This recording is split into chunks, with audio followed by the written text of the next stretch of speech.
I unexpectedly fused with alien technology nanomechanical worms. As long as they devour, they become stronger. These mechanical worms can also transform into any substance they have consumed. Not only did they transform my small ship into an interstellar spacecraft, but I also gained a large amount of alien technology through these worms. When the alien invaders arrived on Earth, they discovered that Earth had already advanced to an advanced civilization, and I became the feared ghost captain in the starry sky, even though I haven't even graduated from elementary school. From a young age, I made a living by fishing to support myself. The old, dilapidated fishing boat in front of me is called the Sea Wolf, the only inheritance left to me by my father. One day, while out at sea fishing, a streak of fire suddenly tore through the sky. The angle of this meteor was quite subtle, and in the next moment, with a whooshing sound, it pierced through the bottom and smashed the poor sea wolf. Various harmonious words rolled through my mind, and in the end, I uttered my last words: "Heaven envies the talented."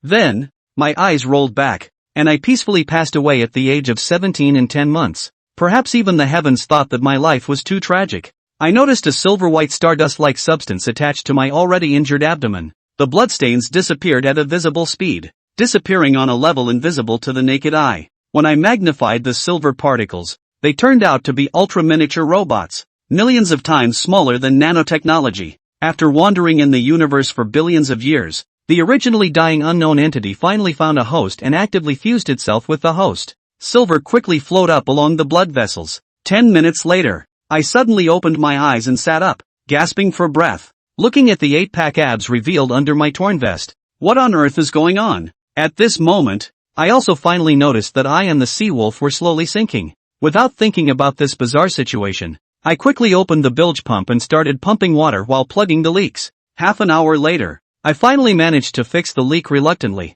but water was still seeping at the edges. I started the engine at full power, and the diesel engine emitted black smoke as it headed towards the land. South Bay Pier. As soon as I got ashore, I hurriedly asked Uncle Lou to help inspect the sea wolf. Uncle Lou looked it over, frowned, and said that the keel had been punctured. Even if it was repaired, the structure and stability of the ship would be compromised, and it would still leak, unless the entire keel was replaced. But that would mean dismantling the entire body of the ship, which would cost more than building a new one. In other words, the sea wolf was likely to be scrapped. When I heard this, my brain went blank. I didn't speak for a long time, but my eyes gradually turned red. The sea wolf was the tool I relied on for survival. It was also my home, and most importantly, my brother, and now it was going to be scrapped. At this moment, a clear and crisp girl's voice suddenly interrupted my thoughts. I looked up and saw a girl in a white dress who had somehow boarded the ship. Her delicate appearance stood out in contrast to the surroundings.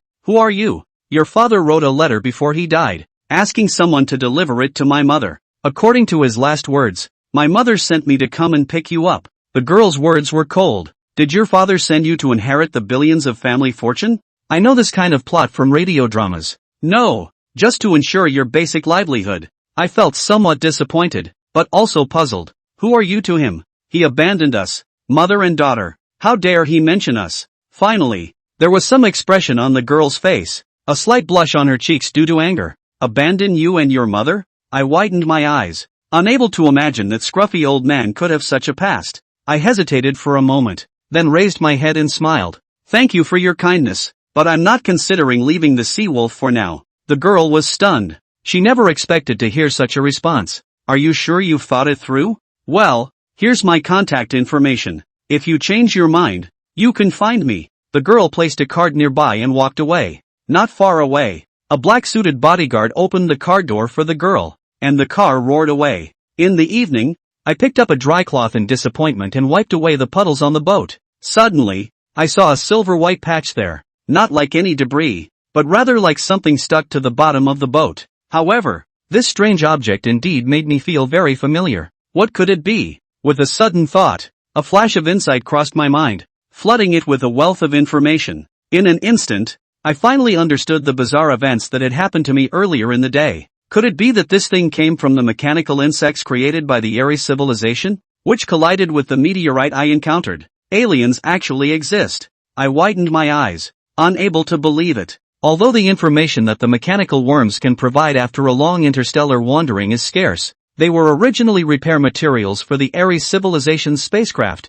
But for some unknown reason, they ended up parasitizing me, seemingly undergoing some kind of unknown mutation. It feels strange to have a soul connection with that silver white thing. Since it is alien spacecraft repair fluid, it should be a piece of cake to repair the sea wolf. I wonder if these mechanical worms can repair this ancient fishing boat. Thinking of this, I slightly accelerated and tried to command these invisible little creatures, and was pleasantly surprised to find that the silver white mechanical worm actually responded, while a wave of consciousness signals also came to my mind, confirming the command. Repairing the planet's non-graded civilian sailboat. No hierarchy, repair begins. Just as I was stunned, I saw these little creatures making a sound similar to ants gnawing, and then they chewed a big hole in the original spot. Then they slowly wriggled to the wheelchair of the sea wolf, wrapping around the broken surface like a lump of clay. I carefully stared at the broken wood stub on the dragon bone, and then I was pleasantly surprised to find signs of slow repair appearing on the fracture. In less than a minute, it repaired a length of about 3 centimeters, and the surface of the regenerated dragon bone was incredibly smooth. I took a small knife from the side and made a cut. Damn, there wasn't even a scratch. I didn't expect the repair to have a strengthening effect. The repair liquid for the spaceship is indeed advanced technology. Then I saw the damage caused by the mechanical worms next to it, so I quickly returned to the cabin and scattered some wood debris on the mechanical worms. In the blink of an eye, these wood debris were decomposed by the mechanical worms into materials and continued to repair the hull. However, the speed was still a bit slow, and the labor force was obviously insufficient. With a thought in my mind, I went back to the ship and brought some scrap iron, nails, and other waste materials and placed them on the mechanical worms. Then I immediately commanded the mechanical worms to self-replicate. In the next moment, the scrap iron seemed to melt and was completely eaten by the mechanical worms in less than a minute. Then, the palm-sized mechanical worms seemed to stretch, slowly expanding in size, and completed self-replication. If further replication is needed, please input more materials. A clear consciousness came to mind. Just a bit of waste, and the number of mechanical bugs increased so much, and the repair speed also correspondingly improved. What else is there to say? I threw all the iron items in the cabin that are not usually used into it, to let it multiply fiercely for me. However, after the number of mechanical bugs increased significantly again, they suddenly stopped moving. Then the consciousness of the mechanical worm in my mind sounded, "Insufficient energy, please replenish energy." I was dumbfounded. There's even this setting? How am I supposed to handle this? What kind of energy is needed? I asked in my mind. Solar energy, electrical energy, chemical energy, thermal energy, nuclear energy, energy crystals, antimatter annihilation energy. Stop, stop, stop. I quickly interrupted the mechanical bug. Anyway, I couldn't understand a single word after nuclear energy. I looked up at the sky. How can I find the sun or electricity in the middle of the night? Sorry, the sea wolf is following an antique route. It is meant to be preserved as a collectible. How could it undergo electrification? Nuclear energy? Are you expecting me, a fisherman, to use a nuclear-powered fishing boat? Oh, wait, it sounds pretty cool. I should try it in the future. As I was thinking, my thoughts drifted far away. I wiped my drool and quickly pushed the idea of a nuclear-powered fishing boat into the back of my mind. Chemical energy? Does it refer to fuel? I ran to the stern of the ship and brought over the empty diesel canister. After much effort, I poured out the remaining residue at the bottom and dripped it onto a silver puddle of mechanical worms. As soon as the diesel came into contact with the worms, it disappeared like it had been absorbed by a sponge. Immediately, the worms powered up and started repairing the ship at a much faster speed. It seems that the worms were only relying on the solar energy accumulated during the day, and they were clearly starving. Diesel power is indeed effective. But my joy didn't last for 3 minutes as the number of worms doubled again.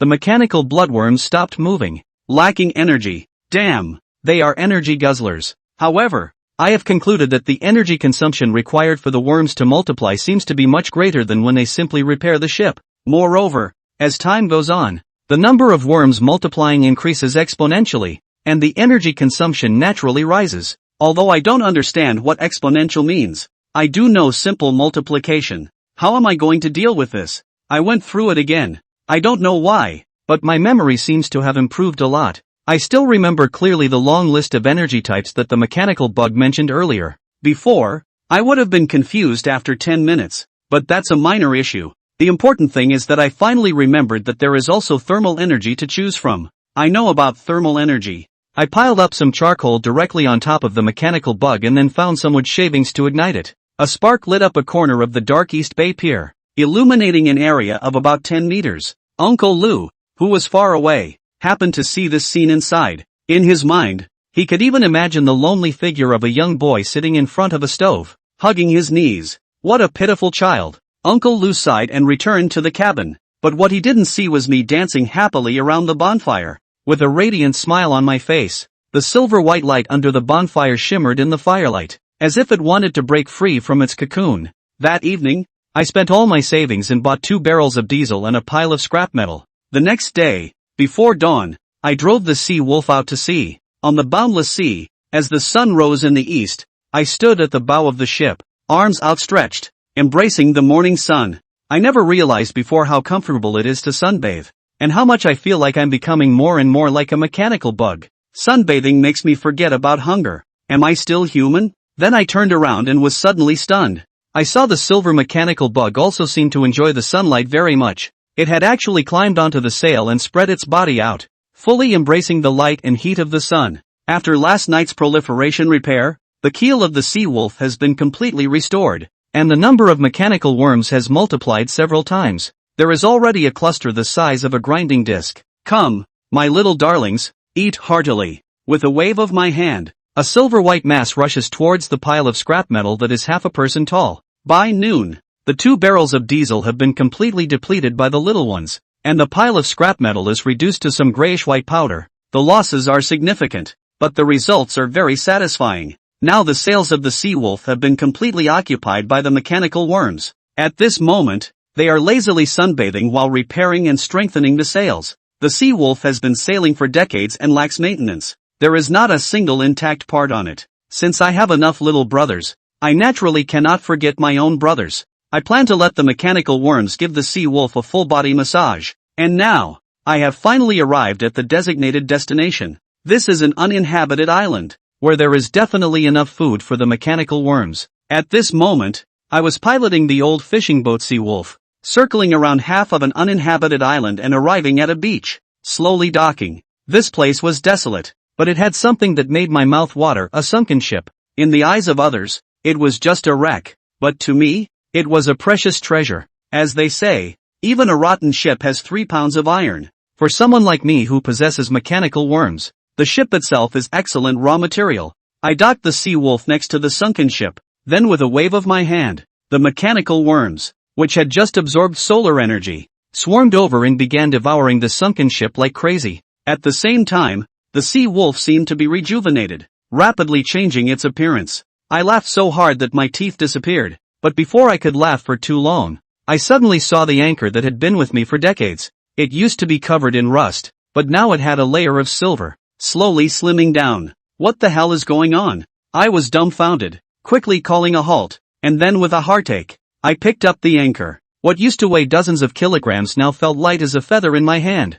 I was at a loss for words, and then suddenly, it seemed like I remembered something. I shouted loudly and ran into the cabin at the fastest speed possible. Gone. Everything is gone. How could you take everything? Even the pots and pans? The mechanical bugs don't care about that. They eat everything. At least leave me a pot to cook instant noodles. What am I supposed to eat now? Just as I was thinking this, a part of the mechanical bug not far away suddenly separated and quickly assembled into the shape of a pot, like building blocks. I was stunned. They can do this too? Immediately, I picked up the shiny silver pot and tapped it with my hand, making a clanging sound. I was instantly overjoyed. I can transform anything into what I want to eat. Come on, make what I just ate appear. As soon as I said that, a pile of pots and pans quickly appeared in front of me. Ha ha ha. The laughter of a person on a deserted island startled a flock of birds in the forest. Half an hour later, all the iron tools on the Sea Wolf were completely transformed into mechanical insects. I stood on the beach,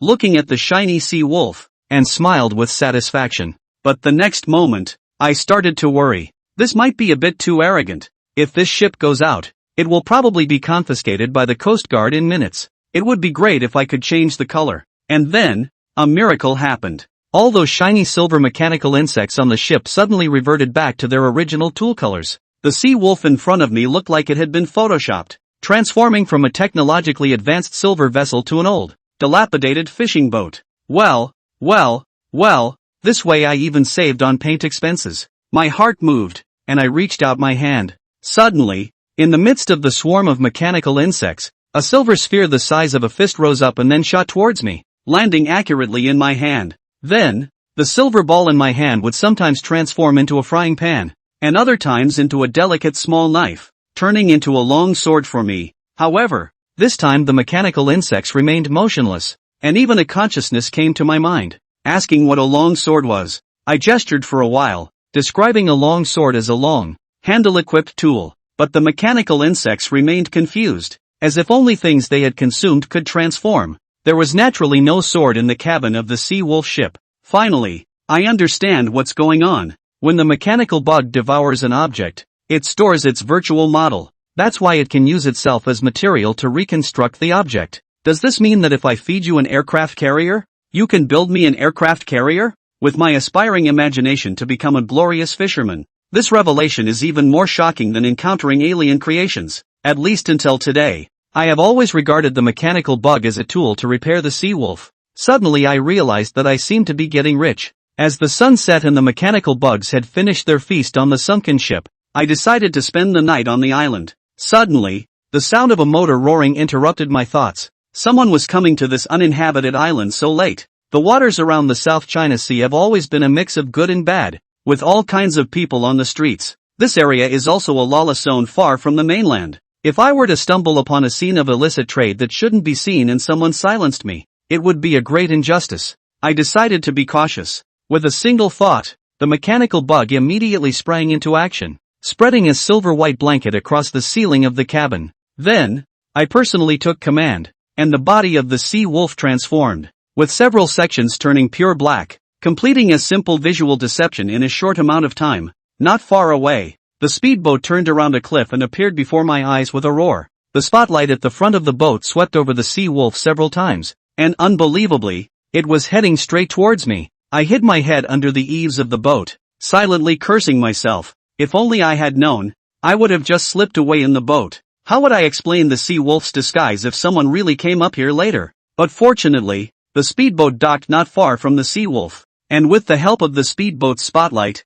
I could clearly see a tall man struggling to pull the speedboat onto the beach. After the speedboat docked, 3 people jumped off the boat, with a woman being held by 2 men beside her as they disembarked. Her black dress looked somewhat familiar to me, and as she moved, the light shone on her face, revealing that it was her. It was the girl who had come looking for me yesterday, claiming to be the daughter of my father. And now, a kidnapping. Third brother, use the satellite phone to ask the employer when they will arrive. Yes, boss. Then I saw the third brother take out a satellite phone and whisper for a while. Boss, the employer said they encountered a patrol on the way and will probably arrive in about an hour. Afterwards, they turned on a bright outdoor light and sat down on the spot. Chu Xiao sat next to the bright light, hugging her knees, looking pitiful. The boss sat next to her, alert and never leaving her side. The 3 people who kidnapped Chu Xiao are notorious outlaws in Nanwan, known as the 3 Desperados. This time, they received a commission from a mysterious employer and were paid a hefty sum to kidnap Chu Xiao,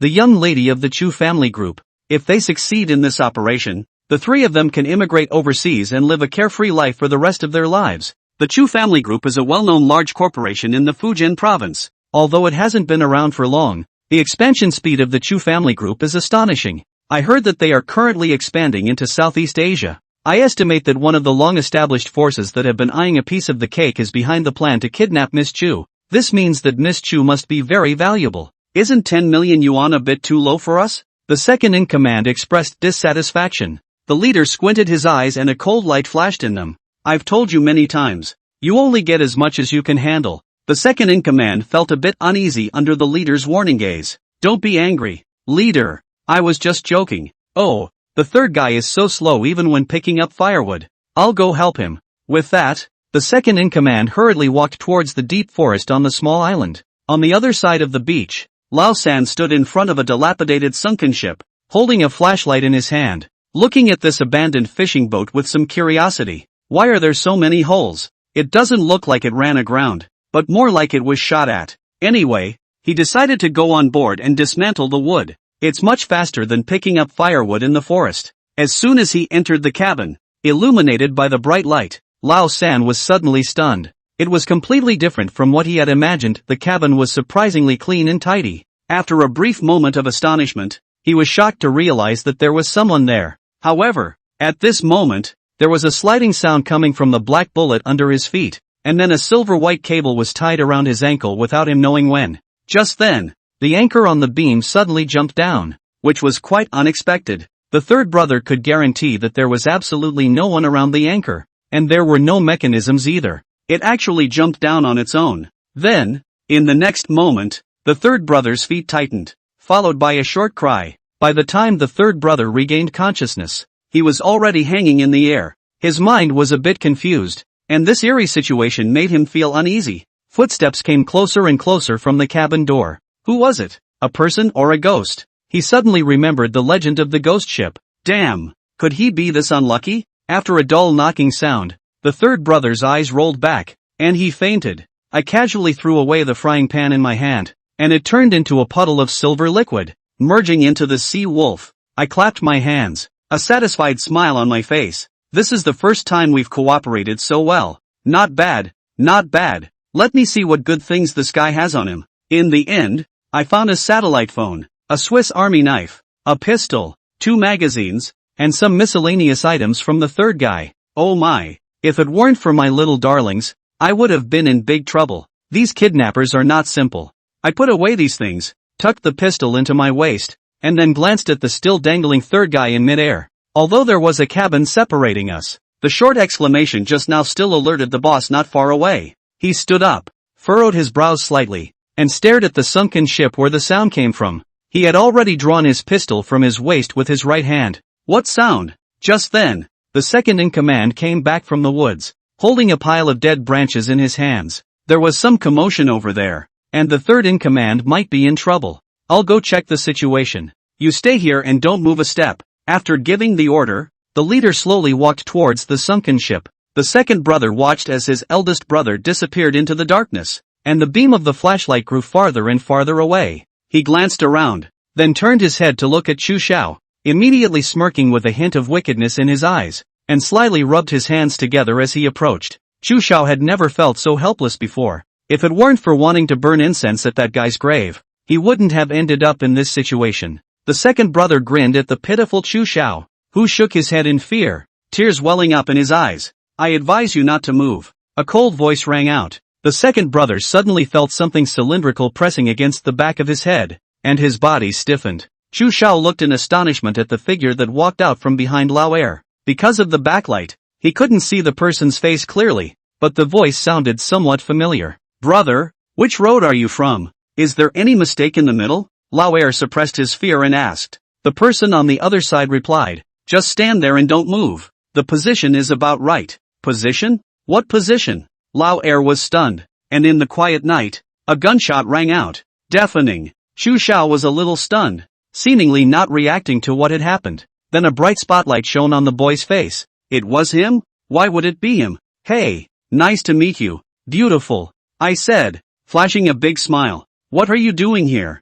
Chu Xiao finally snapped out of it, unable to believe it. Instead of asking me that question, I think it's better for us to leave here first. Beside the sunken ship, the boss cautiously approached, but just then, a gunshot in the distance startled him. He was taken aback and cursed under his breath. While cursing, the boss hurried towards the direction of the gunshot. However, halfway there, a scene that infuriated the boss appeared. Someone had started their speedboat. Then, under the boss's furious gaze, the speedboat quickly reversed and retreated into the sea, made a turn, and swiftly disappeared. After about 10 minutes, I slowly reduced the speed of the speedboat not far from the island and turned off the engine. Floating on the surface of the sea, Chu Xiao couldn't help but feel a little scared, asking why we stopped here. Waiting for my boat, I casually replied. Chu Xiao asked in surprise, waiting for your boat? Do you have companions? I didn't answer, but sat at the bow of the boat and opened a can of scavenged beef sauce. I happily discovered it was beef sauce and quickly stuffed a large piece into my mouth. Controlling the mechanical worm just consumed a lot of energy, and now there was no sun to recharge, so I was already starving. Shortly afterwards, there were 7 or 8 empty cans piled up at the bow of the ship, and Chu Xiao looked at him strangely. How many days have you not eaten? You haven't said why you are here. If I say it was my brother and I having a picnic there, and you came looking for us, would you believe it? I don't believe it. Chu Xiao rolled his eyes. I haven't thanked you for saving me yet. I just stretched lazily. After about 10 minutes, there was a sudden sound of splashing water in the darkness, as if something was approaching. Chu Xiao asked curiously, "Did you hear anything?" I pointed to the side and said, "It's my boat." Chu Xiao looked in the direction I was pointing. Under the dim starlight, a worn-out fishing boat silently glided across the dark sea, slowly coming to a stop next to the speedboat. "What's this?" Chu Xiao widened his eyes. The fishing boat opposite was pitch black, without the sound of an engine. It seemed to be moving solely by the wind and sails, but it didn't look like anyone was operating it. It was like a ghost ship. You know, with the rapid development of society nowadays, there's that thing called an autonomous driving car, right? My Sea Wolf is pretty much the same type. I explained briefly and then jumped onto the Sea Wolf with my bag. Autonomous driving? Chu Xiao glanced at the sails of the Sea Wolf, rolled his eyes, and I pulled Chu Xiao onto the Sea Wolf. After Chu Xiao boarded the ship, she looked around and saw that there really was no one there. The Sea Wolf was only so big. Could it really be autonomous driving? That's too far-fetched. She naturally couldn't see the occasional glimmer of silver from the seemingly worn-out sails. This is also my new discovery today. No matter how far the distance, I can control the mechanical bugs to obey my commands. While Chu Xiao wasn't paying attention, I threw a silver-white sphere onto the speedboat. Then I turned to Chu Xiao and said, "Alright, let's start heading back. We should be able to reach Nanwan by daybreak. There's a satellite phone here. Why don't you call your family and have someone pick you up at the dock? Oh, and I don't want anyone to know about this." Chu Xiao took the phone and looked at me. "You still don't want to live with us? I'm used to being alone, and I can't abandon the Sea Wolf either." Chu Xiao nodded and walked to the side to dial a phone number. The next morning, at the South Bay Pier, not far from the pier, a middle-aged woman in professional attire was anxiously pacing back and forth in front of a warehouse. There were many bodyguards behind her, vigilantly surveying the surroundings. She was Chu Feng, the chairman of the Chu Shi group. "Mom!" A teenage girl's call made Chu Feng freeze. She turned her head and saw her daughter, who had been missing for 2 days, running towards her, and on the nearby sea, an old fishing boat was setting sail. "Everyone, move! Don't just stand around. Those newcomers over there, move as well." On the Sea Wolf, I shouted and commanded the mechanical worms to send Miss Chu away, finally allowing me to freely modify and strengthen the Sea Wolf. Last night, the mechanical worms secretly devoured the kamikaze speedboat, but they greatly expanded in size, and the number of their colony tripled. During breakfast this morning, I had a sudden idea. Since the mechanical worms can transform into almost any material, why not replace all the materials of the Sea Wolf with them? The items formed by the combination of the mechanical worms have extremely high strength, no less than special alloys, and even surpassing a fishing boat constructed entirely of special alloys. Just thinking about it makes me tremble with excitement. The Sea Wolf has already left the vicinity of the coast and is heading further along the coastline. There are no other ships here, allowing the mechanical worms to freely demonstrate their abilities. At this moment, the mechanical worms have returned to their silver-white color. After the fusion, as the days go by, it seems that my connection with the mechanical bugs is gradually strengthening. Now I can observe the surrounding environment through the mechanical bugs. They tirelessly transformed the Sea Wolf into a mechanical bug, replacing any parts that were eaten. I have also been busy digesting the spoils. The Swiss Army knife and pistol I obtained last night have been completely devoured by the mechanical bugs. I just tried the knife, and its strength has more than doubled. It can now cut through iron like mud. What surprised me even more is that the enhanced pistol, when held in my hand, suddenly gave me a sense of being connected to it, as if I closed my eyes and connected my consciousness to the mechanical bug in my hand. A miraculous scene appeared, as if I could clearly sense the internal structure of the pistol in my hand. This is the legendary fusion of man and gun. Moreover, my memory and understanding abilities are also skyrocketing. Then, I showed off my gun skills by spinning the pistol twice, and suddenly it transformed into a bracelet that wrapped around my hand. Whenever I want, I can instantly transform the bracelet back into a pistol. After 3 minutes, I held a shiny silver satellite phone in my hand. This thing doesn't seem to need to be charged. Just let the mechanical bugs soak up the sun every day. Speaking of which, not only am I a master of firearms now, but I should also be able to pass as an electronic mechanical master. Through my connection with the mechanical bugs, I was astonished to find that I even understood the structure of the satellite phone. My current brain structure has surpassed that of an ordinary person and is probably on par with a computer. This old man, who didn't even finish elementary school, is becoming less and less human-like. Just then, the phone suddenly rang, startling me. I looked at the caller ID and skillfully answered the call. Hello, it's Chu Xiao's voice. Why is it you? Fool, I wrote down your number. I arrived home safely, and I had someone appraise that silver coin for you. If there's any news, I'll let you know. Before Chu Xiao left, I asked him to help me appraise an ancient coin that I found near the sunken ship with the mechanical bug. If it's worthless, I'll give it to her. If it's valuable, I'll ask her to help me sell it. After hanging up the phone, I glanced at the deck and wondered why the draft seemed deeper today. Damn it, it took me a moment to realize that it was overweight. The Sea Wolf was originally just a wooden fishing boat, and expecting to turn it into a fully alloyed fishing boat was just wishful thinking. After much contemplation, I finally came up with two options: either swallow up other large tonnage vessels for a complete upgrade, or manufacture an enlarged version of the Sea Wolf, but both options would require consuming more materials. I pondered the future of the Sea Wolf, wondering where to find a large ship. It would be best if it were abandoned, with zero cost. Thinking this way, a sunken ship seemed like a good choice, but most of the larger sunken ships have already been salvaged. Where could I find one to seize? Suddenly, a brilliant idea struck me.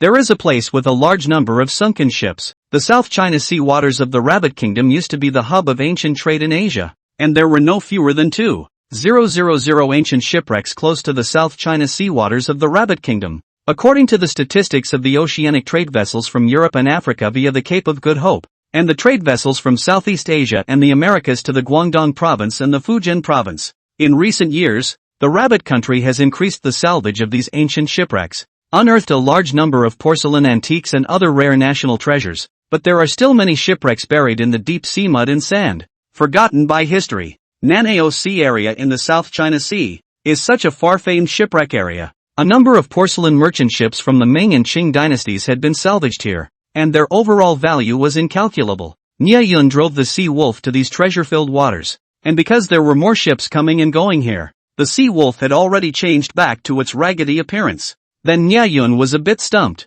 Although there should be quite a few shipwrecks in this area, they were all in the deep sea, so how could he throw the mechanical bugs up there? After thinking hard, Nie Yun suddenly saw a fishing rod leaning on the edge of the ship, and a bold idea sprang to mind. He took the fishing rod, and the hook at the top of the rod changed for a moment according to Nie Yun's mind, turning into a small, silver-white solid ball. Go for it! Nie Yun flung it with all his might, and the ball flew with the fishing line to a distance of more than 10 meters before falling into the sea with a plop, stirring up a small splash of water. The heavy little ball with a slender silver fishing line gradually sank into the deep sea, and from time to time, there were fish curiously circling around it happily. Eventually the ball sank to the bottom of the sea, stirring up a small cloud of mud and sand. Then the little ball suddenly grew 6 slender spider legs, as if it was a small spider that began its search on the bottom of the deep sea. However, the efficiency of a small mechanical insect spider was simply too low, and Nie Yun frowned. Little ones,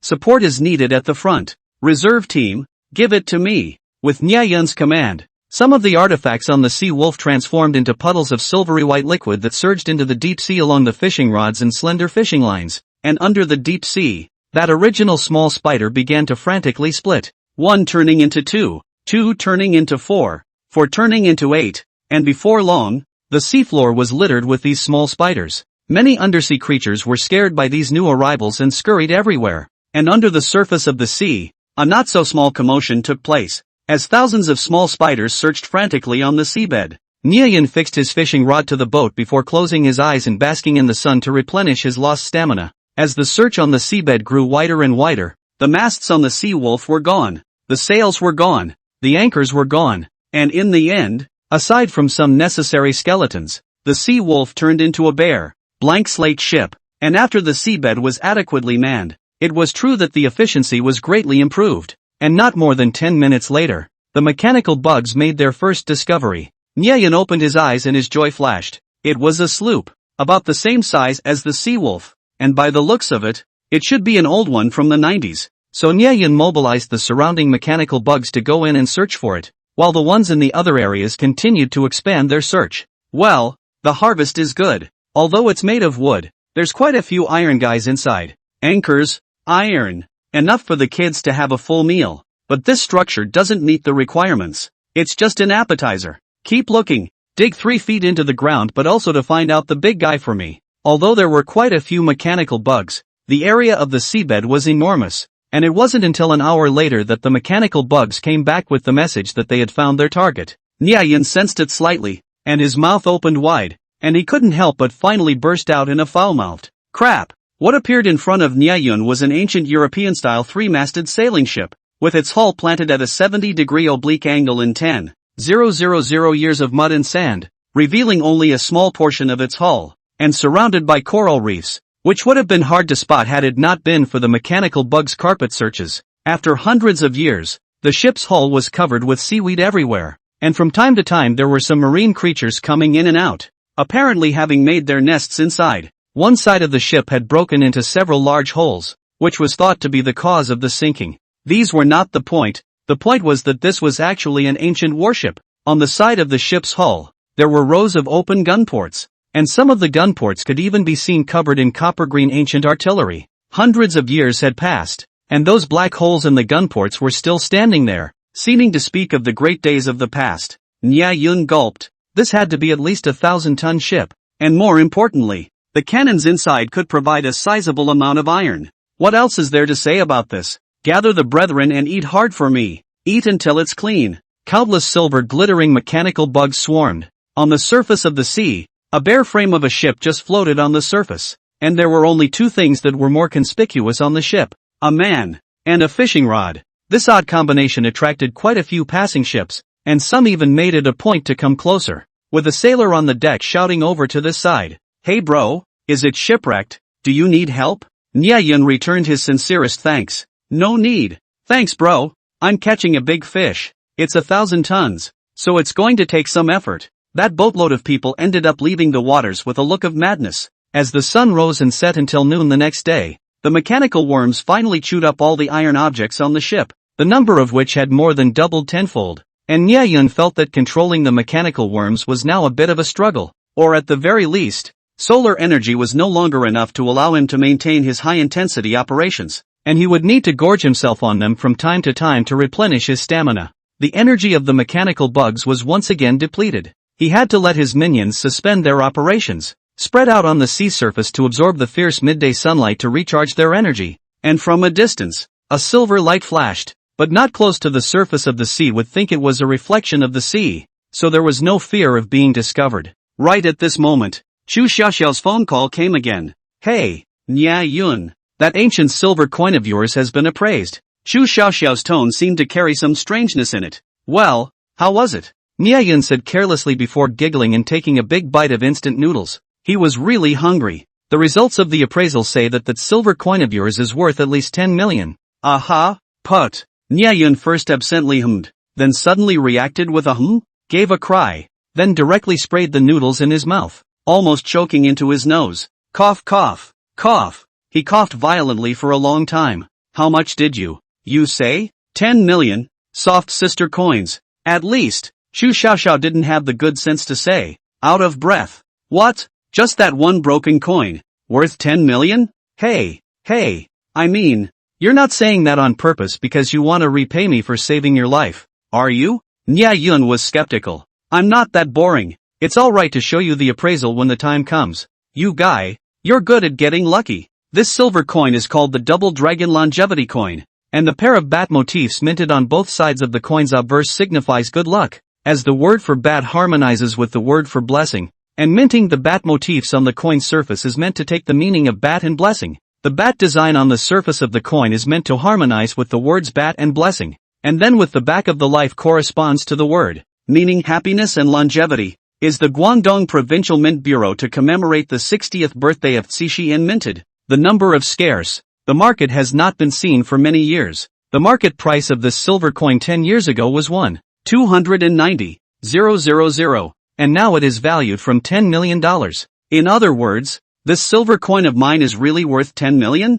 Nya Yun asked somewhat foolishly. Chu Xiaoxiao on the opposite side rolled her eyes. "Come on, the previous words were all for nothing." "Yup, it's worth 10 million, and it's the starting bid." "Well, hey, what's wrong? Why don't you say anything?" "No, I was just wondering how many bowls of beef noodles 10 million is." Chu Xiaoxiao. "Nya Yun, can't you be a little outgoing? Even if you take this 10 million and put it in the bank to eat the interest, you can eat beef noodles every day." Chu Xiaoxiao was clearly infuriated by Nya Yun. Fine. Then put it in the bank. Nya Yun immediately agreed to this investment proposal. Beep. The sound of a phone call hanging up came from the opposite side. 10 minutes later. Ahem. Xiao Xiao. Don't be angry. I was just joking. Nya Yun smiled somewhat fawningly. There was no way. The money hadn't arrived yet. If the opposite party got themselves a few million beef noodles in a fit of pique, then who would they find to cry to? Humph. The opposite party obviously hadn't lost their temper yet. By the way, Xiao Xiao, if I want to use this money to buy a large fishing boat. Nya Yun looked at the phone that had been hung up on again, and his brain burst into black lines. What's wrong with buying a fishing boat? It's not like I'm buying a pirate ship, but who let the money be in someone else's hands? I'll bear it. Nya Yun was also considering that although he had now found a large ship, if he were to remodel the Seawolf according to the style of that ship, I'm afraid that the next day it would be wanted all over the world for the crime of arms smuggling. Moreover, there was no ship's license after it was built,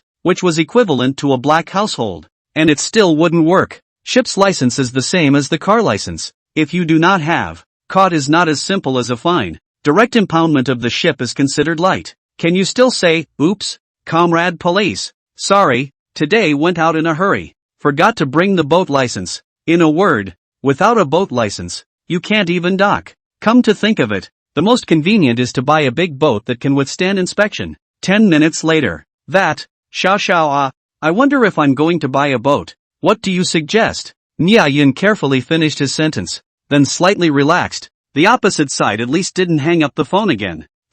What kind of boat are you going to buy? Shu Xiaoxiao stifled her laughter and deliberately said in an angry tone. Whatever you want. We'll buy whatever you want. Nya Yun was very upfront this time. Aha! What are the specific requirements? Tell us. Shu Xiaoxiao finally let him off the hook. Well, it's best to have an all-steel-use ship of 1,000 tons or more. I know a friend. Oh yeah, the one who builds aircraft carriers. He can help me refurbish and modify it at a very low price. Then it's best to be a bit more advanced, with a full complement of electronics. What with global positioning, sonar radar, seawater purification. Don't be polite, put it all on, and not much else to ask for. Nya Yun ultimately decided to move with the times and take a big step towards the path of electrification.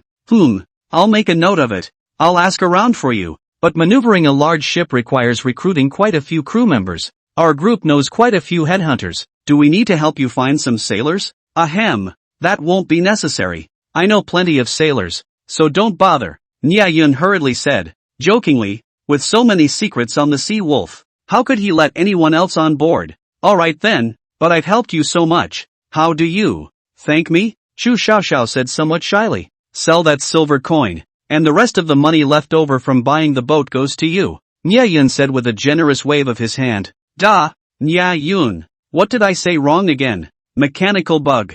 Silly master. Late at 12 o'clock in the night on the second night after Nya Yun decided to buy a ship, in the Nanao waters of the South China Sea. Gudong. The calm surface of the sea was flooded with large bubbles, and a shadow under the surface of the sea grew larger and larger, as if there was an undersea beast that was about to break out of the waves. Not far away, on the bare Sea Wolf, Nya Yun was holding a fishing rod with both hands, and the fishing line was automatically reeling in at a rapid pace. Come out, the new Sea Wolf. Nya Yun roared as he violently pulled the fishing rod. Rumble. The seaweed-stained bow pierced the surface of the sea, and a behemoth reappeared in the world with traces of centuries of age. Boom! The ship's prow slammed heavily into the sea surface, stirring up waves several meters high and provoking widespread winds and waves that shook the Sea Wolf under Nya Yun's feet. Ha ha ha, ha ha ha, ho ho ho. Nya Yun gripped the bow of the ship with a death grip, drenched to the skin, but cracking his mouth open to laugh and hiss maniacally amidst the wind and waves.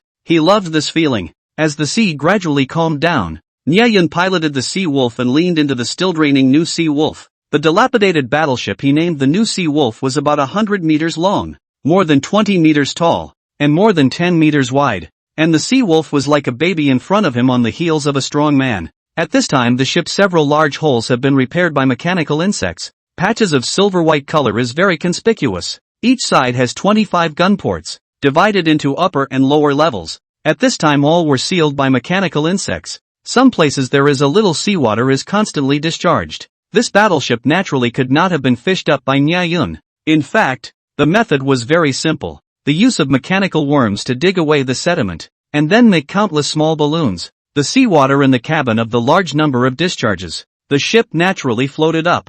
However, before this, the mechanical bugs also did a strengthening of the hull. Otherwise the rotting wood is difficult to withstand such buoyancy will be broken. Good thing that the seabed wrecks a lot, but there is no shortage of raw materials. Along the rope ladder built by the mechanical insects, Nya Yun boarded the ancient warship. The various tools made up of mechanical worms were still constantly cleaning up the hull or repairing the reinforcement breakage. And after eating more than 50 cannons, the number of mechanical worms had increased so much that they were now able to fill up the Seawolf. But spread out here and there on the new Seawolf, it still appeared to be a bit empty. Not enough people, not enough power. Nya Yun looked at the mechanical bugs that were constantly working their asses off, revealing the face of a capitalist. Afterward, the Seawolf was directly disassembled by the mechanical bugs before joining the army repairing the new Seawolf. Looking at the Seawolf ship that had completely disappeared from the sea, Nya Yun incongruously scratched a cross on his chest. Brother, from now on, the children are with you.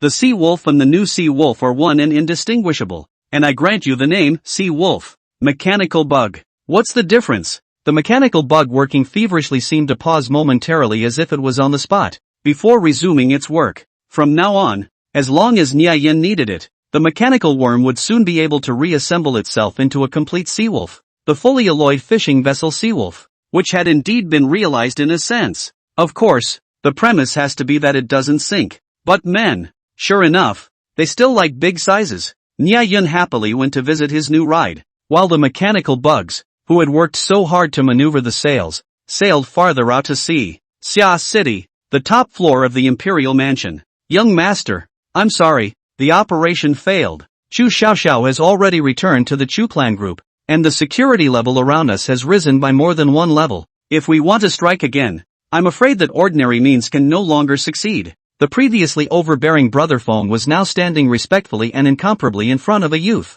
The opposite youth's face was very handsome, and at this time, he was sitting lazily on the sofa with his legs crossed, a cup of red wine still swaying in his hands, wrapping his arms around an alluring-looking woman and making her giggle. What's going on? Ah, Feng, I've always been assured of your work, but this time, you've disappointed me. The youth frowned slightly, and the movements of his hands slightly lurched. This youth was Han Yi, the only son of Han Xiangsheng, the chairman of the Rieo group. Sweat was slightly visible on Brother Feng's head. He quickly looked up at his own young master's face, and lowered his head. I'm sorry, young master. This time it was an accident. The desperate three that we hired had originally won the battle, but their internal harboring rebelled, and it seems that a mysterious figure saved the target again. No need to say this to me. I don't care if you hired the desperate three or the wimpy three. I don't look at the process. I only look at the result. Yes, young master. Brother Feng didn't dare to speak again. What are you going to do next? Hani asked with narrowed eyes as he looked at the bright red liquor industry swaying in his hands. Back to young master. The way things are now, it seems that these ordinary yakuza in the country are useless. I do know the leader of a group of Anime's mercenaries, but the cost will be a bit higher and the commotion might be a bit loud. Then go ahead and do it. Money is not a problem. The commotion will be a big deal. The hand and tail in the open. The Rieo group will find someone to take care of it. You just need to make sure that the hand and tail in the dark get cleaned up. Yes, young master. Ah, Feng understands. Well, now that the Chu group has extended their tentacles into the oceanic trade, this is our cake. Thanks to them, the financial report of the Rieo group this year isn't very good. Every day, we lose a staggering amount of profit. So this matter must be taken care of as soon as possible. If it fails again, you know the consequences. Yes, subordinate understands. This time I'll personally go out and make sure I won't let young master down. Brother Feng bowed and said, right. The person should be caught unharmed for me. Afterward this young master will have to meet this business genius of ours. Ha ha ha. Han Yi remembered Chu Xiaoxiao's exquisite face, and a hint of lechery appeared in his eyes. He, no problem. Young master, feel free to rest assured. Brother Feng laughed evilly with a look of understanding. Han Yi thought of Chu Xiaoxiao, and then looked at the little star in his arms. He was somewhat unable to raise his spirits, compared to that kind of woman. These were all mediocre. Well, do a good job. My Han family will not treat the merit. This little star I'm also tired of playing. Rewarded to you. The woman in Han Yi's arms stiffened as soon as she heard these words and looked up at Han Yi in horror. Brother Feng looked at the woman's slender thighs and full breasts and gulped in great joy. Thank you, young master. It wasn't long before a woman's scream rang out from the next room. Ryeo Group, a huge group spanning several provinces of Guangdong, Fujian and Suzhou, mainly engaged in ocean transportation and Southeast Asian steel trade, is a giant that has been established since the founding of the country. Its owner, the Han family, was the top-ranked family in Xia City, with a huge network of connections in both the political and business worlds, and even in the black and white worlds. However, as a veteran force, the rise of Chu's group, an emerging force, has already touched the core interests of the Ryeo group. But what makes Ryeo helpless is that Chu Feng's skillful wrists, coupled with a business genius general daughter, playing traditional commercial warfare. Ryeo was even hit by the head-up, and the market share has repeatedly shrunk. As a result, Han Yi's behavior has received the tacit approval of Han Xiangxing and even the entire Han family. It's easy to hide from the open gun, but hard to prevent the hidden arrow. Since openly cannot fight, then come to the dark. The Han family this kind of thing naturally also did a lot. On the other hand, Chu's group office building. Chu Feng looked at Chu Xiaoxiao, who was sitting on the opposite side of the sofa holding a pad and browsing through the information. A puzzled look appeared in her eyes. Xiao, as soon as you came back, you were selling antiques and looking for ships. This kind of small matter can just be left to the people below. Is it necessary to do it yourself? This is not like your style. Chu Feng did not trace the side conversation. Chu Xiaoxia back. Only to the police said the general experience of being saved. For who actually saved her? Not a word. So that Lu Guodong, the director of public security, is very crazy, but cannot force the young lady to tell the truth. And finally can only be issued a warrant for the arrest of the desperate three thing. Chu Feng, the mother, but from the Chu Xiaoxiao abnormal behavior to see some clues. Nothing, just doing a friend a favor. What friend?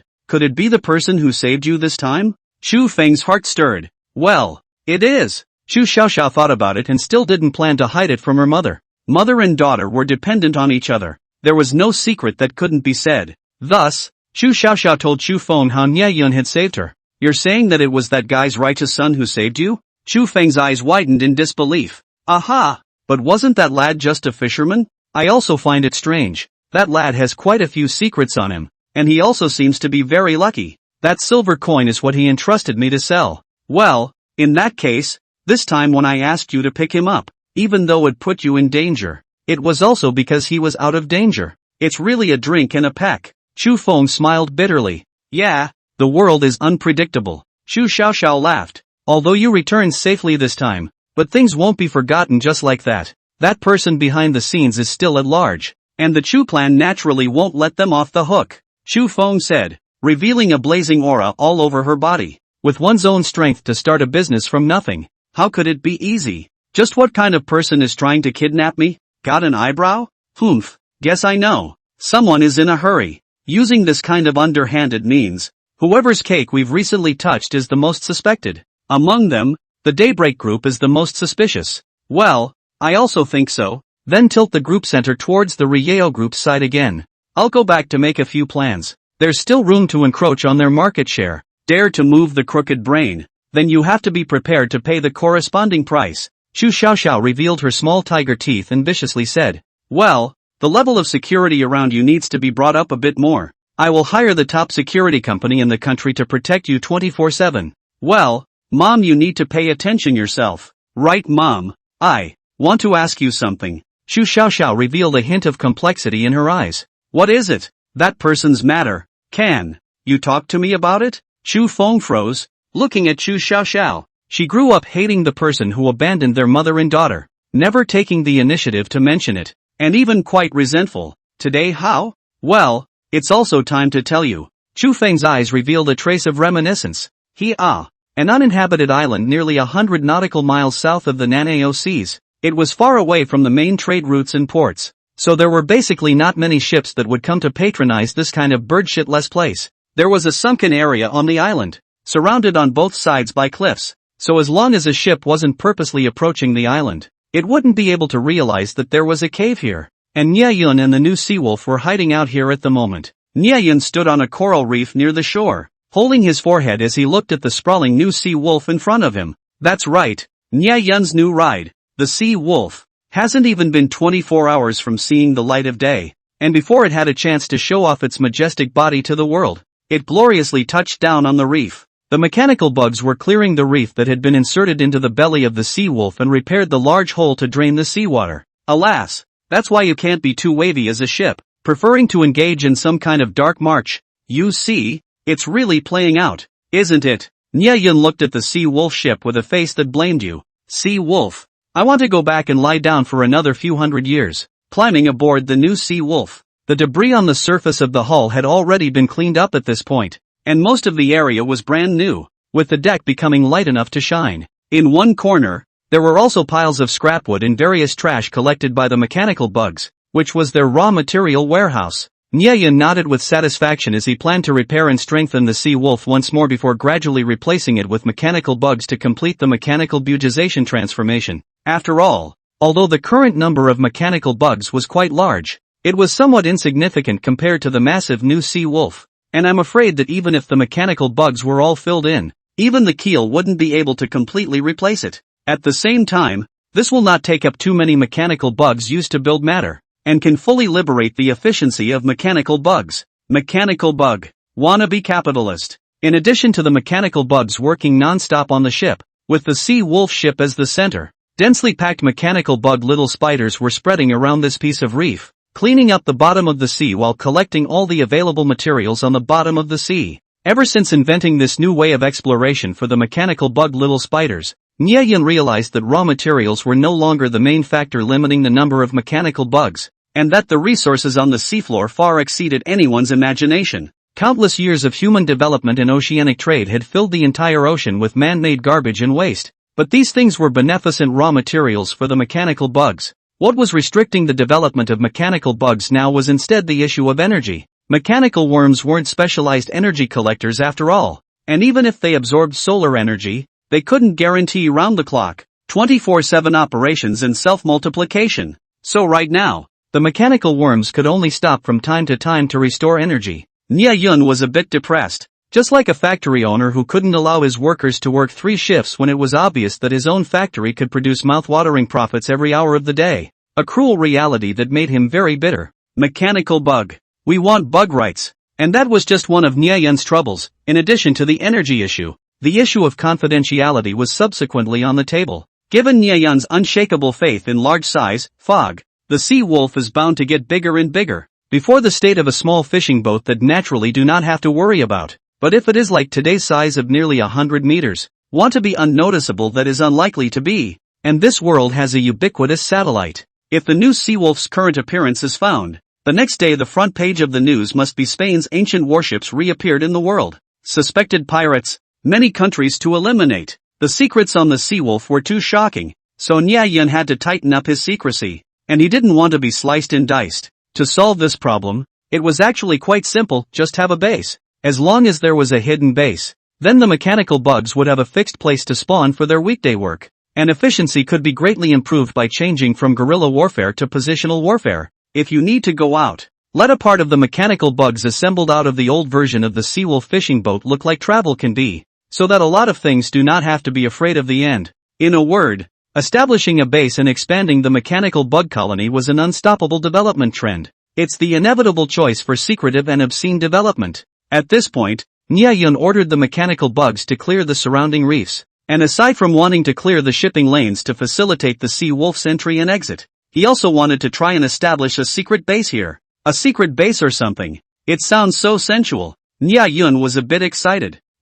After all that, are you sure you're not doing this for fun? Goo at this time. Nya Yun's stomach rumbled again. Here we go again. Ugh, you guys are working hard, but it's not easy for me either. This is the first time it's happened today, said Nya Yun, somewhat helplessly. As the number of mechanical bugs continued to climb, the amount of physical strength he needed to consume to control them had also risen, and the solar energy was already not enough to make ends meet. Fortunately, he had just discovered a magical way to recharge his energy, or else he feared that a food crisis would be the biggest problem Nya Yun would face. He walked over to a pile of burning fires, and some mechanical bugs kept bringing in dry wood to add to it as fuel. The place was now surrounded by silver-white mechanical bugs, and this was one of the mechanical bugs' energy replenishment sites, and although the means was primitive, it was better than nothing. Seeing the boss coming over, the mechanical bugs made way, and Nya Yun didn't hesitate to extend his hand and probe directly into the burning flames. a miraculous scene occurred,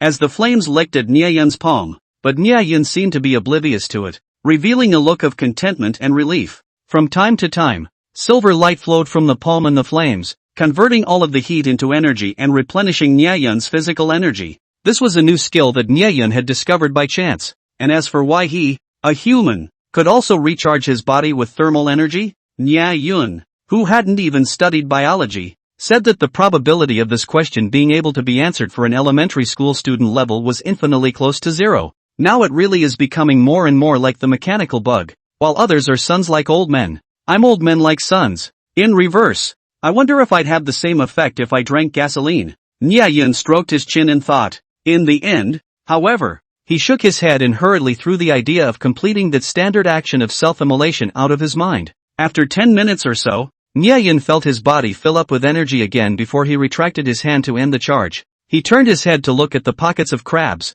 octopus, and other seafood hanging on the main mast, which were the unlucky ones that hid in the ship when the new seawolf surfaced and couldn't escape in time, and when Niayen took over the ship, they became the new seawolf's first captives. These are enough to feed me for a long time. The logistics are very sufficient. Next, let me patrol my babies. After being so busy last night searching for a hidden hideout and being unlucky enough to hit the reef, Niayen hadn't had time to visit his new ride. The fledgling sea wolf was a Spanish-style galleon, divided into 3 levels, the deck level, the middle level, and the bottom level. A total of 51 guns, 25 on each side, were distributed on the deck level and the middle level, and 1 was arranged on the bow. But now all of these guns had been turned into their own sustenance by the mechanical bugs, so there was only a lone gun left. There is an aft building on the deck level, and on the top floor of the highest part of the aft building is the captain's room, which has an excellent view, and a little bit in front of the captain's room is the position of the rudder. It can be seen that this Spanish-style battleship has an obvious aristocratic style. The captain's room is built very spacious. The interior can vaguely see the luxurious decorations, but now it is already rotten. Earlier, the mechanical bugs had been busy cleaning up the debris on the hull's surface and repairing the damage. So in addition to eating dozens of cannons, they hadn't been able to clean up the interior of the hull. Niayen casually commanded the mechanical bugs to restore as much of the captain's interior as possible after eating everything inside. This place is nice. I'll be living here from now on. That's right. Open up a few of the rooms next to it as well and make it into a large suite. I'm the only one on the entire ship anyway, so I don't have to think about space. The little ones hurry up and clean up. I'm going to be living here at night. Niayen looked at the spacious captain's room, and the satisfaction in his heart was about to burst. Who would have thought that yesterday, he was still living in a cramped fishing boat cabin, but today, he'd be directly replaced with a presidential suite. At this time, the mechanical bug sent a message, and Niayen's heart stirred as he turned his head to look at the bed couch in the captain's room. The main body of the wooden bed couch had already rotted and collapsed, and as the mechanical bugs continued to clean it up, a wooden box was actually revealed inside, which wasn't very large, only the size of 2 palms, and at this point, part of the location had already rotted and broken, revealing a wisp of golden light inside. Niayen's eyes lit up. He stepped forward to open the wooden box, although it looks like the wooden box originally had a lock. The key is not known in which skeleton, but at this time the wooden box is already a bird in the 10 incense soft meridians. Niayen, a little force will directly break the lock. Opened the box. At once, a burst of golden light shook Niayen's eyes. Gold coins. At it, Niayen's eyes were already occupied by the box full of gold coins, and his eyes could no longer tolerate anything else. This was probably the deadbeat captain's petty cash vault, right? What a good guy, nah. I can sell a single silver coin for 10 million. How much can these nearly 100 gold coins be worth? How many ships can I buy? Crap, my old man's son is going to be rich. This was the only thought that remained in Niayen's mind. He began to fantasize about the sea wolf leading hundreds of large fishing boats behind it to fish and hunt the Pacific Ocean. He himself seemed to be one step closer to being the greatest fisherman of all time. Wiping the saliva from the corners of his mouth, he carefully poured these gold coins into a metal box newly assembled by the mechanical bug, and then ordered the mechanical bug to put 9 whole locks on the box. Remember, without my order, no matter who it is, absolutely no one is allowed to open the box. What's in here is my entire fleet. Absolutely. There's absolutely no room for error. Niayen solemnly addressed the box. Mechanical bug. I'm the evil dividing line. Niayen, who had made a big gain at his first stop, practically floated into the next location he visited. La la la la, la la la la, the sky is so blue, the clouds are so white, the ocean oh, you're just a big treasure, oh, look nah, so many lovely shells, simply fascinating. Nya Yun, who was singing an aria in his excitement, casually opened one of the hatches, then choked as if he was being strangled. Cold sweat instantly covered his brain. What appeared before his eyes was a densely stacked box of black powder cannonballs. The black and shiny cannonballs had undergone 100 years of time baptism, and their deterrent power had not weakened in the slightest as usual. At the very least, Nia Yun had been stunned. Quickly move these cannonballs out. No. Slowly move. Absolutely cannot be bumped and touched. A bad we two masters will have to account for here. Nia Yun lips are white, shivering incoherently ordered. Even if the explosive power of the black powder wasn't as powerful as modern gunpowder, such a large amount of it would be enough to blow the Seawolf and its captain into the sky if it was accidentally detonated. It took a full hour for the mechanical bugs to move all the shells from this ammunition depot to the coast, piling them into a small hill far away from the Seawolf. Shoo, luckily I found it early. Who knows if this several hundred years old deteriorated antique will explode. Yesterday was simply sitting on a barrel of dynamite. Scared the baby to death. After a false alarm, Nia Yun began to observe the shells from afar. Just now, he was so frightened that he didn't even take a close look. In fact, a large portion of the cannonballs were solid iron bullets, and only about 30% of them were black powder blooming bullets with fused twists, which amounted to about 100 pieces. These ancient shells were round, and then in modern times they were gradually changed to rounded cylinders, in order to increase the airtightness of the barrel when fired. The earliest explosive cannonballs were all burn delay fuses, filled with black powder or incendiary agents, and the ones in front of Nia Yun's eyes were the classic blooming shells of that era. This far away was safe enough, and even if the shells exploded Nia Yun wasn't worried about being affected, so he ordered the mechanical bug to directly disassemble and recast these shells. He then ordered the mechanical bug to move one of the blooming shells far away from the cluster of shells, and directly lit the fuse in an open area. After about 3 seconds, there was a loud boom, and the area of about 5 meters was filled with smoke and dust. The lethality was not much worse than that of a grenade. Well, the power isn't bad at all. Nia Yun rubbed his chin and sked. He then excitedly ordered the mechanical bugs to assemble an artillery piece, its silver-white body gleaming in the sunlight. Hideous and ferocious, without a doubt. This was a work of art for war. As for what he wanted to do, there was no need to ask. Cannoneering was the romance of all men, and Nia Yun was naturally no exception. Aiming at a cliff not far away, he loaded and ignited the gun. Of course, Nia Yun operated from a distance, as he placed a high value on his own life. Boom! After a gunshot, the shells whizzed out, and a few seconds later, the sea below the cliff exploded into a column of water. This distance. It's too embarrassing. This distance. It's too embarrassing. In fact, Nia Yun had overestimated the firing range of the ancient artillery, which was more of a medium-range fighting weapon compared to the recent artillery ranges that were calculated in kilometers. After firing a few more rounds of shells, and even seeing that there was no danger, he personally lit the fuse once to experience it. After the excitement wore off, Nia Yun began to think about what to do with the cannonballs. Although he hadn't thought that he'd be able to travel the seas with the firepower of such an ancient warship, he still needed the necessary self-protection. So what if he encountered pirates? Well, even if the pirates have basically disappeared now, but pulling out to scare the children is also very emotional. Armed fishing boats. This idea couldn't be stopped once it entered Nia Yun's mind, but with these shells, he wouldn't be able to wash his hands of the Yellow River if he was found out. The Rabbit Kingdom's gunpowder control is very strict. Even if it was used to blow up fish, that would require a whole bunch of certificates. The mechanical bug wasn't omnipotent either. At least it wouldn't have the means to combine such expendable items as gunpowder. And even Nia Yun's pistol bullets were carried around. Could it be that in the future, it would only be able to use solid bullets? Although it also had a certain amount of power, it would be completely artless without an explosion. The excitement of snogging directly dropped by half. By the way, I also wonder if it's possible to keep it from combining for a while after eating it? An idea popped into Nia Yun's head. Whatever, give it a try. Little ones, eat this cannonball for me. Then in a flurry of smoke, the human ran out of sight. The mechanical bugs defiantly carried out Nia Yun's orders, and the outer iron shell quickly disappeared in a rustling gnawing sound, revealing the black gunpowder inside, which the mechanical bugs continued to eat, and in no time at all, they ate it all. Nya Yun looked far away. Nothing happened, and hurried back to take a look. Suddenly happy, only to see eat the gunpowder of the mechanical insects covered in black, like a pile of black mud, although a little ugly, but did not explode. Nya Yun tried to ignite a handful of mechanical worms, and they didn't explode. The flames only burned quietly on the surface of the bugs, and at this temperature, the flames weren't even harming the bugs, but were clearly just energizing them. After burning completely, the mechanical worms returned to their silver glittering body. Regroup, Nya Yun then ordered. The mechanical bugs flew and reassembled themselves into a silver-white cannonball that looked no different from the previous one except for its color. Nya Yun took this cannonball and test-fired it, and sure enough, it was still able to function properly. However, a new problem arose at this time. After the shell formed by the mechanical bugs exploded, the mechanical bugs that were the shell's outer shells didn't have anything to do with the explosion,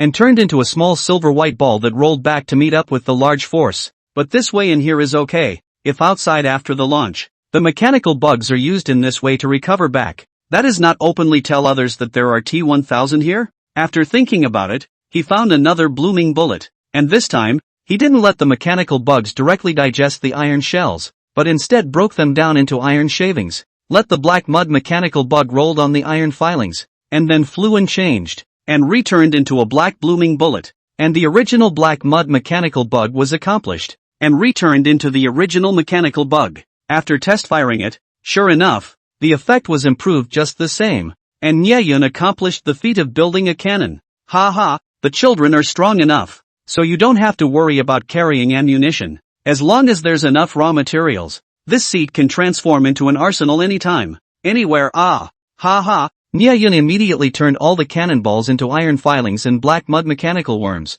storing them in the bilge of the sea wolf. After solving a major hidden danger and even upgrading the sea wolf into an armed fishing vessel at any time, Nya Yun's next visit didn't result in any surprises or scares, but rather, cleaning up the large amount of skeleton remains in the ship's hold took a bit of effort on Nya Yun's part. Nya Yun cremated the skeletons and scattered them into the sea. Dust to dust, earth to earth, may your souls rest in peace, whether you were evil or good in life. May your souls find their way back. Nya Yun's face was solemn as he bowed deeply towards the sea. The important thing is, don't linger. Hurry up and go back to your own homes and find your own moms. We'll see you later if the green mountains don't change and the green water flows forever. Well, this guy is actually seeing so many skeletons heart-hairy. Want to let these ghosts hurry to the western heavenly paradise. It's a good thing I have enough brothers, or else I wouldn't be scared to death if I slept at night. Nya Yun patted his chest. An entire ship, except for the mechanical bugs that couldn't be defined, had only Nya Yun as a living person,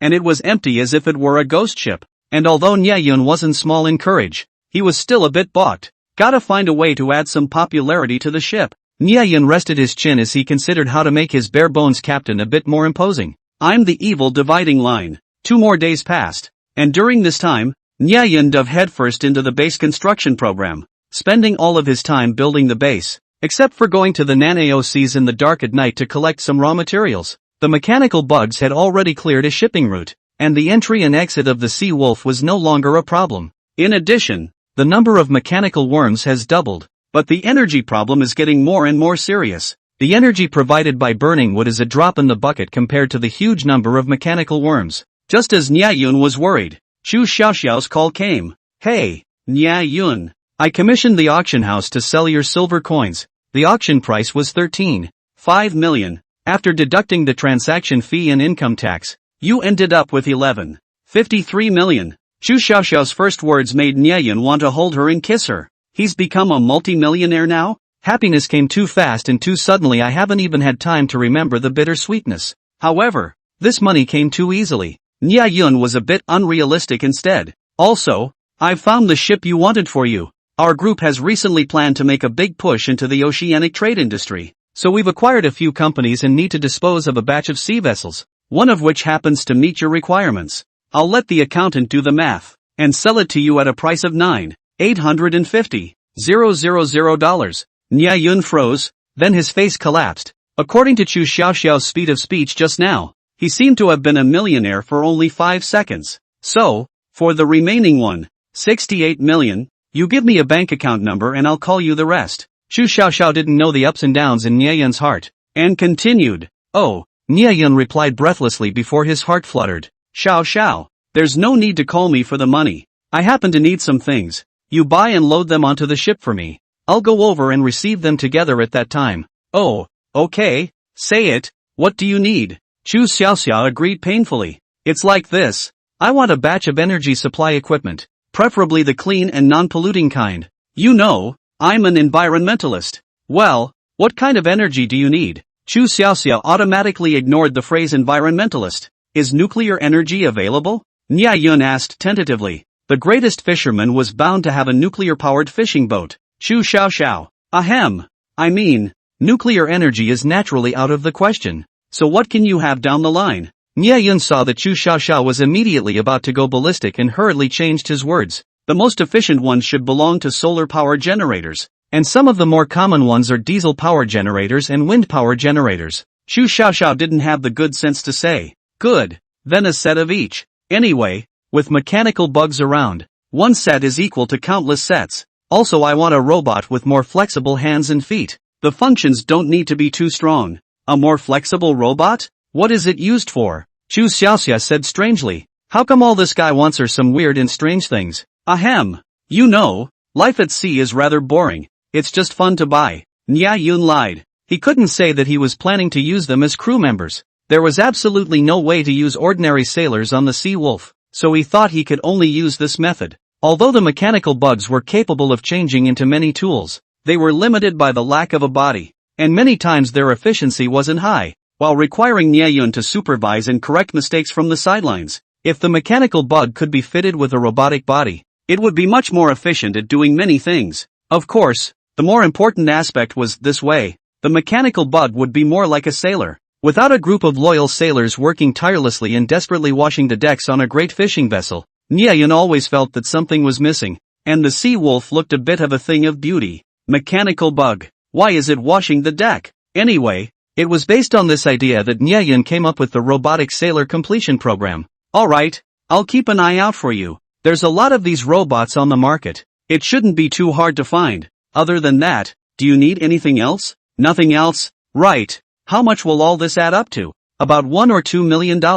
If it's not enough, I'll advance it for you first. Good. Then I won't be polite. It just so happens that I picked up some more ancient coins in the past 2 days. When you helped me sell them back to you. And picked up ancient coins again. You think this is a cabbage on the street? You can pick it up just by going out? Ahem. I'm serious. I don't know what's going on these past 2 days. I keep running into this kind of thing. And these coins are really something. I have to pick them up a few times. Chu Xiaoxia rolled her eyes. So you should have picked up all of them at once? Well, but not every kind of ancient coins are as valuable as your last one. The rarity of things is precious. The rarer the ancient coins on the market, the more valuable they are. Your one belongs to that kind of special precious. The rest of the ancient coins may not be able to shoot out such a high price. Chu Xiaoxiao was afraid that his expectations were too high, and couldn't help but remind him. Well, of course I know this. When the time comes, you'll have someone appraise it first, and I don't expect it to sell for much. It was true that Nia Yin didn't expect much.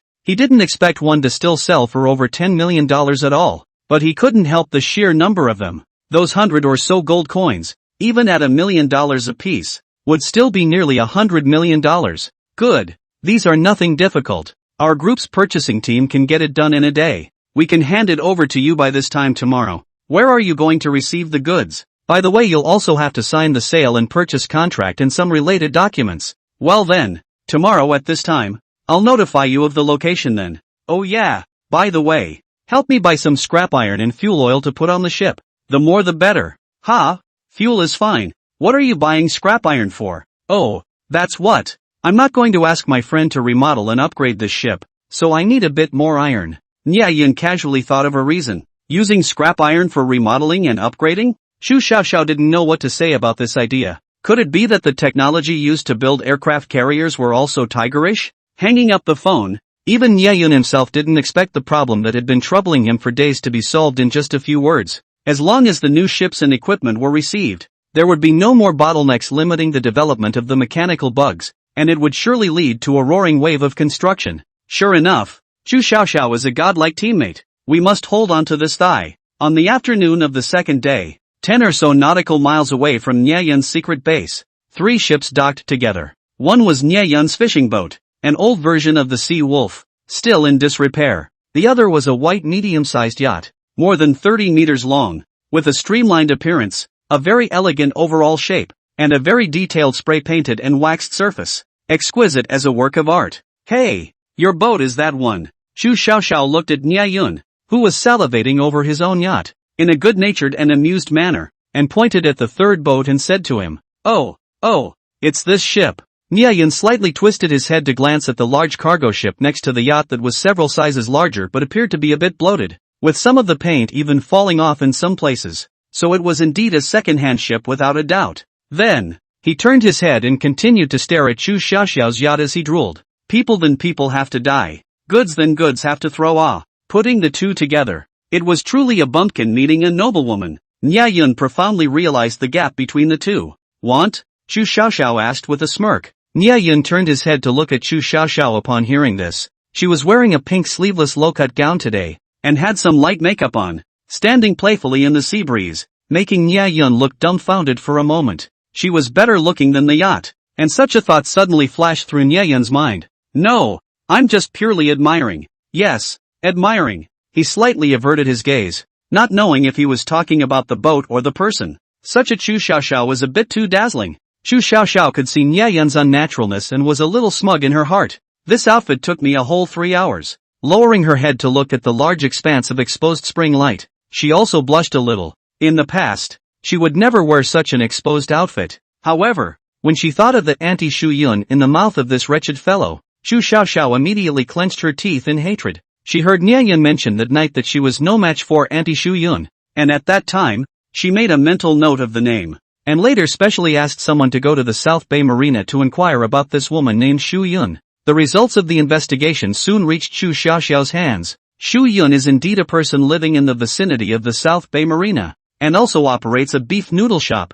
It is very easy to find. However, when Chu Xiaoxiao got the photo of the boss's wife named Shu Yun from the henchman who had some odd eyes, she was furious and directly pinched the photo into a ball of scrap paper. The woman on the photo was a fat woman probably in her 40s, with an ordinary appearance, but her only feature was very obvious. Her size was huge. No, I should say it was very huge. Damn Nia Yun. Chu Xiaoxiao was so angry at that time. How could she compare herself to this? Ahem. By the way, what's going on with this Sea Wolf ship of yours? Chu Xiaoxiao suppressed the nagging feeling in her heart for anti-Shu Yun and coughed twice before surveying the Sea Wolf they were currently on and asked with some doubt. At this moment, the fishing boat Sea Wolf could be said to have only one hull left in addition to its sails, which was bare and unspeakably strange. Nia Yun's face was a bit embarrassed as he coughed twice and said, Ahem, lately, I think the Sea Wolf has gotten a bit fat from eating, so I decided to have him lose some weight. Chu Xiaoxiao, could it be any more bullshit? Nia Yun was of course helpless when he did this, but he had just tested it this morning, and the all-ally fishing boat gods and goddesses really do sink. In the end, he could only come up with a castrated version, which is what the Sea Wolf looks like today. Nia Yun looked around and changed the subject. You're making it grand enough. It's almost catching up with the national leaders on their patrols, because Chu Xiaoxiao had to come over today to personally hand over the goods to Nia Yun. Xu Feng, who was worried that Chu Xiaoxiao would have another accident, had directly arranged for twice the usual amount of manpower to protect Chu Xiaoxiao. At this moment, around them, there were a total of 8 bodyguards located on each of the 3 boats, surrounding the 2 of them, with the nearest female bodyguard standing not far from them, and the 2 of them's conversations were transmitted into her ears without a hitch, as she glanced over at Nia Yun from time to time with a strange look in her eyes. No matter how one looked at it, $1,000 lady like Chu Xiaoxiao wouldn't cross paths with someone like Nia Yun. This broken fishing boat could bear witness to that. It can't be helped. My mom doesn't feel comfortable with me coming out. Chu Xiaoxiao was also a bit helpless. She had never liked to be so flashy. Well, it should be. By the way, do you know who the person who hijacked you earlier is? Nia Yun asked. Not sure yet, but the person behind the scenes is most likely someone from the Rieo group. Forget it. What's the point of talking to you about this? Chu Xiaoxiao stopped in mid-sentence. She didn't want Nia Yun to get involved in a fight at their level. Rieo group. Nia Yun secretly memorized the name in his heart and didn't follow up with another question. Come on, let's go up and take a look at your ship and cargo. After Chu Xiaoxiao finished speaking, she led Nia Yun aboard the cargo ship. As soon as they boarded the ship, a middle-aged man in a suit ran over in small steps and respectfully bowed to Chu Xiaoxiao. Eldest miss. Well, Manager Wu, why don't you introduce this Captain Nye to his new ship? Chu Xiaoxiao pointed at Nye Yun and said. That Manager Wu saw that Nye Yun was surprisingly so young and dressed.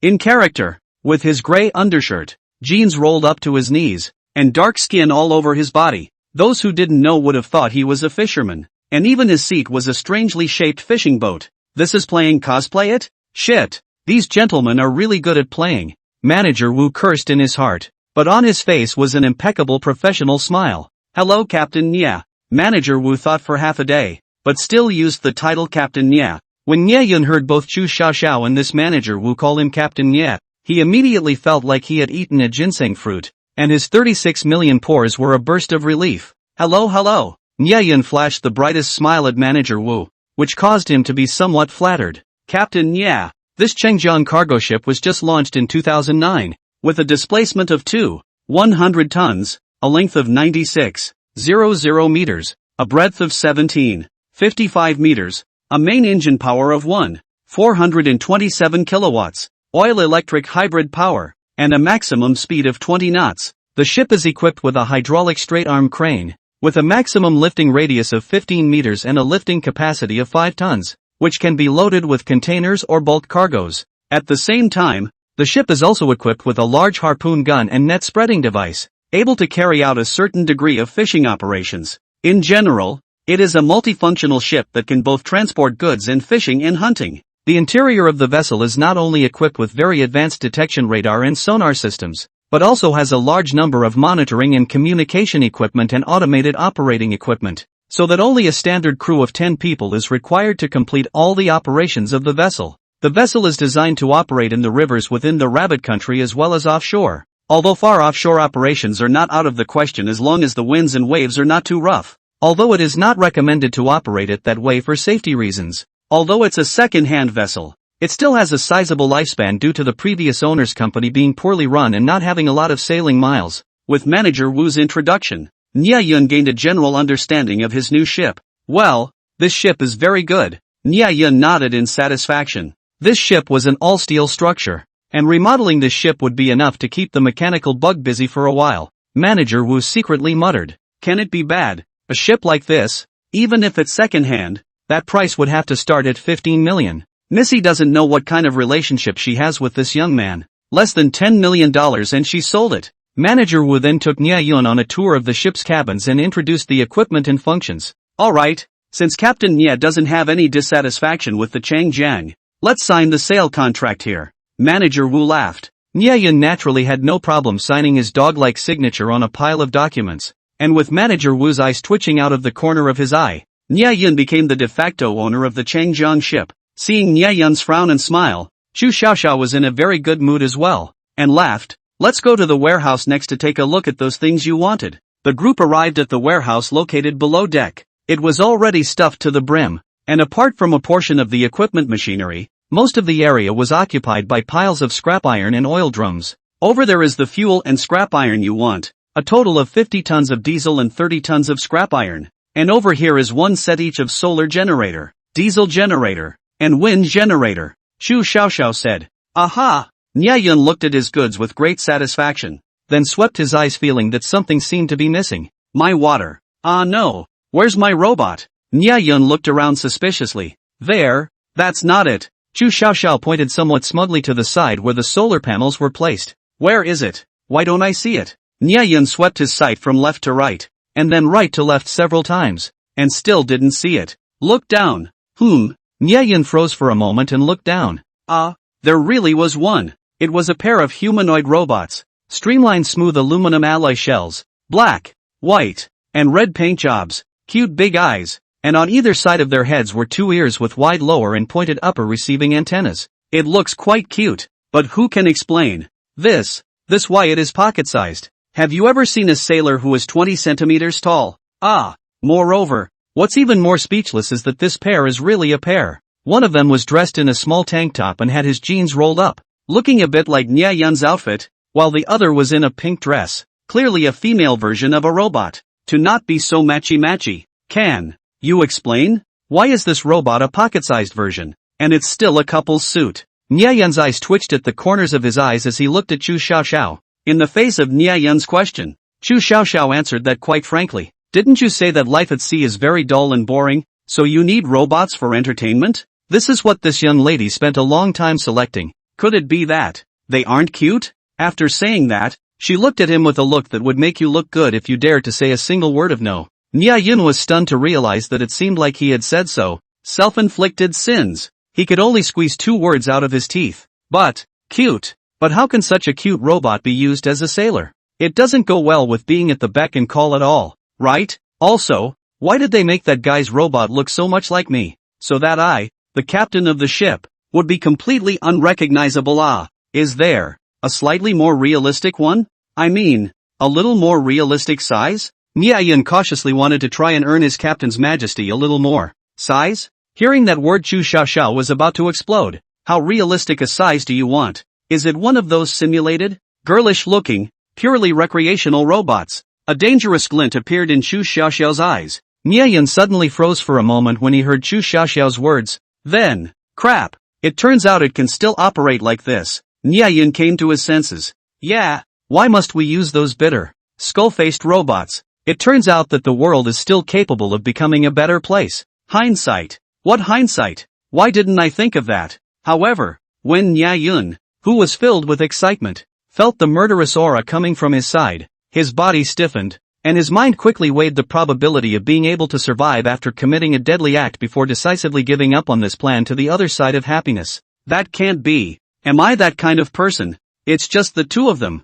I'm just too satisfied. Nia Yun said beyond words. Only then did Chu Xiaoxiao nod in satisfaction. The personal female bodyguard beside her had an odd look on her face as she listened to the conversation between the 2. But she was very professional and remained silent. Don't underestimate these 2 robots. They are the most advanced intelligent robots in the world. Not only are their joints designed with precision and able to walk freely like humans, they can also recognize 64 voice commands and can be remotely controlled from a distance. This pair will cost $1 million, said Chu Xiaoxiao, picking up a remote control next to her and fiddling with it a few times. And sure enough, one of the robots flexibly moved its arms and legs along with the control. Nia Yun smiled and nodded, looking as if he was quite satisfied, but in his heart he was spitting.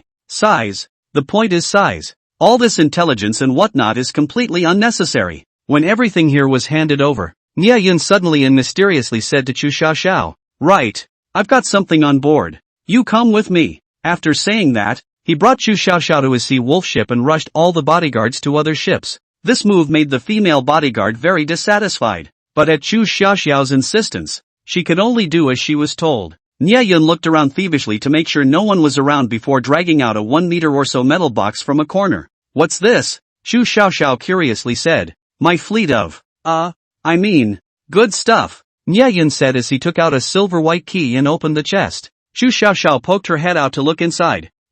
It's still a box. Nia Yun lifted the box inside and then opened it again. Inside was another box. Chu Xiaoxiao just looked at Nia Yun with a black line all over his head. Russian dolls in general. One by one, the box to pull out. Not long after the side of the pile of a large push of large and small boxes. Finally, after 5 minutes, Nia Yun took out the box with 9 locks. Well, 2 palm size. Inside, or box. Chu Xiaoxiao pumped the corners of her mouth and asked. Ahem. No. This time it's real. Nia Yun coughed twice in some embarrassment. It's a whole fleet of brothers fleet in here. So how could it be without discrete keys? Then Nia Yun used the key to open the 9 locks one by one, and the 2 of them crouched in the corner like thieves and opened the chest. At once, bright golden light shone out. This, Chu Xiaoxiao looked dumbfounded at the nearly 100 gold coins inside. She picked up a gold coin, only to see that the front side was a king's head, and the reverse side was a dovetailed flower. Even if Chu Xiaoxiao knew nothing about antiques, she could see that this kind of gold coin was definitely very old. This is the ancient coin you said you went out and picked up? Chu Xiaoxiao pointed at the nearly 100 gold coins with an expression of "You're teasing me." Ahem. I know the amount I picked up this time is a bit much, but you have to believe me, this is really what I picked up, Nia Yun said with a sincere expression on his face. Of course he picked it up. On top of that, he also picked up an ancient Spanish battleship. Then, I'll notify you by phone when these gold coins are processed. Given that the quantity is rather huge, if they flow into the market all at once, it'll have an impact on the price. So I'd suggest taking your time to get out of the market. Even though it'll take a bit longer, the returns will be greater. Chu Xiaoxiao, who had personally locked the box into her yacht safe, turned her head towards Nya Yun. Good. Just watch and deal with these. And I should owe you quite a bit this time, so feel free to deduct from it. And don't give me the money first after you sell it. Maybe I'll need to buy something else at some point, Nya Yun said. Regarding Nya Yun's unreserved trust, Chu Xiaoxiao nodded somewhat happily. Although this nearly $100 million was nothing to her, it was different for Nya Yun, and the fact that he was able to trust her so much still made Chu Xiaoxiao feel inexplicably joyful in her heart. Right. Remember to return that box to me after the gold coins are sold. Nya Yun suddenly remembered something and spoke. The box? Why? Chu Xiaoxiao looked at Nya Yun suspiciously. Ahem. That. Oh yeah. That box is an ancestral heirloom. It's very memorable. Nya Yun could say that he had almost forgotten that the box was constructed out of mechanical bugs, although even farther away, he was able to control the mechanical bugs to slowly roll back. But thinking about that difficulty, I'm afraid it's not much easier than the Red Army's 25,000 mile long march. The first time I've ever seen one of these. It was the first time I've ever seen one of these. Chu Xiaoxia looked at him with suspicion, but did not ask much, nodded and agreed. When everything was handed over, it was already close to dusk. Chu Xiaoxiao stood at the bow of the ship and watched the Changjiang ship dragging the Sea Wolf ship crookedly and gradually far away, disappearing in the fiery red haze. Manager Wu watched the scene with a head full of cold sweat beside Chu Xiaoxiao. Missy, is this really okay? Mr. Yeah. He's alone and has only learned the general method of operation. He can only roughly manipulate the direction like this, even if he says that there are sailors waiting in front of him to receive him, but it's still dangerous to go out to sea like this. Since he said he can, then he should be able to do it. Chu Xiaoxiao hesitated, but this guy has a lot of secrets on him. Receiving a ship is sneaky. Who would believe that he can just pick up gold coins when he goes out? There must be something fishy. Sooner or later, I'll make you spit out all your secrets. Chu Xiaoxiao showed her small tiger teeth and secretly said in her heart, Miss, it's getting late. We should go back. The female bodyguard beside her reminded. Then let's go back. Chu Xiaoxiao nodded her head and said. At this time, Chu Xiaoxiao was completely unaware that danger was gradually looming over. On the other side, not long after separating from Chu Xiaoxiao, there was only one ship left on the sea, the Changjiang, floating alone on the surface. In the Changjiang ship's warehouse, little ones, start working. Come on, give me a chance to digest this pile of scrap iron first. Manpower really isn't quite enough. Nya Yun waved his hand, and the large number of mechanical bugs that had just changed into the Sea Wolf ship began to devour the scrap iron over there. He found a box and sat down, looking somewhat helplessly at the pair of male and female pocket robots in front of him. Sigh. Small is small. It's better than nothing. Nya Yun helplessly held his forehead as the pile of mechanical insects that had long been on standby beside him hungrily surged up. 10 minutes later, Nya Yun opened his eyes and looked at the mechanical bug version of the robot in front of him, which was no different from the original, and flashed a hint of joy. Chu Xiaoxia really wasn't wrong, although the robot was a bit smaller in size. Its internal structure was very precise, and all the details of its design were now imprinted in Nya Yun's mind. In addition to making Nya Yun's experience with mechanical construction science skyrocket, he had also discovered a very useful new ability. He closed his eyes again, and this time, after a full half hour, Nya Yun reopened them as a stream of data flashed across the bottom of his eyes. Activate, Nya Yun ordered, looking down at the robot. You're my little apple. How to love you is not too much. As the dynamic music rang out, a pair of robots immediately started a square dance, and that standard degree and that coordination was enough to make all the square dance moms feel ashamed of themselves. Stop, Nya Yun ordered again. The pair of robots immediately stopped moving and stood upright with their heads held high. Oh yeah, it really works. Nya Yun waved his arms and cheered. Although it appeared that the movements of the pair of robots just now were not at all difficult for Nya Yun, who was able to perfectly manipulate the mechanical bugs, Nya Yun had not used any of his intentional commands at all just now. In other words, Nya Yun had just written this program and completed the entire set of controls with just his voice. Nya Yun, who was able to manipulate the mechanical bugs from the Pyme level, could, to a certain extent, modify the code in all the mechanical bug-ized computer chips as he wished. After all, the program code also needed to be stored in the memory units through physical hardware means. If he wanted to, in fact, he was able to even omit the step of voice control, and with just a thought in his mind, he could start this section of the program in the robot's control chip. And after the robotization of electronic products, there was another very huge advantage. That is, the storage space would be greatly expanded, because each individual robot bug was actually a memory unit. Using the size of a pocket-sized robot, its total capacity was roughly equivalent to a supercomputer. It was enough to allow Nya Yun to write huge applications as he pleased. TSK, one more programming master skill. Why do I feel like I'm getting further and further along the path of the school bully? Turns out I'm not a school dud, but a late bloomer. Pops, seeing what I've accomplished nowadays, you should be able to laugh in your grave as well. Nya Yun looked up at the sky with a 45-degree face behind his back, with a look of the past. Although it seemed that this skill was a bit of a cockamamie right now, Nya Yun's idea manipulation was a step ahead, both in terms of flexibility and efficiency of manipulation. However, with the ever-expanding colony of mechanical worms, it was no longer possible for him to manipulate each and every one of them as he had done before. He was still suffering from the headache that he was spending more and more time on recharging every day, and he still had some feelings of not being able to take care of it.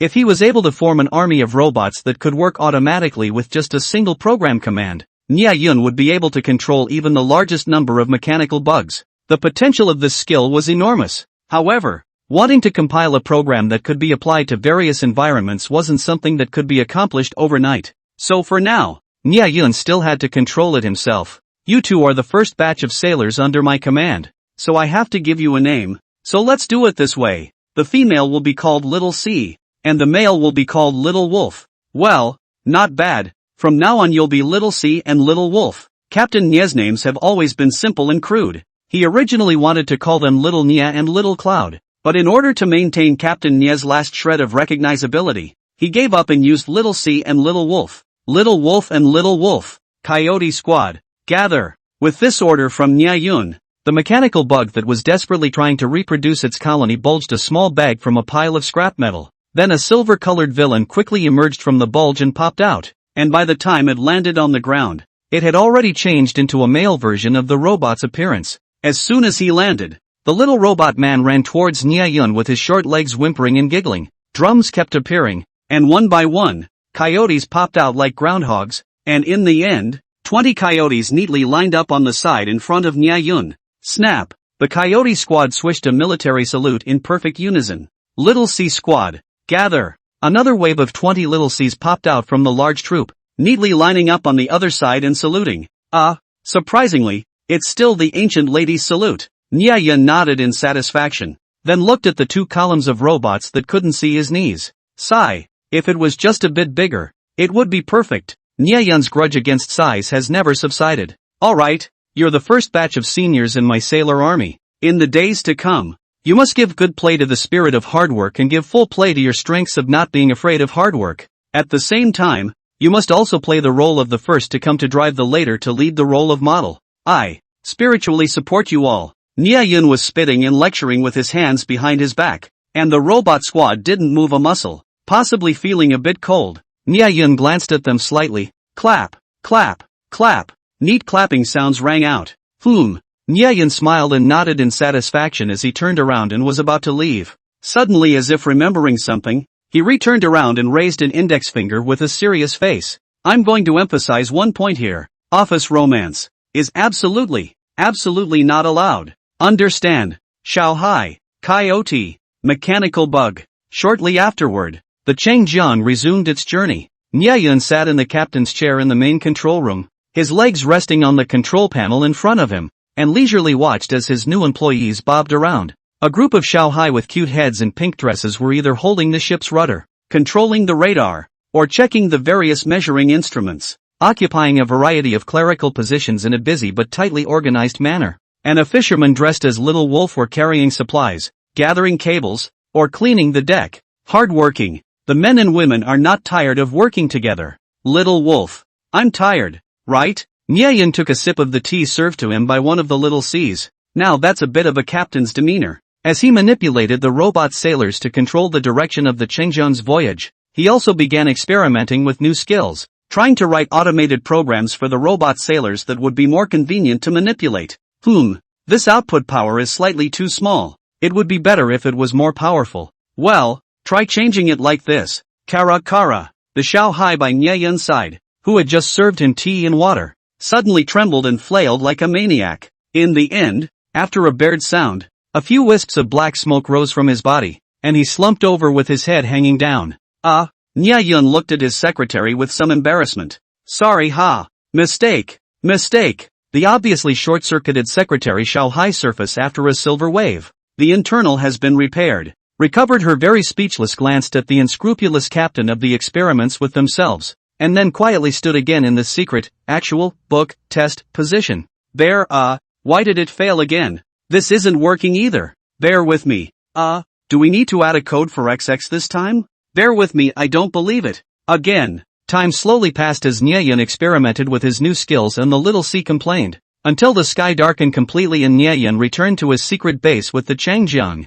At this time, the secret base had already been drastically altered, and in addition to a channel more than 30 meters wide being cleared out and continuously deepened and widened, a simple wharf walkway had been laid out next to the Seawolf using the cleared out reefs and other materials. Although it was simple, but the processing ability of the mechanical bugs was cosmic level. The trestle was built to be flat and level, and some raw materials collected by the mechanical bugs from the bottom of the sea were also placed on it. In addition to that, this base was also slightly camouflaged. At this time, the sky above the sea wolf's head had been covered by dense trees, stretching along the cliffs on both sides until the exit, obscuring the ubiquitous satellite detection in the sky. This was a camouflage net created by the mechanical bugs using materials from the woods on the island. In the near future, this piece of camouflage net would cover the only entrance and exit as well, and at that time, unless someone was sent to check it out in person, even if they were close enough to dozens of meters away, they would never be able to tell that there was something unusual here. A secret base, first and foremost, must be absolutely secret. This was Nyeyan's original intent in establishing the base, to hide himself and put safety first. Docking the Changjiang next to the Sea Wolf, Nyeyan ordered all of the mechanical bugs that were strengthening the Sea Wolf and the base's construction to put down the work at hand and, along with the original mechanical bugs, fully begin devouring the Changjiang and the supplies on it. With the dozens of barrels of fuel that Chu Xiaoxiao had purchased for himself, the energy problem had been solved for the time being, and it would be even less of a problem when the sets of power-generating equipment had been replicated. Under Nyeyan's orders, all of the mechanical worms kicked into high gear and resumed another round of population explosion climaxes. From a distance, the entire Changjiang ship looked like it was coated in a layer of silver white, shimmering with an ethereal light under the moonlight, originally used by him to cover his tracks while also providing a large amount of raw materials. This ship was destined to be devoured from the moment it was bought. Nyeyan stood at the bow of the Sea Wolf and watched the scene of countless mechanical bugs surging and devouring the opposite side of the ship. And a wave of unspeakable emotions immediately surged through his heart. Once upon a time, Nyeyan had piloted the former Sea Wolf ship as it passed underneath the big ships, looking at the giant ships with incomparable envy, as if the entire world was occupied by them. And now, the 1,000-ton cargo ships that were previously incomparably majestic in their own eyes can only be at my mercy. And before long, the 10,000-ton ships, and even the 100,000-ton giants, will be nothing more than my food. And what about after this? Nyeyan looked at his hands, and for the first time, he had some knowledge of his own power. What raged beneath that silver-white color was a great power that surpassed nature. The power of technology. It was also my power. Ambition was like a bit of kindling that was thrown into the lake of his heart, igniting a blazing fire. He raised his head and looked toward the boundless sea in the distance, and the stars in the sky. Exactly what kind can be considered the greatest fisherman? Pondering such a question, Nyeyan's eyes grew brighter and brighter. Then let this ocean be dominated by me. As far as the eye can see, it will be my fishing grounds. Right at this moment, a realization suddenly flashed through Nyeyan's mind, causing him to suddenly freeze. Then his face changed, before endless anger surged in his heart and veins popped out on his brain. Time went back to an hour ago. The yacht of Chu Xiaoxia's group was traveling back in the afterglow of the setting sun. At the helm was a middle-aged captain who had been working for the Chu family for more than a decade, yet his gaze was somewhat flickering at this moment, looking at the radar in the control room from time to time. Tick-tock, a beeping sound came from the radar, and a point of light appeared on the edge of the radar's view screen before coming straight to the center. That captain's face changed. Then with a clench of his teeth, he silently controlled the yacht to turn in a direction towards the direction of the point of light. At this moment, that Chu Xiaoxiao's personal female bodyguard was patrolling around the yacht, checking the security of her men. Her name was Yi Min, a bodyguard from the Dragon Spring Security Company, who had once served in the Min Provincial Armed Police Women's Special Police Team, and was proficient in fighting. shooting as well as protecting important targets, and was later poached by the Dragon Spring Company as a security consultant. This time, he was hired by Chu's group for a large sum of money, and personally served as the captain of this security operation to protect Chu Xiaoxiao closely. Yimin was suddenly slightly startled as she clearly felt the yacht make a not-so-small steering maneuver. According to reason, there were no messy traffic roads on the sea. After confirming the destination, one only needed to drive straight in the direction of the harbor, and there were no ships around at all that needed to be avoided, so there was no need to make a drastic steering movement at all. She looked towards the bow of the ship. On the dark sea, there was a vague roar of a motor that seemed to be approaching. Yimin's vigilance was high. Feeling that something seemed wrong, she immediately headed to the yacht's control room to check the situation. She arrived at the control room and reached out to open the door. Then her face changed. It's been unlocked. Bumper to bumper. She knocked hard on the door. Captain Wei, are you there? Why did you lock the door? The room was quiet. Oh no! Yimin immediately realized that something was wrong, but it was already a little too late. Bang bang! Ah! Point-blank shots from automatic rifles and a scream came from outside. Damn it! Yimin immediately pulled out the pistol on her waist and rushed towards Chu Xiaoxiao's bedroom. For a while, the yacht was inundated with gunfire. 10 minutes later, a cold man draped in an armed belt and holding an AK-47 assault rifle stepped onto the yacht that looked a little miserable, with 7 or 8 armed men surrounding him to the left and right. The yacht was no longer as elegant and delicate as it was earlier. It was covered with bullet craters everywhere. The ground was littered with broken glass slag, and some locations on the hull had even been blown out by heavy weaponry to create a large hole. What's the situation? The cold man asked. Speaking in Animese, a junior brother immediately stepped forward and replied back. Big brother, there are 8 bodyguards in total, except for the leader and the target hiding in the core cabin. The rest have been taken care of, and the rest of the people on the ship, except for the captain, have been dealt with as well. The surrounding mercenaries had a face full of unconcern, as if killing a few people was just as simple as eating and drinking water for them. Why haven't we captured the target yet? The cold man asked. The leading female bodyguard is very alert and has good hands. We just made a move and she injured one of our brethren, and took the target to hide in the core chamber, where the walls and hatches are specially retrofitted with bulletproof steel plates, and it will take some time to break through the door. But big brother, don't worry. There are 2 brothers watching the door of the target there. They can't run away. Aha! The cold man nodded his head to indicate that he knew, then glanced disdainfully towards the speedboat they were traveling in and shouted in raw Chinese. Feng, you can come out now. It's safe here. The figure of a man poked out of the speedboat and seemed to survey the boat for a while before carefully walking up to the cold man, who was clearly Brother Feng of the Rieo group. Captain Ruan, all settled? Brother Feng asked with some excitement. There's still a rat that took the target and hid in the core compartment. But don't worry. It will only take a little time to catch the target person. Good. It's really too good. Captain Ruan, capture the target as soon as possible. I'll inform our young master to come over. I'm afraid it's not possible yet. We've activated the electronic jamming device until the rat inside is uncovered. In order to prevent news from leaking out, it's still necessary to keep the communication blocked. In that case, well, then I will wait a little longer. Captain Ruan, please also capture the target as soon as possible. That cold man Captain Ruan ordered a sentence to his subordinates. Soon a junior brother brought the trembling Captain Wei over. Captain Wei had just seen the scene of these Animese mercenaries killing people. He was already scared out of his wits. At this time, when he saw Brother Feng by Captain Ruan's side, it was like he had seen a loved one. Brother Feng, finally, I've seen you. You must make sure I'm safe. Captain Wei shivered and shouted. Don't worry, old Wei, as long as you cooperate obediently, not only will your son be safe and sound, I'll also arrange for your entire family to enjoy a peaceful old age in Kangaroo Land when this is over. Yes, I will cooperate. I will cooperate. Captain Wei nodded his head like pounding garlic.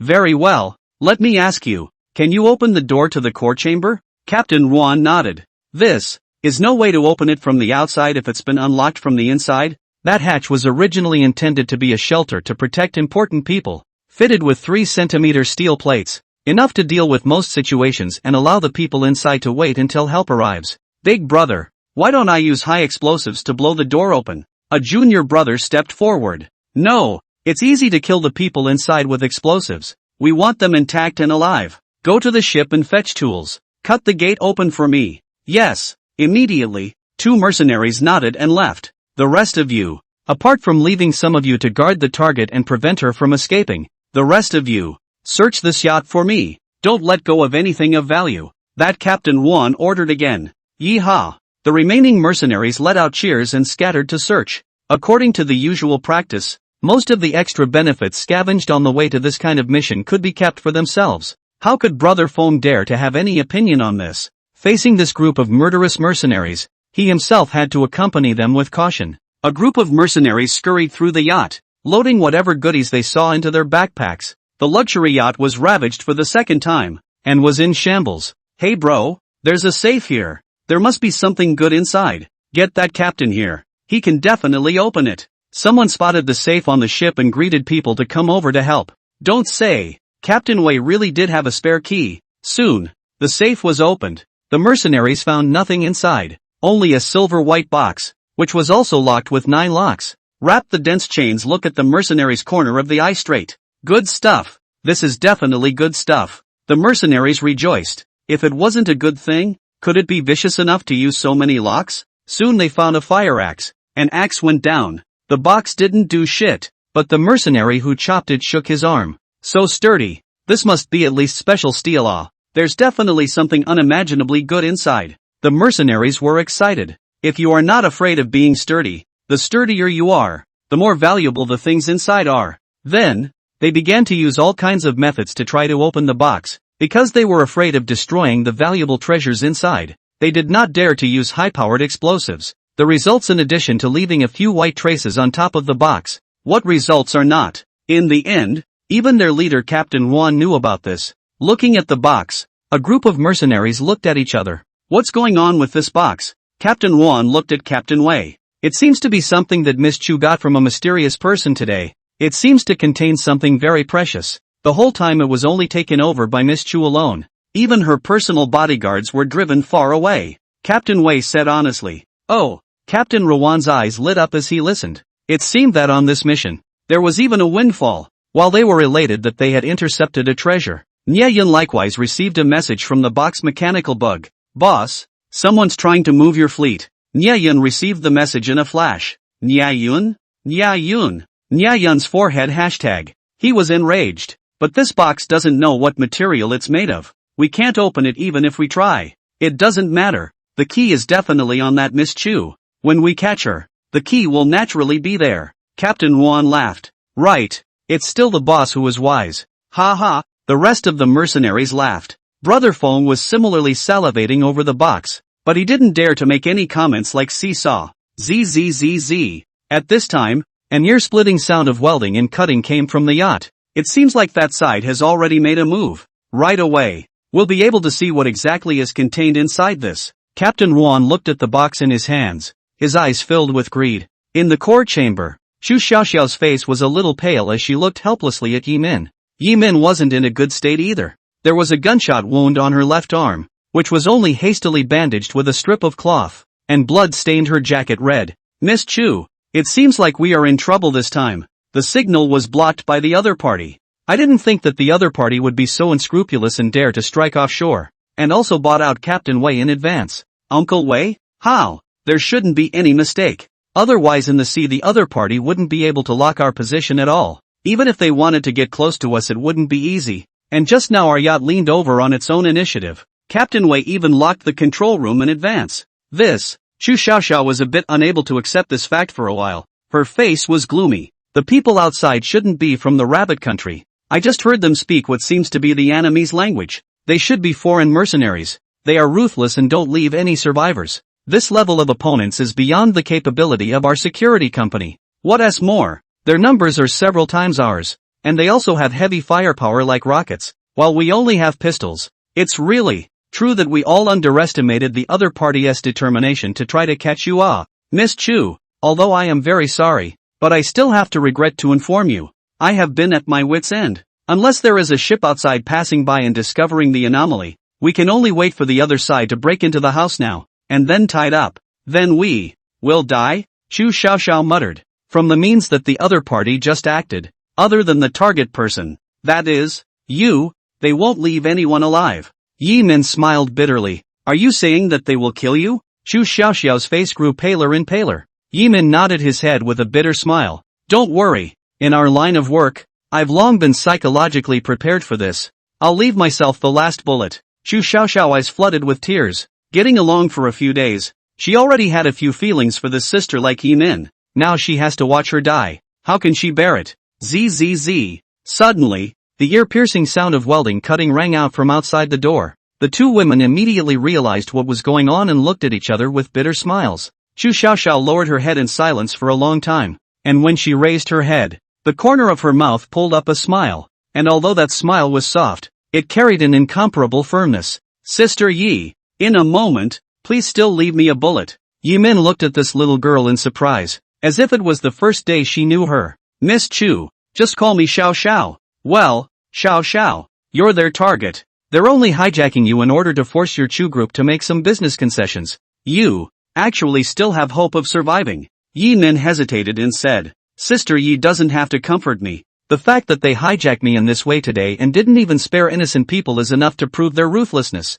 If I fall into their hands today, my mother will definitely agree to all of their demands for my safety. But I'm afraid that the end result will just be for them to suck the last drop of blood out of my Chu group, and when I have no more use for them, it will be just as hard to escape death. Not to mention that falling into their hands, I'm afraid that my life would be worse than death. Yimin looked at Chu Xiaoxiao appreciatively. There are great horrors between life and death. In this kind of situation, still able to recognize his situation so clearly, should I say that he deserves to be called a small genius who reigns supreme in the shopping mall? Yimin sighed, then looked at each other with Chu Xiaoxiao and smiled. Only that smile. Unspeakably helpless. The two of them leaned together, looking at the gate that was being slowly cut open little by little, snuggling up to enjoy the last bit of time. Chu Xiaoxiao felt this familiar despair. The heart cannot help but emerge again the figure of a person. That night, the deafening sound of gunshots in the darkness, and the ensuing bit of dazzling fire brought her out of the abyss. Sister Yi,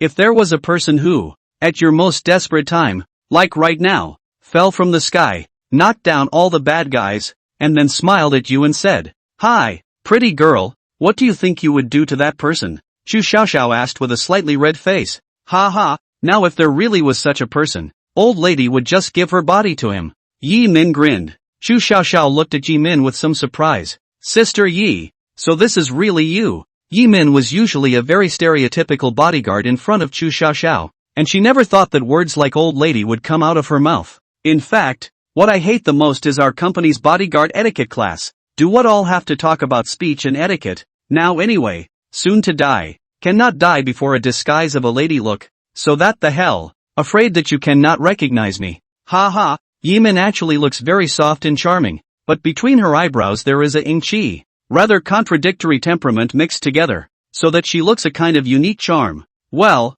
before I die, I will also be my true self. Old me will also give my body to you at that time. LOL. Chu Xiaoxiao cupped her small fists and giggled. Ha ha ha. The two women forgot about their fear and laughed in their desperate situation. Right in the middle of the two women's conversation, the thick door had been cut 3/4 of the way through. The sparks of welding were coming out, and it was clear that in a short while, a big hole would be cut out, and then the two women's last barrier would no longer exist. Yimin carefully checked the magazine. Due to the fierce battle just now, she only had 3 bullets left. She unloaded them one by one, and stuffed them back into the magazine and loaded them. One for the enemy, one for Xiao Xiao, and one for herself. She gripped the pistol in her hand tightly and turned her head to look at Chu Xiaoxiao, seeing that she was also looking at herself with a pale face, but firmly nodding to herself. She returned a smile and raised the pistol up, aiming it at the doorway, her eyes narrowing slightly. There, the cutting had stopped, and the faint sounds of conversation were coming from outside, so it was clear that the other side was getting ready to break down the door. Boom! Right at this moment, the entire yacht suddenly shook violently. Ah! Chu Xiaoxiao was unsteady on her feet and fell to the ground with a cry of surprise. Yi Min was not much better, but soon ambled over to Chu Xiaoxiao's side, looking at the doorway in disbelief. Could it be the other party's covering maneuver before breaking in? Was it necessary to make such a big commotion? Nia Yun was angry, and the consequences were dire. I've just set my sights on becoming a great fisherman, and someone's even trying to get their fleet's head around their own backyard. This is intolerable. If an uncle can tolerate it, an aunt can't either. See wolf, prepare to attack. Nia Yun roared. The mechanical worms that were breeding their colony immediately stirred. abandoning the already ravaged Chengjiang and returning to the Sea Wolf along the hulls of the ships that were leaning together. Compose the engines. Form a propeller. Compose a gun. The Sea Wolf instantly bared its fangs and became incomparably hideous. Nie Yun gave up the slow accelerating sail power and switched to the propeller system of the Changjiang that he had just devoured, and very ferociously combined 3 entire sets of propellers in the bilge, with 2 more sets of propellers extending out from both sides, for a total of 5 sets of propellers that had just been assembled and were spinning madly. Countless coyote robots carried the oil drums, supplying buckets of fuel to the diesel engine without hesitation, providing sufficient power. The Sea Wolf began to move slowly, gaining speed, and by the time the Sea Wolf rushed out of the base along the shipping channel at an almost 30-degree incline, its speed had already soared to 20 knots, with its bow pointing straight in the direction of Nie Yun's fleet. Nie Yun stood at the bow and waved his hand. Sea Wolf, full speed ahead. Boom, boom, boom. The diesel engine let out a roar, operating at 120% power overload. The rotating speed of the propellers beneath the surface of the sea soared once more, swirling up large swaths of water as the Sea Wolf's speed continued to increase, quickly exceeding the theoretical limit speed it was originally designed for. Nie Yun's broken hair on the bow of the ship was whipped by the strong sea breeze and danced wildly, just like his master's mood at this moment. A blazing rage bubbled in his eyes. Murderous! No matter who you are, dare to touch my fleet, all will die. On the yacht, Brother Phone looked at the mercenaries scavenging around. He couldn't help but step forward and said, Captain Yuan, later on, tell your people to be careful. Don't hurt the targets inside. My young master has instructed that they should be unharmed. Don't worry, we're very skilled at this kind of thing. When the time comes, we'll throw in 2 tear gas first, and make sure that the other party will have a hard time dying on their own. Ha! That's good. That's good. This time it's really thanks to Captain Yuan. The reward of $10 million will be credited to your account in no less than 1 cent afterwards. Happy cooperation. Ha ha. With things going so smoothly this time around, Brother Phone was in a good mood. Remembering that little star and his family, he began to look forward to what kind of reward his young master would give this time around. Well, happy cooperation. Ha ha. That Captain Yuan was also in a good mood. The mission had gone well. The reward was about to arrive. And there was the added bonus of a mystery box. Could he not be satisfied? The group waited for about half an hour before a junior came over to report. Captain, it's almost done over there. We can do it now. Captain Yuan nodded his head and handed the box to a junior brother beside him, letting the junior brother put it into his accompanying backpack before he said, Go, greet the brethren and gather. Let's go over and take a look. Yes. After saying that, other than the 10 or so mercenaries who stayed behind to guard the speedboat and control the deck, the others followed the chief into the yacht. Captain Wei was left on the deck, guarded by 2 mercenaries. He was trembling and his eyes were a bit frightened as he looked at the corpses and blood on the deck, which was emitting a strong bloody odor at this time because no one had dealt with it. Captain Wei's eyes swept over the body of Manager Wu lying in a pool of blood not far from his side, and he hurriedly turned his head, not daring to look again. The 2 of them can be said to be colleagues, and have known each other for several years. At this time, their hearts were filled with fear and guilt. Elder Brother Wu, it's really not that I intentionally tried to harm you. They didn't say they would kill anyone. Really, my son was caught by them again. I had no choice. I didn't do it for the money. If I hadn't listened to them, my son would have died. He was my only son. I'm sorry. I'm so sorry. He mumbled under his breath and couldn't help but burst into old tears. Humph. The 2 mercenaries next to him glanced at Captain Wei with disdain. Strange. Did you guys hear anything? At this moment, one of the mercenaries suddenly wondered. A sound? Ha! There seems to be some kind of sound. It seems to be that direction. The other said after listening with his side ear for a while. Clatter. The sound grew louder and louder, and more mercenaries looked in that direction. Captain Wei also slightly froze, looking at the dark sea. Often dealing with ships, he was the first to react. This is the sound of a ship slicing through the water when sailing at a rapid speed. And the other party is rushing toward himself. He took 2 steps backward in horror and looked in that direction with wide eyes. All the mercenaries on the deck also noticed the abnormality and raised the guns in their hands to aim at that direction. Quick! Shoot the searchlights over! A resourceful mercenary reacted and shouted. As the bright light shone through, a scene that left everyone dumbfounded was imprinted into their eyes. Hundreds of meters away, a huge ship that looked like a medieval sailing ship leapt out of the darkness, its spiked bow piercing the sea surface, stirring up waves several meters high, and lunging straight at them with an aura as if it were a flooded beast. Oh god. Fuck. What is this? Quickly circumvent. Everyone shouted in panic. Only Captain Wei froze dumbfounded, muttering, "This is a Spanish sail battleship." As a ship expert, how could he not see the origin of the ship in front of him? But that was what put him in a brain-damaged state. A battleship from hundreds of years ago? Charging towards itself at a speed of hundreds of kilometers per hour? Am I dreaming here? However, the two were already too close, and before the people on the ship could make any moves, the sailboat flexibly made a drifting horizontal deceleration maneuver under the eyes of the crowd's horrified and unbelievable gazes, and the seawater that was stirred up rained down like a downpour that poured all over the people on the deck. Then rumble! With a loud bang, the two ships' sides collided hard together, and for a while debris flew everywhere, and the twisted steel's creaking wail was clearly audible. All the mercenaries were brought down by this sudden impact, and even some unlucky people were either hit by the flying broken wood, broken bones and tendons, or directly thrown into the sea. A time of screams. Captain Wei saw the opportunity quickly, when the two ships collided into a box behind the dead hold on the cable, avoided a disaster. Waiting for the scene gradually calmed down, the yacht on the deck of the wet survivors of this only dazedly looked up to the culprit who caused all this. Wooden hull, 3 masts towering high, and every part of the body does not emit a strong sense of historical weight. However, this kind of old antique that should only be seen in movies or museums unexpectedly appeared in front of him like this and brought him a shocking blow. A century-long collision between a medieval sailing ship and a modern yacht? Oh, my god. Who's going to tell me this isn't a dream? Which director's idea is this? It's fucking bullshit. Without asking, it was naturally Nya Yun and his sea wolf with his monstrous rage. At the moment, both ships were in a miserable state due to the solid collision they had just had. The yacht had survived the ordeal after so much. The remaining glass was all shattered, and the side that had been hit was sunken down into a large piece of this kind of damage without having to see it. Some places must be leaking, and this maritime work of art was considered to have been completely spoiled. The opposite side of the boat is obviously a wooden structure. According to common sense, this kind of impact is like an egg against a stone, enough to let the other side of the direct disintegration, but the crowd was shocked to find that the other side of the damage was even slightly lighter than the yacht. Although one side also appeared large chunks of cracks, but even still maintained the structural integrity. This was simply unbelievable. There was still such hard wood in the world, but the condition of the Sea Wolf was actually not as good as it appeared on the surface. In order to pursue extreme speed, Nya Yun's ferocious remodeling was simply too rough, completely disregarding the vessel's ability to withstand it and roughly strengthening the Sea Wolf's power system. This resulted in the load on the hull from all that extra power from these extras far exceeding the limits of an ordinary wooden sailing ship. Without any hesitation,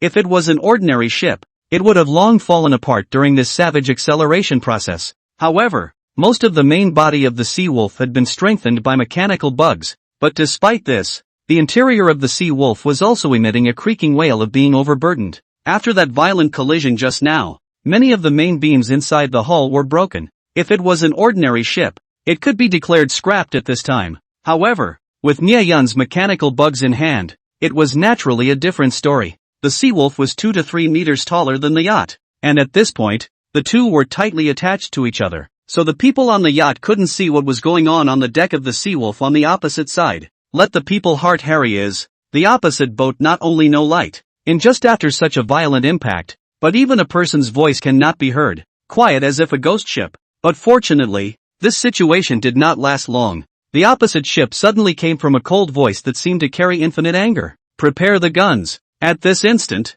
some of the enemy's mercenaries who did not understand Chinese were slightly relieved in their hearts. Fortunately, it was someone's ship. However, everyone who understood the meaning of the words had a big change in color. No, it can't be. Captain Wei's face turned white as he muttered unconsciously. He could naturally see that this was not only a medieval sailing ship, but also a sail battleship, right in front of everyone's incredulous gazes. On the opposite side of the ship, dozens of gun ports roared open, and a single gun that shimmered with a silver light was pushed out, moving in a neat and tidy manner. The black holes of the gun ports were now facing this way. What the fuck? Oh, hell! Take cover! Take cover! There was instant chaos on the deck, but alas, it was a little too late. Fire! With this roar, the sound of the 25 guns on the side of the Sea Wolf alternately boomed.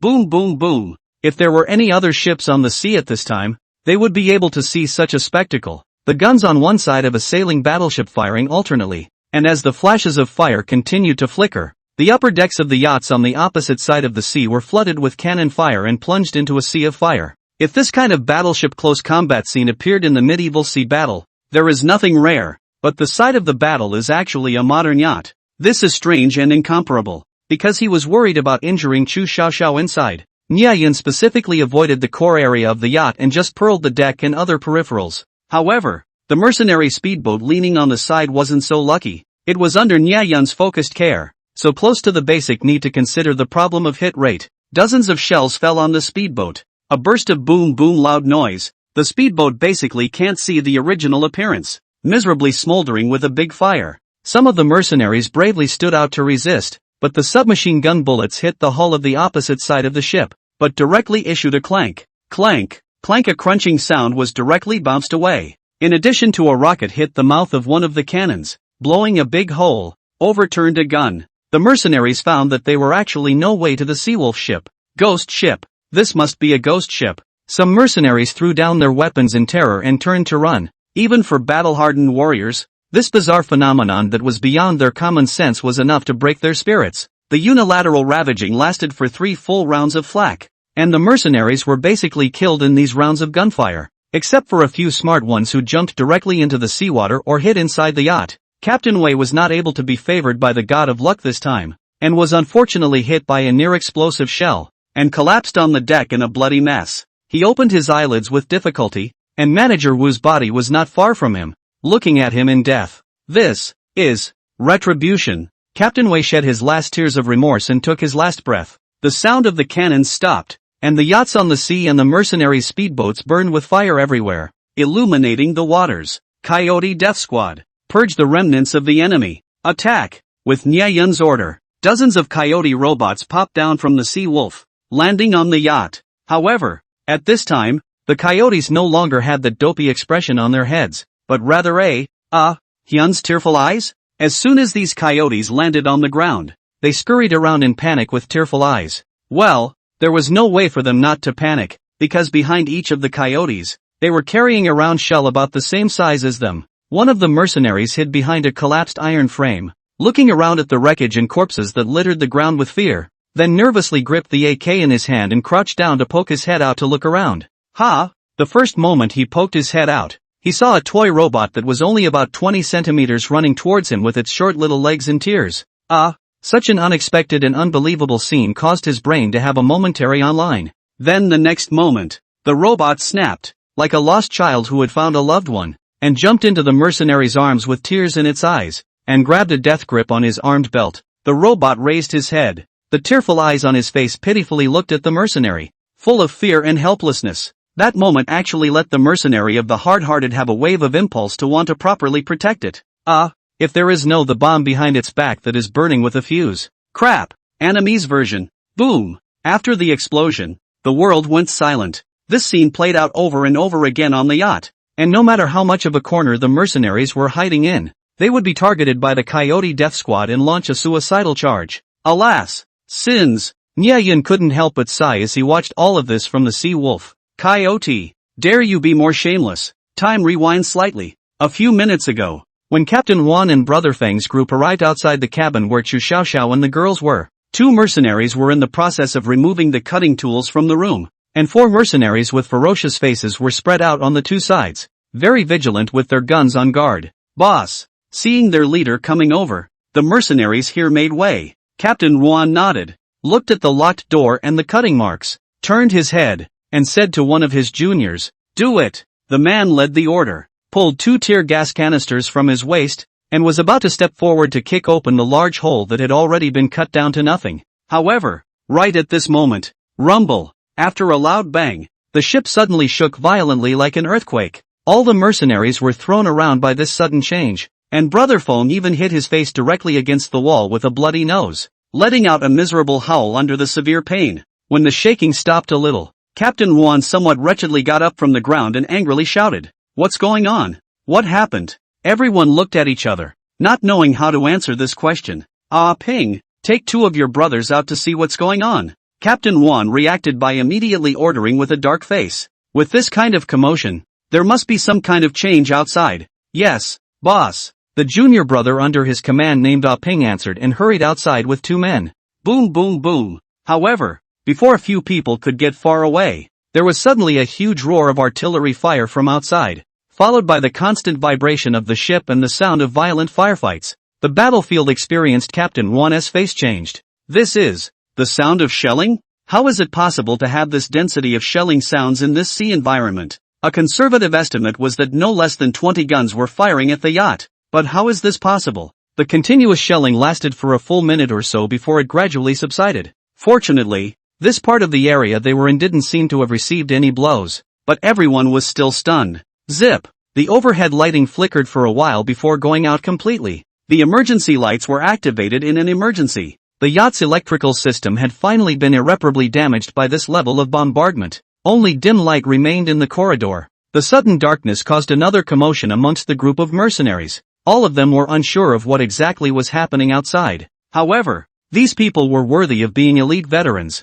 and quickly recovered from the short-lived commotion. Everyone began to seize powerful positions, and took out 120,000% of their attention and began to alert the passageway from which they came while waiting for their leader's instructions. Foam covered the bridge of his nose in panic and looked to Captain Gwyn. Warm team badge? Quiet. Captain Gwyn gave Foam a vicious look. The sound of artillery fire outside had stopped. But strangely enough there were still sporadic explosions coming from time to time. Could it be grenades? Captain! Captain! Help! At this moment, a mercenary stumbled over from the outside passage, covered in smoke and obviously still suffering from minor injuries, but his face looked terrified, the expression of a man on the verge of a mental breakdown. Lao Lu? As soon as Captain Wan saw the man, he rushed forward and grabbed him by the collar. What exactly happened outside? How are the brothers doing? Ghost! Ghost ship. There are ghost ships. Ah! Help! Don't come over! Don't come over! The mercenary named Lao Lu was obviously mentally frightened, his mouth full of incoherent speech. Pa! Captain Wan unceremoniously gave Old Six a slap. Calm down for me. Say, what exactly happened outside? Captain Wan drank with a face full of scorn, seemingly restored to some sanity by the slap. Old Six stammered. It was a ghost ship. It crashed into us. It is a wooden sailing ship, but its body is as hard as iron, and our rockets are not much use when we hit it. And, also, it had so many guns, and finally, a whole lot of little ghosts. The brats would explode. They cry and chase us everywhere, crying and chasing us, and when they catch up, they blow themselves up. It's horrible. It's just horrible. The brethren are all dead. The corridor was quiet and silent. Captain Wan slowly let go of Old Six, who was already limp and still chanting ghost ship. He looked around. Everyone showed fear from the bottom of their eyes. And Fong is even worse. Scared legs shivering. The heart is even more regret. Good, why I have to personally come over to join the fun. I am stupid. Really. Captain Ruan's face was as gloomy as water. He had thought that it was a simple kidnapping mission, but now it seemed that his own men outside should have been wiped out. His own mercenary corps was left with less than 10 people all of a sudden. This kind of loss can be said to be unprecedented.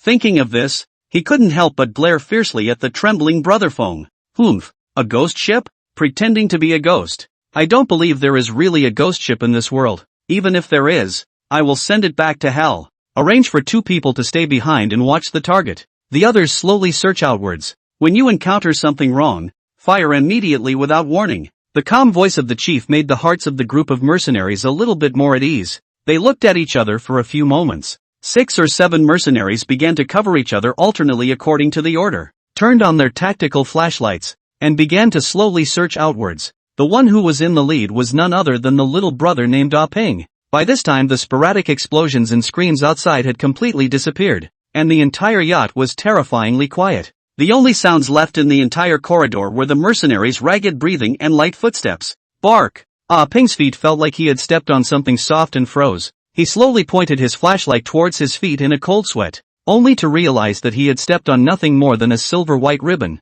and only then did he heave a sigh of relief, cursing himself for being paranoid and refocusing his attention on the front. However, what he was completely unaware of was that right after he passed by, that silver-white ribbon instantly transformed into a liquid metal-like fluid silently flowing along the dark corners of the wall, slowly flowing towards the depths of the corridor. Ping, what's the situation? After walking for a while, Captain Rowan's voice came from the intercom on his shoulder. With the speedboat outside destroyed by Nyayun, the communication shielding device was just as damaged, and it was already possible to use the communication equipment normally. Reporting to the captain. So far, everything is normal. Ah Ping said back. Well, don't let your guard down. Keep searching. Yes. Ah Ping ended the call and continued on. They carefully turned a corner, and their tactical flashlights immediately shone onto the new corridor, wary of the sudden appearance of enemies. However, at this moment, all the mercenaries suddenly froze. It wasn't that an enemy had appeared,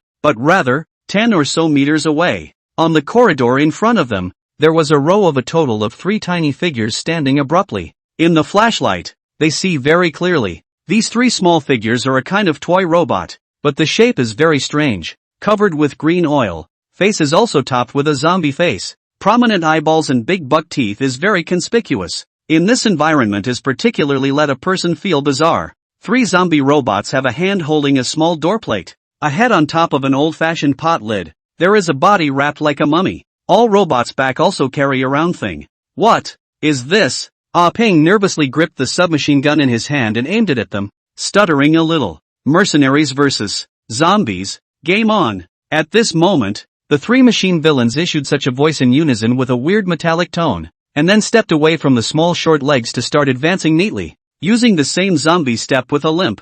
Mercenaries versus zombies? Ah Ping did understand Chinese, and very unfortunately, he had played a game called Plants vs. Zombies. At this moment, his eyes were wide open, and a bad feeling flooded his heart. The 3 toy robots had a uniform pace, and although they weren't fast, they brought a huge amount of fear and pressure to the mercenaries. Fire! Ah Ping immediately called out. At this time, there was no need to care if these toys were being maneuvered. There was definitely no mistake in eliminating them first. Day. Intense gunfire rang out steeply. Ding ding ding ding. The bullets hit the zombie robots, but they made a crisp metallic collision sound. The intensive firepower knocked them to the ground, and in no time, they were smoking and lying on the ground, not moving. All the mercenaries breathed a sigh of relief. Fortunately, it is not ghosts and monsters or something like that. What humans are afraid of is only those unknown, unbeatable things, but never include this kind of toys. However, just at this moment,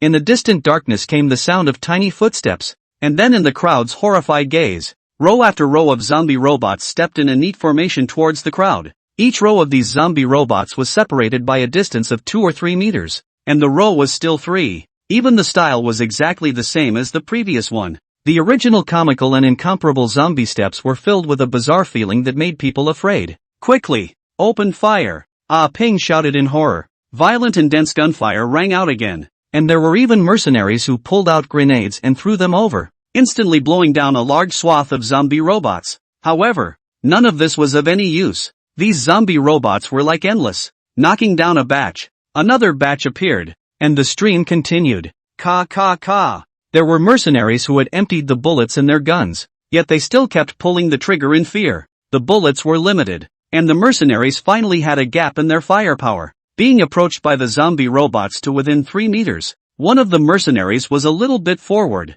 the first to be close to the zombie robot, only to hear rumble. With an explosion, the mercenary was blown to pieces. What those robots were carrying was a shell. Retreat! Slowly retreat backward. Keep the firepower unbroken. Ah Ping shouted in terror. He thought of the little ghosts that would explode that old Six had just mentioned. Could it be this kind of thing? Could there really be a ghost ship? The mercenaries were fighting and retreating. Luckily, the zombie robots were not fast, always at a pace, giving them time to adjust their formation. Ah Ping! What's happening? Captain Rowan's voice came over the intercom, and it was clear that the rear had heard the gunfire coming from this side as well. Team, Captain, so many zombie robots. That ghost ship. It's playing zombies with us. Ah Ping was also a bit incoherent at this moment, obviously also believed in the ghost ship, defining the enemy as that ghost ship. Captain Rowan on the other side was listening to the bruises on his brain. What zombies? Don't say something inexplicable 1 by 2.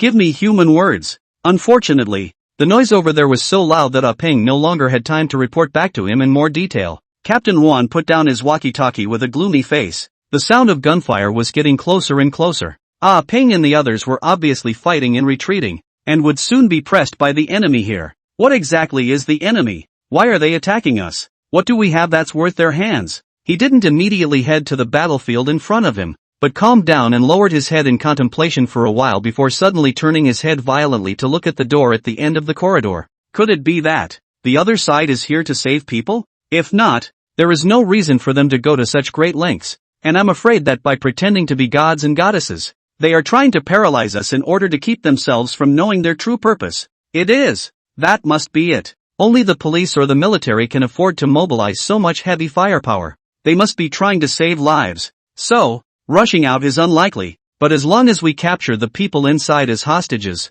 there might be a chance of survival. Captain Juan had a cold smile on his face that saw through everything. You too, take control of the people inside first, Captain Juan said to the two men under him. Yes, Captain. Although they didn't understand why the captain would want to make an extra effort in the face of a great enemy, the two of them still immediately carried out the chief's order. The two men came to the doorway, looked at each other and nodded. One of them stepped forward and prepared to kick the large hole that had been cut open. The man had just reached the doorway when he suddenly froze and stayed there motionless. What are you up to? Don't do it yet. Captain Juan saw this underling dawdling and couldn't help but scold in dissatisfaction. No, Captain. This door, it's, the henchman pointed at the door with a face full of unbelievable. The crowd froze, looked toward the gate. Let everyone dumbfounded is. Just now also cut out a person high incision of the gate. Now where there are traces of cutting, smooth as new look. Say it is a new factory, have someone to believe. The corridor instantly quiet down again. All people are dumbfounded looking at that gate. All the body's cold hairs are erected. This is a ghost. Ghost hitting the wall. Brother Foam was originally trembling next to him, and when he saw this bizarre scene, he was so scared that he paralyzed to the ground. Just now when everyone came over, they could all see it. So obvious cutting marks, unless they are blind to see wrong. But it had recovered now. This was beyond the realm of what a normal person could understand. Now even Captain Juan couldn't calm down. His combat experience was very rich, and his judgment was also very sharp. But in this situation, I'm afraid that Sherlock Holmes came and couldn't tell the difference. Everyone was in a state of extreme panic. The old six even kept chanting ghost ship. Ghost ship. It must be it. Naturally, this wasn't a ghost ship, but rather, Nya Yun had infiltrated a small batch of mechanical worms ahead of time, taking advantage of the fact that everyone was attracted by the sound of gunfire from outside to quietly repair the gate, so as to prevent the people here from jumping over the wall in a hurry and doing anything to harm Chu Xiao Xiao. Naturally, those zombie coyotes weren't there because Nya Yun was really bored enough to tease these mercenaries, but rather to stall for time while drawing their attention away. Now that the safety of the hostages had been guaranteed, he didn't need to keep the game of mercenaries versus zombies going. Under Nya Yun's control, the advancing zombie robots suddenly stopped in their tracks. Seeing this scene, the mercenaries couldn't help but sigh in relief and stop shooting, while looking at them suspiciously. Could it be that they ran out of power? Alright, you have met the conditions for the game upgrade. Next, nightmare difficulty. A teenager's voice suddenly came out from within the body of the zombie robot that hit the head, with a hint of teasing in its tone. When Ah Ping heard this, his heart was immediately startled, but before they could make a move, all the zombie robots' faces flashed with silver light, and they suddenly changed their expressions with a swish. In their big, cute eyes, there were 2 drops of tears hanging down. This is like a sudden change from a ghostly thriller to a cute children's theater, so that people have a kind of extreme twist in their hearts, but there is no place to talk about it. Is the world changing too fast, or is the director too feckless? However, what awaited the mercenaries after the change of set was an even more frightening plot. These robots were no longer slow zombie steps this time. They opened their short little legs and charged towards all the mercenaries with charging speed. Crap! Ah Ping only had time to say this, twisting his head and running. So this was the brat that old Six said would cry, hoping that the one just now was still the easy difficulty. This game didn't even try to let people pass. However, not all mercenaries reacted as quickly as Ping. Some mercenaries were still shooting point blank, but the Coyote Death Squad, who were now running at full speed, were not comparable to the easy difficulty just now. Ignore the rain of bullets. Step panic S-shaped step fast forward. A few Coyote Death Squad soon came to the front of a few mercenaries. After a few explosions, more Coyote Death Squads rushed out of the smoke before the smoke cleared, charging towards the remaining men. Ping and the other 2 saw the opportunity quickly. At the beginning of the desperate run back, the back of the Coyote Death Squad, although much faster, but short legs is a birth defect, cannot be compensated for the efforts of later life, or was left behind a distance. Ugh!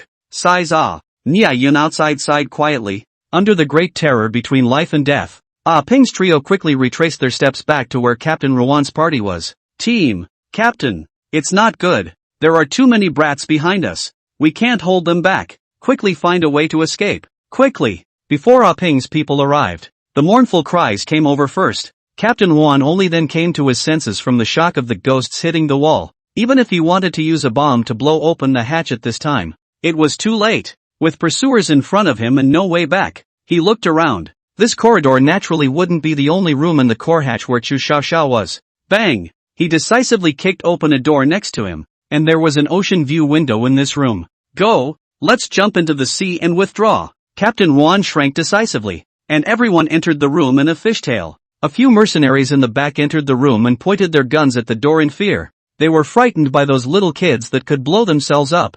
Bang bang! Captain Nguyen fired a barrage of bullets at the window, shattering it. The design of this window was such that it could not be opened. He poked his head out, and outside was a dark sea. Ah Ping, arrange for 3 brothers to break the back. Lao Lu, you jump first, Captain Ruan ordered. Lao Lu has long been scared out of his wits. How dare he jump? Shivering, outside. There is a ghost ship outside. Ghost you paralyzed. Captain Ruan angrily cursed, then snatched the backpack of the little brother next to him and took out the mysterious box contained inside. After this time, the mercenary corps was considered to be completely scrapped. If there was still a chance, perhaps the treasure inside would be the opportunity to start over again. He held the box tightly, and then greeted, "All jump with me." After saying this, he also ignored the reaction of the crowd and was ready to be the first to jump out of the window. However, at this moment, a huge black shadow suddenly appeared slowly outside the window. Under the moonlight, the cracked hull was bizarre and incomparable,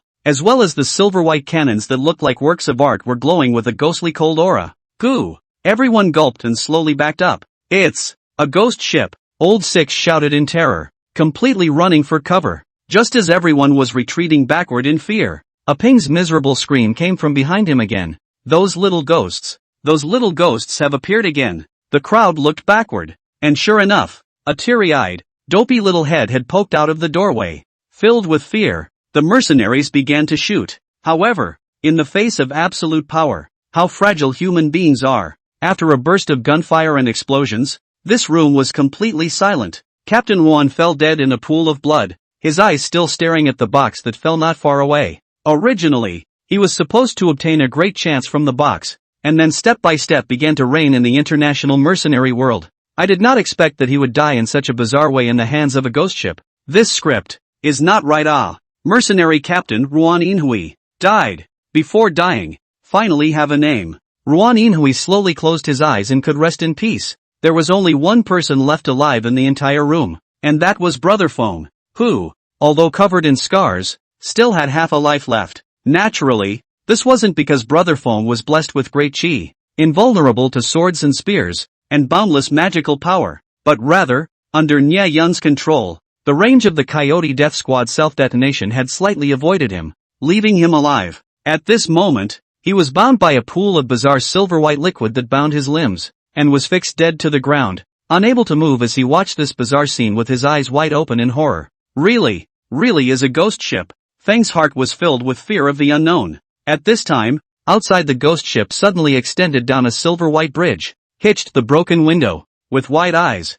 Brother Fong watched as a person wearing a black robe and a hood stepped onto the bridge and walked into the room step by step in the moonlight. Who is it? Took my heart, the black-robed man said in a low, raspy voice. What? The heart? This script? Why did it feel somewhat familiar? An odd thought suddenly popped up in his mind. Oh, my little baby. So you're here. You finally returned to Daddy's side. The black-robed man suddenly said happily before bending down and picking up a box by his feet. Fong looked at the box in shock. Wasn't this the mysterious box that they had always thought contained the treasure? It turned out that it was his heart. Those mercenaries had actually robbed the ghost ship captain's heart. The cause of everything was finally clear. His party had been attacked by the ghost ship, but it was because they had robbed the ghost ship captain's heart. Brother Fong simply couldn't wait to pull out that mercenary who found the box and shoot him again. He wouldn't even think about why this ghost ship captain was still alive without his heart. As the captain of a ghost ship, isn't it only natural that his heart would be stolen and then snatched back? It's in the script. He also had a predecessor named Davy Jones. So, Tell me, why did you steal my heart? The black-robed man looked at Feng and asked in a hoarse voice. Honorable Ghost Ship Captain Lord, we really didn't mean to snatch your heart. This is all a misunderstanding, Brother Feng said with a miserable howl. Oh, misunderstanding? Then what are you guys doing here and why did you get my heart? Brother Feng at this time has long been scared out of his ass. Or still dare to hesitate. 3 times will be the purpose of their own and other people here and how to get the box of brain set out. In that case, you are someone from the Ryeo group, and came over to kidnap a rival's daughter on the orders of your young master? The black-robed man asked. Yes, we definitely didn't want to snatch your heart. Please let me go. Brother Feng's snot and tears came out as he begged. He didn't realize why the black-robed man wasn't focusing on his own heart, but on their purpose. Well, as it turns out, you're honest, so I've decided to reward you by making you one of us. Become one of you? What does that mean? Feng froze. Of course, it means becoming a ghost. The black-robed man pulled out a pistol from his pocket and aimed it at Feng. Feng froze at the scene. The gun was familiar to him. It was a .54. Bang! After a gunshot, Feng's last thought was, now ghost killers are using guns? And it's even a fucking domestic product? The second time he killed someone with his own hands, Nia Yun didn't have any discomfort. In any situation, mercy towards the enemy was the most useless thing of all. Nia Yun had understood this since he was a child. The black robe on Nia Yun's body and the pistol then strangely transformed into a puddle of silver liquid, turning into a silver bracelet that was placed on Nia Yun's hand, revealing Nia Yun's original appearance. The Ryeo group. Is that really it? Nia Yun's eyes narrowed slightly. No one can covet my wealth and try to harm my friends in my territory. In the core cabin of the yacht, the 2 women stared at each other as they listened to the commotion outside. Outside, there was a burst of shelling, then loud gunfire, and finally explosions. And with the loss of power, the room was plunged into darkness, with only dim emergency lights providing some illumination. However, with all the hustle and bustle outside, not a single person came to pay them any attention for a moment, leaving them completely confused as to what was going on. Could it be that help has arrived? Chu Xiaoxia said with some surprise. There was nothing worse than the situation just now. Now at least it meant that things had turned around. Yi Min listened with her side ear for a while, making sure that the outside of the door was completely quiet. Even the voices of those mercenaries couldn't be heard anymore. Before she said to Chu Xiaoxiao, it's not certain yet. You stay still first. I'll go out and check the situation. Bang! Right at this moment, a big foot kicked in, completely kicking open the big hole that had just fallen remotely. Yi Min was startled, thinking that it was a mercenary about to break in, and immediately pointed her pistol at that hole. Don't be nervous, I'm Nia Yun. Xiao, are you alright? Nia Yun. Chu Xiaoxiao couldn't believe what she was hearing, but it was indeed Nia Yun's voice again. Yi Min was similarly staring in disbelief. That kid from today? Why was he here? Nia Yun. I'm here. I'm fine. Chu Xiaoxia finally reacted and shouted in surprise. A head then poked in from the cave entrance, and Nia Yun grinned as he looked at the 2 women. Hey, beautiful women. Hello again. The 2 women froze and glanced at each other, their faces suddenly both turning a little red. What's wrong? Did I say something wrong? Nia Yun drilled in, looking at the 2 women's strange looks and asked. No, nothing. By the way, why are you here? Where are those bad guys outside? Oh, my brother and I came to the neighborhood for a late-night snack, and happened to find out that your ship was being attacked, so we got my friend to help, and those mercenaries were all taken care of by my friend. Having a late-night snack? Chu Xiaoxia had gotten used to Nia Yun's full mouth and couldn't help but roll her eyes. Your friend? Well, didn't I mention that I have a friend? The one who builds aircraft carriers. He has a wide range of ways and many friends. So he found a warship with a group of marines on it, and it was called a Fierce, and he took out those mercenaries in 3 tries. However, they belong to AWOL to help my favor. So this matter must not say out. If someone asks, you just say it is a pirate fight good. What? Your friend called in warships, and marines? The 2 women both revealed an expression of you're lying to the devil. But wait until the 2 women out of the cabin. See the outside smoke filled as if the battlefield in general after the wreckage. They were stunned to think that this thing may be true. The yacht is full of craters and still burning flames. Not a large-scale armed conflict is simply impossible to do. Compared to Chu Xiaoxiao, the more professional Yi Min was able to see more problems. First is the shelling. The number is large, but strangely not powerful. Destructive power compared to modern powerful shells can be said to be weak unheard of. It is like throwing a grenade. But he clearly heard the sound of the shelling. Then the injuries on the mercenaries. In addition to that, Brother Fong, none of them were killed by firearms. All of them were killed because of a grenade-like close-range explosion. This was unbelievable in a close-range battle in a narrow range. A group of troops fighting only with grenades? Could they be specialized bomb throwers? Is there such a troop in the world? It was too much bullshit. What about that troop? Yi Min asked, staring at Nye Yun after checking out the battlefield. Oh, they had to rush back to their precinct. So they went back first.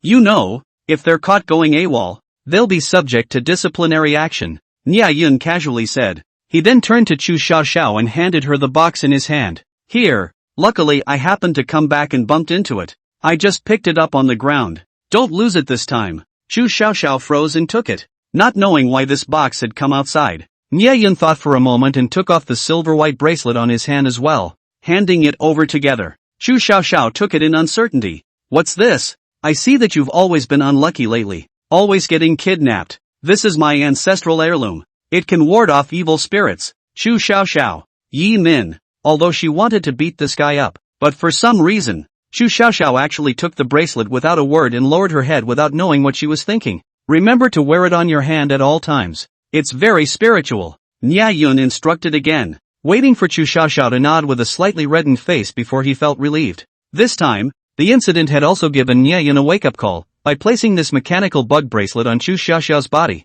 he would be able to be the first to know if she was in any danger in the future. Once Yi Min had contacted the police and the people from the Chu clan with her carry-on phone, Nye Yun left in his raggedy little fishing boat. As for the sea wolf, it was simply too shocking. So in order to avoid being seen by the two women, they had long ago taken an early step to the front to wait for Nye Yun. This friend of yours is really mysterious. Casually calling in friends from the army? Could it be that he's some second-generation Red? Yi Min looked at the departing broken fishing boat and couldn't help but ask Chu Xiaoxiao. It shouldn't be. He's quite ordinary. Chu Xiaoxiao didn't know why, but subconsciously didn't want others to know too much about Nye Yun. It should be a secret that belonged to her alone. Ordinary? Yi Min rolled her eyes. By the way, didn't you say that you'd give your body to anyone who could beat all the bad guys and save you from danger? It seems like the candidate for Chu's group's dragon son-in-law should have already been decided. Right? This is big news. Giggle. Yi Min then thought of something and giggled. When Chu Xiaoxiao heard this,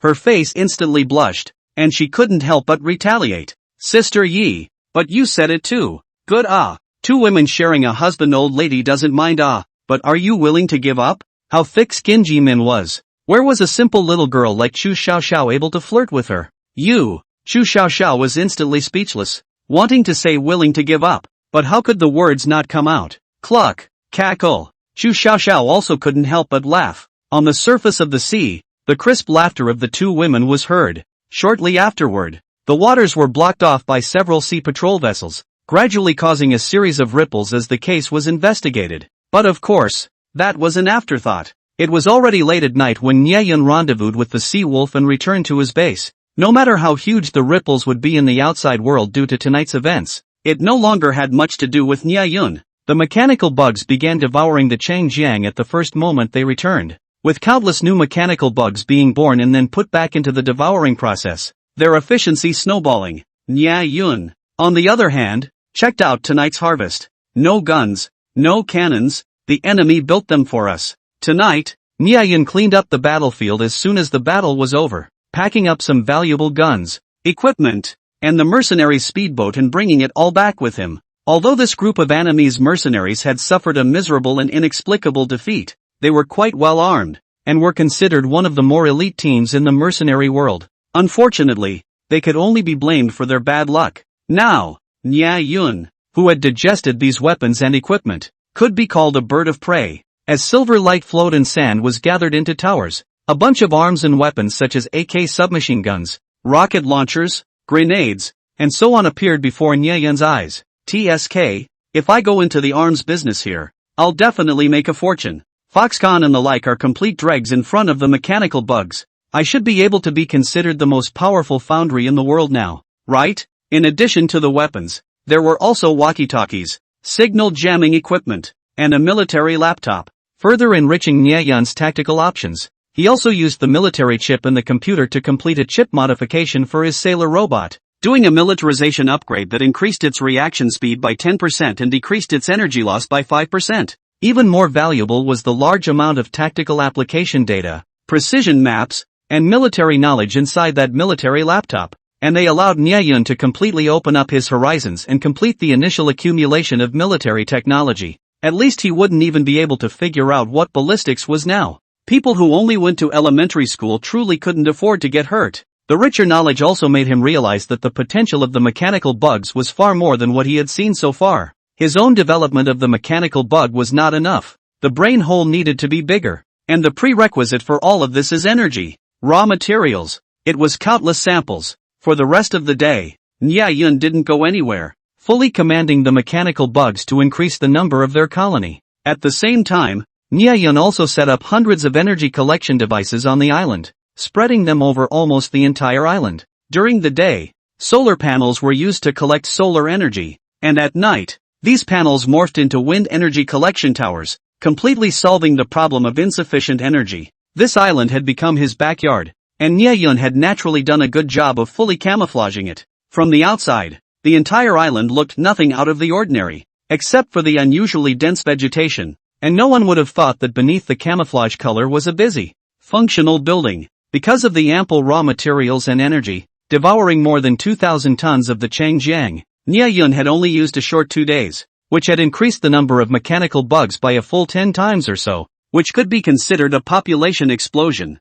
At the same time, in order to facilitate statistics on the number of mechanical bugs, Nye defined the number of mechanical bugs today for once, because the mechanical bugs were simply too tiny in size. Defining them in terms of quantity would be an astronomical number. Nye simply adopted a weight counting method. 1,000 tons. That was the approximate size of the current mechanical bug. With the current size of the mechanical bugs, it was already enough for Nye to completely mechanize the sea wolf. Because of the ample manpower, this project didn't take much time, and in only half a day's work, Nye was able to obtain a silver-glowing medieval sail battleship, TSK. This style of dirt silver or whatever is just too arrogant. Then, Nye began to make drastic modifications to the Sea Wolf. First, the masts were removed. The Sea Wolf officially stepped from sail power to hybrid oil-electric power, driven by 3 sets of large propellers. What? You mean design rationality? Nye said that kind of thing was completely unnecessary. It's only reasonable if it's stuffed. Nye's ship design philosophy is so simple and crude. Secondly, the Sea Wolf underwent a fully sealed operation, transforming the bilge into a water-filled compartment. When necessary, seawater could be injected into the water-filled compartments for the purpose of diving. In other words, the Sea Wolf is now a dual-purpose ship that can dive. This was one of the brain holes that Nye had opened over the past 2 days. The principle of a submarine was actually very simple, with the biggest technical challenge being how to ensure the submarine sealing, which was no problem at all for the mechanical bug. Then, Nye moved the aft-facing aft building to the center rear of the Sea Wolf as the bridge, as well as the captain's room and Nye's living room. Lastly, the interior of the Sea Wolf was filled with a large number of modernized weapons by Nye, and in addition to the 51 guns remaining in the same position, the deck was also densely populated with additional rockets. According to Nye's words, this could make a cameo as a missile boat, although the range was a bit shorter, but it was better than a large quantity. Incidentally, with the relevant ammunition information in that military laptop, and by breaking down the internal charges of rockets, grenades, and C4, Nye was now able to create smokeless gunpowder out of sulfur, saltpeter, and carbon powder, with a certain degree of increase in power. It was no secret that as long as there were enough raw materials, he could flood the enemy with countless ammunitions, which was completely zero cost to him. By the time all the modifications were over, the Sea Wolf was already a completely different ship, with a medieval-style hull, streamlined bridge, modernized propeller power, and an internal weapons museum that generally dazzled people with its weapon systems. This battleship, full of abstract style, couldn't help but make people marvel at the fact that it was a miracle that it was able to float on the surface of the sea at the moment. It looks a bit frustrating, but I'm a pragmatist, so please don't worry about the details of aesthetics and whatnot. That's it. Nye's forehead was sweating a bit. At least the ship won't be afraid if it sinks, he added in his mind. Mechanical bug. After completing the transformation and finalization of the Sea Wolf, Nye deposited the model of this battleship into the mechanical bugs model library so that the next time he needed it, He would only need a single thought to have the mechanical bug immediately form the sea wolf according to the model. Afterward, he was somewhat excited to take the remodeled sea wolf on its first test voyage. The oddly shaped silver-colored warship sailed out of the base for the first time on a moonlit night, displaying its stance beneath the sky. Nya sat in the captain's seat in the captain's room. The positions directly in front and to the left and right of him were made of transparent glass, providing an unobstructed view. At the lower head in front of him, several small sea robots were operating the radar and sonar and other equipment that Nya had copied from the Changjiang. And beside him, still following the usual practice, stood a secretary, who was, of course, now Nya second in command. Sea wolf ship, right ahead, full speed ahead. The secretary beside him, Xiao Hai, let out a sweet female voice, order confirmed. Sea wolf, ahead, full speed ahead. With his command, the three sets of propellers beneath the surface of the sea violently and rapidly rotated, the strong recoil causing Nya to be pressed against the back of his seat. The silver-colored battleship drew a slightly arcing white trajectory across the surface of the sea, rushing toward the left front. Seems like the center of gravity isn't adjusted properly, Nya said with some sweat as he slightly adapted to the acceleration. However, this was only a minor issue for him and the sea wolf, and Nya immediately began to work on adjusting the structural layout of the sea wolf. As a result, a gorgeous silver-white battleship walked in an S shape for a while and a B shape for a while on these waters, leaving behind traces of a rather flamboyant alignment. If a military observer were present right now, he would probably comment thusly, well, the evasive maneuvers are very professional. It wasn't until half an hour later that Nya managed to get the sea wolf out of its standard straight line. He pinched a sweat and coughed somewhat awkwardly. Ahem, these are minor issues. The path of life has always been winding. Sea wolf, my insides are also very twisty right now. Alright, this is the end of the surface test. Next we'll try out the sea wolf's submerging ability. I order, maximum speed, dive. Sea wolf, maximum speed, dive. Xiao Hai repeated the captain's order.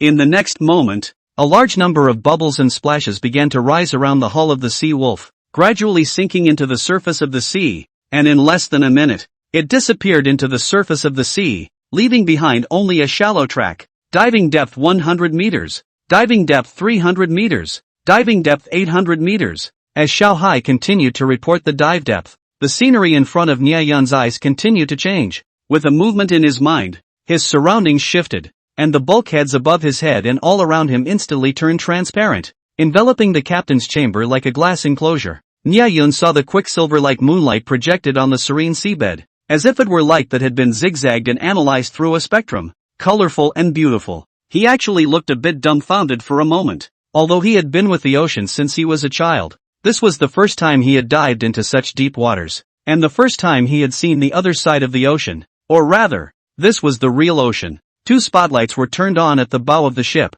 and the light shone on the colorful coral reefs at the bottom of the sea, creating a variety of fascinating scenes. Fish of different colors swam between the corals or curiously circled around the sea wolf. This place was filled with the colors of life, a miracle of life that ordinary people couldn't experience for themselves. While Nya was in this world of light and wonder, a phrase suddenly surfaced in his mind. Human progress is simply too slow. Jules Verne, from 20,000 Leagues Under the Sea. This was one of the few books Nya had ever read, yet it was also his favorite. What impressed him the most was the lonely and proud figure in the book. At this time, being in such an environment, he truly appreciated the urgency and longing contained in those words. Yes, the progress of mankind was really too slow. Even today, space and the ocean are still virgin lands that have yet to be conquered. Fortunately, I have the mechanical bug. He vaguely had a premonition that what the mechanical bug could bring to himself and the human race might just be the power to break all these bonds.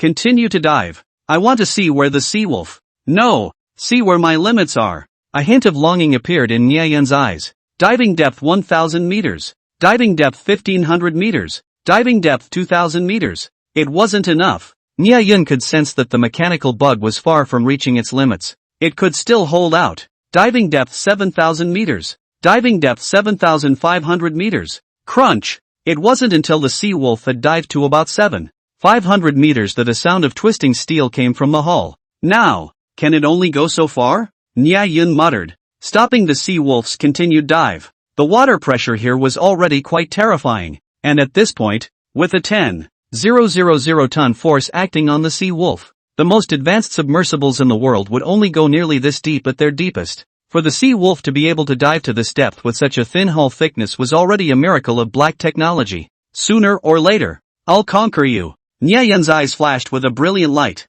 Sea wolf ship. Return to the ship. It's the captain. The sea wolf. Return to the sea. After the sea wolf's renovation program was completed, all of the mechanical bugs were once again dispersed and pressed into the next step of development, the base upgrade. In addition to further camouflaging and improving the ground portion of the island, Nyayun also turned his sights below the surface of the sea. First of all, building the base under the surface of the sea was much more stealthy than building it above the surface, and the mechanical insects could move and expand with impunity. Secondly, the seabed contained almost endless deposits of minerals in addition to a large number of shipwrecks and man-made trash, which were the raw materials that Nyayun needed. The minerals in the seabed contained a variety of metallic sands and non-metallic materials. For example, in the continental shelf area there were minerals such as sea chlorite, apatite, and a variety of building materials. And in the deep sea area there were large quantities of ferromanganese nodules and polymetallic mud. The minerals in the rock formations are mainly iron, coal and sulfur, and it is currently foreseeable that dozens of minerals can be mined. It was only because of the cost and difficulty of mining that the valuable resources at the bottom of the sea could not be effectively utilized by mankind at the moment. However, all of this was not the slightest bit difficult for Nyayun, who possessed a mechanical bug, at all. The resources at the bottom of the sea were an almost inexhaustible treasure trove for Nyayun, and it was only natural for Nyayun to set his sights on them. At this moment, tens of meters below the surface of the island, a giant cavern with a diameter of 30 meters was gradually taking shape, and countless coyote robots and little mechanical bug spiders were constantly coming in and out, busily carrying earth and rocks, leveling the ground, or building all sorts of equipment. The cave had already been leveled out to a land of nearly 300 square meters, on top of which a dozen of simple warehouses had been constructed, used to pile up different kinds of raw materials. Farther away, thousands of coyote robots took this island as the center and radiated outwards, going deep into the seabed to collect raw materials and minerals, and then piled them into the resource warehouse in the cave. In the resource warehouse, there were also countless mechanical worms in charge of sifting and breaking down the minerals. Iron-containing materials were used to expand the colony, creating new coyote robots and small spiders that were constantly replenished into the collection and transportation brigade. The other substances were being stored in separate categories, either as raw materials for base construction or as reserve materials. In order for the coyote robot to better fulfill its undersea operations, Nyayun had added purple structures to its arms and legs and strengthened its overall waterproofing performance. He also specially developed a set of simple programs that allowed them to take on a variety of simple undersea operations such as cleaning, carrying, and exploring without Nyayun's deliberate control, freeing Nyayun from the increasingly burdensome task of controlling them. With the coyote robot underwater type, coupled with the mechanical bug little spider under Nyayun's control, the two complemented each other to maximize work efficiency. Given the immense role played by the coyote robot, his other current focus was to optimize the coyote's internal programs. Whenever one of the coyote robots made a logical error or a work error during a mission, Nyayun, who received the information, would be able to improve their intelligent programs at the first opportunity, and then synchronize the upgrades to all the coyote robots. The large number of robots brought with them a large amount of experimental data, providing Nyayun with ample samples and a basis for improvement. This matter seemed very simple to say, but even the most cutting-edge high-tech software companies on Earth were afraid that they wouldn't be able to do what Nyayun was doing, which was modify as you find. This was a perfect optimization cycle, and under normal circumstances, the cost of doing so would have been astronomical. But for Nyayun, it was just a matter of a thought. It was as if Nyayun had turned on a charm, and the robots under his command were optimizing their level of intelligence at a rate of almost an hourly update of a major version, and their work efficiency was increasing at a jaw-dropping rate. With the assistance of the robots, the undersea base was expanding in size at a speed visible to the naked eye, and its changes could be described as ever-changing. By the time the base's construction was gradually on the right track without Nyayun having to keep an eye on it from time to time, he finally breathed a long sigh of relief. Despite the fact that his endurance value had become increasingly inhuman after fusing with the mechanical bugs, the high-intensity operation for several days in a row still left him exhausted. He yawned and headed towards his own luxurious presidential suite on the Sea Wolf, almost as if he had dipped into bed. Nyayun quickly fell into dreamland. At this moment, not far from the secret base, A simple wooden raft was drifting along with the waves on the surface of the sea. The sail was obviously converted from a tent, and at this time, it was hanging tattered and torn from a mast made of logs, providing the raft with some slight power. Big brother, are we going to die? A tiger-backed big man with a pale face said as he leaned breathlessly against the mast. Behind the big man, another shrewd man was similarly depressed, and he sniffed and brought up his last ounce of strength to roar. Let go of your mother's ass. We'll soon be able to see land. So hang in there. These two people were the unlucky ones who kidnapped Chu Xiaoxiao that day, the boss and the oldest of the three desperate men. To say it is also a tragedy. That uninhabited island, although remote, but also close to the channel. But people are unlucky to drink cold water or stuffed teeth. Waiting for 7 or 8 days of the two brothers and sisters actually froze and did not wait for a ship.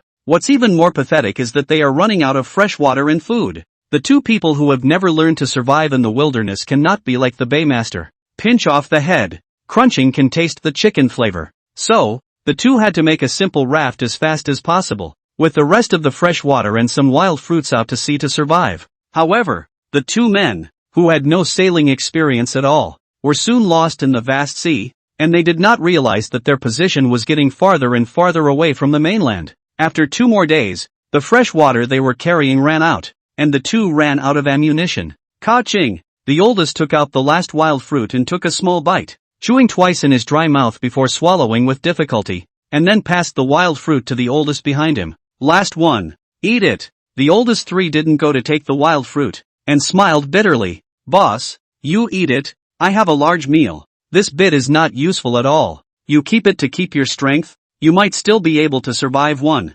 Boss, listening to this, his eyes were a little moist, but on his mouth he scolded. Let you eat. You eat. So much nonsense. Your skin is itchy. The oldest only then Nana took the fruit. His eyes looked at the distant sea, and then suddenly froze. Was about to send to the mouth of the fruit bar. Click fell from the hand. The fruit rolled past the oldest's face and fell into the sea, splashing a small wave. Ah, you defeated son of a bitch. What the hell are you doing? That was our last food. The boss froze for a moment before somewhat reacting, and couldn't help but howl in misery. He angrily turned around and grabbed the oldest's collar to give him a few blows, but the oldest pointed to the distance with an excited face and excitedly said, Old boss, island. There is an island. The oldest heard stunned looked up to the oldest three pointed in the direction. Sure enough, there is an island. Lush emerald green, representing the hope of survival. The two brothers, whose hearts were burning with hope, immediately fought with their last ounce of strength to row the raft toward the island.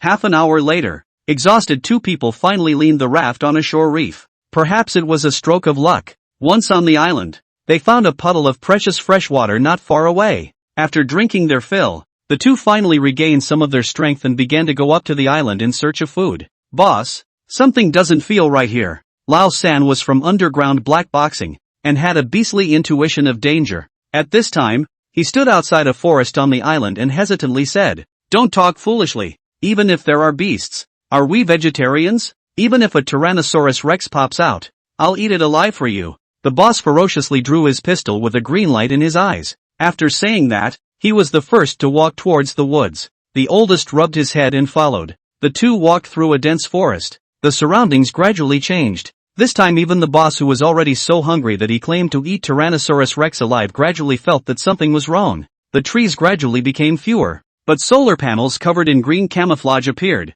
filling the entire field of vision in large swathes. Although it was hard to distinguish from a distance, it was easy to spot the anomaly when one got closer. There are people on the island. This island was developed. The increasingly obvious traces of artificiality made the two immediately understand this. Boss, there's someone. We're saved, Lao San exclaimed. Idiot. Let's see what's going on. Is it necessary for a normal person to make this kind of camouflage?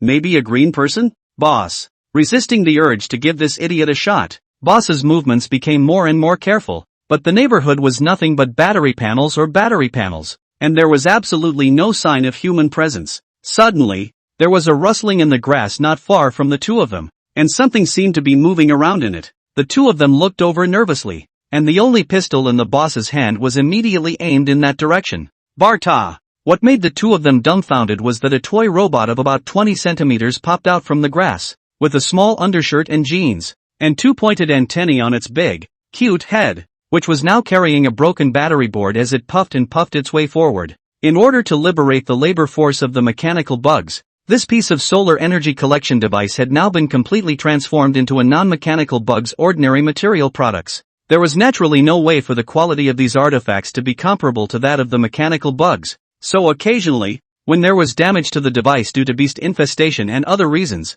such coyote robots would be in charge of recovering and replacing it with a new part. Under Nye Yun's design, this set of processes had been fully automated, and there was absolutely no need for Nye Yun to do any more interfering, as the coyote robot would be able to complete its tasks just fine. This little robot man completely ignored the two people beside him and left with the damaged part straight in one direction. The two men looked at each other for a while. "Boss, do you think, could it be that we've broken into the little people's land? The kind written in fairy tales? Boss." He squinted at the oldest with an odd look. "I didn't realize that underneath your wild exterior, you were hiding an arousing teenage heart? Go, follow and take a look." The oldest eventually made a decision with a crossed heart. The two of them followed the machine villain for about 10 or so minutes. When they passed through a dense forest, their vision opened up steeply, and then the two were stunned and frozen in place by the scene that appeared before them. A silver-white warship that was nearly 100 meters long stood so abruptly not far away. This weirdly shaped warship had a silver-white metallic color, with a full sense of technology, but the layout of the hull and the gun ports on the side seemed to be the design of a medieval warship from a movie, which made people's hearts flooded with an incomparably odd feeling. It was quietly moored on a simple pier, obviously not too large, but brought the two an invisible sense of oppression. Around the dock there are also several warehouse-like buildings. At this moment countless just like the machine little man is in and out of busy. Let the two people look at the scalp numbness. Just now they followed all the way here. That small robot will be damaged battery board to a pile of debris a throw, and then from not far away from a warehouse took out a good battery board, and passed by the two people. The original way back. "Old boss, we really have entered the little people's country." The oldest three tone a little excited. Cannot help but sound a little louder. "Shut up." The oldest blackened his face and lowered his voice. He was balking in his heart. If he wasn't wrong, the two of them were afraid that they had unintentionally intruded into an unimaginably mysterious region. If the two of them were discovered, who could guarantee that these bizarre machine villains would really be as friendly as they were described in Lilliputian? What if they were really a group of aliens who were preparing to invade Earth? Were they silenced after being caught? Or captured and sliced up? That's how it all plays out in the movies anyway, isn't it? However, his words were still a bit late, and the commotion over here still attracted attention. Not far away, a few clearly different silver female version of the robot suddenly turned their heads to look over, and then the entire hot scene seemed to have a moment of silence. All the robots froze for a moment and then stopped their hand movements to look at the two in unison. At the same time, the sleeping Nyayan slowly opened his eyes. The two scalps practically exploded when they saw this scene. What kind of psychological feeling it was to be stared at by several thousand either dopey or ice-cold robots. They were considered to have thoroughly experienced. "Old boss, I have a dense phobia." The oldest three swallowed his saliva and stammered. "Dense you sister ah. What did you do earlier?"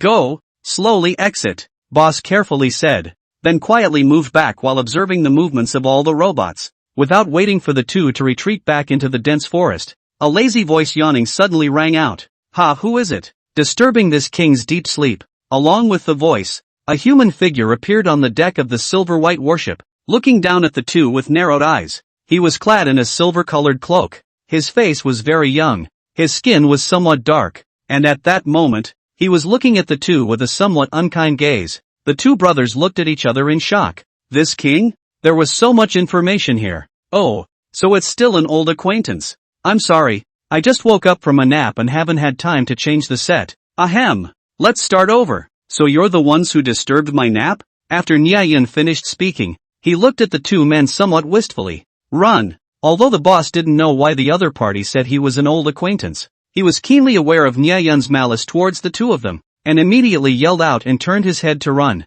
However, the two of them hadn't even run a few steps before they consciously retraced their steps. Behind them, a large wave of machine villains were watching them intently, and importantly, they were carrying a cannonball behind their backs. As the saying goes, the horizontal afraid of rash afraid of not wanting to die. Desperation to fight up is not wanting to die, is indeed already stood in the spiritual realm of the highest pinnacle. However, the opponent and your realm is the same, is also desperate, and still a whole bunch. Two desperate ones and hundreds of desperate ones? You don't want to live long enough? By the time the two were disarmed and brought to Nya Yun, they were already in a low-browed, deferential state. You guys are quite on the ball. I thought you'd put up a fight to try it out. Nya Yun sat on a recliner in the captain's room, crossing his legs and resting his cheeks on one hand as he looked at the two men with a smirk. The two of them cursed in their hearts. If it were anyone else, being pointed at by so many guns would have to be a wimp with us. Only to see the walls around the captain's room,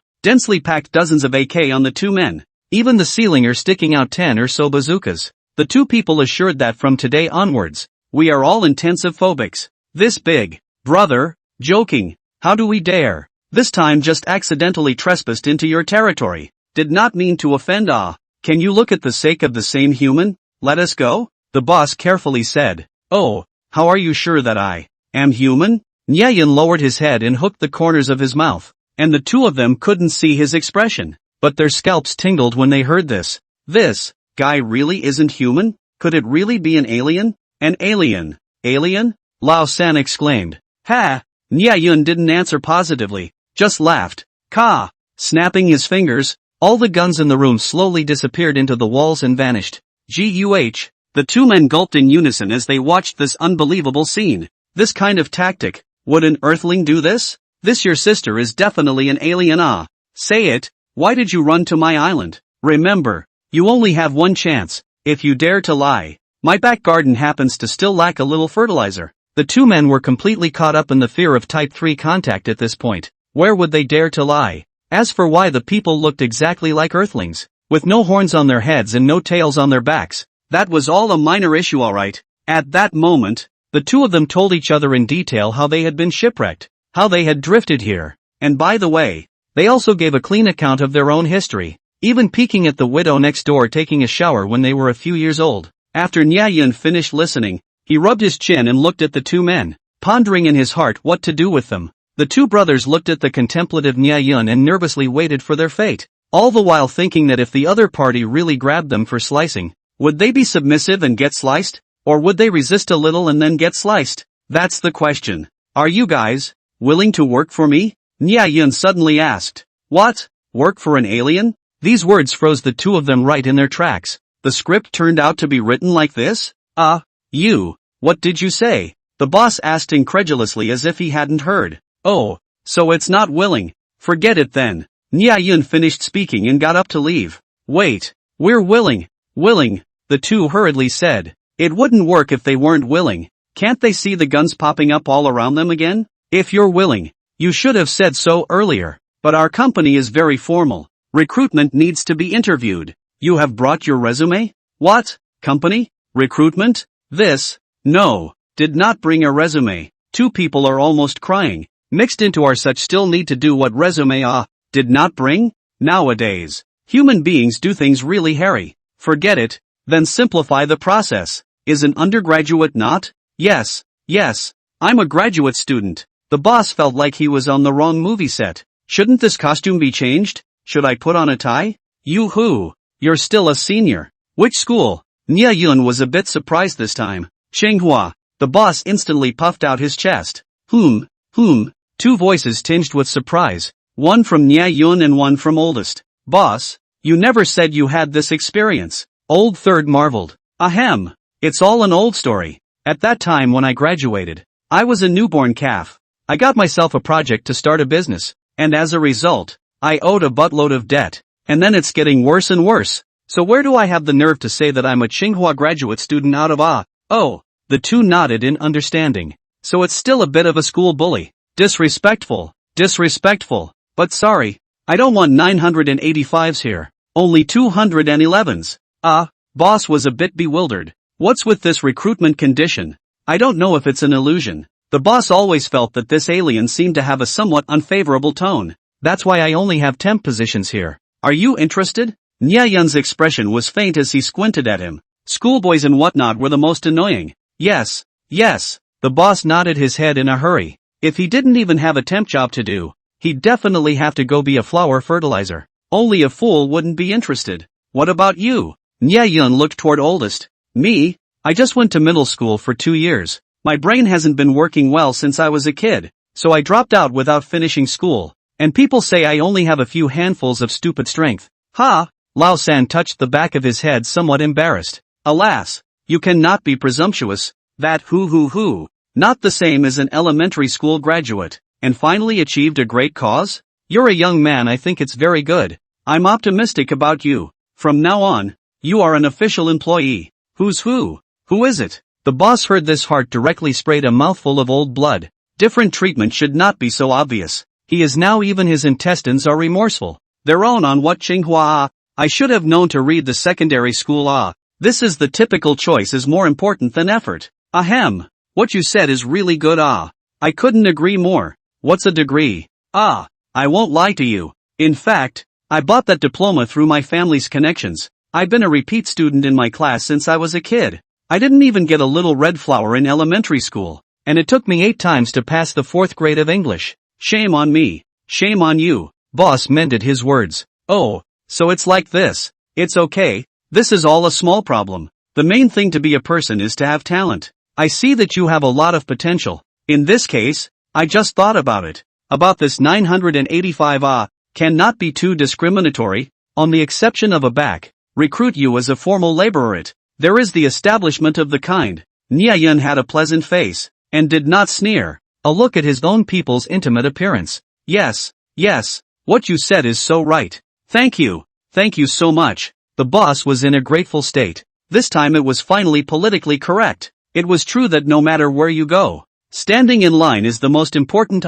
Under the excitement, the boss's face flushed for a while, and then very simply rolled both eyes, and fainted.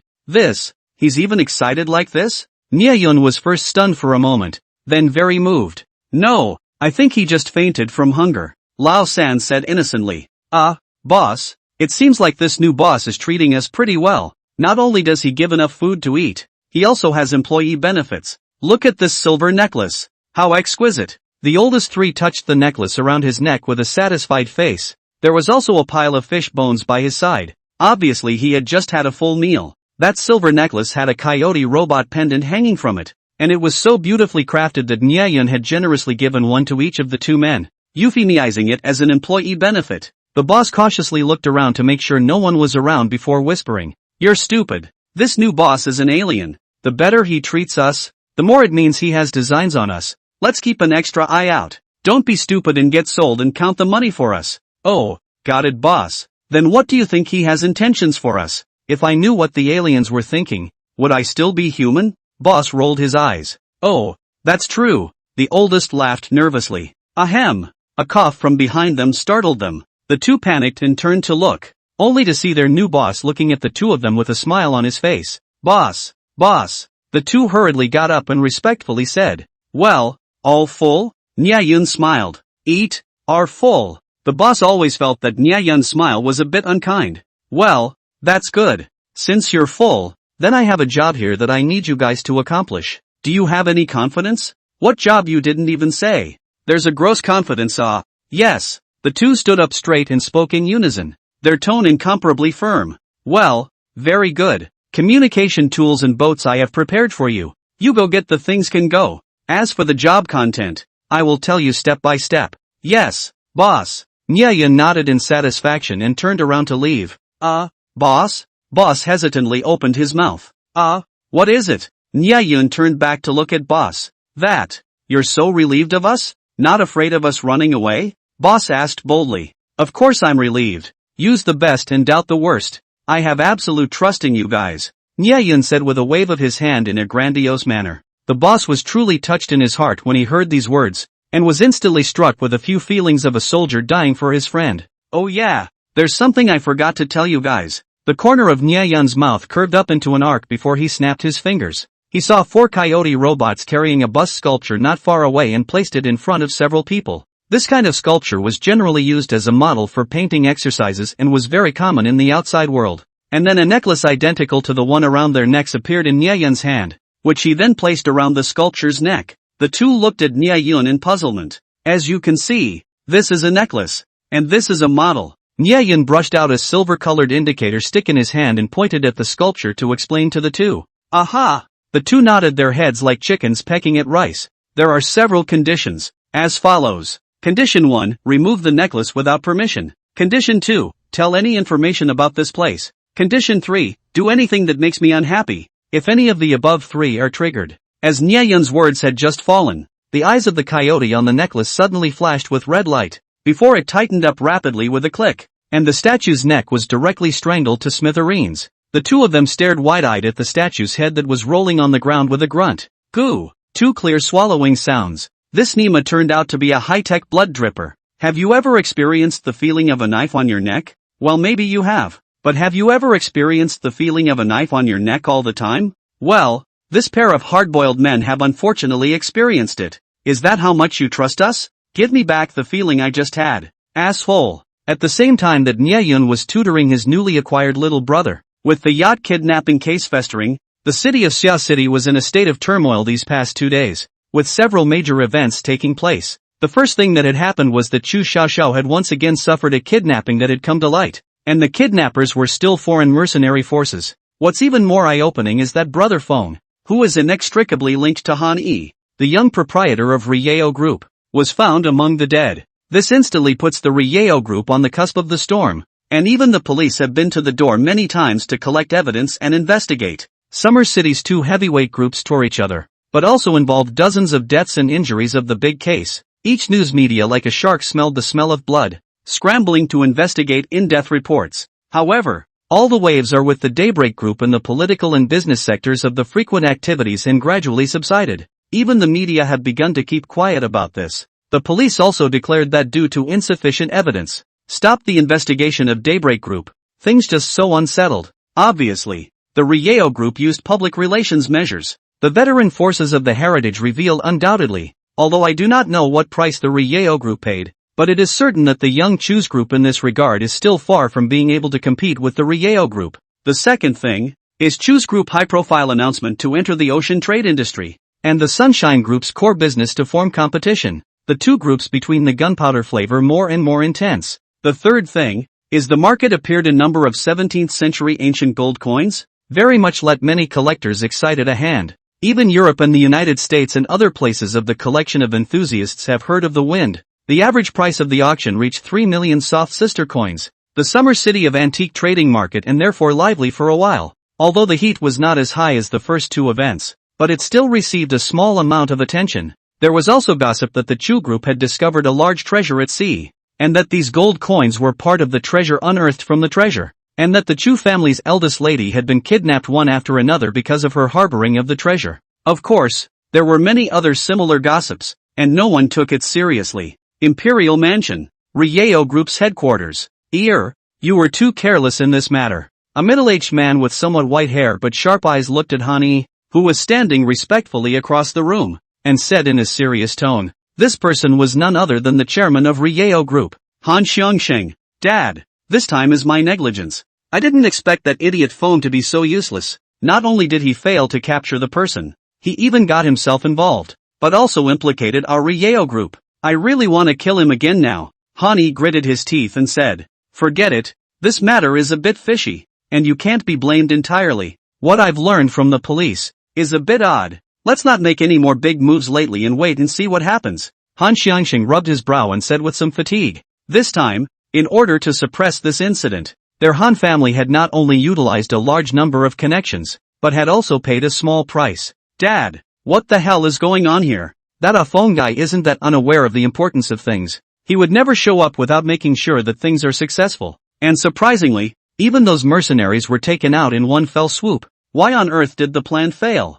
Han Yi asked somewhat unwillingly. The police don't have much of a clue about this matter either. Although Chu Xiaoxiao and that surviving bodyguard said that pirates intervened in the firefight, which allowed them to survive. There are too many doubts. Pirates? Humph. Around the rabbit country, where there is still what big pirate forces. What's even weirder is that from the traces of the battle above that yacht, there seems to be a strong force that used a good number of artillery to overwhelmingly solve that group of mercenaries. And this surrounding can have this kind of firepower configuration. I'm afraid that only the military. What? Han Yi sucked in a breath of cool air. Dad, you mean there's military meddling in this matter? Impossible. I've never heard of Chu's Group having any connection with the military. That's why I said that this matter is a bit odd. Before we can figure out if there's a backer behind the clan, it's inappropriate for us, Rieo, to make another move. But Chu's is now openly competing with us for the oceanic trade market. and we've seen those two women's tactics before. So in terms of competitiveness, we'll lose a significant portion of our market share, Han Yi said anxiously. Don't worry. I've been thinking of ways to deal with this matter for a long time now. They choose are just a new company. How would they know about our Rieo's heritage? I've already contacted a few major suppliers to jam their supply channels. In addition, I've also asked customs to do something on top of their import and export qualifications. It should be able to delay their development a bit. I see. Dad is really smart. Well, now that the wind is tight outside, you should also be a bit more peaceful lately. There are already some voices in the family expressing dissatisfaction towards you. Yes, I know. Han Yi bowed his head in deference, but a cold aura flashed in his eyes. Chu, this matter, it's not over. Chu clan group mansion. Simply outrageous. What do you mean by insufficient evidence? If we can't give an account of this matter, we, Chu clan, will definitely not rest in peace. Chu Feng glared angrily at Lu Guodong who was sitting opposite him. This, Chu Dong. It's not that we don't try our best, it's really that the case doesn't have a clue. There's only the corpse of a suspect that's related to the Rieo group, and there's absolutely no way for us to convict the other party. After all, everything is about evidence. Lu Guodong had a bitter smile on his face. After saying that, he glanced at Chu Xiaoxiao and Yi Min who were sitting next to him. However, if Ms. Chu and Captain Yi can cooperate with us in further investigation, I believe that. Before he could finish his sentence, he was interrupted by Chu Feng. Did our Xiaoxiao not cooperate with the investigation? Didn't she say that she was trapped in the cabin at the time and didn't know anything at all? Her personal bodyguard, Yi Min, can also testify. Do you still want Xiaoxia to make a cameo as Sherlock Holmes and solve the case for you? Then what do we law-abiding citizens need the police for? Lu Guodong's face was a little sweaty. That's not true. It's just that why did Miss Chu go out to sea this time? And who did she meet afterwards? If she can provide the police with a bit of clues, I think that it will definitely be of great help to the progress of the case. Didn't I say that I just went out for a walk that day? Right. Sister Yi, Chu Xiaoxiao, who was sitting next to her, finally opened her mouth at this time, and playfully winked at Yi Min by her side. The corner of Yi Min's mouth tugged, but in the end, she silently nodded her head. Alas, it was considered to be on the thief ship. As soon as the case was over, Chu Xiaoxiao immediately bought Yi Min's lifetime contract from Longquan Security Company, which meant that Yi Min's new owner's surname was Chu. This young proprietor let lie and threatened to dock her pay if she didn't cooperate, so she was helpless. On the other hand, Nia Yun was still her savior, and there was really no way she could refuse this small request of his. As for assisting the police in finding the real culprit, anyone with eyes can see what's going on. It's just a cover-up. If Nia Yun can be brought to justice for the real culprits behind the scenes, then she would be happy to give up Nia Yun. Lu Guodong was a bit blindsided by the two women's consistent caliber of answers. Once this way, twice this way. Last time they refused to say anything. This time they don't know anything. Can you do your duty as a citizen to cooperate with the police investigation? Besides, you are still the victim. With the sharp intuition of a veteran police officer, he guessed that there must be an article here. But what is the other side hiding? Chu Xiaoxia does not cooperate. A little clue does not provide. The clever woman is difficult to cook without rice. Think of today's provincial hall called, explaining that I hope this matter is a big deal. A small matter. He is a headache. It is really the Dragon King fights for the fish in the pond. He is now too difficult to do people. Nothing left Chu's group. Lu Guodong returned to the police station, is frowning down in contemplation. A subordinate police officer ran over with some excitement. Director, there are clues in the case.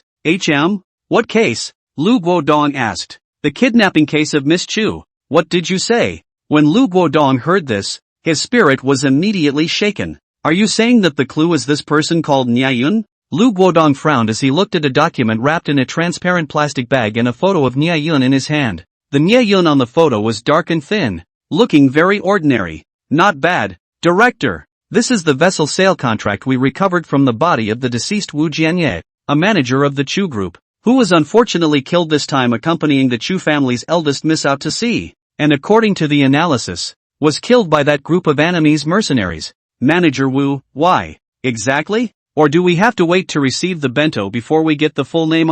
Well, I originally wondered why Miss Chu also brought a manager with her when she went out to sea for a break. Continue. Yes, from this contract of sale, it appears that it was this person named Niayan who purchased a second-hand cargo ship from the Chu clan at a price of 9.85 million, which is nothing. However, the point is that the date of signing on the contract was on the very day of the crime. What? Lu Guodong was now moved. The date of signing the contract was the day of the crime? What does this mean? It means that Chu Xiaoxiao didn't do nothing when she went out to sea, but instead went to meet this person called Nia Yun, and sold a second-hand cargo ship to him. Then it makes sense that she brought manager Wu with her, since they were simply there to trade. But even so, there's no need for her to hide it, right? There must be something fishy in this. A glimmer of light flared in Lu Guodong's eyes. Have you investigated this Nia Yun? Lu Guodong asked. I've already checked the basic information in the citizen database through his ID number, but his information only shows that he's an ordinary fisherman at the South Bay Pier, and he hasn't even registered a fixed residence. Good. An ordinary fisherman? Humph. An ordinary fisherman can come up with over $8 million to buy a boat? I'm afraid you don't have a problem. It's good if you do. Arrange for manpower immediately and give me an in-depth investigation into this Nia Yun. Yes, Director. By the way, this is a serious matter, and all forces are now watching, so don't leak the progress of the case before the results of the investigation are known. Do you understand? Understood. Summer City Han Family Villa. You're saying that the Chu family's eldest miss likely went to meet a fisherman named Nia Yun that day? Are you sure you're not joking? Hani frowned as he stood in front of the huge floor-to-ceiling windows. Behind him stood a respectfully serving henchman. The news was secretly sent back by our people at the police station. It shouldn't be wrong. The Chu family's daughter made a special trip to the sea to meet with a fisherman? Do you think today is April Fool's Day? Hani said in a cold voice. Cold sweat broke out on that henchman's head. This subordinate isn't sure of the detailed reasons for this, but I've just done some preliminary investigations on this Nia Yun through the mongrels over at the South Bay Marina. And the other party is indeed an ordinary fisherman at the South Bay Marina who makes a living from a small fishing boat. In addition, someone had witnessed the Chu family's eldest daughter appearing at the South Bay Pier on the eve of the first kidnapping incident, and her first appearance after being rescued from that kidnapping was also at the South Bay Pier. Therefore, the group's intelligence team speculates that this person named Nia Yun might actually know the Chu family's eldest miss. Oh, Hani let out a surprised oh. He lowered his head to think for a moment, then raised his head to command. Immediately tell someone to try to find out about this Nia Yun, but don't reveal your identity, and if the other party doesn't have much of a backstage, use some tricks to pry his mouth open.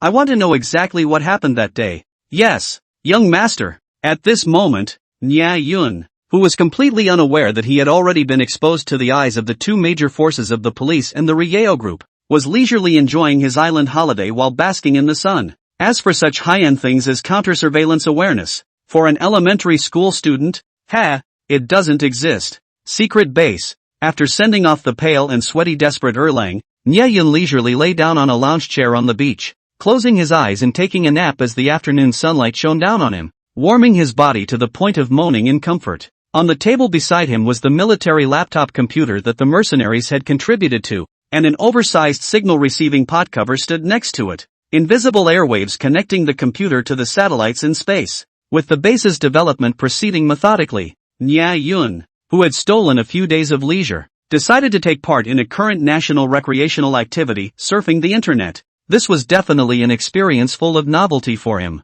Oh, so that's what the internet means. Interesting and fun. Connecting the world? Great technology. Physical address, IP. So this is the identity card for surfing the internet. If you do something bad you might even get caught? I see. Locking the location of the network terminal? Global positioning this. Awesome. Hacking skills? Learn a little. After all, you can't do harm to others, but you can't do nothing to prevent people from doing harm. What is this? Simply spicy eyes. It turns out that the human body structure can be so subtle. The technology of human reproduction is really a profound study. Study. We must learn in depth. Nia Yun flew through many of the basic knowledge about the internet on the internet, from time to time letting out bursts of exclamations and sighs of surprise. Of course there are also some clips that are not suitable for children. Minors under the age of 18. Please do not observe and learn. Countless streams of data flashed by quickly in Nia Yun's eyes, absorbing the knowledge on the internet at a jaw-dropping speed. As time passed, Nia Yun's cooperation with the mechanical bugs became more and more seamless, practically on the verge of reaching the highest level of human-insect unity, where you have me and I have you. Ahem. To put it in human terms, it meant that Nia Yun's control over the mechanical bugs' abilities was getting stronger and stronger. and the mechanical bug had been completely used by Nya. To use an analogy, today's mechanical bugs are the equivalent of Nya's external organs, which can function as both a brain and a torso at the same time. This, naturally, included their storage and calculation abilities. Storage and calculation were originally what robots were best at. It could be said that as long as it was recorded by the robot bug's main body, whether it was information from hard disks and other storage devices devoured by the robot bug or downloaded directly from the network into local memory, it was all able to be instantly memorized by Nya and digested and learned through its superb computational capabilities. To put it in a simpler formula, network download speed equals Nya's learning speed. He couldn't explain the source of this ability, and could only attribute it to his magical companionship with the mechanical bug. I'm afraid that even the Eros civilization, the maker of the mechanical bug, had never thought of a living being that could establish a soul connection with the mechanical bug. Ares civilization's original intention of designing mechanical bugs was only to let them have the ability to repair the ship's damage. So they only had a few functions of storing the ship model and deformation, decomposition, recasting, and didn't give them too much intelligence. And in order to prevent unlimited reproduction of mechanical bugs leading to the proliferation of the bugs, it also specially limited their reproduction generations. However, under various cosmic rays, extreme environments, and long periods of time, the mechanical bugs themselves began to mutate. Eventually, it was completely broken with the fusion with Nya, and it could be said that the fused Nya and the mechanical bugs both evolved into a new life form and combined into a magical companion relationship. If artificial intelligence, a special life with biological attributes, was born out of machinery, then this companionship between Nya and the mechanical bug could be defined as a perfect symbiosis born out of the perfect fusion of biology and machinery, possessing both the infinite replication and super arithmetic of a mechanical body, as well as the self-judgment and constantly evolving characteristics of a biological body. They could be said to be even more perfect mechanical creatures than AIs. And now, such a monster-like existence began to tentatively contact the Earth's internet, like a hungry dragon that was gently licking the prey trembling in front of it, and when he opened his bloody mouth, it would surely be a bloody storm. Ha! What's this? Shit! The encyclopedia even has the structure and basic principles of nuclear weapons? Nya, who was browsing through the vast sea of knowledge, snapped his eyes open and let out a gasp. It's no wonder that Nya, the bumpkin, is making a fuss. Just like the formula for something like gunpowder can be found online at random, the construction and principles of nuclear weapons can be said to have no secrecy, and high school physics has its basic interpretations, however no and no use. The difficulty of nuclear weapons lies in its nuclear raw materials, raw material purification and long-distance delivery capabilities, such as intercontinental missiles and strategic bombers, currently has a complete nuclear capability of only 5 major countries. These things are strictly confidential. At the same time, the mining and trading of nuclear fuel is strictly controlled by the state, and it is impossible to allow private ownership. Therefore, even if someone has studied nuclear technology in depth, in the end, there can only be a O. So that's how it is. However, this was different for Nya. According to the information Nya had received after being popularized, there were currently 2 ways for humans to develop nuclear energy. One is the fission of heavy elements, such as uranium, and the other is the fusion of light elements, such as deuterium and tritium. The fission technology of uranium has become more mature, and is now commonly used in atomic bombs and nuclear power plants. However, the reserves of uranium on land do not exceed 5 million tons. According to the current consumption is only enough to mine for several decades. However, the amount of uranium dissolved in seawater can reach 4.5 billion tons, more than thousands of times the land reserves. But the concentration of uranium in seawater is very low. 1,000 tons of seawater contains only 3 grams of uranium. If you want to extract uranium from seawater, you need to process a large amount of seawater, and the technological process is very complex. But of course, this is with the current human technology. Nya, however, his eyes lit up. Separating elements. This was the mechanical bug's strong suit. His interest was thoroughly mobilized. And as he continued to delve deeper into the open technical literature on nuclear fission reactions, Nya's forehead was sweating a bit. It seems, probably, maybe, possibly, that these aren't much of a challenge for himself. Seawater extraction technology for uranium? That sort of thing wasn't needed at all. Spend some time and the mechanical bugs would be able to easily separate out the elemental uranium. Highly enriched uranium purification? Centrifuge separation technology? Large-scale power supply? Even less. The elements extracted by the mechanical bugs. How can there be 998K? It's definitely 999K pure uranium. Nye Yun froze dumbfounded for a long while. Seems like he was just bored with Annette. And this has turned him into a nuclear fisherman? The secret base improvised dock. Boss, do you feel like this speedboat looks familiar? Old 3 looked at the transportation Nye Yun had prepared for the two of them in front of him and wondered. You feel that way too? Old 3? I thought it was my illusion that it was familiar. Where have I seen it before? Boss stroked his chin. The two men lowered their heads and contemplated for a moment, then almost simultaneously jerked their heads up and pointed at the speedboat, staring wide-eyed in unison. Isn't this the speedboat we lost? The two men stared blankly at the speedboat, confused by the scene. Boss, do you think it could just be a shape resemblance? This style of speedboat is very common. Bullshit. See that piece of paint falling off over there? Have you forgotten how it came to be? The boss was indeed keenly observant. Right. It's from the last time I drove a speedboat for the first time and gave it a bump in my excitement. Even in the same spot. What's going on here? The oldest was astonished. Can a speedboat replicated by a mechanical bug with ordinary materials not be exactly the same? Even if it was taken to a microscope and enlarged, it was guaranteed that every fold of paint grew in one direction. Murphy, is the boss stealing? Oops. Before the oldest 3 could finish his sentence, he was interrupted by a violent chestnut from the boss. Say what? This must be the boss's test for us. The boss glared viciously at Lao San and secretly gave him a wink. Forgot condition 3? What do you mean by stealing? If you make the boss unhappy, you'll still be clicked and splattered with blood. When Lao San thought of the blood drop on his neck, he still had doubts in his eyes, but he hurriedly nodded his head. Yes, that must be right. Then he touched his head. Boss, why do you think the boss is testing us?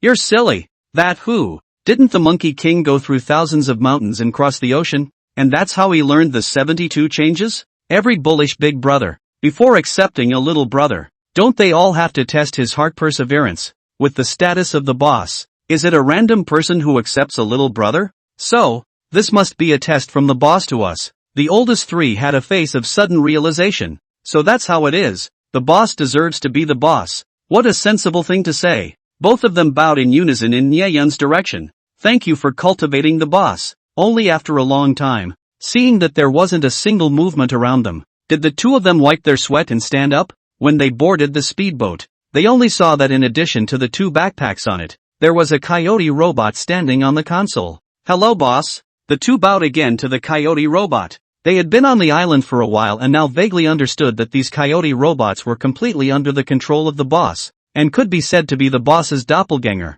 So they didn't dare to slack off in the slightest. The eyes of the coyote robots flashed, and suddenly let out an electronic tone. Drop. Mission system released. Mainline Mission 1. Arrive at Summer City within 24 hours. Reward for mission success. Wanted notice cancelled. 300,000 soft sister coins. Mission failure penalty, you know. Mainline Mission 2. Automatically released after completing Mainline Mission 1. Warning, please do not lose this mission launcher, or suffer the consequences. The 2 brothers looked at each other for a while, then hurriedly straightened their backs. Yes, boss. Guarantee to complete the mission. After the coyote robot's eyes dimmed again, the 2 brothers began to mutter quietly. Boss, I don't know if it's my illusion. I always feel that this mission setting is somewhat familiar. Never mind that. Didn't you listen to the mission description? We have to get to Xia City as soon as possible. Hurry up. Let's take turns driving the boat and set off as soon as possible. Oh, okay boss.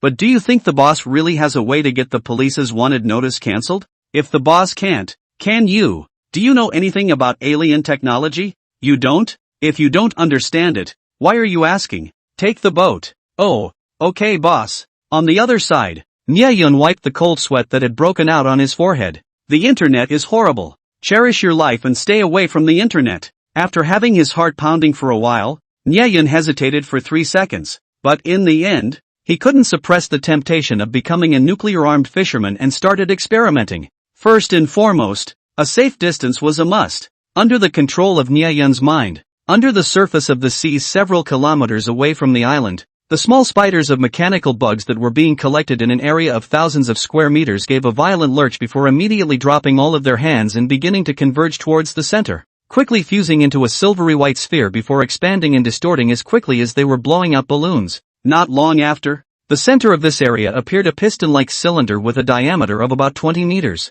At the bottom of the cylinder, there were also 3 openings, 2 of which were large, while the third was extremely small and connected to a transparent bottle with a curved neck. The oddly shaped object then began to move in a reciprocating piston motion, fog. When the piston rose, seawater entered the piston through an opening, and when the piston fell, seawater was discharged through another opening. After the piston had gone back and forth dozens of times, a small drop of gray liquid substance with a metallic luster suddenly emerged from the slender neck of the third opening. Nya carefully cross-referenced the network's description of the properties of liquid uranium, and was finally convinced that he just easily traveled a path that countless small countries had only dreamed of, purifying highly enriched uranium, and that there was only one ignition procedure left for the nuclear explosion test.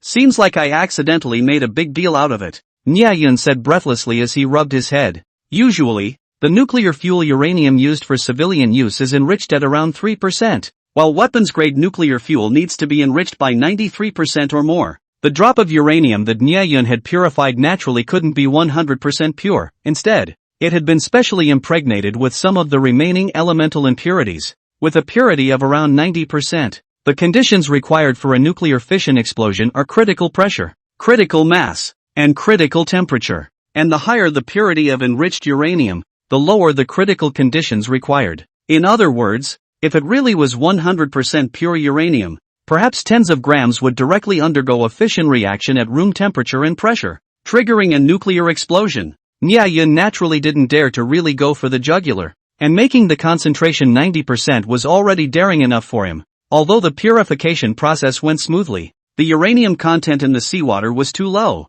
and even though Nya had added 10 more sets of piston extractors to work together, it still took 3 full hours and exhausted the base's reserve energy before a kilogram of 90% enriched uranium was extracted. Looking at the high-strength alloy thermos in his hands, Nya was in a bit of a cold sweat. He had actually built it? He had a bit of a dreamlike feeling, because uranium had an extremely long half-life. The radiation under natural conditions was extremely weak, and it was only when it was in a fission state that it would emit a large amount of deadly high-energy radiation rays. Therefore, even highly enriched uranium has a negligible effect on the human body, so even if Nya was just using a thick layer of alloy insulation cups as a container, he wouldn't have to worry about being harmed by radiation. As for why it's a thermos cup, can you expect Nya, a half-wit, to have any specialized nuclear fuel containers? He can only make do with what he has. Although the nuclear fuel was extracted, he was a bit confused when he looked at the thermos cup in his hand. His purpose was to build a nuclear-powered Seawolf.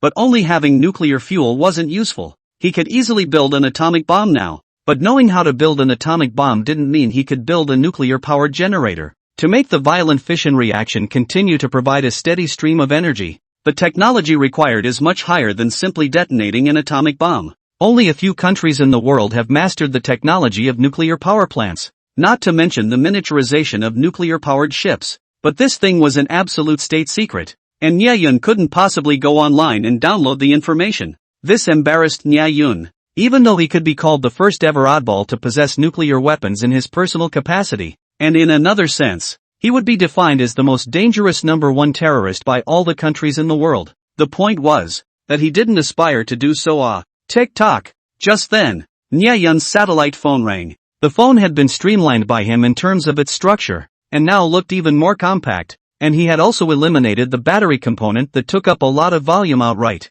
as the mechanical bug itself was capable of charging and discharging, and there was no longer any need to keep the ugly, large-sized battery, disregarding the mechanical bug's other abilities, purely as a material. It had already blown away all the specialty alloys known on Earth, and it also came with its own energy source. Hey, Xiao Xiao. Nya didn't even look at the caller ID. No one knew this number except Xu Xiao Xiao. Nya, I haven't properly thanked you for saving me again, and Sister Yimin asked me to thank you on her behalf. Hey, it's not that big of a deal. Don't mention it. Next time someone kidnaps you, call me directly. Xu Xiao Xiao, where are you now? What are you doing? Xu Xiaoxiao wisely didn't pick up his words. What else can I do? Fishing. You bought a cargo ship that big just to fish? The Changjiang ship? You don't know. It's long since turned into the dust of history. I'll be remembering it. I actually don't know what to do with it. I only know how to fish too. Nya Yun said perfunctorily. Haven't you ever thought of doing some freighting? There's a lot of profit to be made in this area. And our group has a lot of business. If you agree, we can work together. Of course, don't get me wrong. I'm definitely not doing you a favor here. Our group is doing ocean trade recently, and we do need some professional and trustworthy transportation companies to help us with logistics. And those gold coins of yours? Each auctioned to about 3 million. You are now a billionaire. You can consider opening a transportation company. It doesn't matter if you don't know the process. Our group has the relevant business. I can help you out. Nya Yun scratched his head. How could he not understand Miss Chu's good intentions? With the Chu's group by his side, soaring to greatness was just around the corner. But engaging in logistics? He really wasn't interested. Brother, now minutes is a few hundred million up and down. The gold coins on the ground are too lazy to bend down to pick up. A billionaire? For a nuclear fisherman? However, his heart stirred and he suddenly thought of a sale he could make. I do have a little idea. I don't know if your group does imports? We do both import and export. And the business is tilting in that direction recently. There's a group of bad guys who also do this. We're competing with them. Humph. I'll make sure to let them know that Chu is not one to be messed with. Nya Yun vaguely guessed who the baddies she was talking about were, but he didn't say anything about it, instead smiling thievishly. That's great. I have some goods on hand that I've imported from another country and want to import them into the country. What goods? Chu Xiaoxiao asked suspiciously. How come you are still doing international trade after not seeing you for 2 or 3 days? But don't worry. Our business involves all aspects. As long as there is a market for your stuff, we guarantee that we can introduce it for domestic sales. Chu Xiaoxiao was confident in her family's marketing ability. Market? There should be. That. Nuclear fuel to be? Chu Xiaoxiao. There was silence on the other side of the phone for a long time. And just when Nya Yun thought Chu Xiaoxiao was about to go ballistic, she finally spoke. It's that carrier builder friend of yours again who can call in warships? Chu Xiaoxiao tried. Actually, originally he didn't let me tell anyone else. But since you guessed it, then I won't hide it from you. Yes, it's that grandson. Nothing to do with fixing something so dangerous. Look at the mess this has made. Nya Yun took advantage of the situation and decisively brushed himself off. Chu Xiaoxia rolled her eyes. Being able to build an aircraft carrier, being able to call it a warship, and now even being able to get his hands on nuclear fuel. Why doesn't that friend of yours go to heaven? Forget it if it doesn't work. I just asked so casually. Nya Yun said cautiously. It's not necessarily no. It's just that it's so bizarre that I need time to digest the amount of information in it. Chu Xiaoxiao had some brain pain. This kind of thing was simply challenging the limits of her cognition. That's fine. You digest it slowly. But my friend said, his goods don't need money. They need to be bartered. What does he want to barter for? High-tech products, especially military products, weaponry, even second-hand, as long as it's the world's cutting-edge technological content. He wants it. Nya Yun was a thief, and after the internet opened his eyes, he immediately planned to scavenge the Earth's top tech. What if he touched down and got the nuclear-powered generator out? Even if you can't get it out, upgrading the Seawolf is a great idea. As the greatest fisherman, he must have the greatest car. He just learned that more than 90% of the world's most advanced technology is used in the military industry. And relatively speaking, civilian use is 5-10 years behind or even longer. The Seawolf would naturally be the best to use. So military products had become Nya Yun's first choice. As for money, Nya Yun can now say that's just a number to me. What? Military industrial products? Weaponry? That friend of yours isn't in the arms trade, is he? Chu Xiaoxiao said doubtfully. Indeed. Aircraft carriers, warships,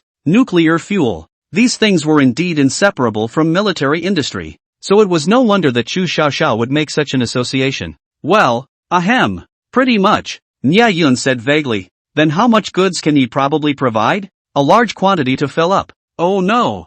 I mean, as much as you want. Hissed Chu Xiaoxiao, sucked in a breath of cool air. How strong of an undercurrent did this have to possess before she dared to say such a thing? If he knew what she was thinking, Nya Yun would probably laughingly reply back to her with, I'm the man who sits on the 4 seas. The amount of uranium needed by humans was a drop in the bucket for the entire ocean. Not to mention just one of the rabbit nations. So how much could it be? Nya Yun was indeed bottoming out when he said this. Well, this matter is too big. I'll have to use my manpower to investigate before I can tell you the results. After all, our group has never done such. such a parochial business before. Chu Xiaoxiao said this when also not much bottom air. Yes, doing business on nuclear fuel cannot be considered a side door? Which normal business would dare to touch this? It doesn't seem right to say that. It should be which normal business can touch this? The sale of nuclear fuel must be a national conversation. Which company is qualified to participate in it? Good. Then I'll wait for your news. By the way, there's a small favor I need you to do. You say. Do you remember the 3 people who kidnapped you the first time? Of course I remember. A look of reminiscence appeared in Chu Xiaoxiao's eyes. That one experience. How could one forget? Ahem. It's those 2 remaining among them. Chu Xiaoxiao put down the phone. Her head was still a bit dizzy. I just wanted to make a phone call to express my gratitude, and then feed Nieyun some chicken soup for the soul in the meantime, so that he'd be a little more progressive and not think about being a fisherman all day long. How did things suddenly turn out like this? Nuclear fuel trade? Chu Xiaoxiao's heart jumped violently. Her keen sense of business sense allowed her to immediately discover the huge business opportunities, and compared to that, the matter of desperate Erlang was completely insignificant. Chu Xiaoxia immediately notified the group's intelligence chief to come over to see her immediately, and immediately issued several orders to the secretary outside the door. When things were more or less arranged, Chu Xiaoxiao recalled that she had just tried to politely help Nieyun in the name of cooperation, and immediately felt a bit frustrated. That teenager, it seemed like he didn't need his help at all, and every time he was helped instead, it was himself. When Chu Xiaoxiao, with Nieyun's matter in her mind, came to find Chu Feng to discuss this big deal, before she even arrived at Chu Feng's office, she heard her own mother's anger-laden questioning voice from inside. What's going on with you guys? We're about to sign a long-term supply agreement, and you're only notifying us of the cancellation of our cooperation at this time. So how can we explain this to our customers? Chu Dong, this is something that can't be helped. Our company just happened to run into a few accidents, which is why. I don't care what your reasons are. If your company is bent on having its own way this time, then in the future it will be recorded by us on the Chu Group's corporate blacklist, and there will never be another opportunity for cooperation. Alas, since Chu Dong has spoken to this point, then I can only express my regret. Farewell. The office door was opened, and a fat-headed middle-aged man in a suit walked out, with a smug smile on his face. When that person walked away, Chu Xiaoxiao then entered the office, only to see Chu Feng gasping angrily. Mom, what's going on? Xiaoxiao, you've come. Seeing her own precious daughter, Chu Feng eased her emotions and squeezed out a smile. Well, I heard everything. What happened? Alas, several domestic suppliers that we have cooperation with have somehow cancelled their contracts with us, and several of our orders had already negotiated sales contracts, but as a result, we are stuck on supply. If we can't deal with it as soon as possible, our reputation will be affected in no small way, and it will be very unfavorable for us to open up the overseas market. Chu Xiaoxiao frowned and was just about to speak when a secretary hurriedly ran in from outside the door, coming in and saying in a bit of a panic, Chu Dong, the several import and export companies that we have acquired almost simultaneously received an investigation letter from the customs, saying that the import and export qualifications need to be re-investigated and confirmed because of the change in the legal person.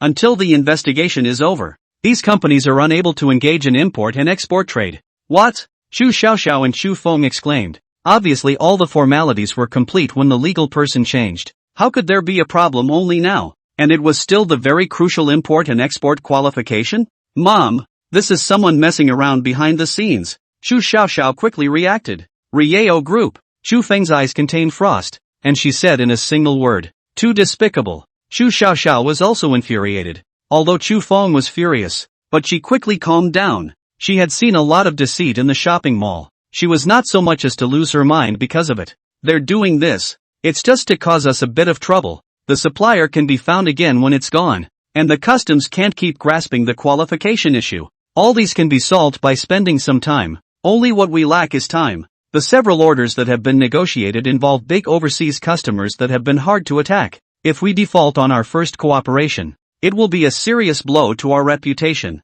and our business in the future will not be so good. Chu Feng frowned. Well, the Rieo Group has been operating overseas trade for many years, and has definitely put in a large amount of money to attack customs, and it's also our fault for not being more vigilant in this regard. Chu Xiaoxiao frowned and began to think of a solution. At this time, at the age of only 17, she had assisted her own mother in taking care of the company since she was a child. defeating countless rivals in brutal business competition, and her mind was already far beyond that of her peers. In the face of setbacks, she did not complain to the heavens, but began to self-reflect. Perhaps this is the fundamental reason why she was able to work together with Chu Feng to build the Chu Group's large foundation. Chu Feng looked at her daughter's frowning and contemplative appearance. Even though she was facing a huge dilemma at this time, she could not help but reveal a trace of a satisfied smile. She really couldn't be more satisfied with this daughter. Wait a minute. Perhaps there really was still a place that could not satisfy her. Chu Feng frowned.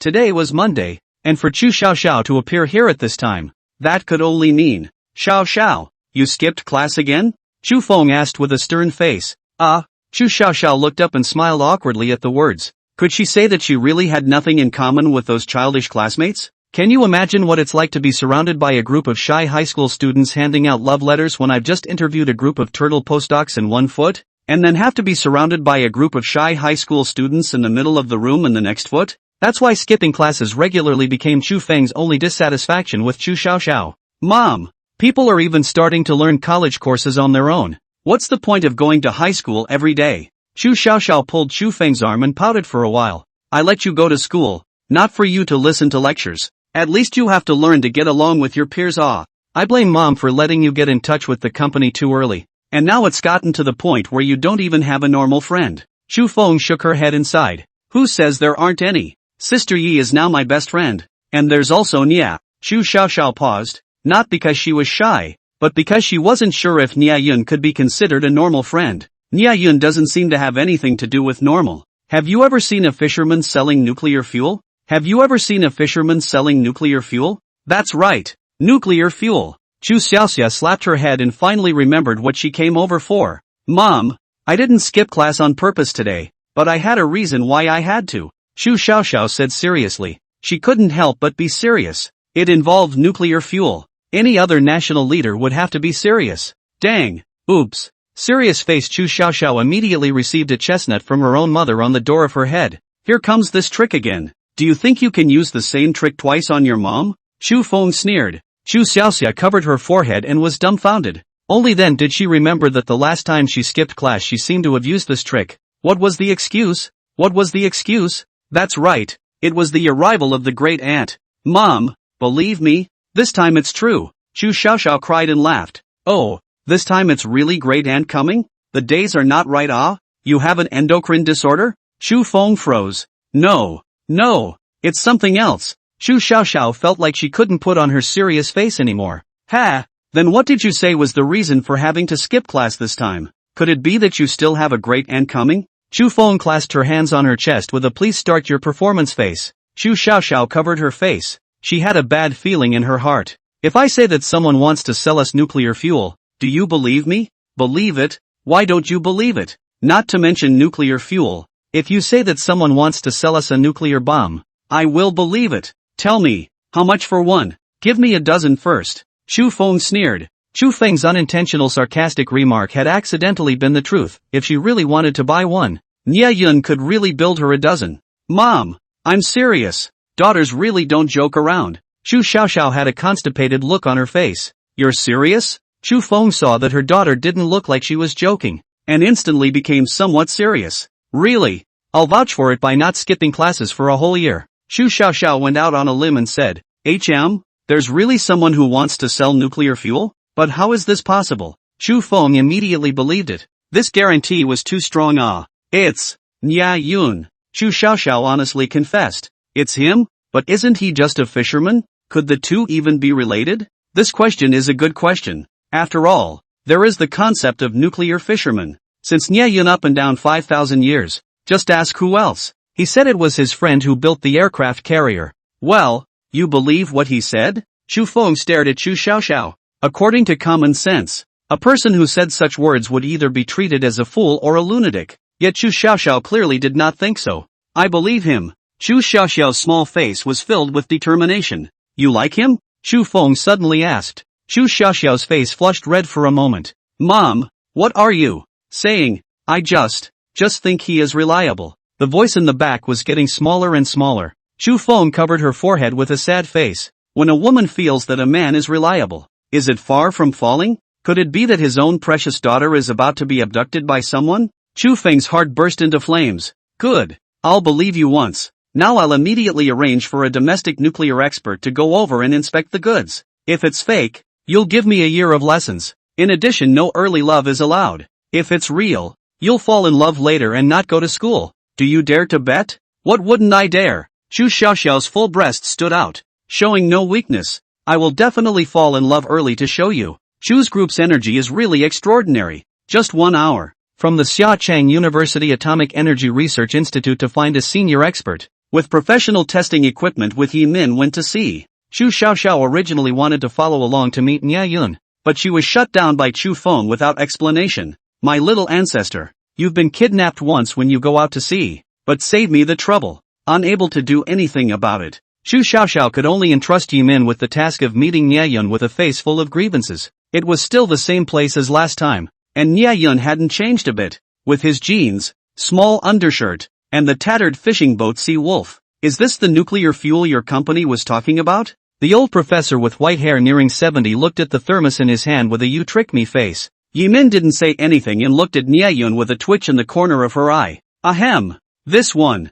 Yeah, it's a disguise. Disguise like this. Who would have thought that it would be something like that inside? The old professor and Yi Min looked at Nia Yun with black lines all over their heads, saying that it's a disguise. We'll believe it. But you have a smug look on your face. If I just came up with an excuse that I'm very satisfied with, shouldn't it be so obvious? The old professor glanced at the dilapidated fishing boat Nia Yun had driven inside. He was originally a bit shocked when he heard that a large corporation like the Chu clan had offered him a high price to appraise a shipment of suspected nuclear fuel, but now it seemed that it was nothing more than a joke. At that moment, he blackened his face and shook the thermos cup. Inside came the sound of clanking metal collision, which sounded like some small uniform metal particles. His face darkened even more. With his years of research experience, this was not the sound that uranium ore could make at all. Sure enough, he had been fooled. Professor Fong, I don't know what's wrong. Yi Min couldn't help but open his mouth to ask as he saw the old professor's face look unkind. Aha! Listening to this ringing, the purity of uranium is very high. All present metal state. I did not expect your party to get or purified enriched uranium. This is really an eye-opener for the old man. Oh! Professor Fong sneered. Nia Yun looked at this Prof. Fong with a face of amazement, not realizing that the other party could tell that what was inside was enriched uranium just by casually shaking his hand and listening to the sound. Prof. Fong really has a good eye. Little brother admires that. Nia Yun spoke the truth. However, Professor Fong didn't appreciate it and glared fiercely at Nia Yun. Humph. With a cold snort, he took a thermos cup and went into the inner chamber to test the samples with his hands behind his back. Watching Professor Fong's back as he left, Yi Min couldn't help but ask Nia Yun, is this really nuclear fuel you have? It's real. Didn't you just listen to the old professor? He's definitely an expert that people can trust. Nia Yun had a face of certainty. Yi Min directly held her forehead with her hand, not wanting to pay attention to him. Didn't she see that Professor Fong was wearing a sneer when he just left? In her heart, she didn't believe in such an outrageous thing, and in her heart, she began to think about how to appease the old man when the old professor came out in a rage. But don't be angry. 10 minutes passed. 20 minutes passed. Half an hour passed. I say, this old professor is also too slow. It can't be a fake, right? As soon as Nia Yun turned his head, he began to question Professor Fong's professionalism. Who just said he was a trusted expert? Yi Min rolled her eyes. In order to safely develop nuclear power, Nia Yun had focused on learning about atomic energy. And by browsing through tons of technical literature and related forums, his level of proficiency was no better than a professor's, so he was naturally familiar with the testing method, and it was reasonable to say that the entire process could be completed in less than 10 minutes. Yi Min did not have time to spit on him twice. Professor Fong finally came out, and just tilted his head high and mighty different. This time his hands carefully holding that thermos cup, a face that has seen a ghost general expression, step by step slowly moved over. Seems to be afraid to walk with the vibration triggered by what bad consequences. Small, little brother, you put it away. Well, even the honorifics are used. Nia Yun carelessly took the thermos, casually stuffed it into the empty plastic bag he brought over, which also had the words Blue Sky Supermarket written on it. Incidentally, this is how he carried the plastic bag over. Professor Fong looked at the Blue Sky Supermarket plastic bag and was constipated. Professor, how are the results? Yi Min noticed that the old professor's face was different and asked. Prof. Fong took several deep breaths and calmed down a bit before he opened his mouth in a bizarre tone. What this little brother took is indeed a kilogram of highly pure enriched uranium. His Yi-min drew in a cool breath. Could the testing be wrong? She said uncertainly. After all, this was too incredible. I thought the same thing you did at first. So I tested the whole thing 3 times. And the results were the same every time. And what's even more shocking is that their concentration reached an incredible 90%. Prof. Fong was not shocked by his words. Of course, Yi-min, a layman, was at a loss. 90% is high? As if he could see her confusion, Professor Fong explained with an odd face. Theoretically, 93% highly enriched uranium is enough to build a nuclear weapon. That is to say, this stuff is slightly further purified. Yi-min. She turned her head to stare at Nya-yun in shock. If there was some belief in her heart before that his friend who could call in warships might actually be able to get some uranium ore, she definitely wouldn't have imagined that it would be something of this level. This thing was so precious just by thinking about it that if some small country or terrorists knew about it, even if they started a war, they would inevitably try to get it. How much is this thing worth? Yi-min couldn't help but ask, knowing that Nya-yun was taking this item to sell. How much is it worth? Professor Fong glanced at Yi-min with dissatisfaction. Was this something that could be measured in money? For some countries, this was the capital to rise. If you sell it to the northern stick country, a conservative estimate of tens of billions of dollars, people would be willing to take it. I'm talking about dollars. The old professor still returned slyly. His Yi-min was pumping cool air this time. The first reaction was, shit, this kid's fortune turned out to be so thick. Should I hug my thigh? Little brother, can I know, where did this thing come from? Professor Fong said with a careful face. This. Nya-yun searched his intestines and prepared to find a decent excuse. Picked it up? This reason seemed to be used badly. My friend picked it up, he said flatly. Professor Fong. Yi-min. Last time it was you picking up gold coins. This time it's your friend picking up nuclear fuel. Can't you be a little creative? Find a reason, also please find a decent one. I understand. How can this kind of thing be leaked at will? Little brother is really a great man. The old man has an unforgivable request. I wonder if little brother can agree. Professor Fong rubbed his hands with a flattering smile. Professor Fong, who had always been known for his old-fashioned strictness, would even show such an expression? And if his students were to see it, they would definitely stare off a field of eyeballs. Professor, where are your words? I will definitely agree to anything I can do. These highly enriched uranium, can you sell some to our institute? Not much, just 5 grams. Professor Fong looked at Nya-yun with a hopeful expression. Although their Atomic Energy Research Institute was also able to be allocated some uranium as experimental materials by the state. Uranium was already scarce in the country, and as more and more nuclear power plants continued to be built, the shortage became more and more serious. And even if it is issued, it is also some low-grade uranium ore, where there can be this kind of high-purity enriched uranium. The experimental value of this thing was equally immeasurable.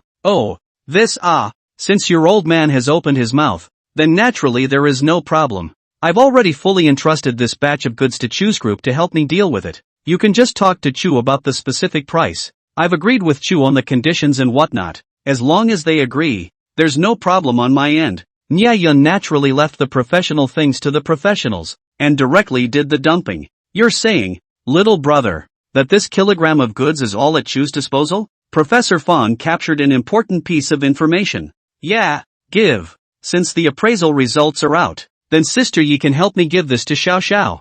Nya-yun handed the Blue Sky Supermarket to Yi-min. Yi-min took it in a bit of a daze. Then only then did she react, saying in shock, You just gave it to me? You don't need a guarantee or anything? To know this is tens of billions of dollars of things, just so casually give out? That action was natural, like a vegetable market mom handing herself 2 cucumbers. Hey, what guarantee is needed? Xiao Xiao is the daughter of my father. My sister. I absolutely trust her. Her word is my word. So even if I give them all away, I'm fine with it. After Nya-yun finished speaking, he clapped his hands and turned around to jump onto his sea wolf. Waving his hand, he shouted, Say hello to Xiao Xiao and Auntie for me. Professor Fong and Yi-min stared blankly at the sea wolf, which burst into the distance with black smoke, speechless for a long time. After a long time, Prof. Fong with a kind smile looked at the Blue Sky Supermarket in Yi-min's hand. Miss Yi, I wonder if you can introduce me to that Xiao Xiao and Auntie. Introduce that Miss Xiao Xiao for me? Of course. Yimin tightened the Blue Sky Supermarket into her arms. Shit. I've never seen tens of billions of dollars before, so I'll cover it for as long as I can. In fact, even if Professor Fong did not say, Yimin is to tie also have to tie him back to the Chu group. This news if leaked, the day can be pierced, even the Chu group, but also absolutely cannot carry that kind of pressure. Chu's group president office. Chu Fong expressionless put down the phone, looked up to Chu Xiaoxiao who was looking at her with an expectant face. Mom, the test results came out? Chu Xiaoxiao asked with some uncertainty, still a little apprehensive when it came down to it. After all, the matter was too bizarre. Chu Fong after a long time, only then did she quietly open her mouth. The thing is real, the quality even greatly exceeded our imagination. God knows how shocked she was at this moment. Just this 1 kilogram of nuclear fuel, its value was worth an entire Chu clan group to her, and on a strategic level, that hidden value was even more incalculable. Yeah. Chu Xiaoxiao's small fist waved, then reddened her small face and excitedly said, so I can skip class anytime in the future, and I can still cough early. I mean, this is surprisingly true. It's unbelievable. Chu Fong looked at her daughter who was generally changing her face and doing a shocked look, and helplessly rolled her eyes. With a straight face, she directly connected the phone of the defense section. Hey, this is Chu Fong. Immediately have the group's defense section gather all the security personnel and head to the yacht marina to protect Captain Yi. Right. I said all. Leave 2 to guard the gate, and send out all the rest for me. Follow the highest level of defense. Immediately. Immediately. If the people aren't at the pier in half an hour, you, the head of the defense section, are out of here. Pa. Chu Fong hung up the phone and let out a long breath. Mom, you are so domineering. Chu Xiaoxiao smiled and gave a thumbs up. You still have the heart to laugh. Do you know that our Chu clan is in a big mess? Chu Fong didn't have the good sense to say. Our Chu clan has always been one that isn't afraid of something big, just afraid that it's not big enough. Mom, I've already asked the group's intelligence department to collect good information. Take a look. Chu Xiaoxiao said and handed her a long prepared material. Ha, so you've prepared for this. So much confidence in him? Chu Fong looked at her with a smile. Chu Xiaoxiao blushed slightly, but did not retort. Chu Fong looked down at the materials in her hands, and the more she looked, the more alarmed she became. Uranium is a sensitive resource that is basically under the absolute control of the state. But although the rabbit country has a large land area, the proven uranium reserves are very scarce, and it is known as a depleted uranium country. According to the analysis of the intelligence team, although the country has a full set of nuclear power plant technology, and relative to the traditional power generation facilities have an absolutely overwhelming cost advantage, but because of the lack of uranium, cannot do long-term and stable promotion of nuclear power? So far there are only a few nuclear power plant projects in the country, and most of the regions of the nuclear power plant project cannot even be passed by the state council to file a case. Therefore, the country has to import from the kangaroo country, Australia, every year at a high price, and get only some low-grade depleted uranium ore. Extraction and purification costs are extremely high, and some foreign policy is also subject to constraints. Chu Fong just a little envisioning. Understand the significance of this thing to the country. If you can introduce a stable supply channel for the country, no doubt Chus will leap into the rabbit country's key star enterprise, or strategic kind. Of course, this has a premise. That is, you have to have the ability to keep such a huge benefit, and this is exactly what Chu Fong is worried about. The piker is not guilty of harboring the piker. What kind of a monster did that fellow take in? Chu Fong laughed bitterly in his heart. In the lobby of the Chu group, a front desk beauty was aiming her eyebrows at the small dresser mirror. Yo, where is this planning to go on a date? Dressing up so flamboyantly. The colleague next to her joked. Hey, it's that new turtle from the group, asking me to watch a movie tonight. I've been asked out several times in the previous 2 days. I just can't put it off today. Saying so on her mouth, the spring color on her face couldn't be hidden. Oh, it's that little handsome guy. When did you two hook up? Quickly confess from the truth. Before the beauty could answer, she heard a rush of footsteps ringing out from the elevator entrance. Quickly, I'll keep up. Whoever drags his feet and causes me to lose my job, I'll deduct his bonus for a year. Before the person arrived, the voice had already traveled over, and that loud voice scared the eyebrow pencil in that beauty's hand so much that she almost didn't hold it. The two receptionists turned their heads to look there in surprise, only to see dozens of security guards dressed in security uniforms, heavily armed, led by the head of the security section of the murderess from the front of the passing. The hall of white-collar workers are surprised to look over. Have to avoid. A group of people jogged all the way past the front desk, out of the building after the fish in 3 7-seat SUV, whistling away. The two receptionists stared blankly at this scene, then turned their heads to look at each other. But, as a result, seeing the opposite side of the beautiful eyebrows makeup, that coworker directly laughed out loud. Mei picked up the mirror and took a look. Well, the original good willow leaf eyebrow was drawn into a dangling eyebrow, and she was suddenly angry and bitter. An hour later, with a fan speed to rearrange the makeup of the beauty of the eyebrow to the mirror to look around. Finally satisfied, nodded. From the bag took out a Givenchy lipstick. Wow, isn't this the lipstick you spent 2 months' salary to buy? Usually I don't see you using it, but today you've spent a lot of money on it. Colleagues exclaimed. Humph, this is called a lion fighting a rabbit with all its might. Just wait and see. This girl will make that turtle fall under my pomegranate skirt tonight. Mei proudly tilted her head. Then she began to trace her lips in detail in the mirror. The bright red lip color made Mei look even more delicate. Pa! The gate was slammed open. Quickly, 5-meter perimeter cordon. You guys, go clear the elevator. It was still the familiar loud voice that shook the window glass and rustled. Then saw a group of 5 big and thick security guards hooting and hollering, flanked by 2 people into the building. Before and after the right and left surprisingly also arranged a blast shield. In the middle of the 2 people being escorted, the woman in the hall also some people know. It is Miss Chu's personal bodyguard, Captain Yi. The other is an old man with white hair. Captain Yi was holding a plastic bag in one hand in his arms, and the other hand was always pressed on his waist, while alerting the surrounding. The old man, on the other hand, glanced from time to time at the things in Captain Yi's arms, also with a nervous face. A group of people vigilantly surveyed the surroundings, and then entered the elevator in a row. Their powerful aura pressured everyone in the hall to lose their voices. Only when the line of people had all walked away did they then talk about it. Who is that old man? This security level, national leaders are not so exaggerated, right? What do you know? Haven't you seen the bag Captain Yi is carrying in his arms? He is obviously protecting a rare treasure. That old man is probably just an appraiser. You don't say. It's possible. I heard a while ago that the group found a treasure at sea, and that Miss Chu was kidnapped twice because someone coveted the treasure and wanted to find out where it was. You've also heard about it. Originally I didn't believe it, but now it seems. Hiss. I'm afraid it's true. Listening to the surrounding people's discussion, the colleague at the front desk poked the beauty beside her with her elbow. Ah, big news. Our group has found a big treasure. As a result, after waiting for half a day, she didn't see any movement beside her, and she turned her head to take a look in confusion, only to see 2 lines of tears hanging on the beauty's beautiful face, which made the freshly painted makeup blurred, and from the corner of the lips extending to the cheeks, a bright red line was hot and spicy, going for the same thrilling style of a masquerade ball. Put. Colleagues spurted with laughter on the spot.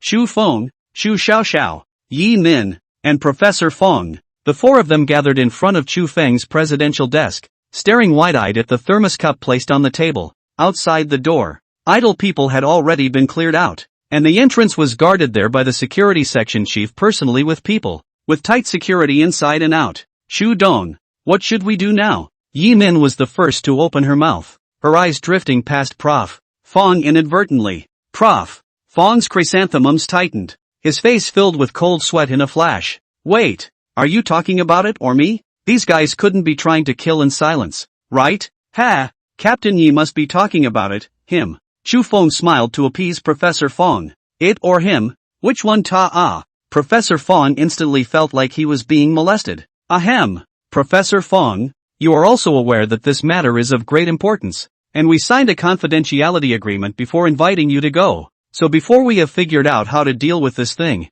we also invite you to be a guest of Chu's for a period of time. And during that time, Chu's will double compensate you for all the damages caused to you. Chu Feng coughed twice and spoke out his treatment plan. Once Professor Feng heard that he just wanted to put himself under house arrest, not only did he not get angry, instead, he let out a long breath. His little life seemed to be secured. At that moment, he said with a straight face, Shu Dong, you should know that if this thing stays in your hands, it can be said that it has no benefits at all. Instead, it may bring about immeasurable serious consequences. So I suggest that you hand it over to our Atomic Energy Research Institute for safekeeping. Of course, we will definitely give a price that will satisfy Chu. Chu Feng raised an eyebrow at this. This was a proposal, but before she could say anything, Chu Xiaoxiao interjected. Professor Fong, I'm afraid that Xiaocheng University's Atomic Energy Research Institute alone can't eat this much highly enriched uranium, right? Although tens of billions of dollars is only the book value relative to those non-nuclear countries.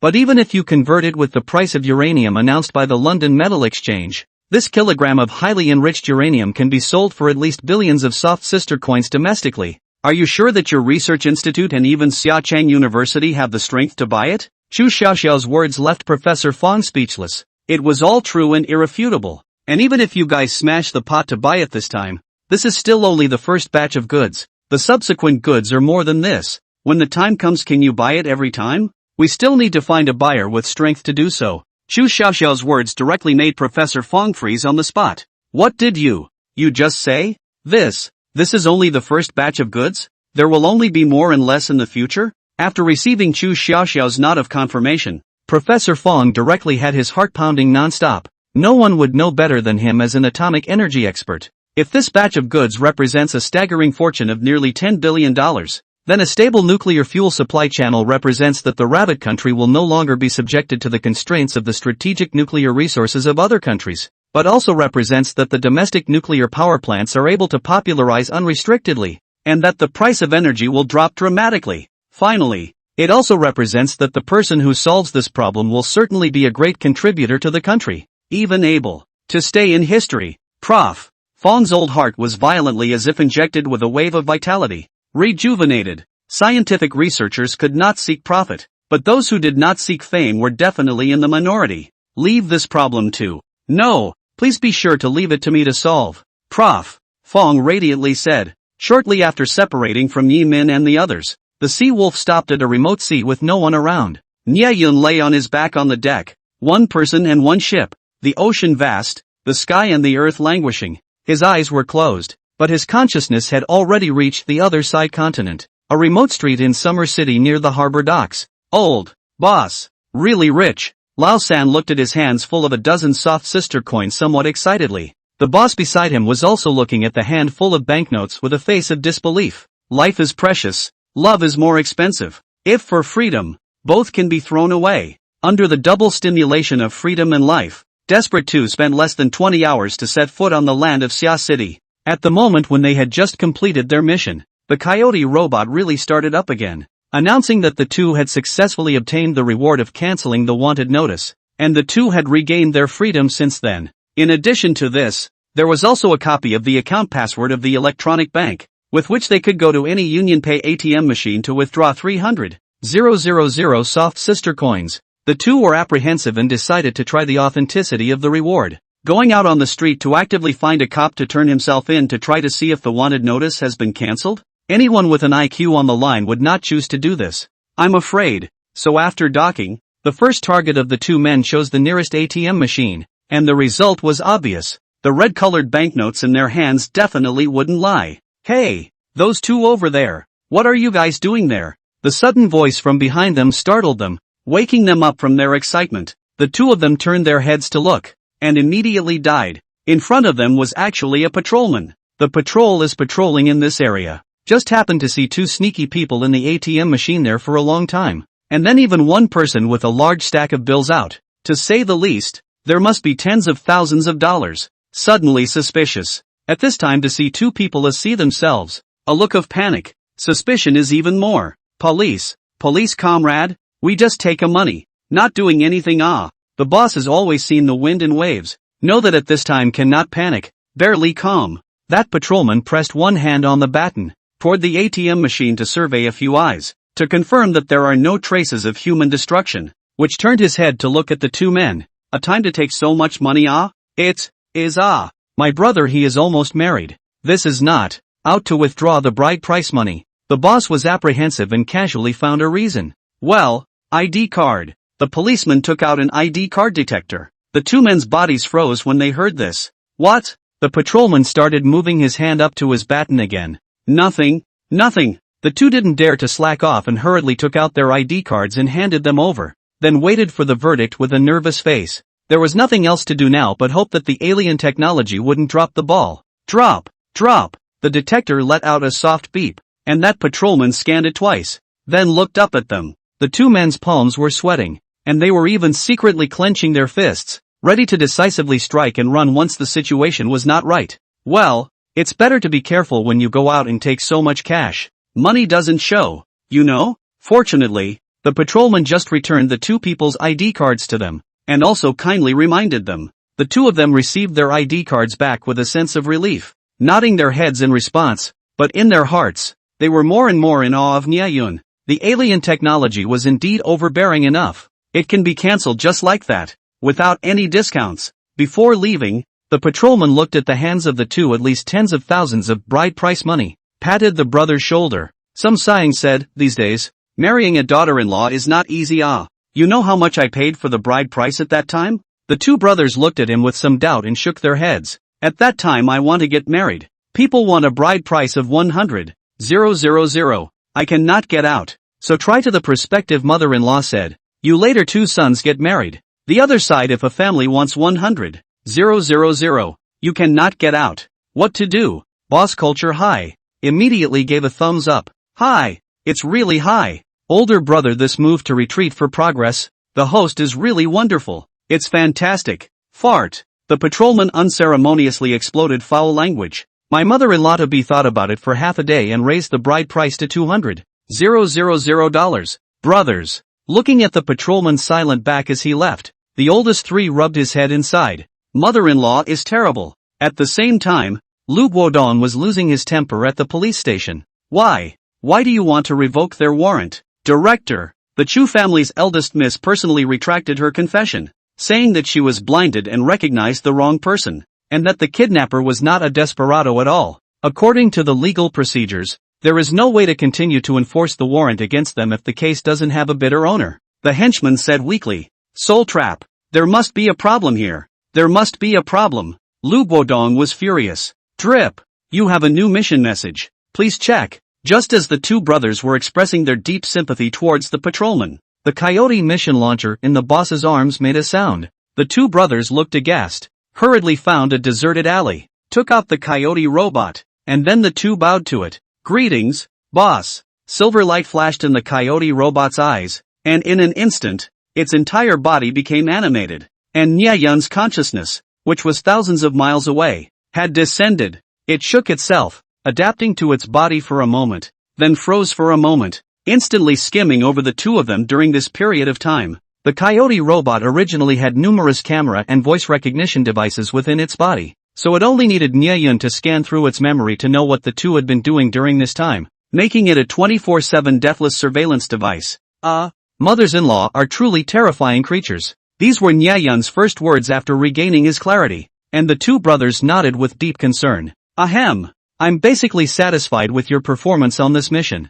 Next, I'm going to give you an even more difficult task. Do you have any confidence? The small robot paced in front of the two men with his hands behind his back, in a posture of a leader lecturing. Yes, this time the two replied without hesitation. Good. I look forward to your performance. The coyote robot gave an odd smile that meant something unnameable. Then his eyes dimmed. Then a synthesized electronic voice came on. Dropping. New mission released. Mainline Mission 1. Completed. Mainline Mission 2 opened. Mission description. In half an hour, there will be an Aquarian 10,000 tons freighter departing from the harbor to Indonesia. Your mission, by whatever means, is to board this ship before it leaves the harbor. Then stand by. Punishment for mission failure, you know. Reward for mission success. Heart of the brave. Mission friendly tip. Make good use of your backpacks. The two brothers froze for a moment. The mission didn't sound too difficult. But what kind of reward was that Heart of the Brave? It sounded like some kind of game prop. Boss, what is this brave heart? If you ask me, who am I going to ask? But I guess it should be a kind of body strengthening props, like giving us a warrior's heart for a change. And then the amount of ability increases greatly. You know, alien technology has always been so unfathomable. Changing a heart? Then are we still human? You're silly. There are so many heart transplants nowadays. Which one doesn't look like a human anymore? Oh, that's true. Wouldn't we be superhuman then? Lausan was quite excited. Cut the crap. Forget about the thing you're wearing around your neck. If we don't finish the mission, we'll have to become dead before we turn into Superman. The mission can only last half an hour. Oh yeah. Let's hurry. 20 minutes later. The Aquarian ship pickup point. This Mr. Captain. Our brothers just want to experience the fun of sailing on the sea. And we're not getting off the ship. We're definitely not stowaways. Besides, who else would stow away in a hellhole like Indonesia? Look, can you be accommodating? A fat middle-aged man wearing a white captain's uniform looked at these two travelers who wanted to board the ship, and both of them were carrying backpacks, which looked really touristy. Then why don't you go on a yacht? Hey, that thing is lukewarm. It doesn't have the feeling of a sailor fighting with the waves. It's not exciting at all. The captain nodded his head in understanding, but still refused. We are a cargo ship of the Rieo Group, and we have a transportation mission. So according to the rules, we can't take unfamiliar passengers on the way. So I'm sorry, forgive me for not being able to oblige. The boss was not in a hurry when he heard this, and smiled as he took out 2 stacks of soft sister coins from his arms and quietly slipped them into the captain's hands. I understand. Our brothers won't make things difficult for the captain. This is some small specialties we brought on the way. I hope you'll smile. Oh, this is out of order. The captain pinched the palm of his hand. Small specialties. Heart moved. Oh, the rules are made by people, said the boss, smiled and stuffed 2 stacks. Next to the oldest 3. Look at the face of heartache. Look at the captain's eyes are a little bad.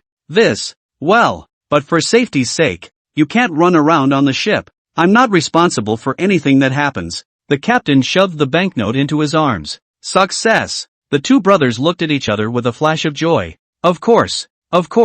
You can absolutely rest assured with this captain. Despite being allowed to board the ship, they were nonetheless checked for carry-on luggage. The 2 only had 1 backpack, and there was nothing dangerous inside. The 2 ended up boarding the ship without any problems a moment before it sailed. The 2 stood at the bow of the ship, looking at the sea, and began to fantasize about the wonderful feeling of becoming Superman. By the way, boss, what's the meaning of those 2 things the boss put in the backpack? Well, the quest-friendly hints also mentioned that we should make good use of our backpacks. The boss's move must have a deeper meaning. We'll see what happens when the time comes. Don't leave your backpack behind. Understood, boss. I just took a look. There's nothing on the ship but a bunch of steel. Why do you think the boss is letting us board the ship? Do I look like an alien to you?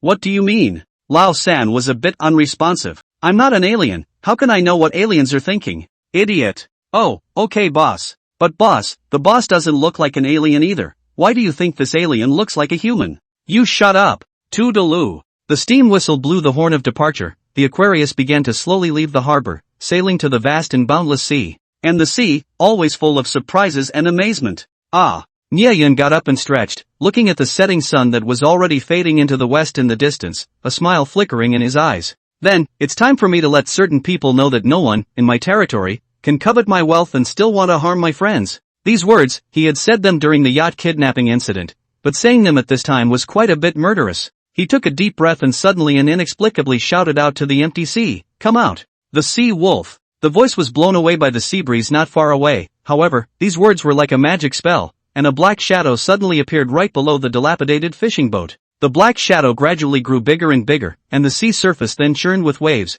as if an ancient beast was about to leap out of the sea. Wow! Dang! There was a splash of water, and the hull of the fishing boat suddenly shook, being lifted up several meters by the giant beast at the bottom of the sea. When the seawater gradually subsided, the giant beast finally revealed part of its true form, which was none other than Nyayun Sea Wolf's true body. Only a small portion of the silver-white hull was exposed, and it was coated in a layer of brilliant red under the setting sun's afterglow, making it extremely colorful. The seawater was just barely above the sea wolf's deck, and it was just quietly suspended on the surface, while Nyayun and the fishing boat had been placed on the sea wolf's flat, silver-colored deck in its entirety. Snap! Nyayun jumped onto the deck of the sea wolf and headed towards the captain's office, while the fishing boat behind him transformed for a moment, turning into a puddle of silver-white liquid that gradually blended into the deck of the sea wolf and disappeared. As Nyayun's figure entered the captain's room, the hatch closed and the sea wolf began to dive, eventually disappearing into the afterglow of the setting sun. The Aquarius sailed along the established route towards the direction of Indonesia, and its captain was in a very good mood due to the unexpected harvest, sitting leisurely in the control room while humming a tune and sipping tea.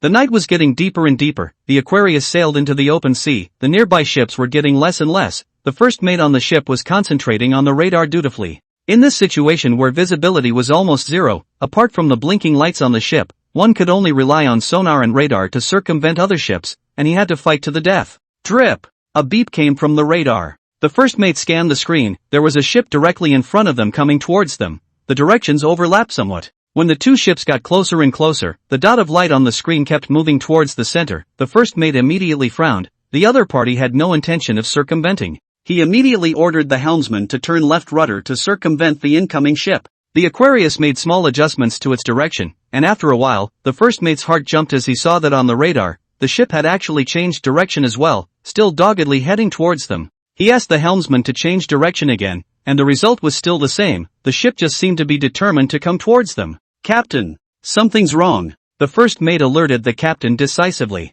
"Ha?" The captain, who was leisurely sniffing at the words, didn't dare to be slow, getting up and walking quickly to the console. "Captain, we've already made multiple changes of direction and the ship on the opposite side is still approaching us." The first mate's forehead was sweating a little. "What about wide area communications? Tried it, no response from the other side." The captain's brows furrowed. It looked like it was coming from a bad place. The two ships were getting closer and closer. The captain gritted his teeth and just wanted to order the alarm to be sounded. Just then, a layer of mist appeared on the calm sea surface at some point, and the visibility drastically decreased. "What's going on? Why is it suddenly foggy?" Everyone was uncertain. This kind of weather was too abnormal. "Ha! Look guys, is there a ship inside that fog?" A few sailors on the deck looked towards the center of the fog. Under the light of the navigation lights, a black shadow was getting bigger and seemed to be approaching them. Then the sailors were shocked to see the sharp bow wooden poles piercing through the mist, and then a medieval three-masted sailing ship slowly sailed out. Its hull was covered with signs of decay and age, even the sails were tattered, and a white mist was rising from everywhere. "Spectral! Ghost ship!" a sailor shouted in horror. The people in the control room also came to the deck at this moment, and everyone witnessed this incredible scene. How come this fog has some pungent flavor and a sweet smell?" Someone finally began to notice that something was wrong. Why do I feel a little dizzy?"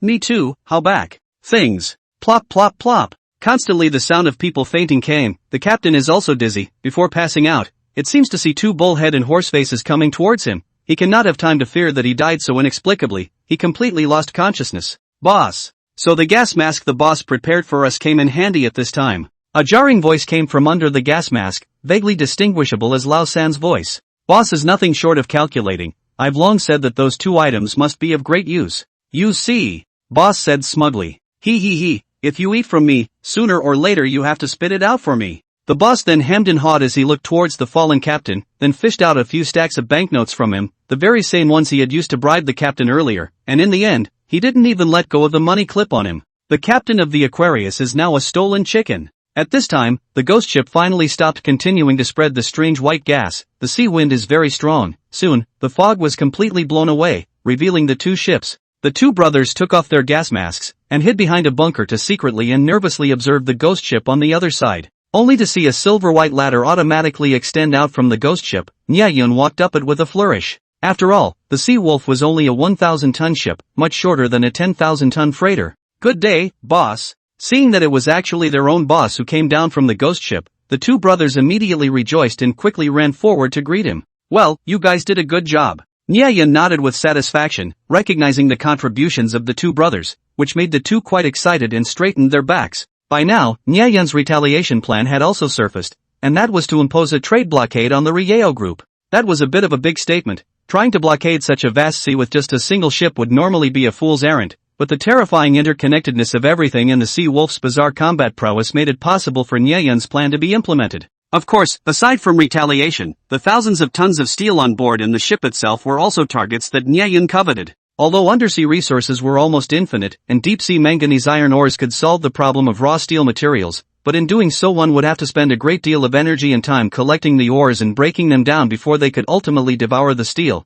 which was nowhere near as efficient as directly devouring the finished steel. Thus, there was this plan to get the best of both worlds. First of all, thanks to the advancement of the era of the Internet of Everything, Nyayun directly found information on the ships of Rieo's Aquarius, as well as information on their route itineraries, thanks to his heaven-defying internet searching abilities. Subsequently, the humanoid self-propelled locator, Desperate Erlang, was dispatched to the ship for human positioning. Finally, the Sea Wolf was disguised as a ghost ship, and a large amount of ether gas was dispersed upwind. This gas was easy to prepare in large quantities thanks to the decomposition ability of the mechanical bugs, and it was extremely volatile. Low concentrations of ether gas wouldn't harm the human body, but it would cause a brief coma, and it was said that the ancient LSD was modeled after it. According to the dosage set by Nyayun, these people should be unconscious for around an hour. Although he was trying to take revenge on the Ryeo group, Nyayun was still unwilling to implicate innocents if he could do so without hurting anyone. Now that the Aquarian was completely under Nyayun's control, countless coyote robots boarded the Aquarian along the passageway, and as soon as they were on board, they scattered all over the place to begin efficiently carrying out cleanup tasks. First, they let the mechanical bugs devour the central control computer to obtain the Aquarian's hull data, then destroyed the ship's GPS positioning system, while the coyote robot moved all the unconscious crew members onto the 2 lifeboats and then let them go. In just 10 minutes, the cleanup of the Aquarius was complete, and all of the robots returned to the Seawolf in a line, leaving only some robots maneuvering the ship and Nyayun's trio on the Aquarius. "Boss, are we returning to the base with you now?" Boss said excitedly. There was no way not to be excited. In the past, they'd only done petty theft, unlike now, when they directly robbed a 10,000-ton ship. The amount of money involved in this deal amounted to hundreds of millions of dollars. It's a prison offense, but why are we so excited? The two gazed at Nyayun with hidden admiration. Well, but before you go back, you guys can collect the rewards for this mission. Boss, you mean that Heart of Valor? The two brothers were instantly excited. Could it be that they were really going to become Superman? Well, follow me. Nyayun turned around, the corners of his mouth hooked into a smile with a meaning that was hard to name.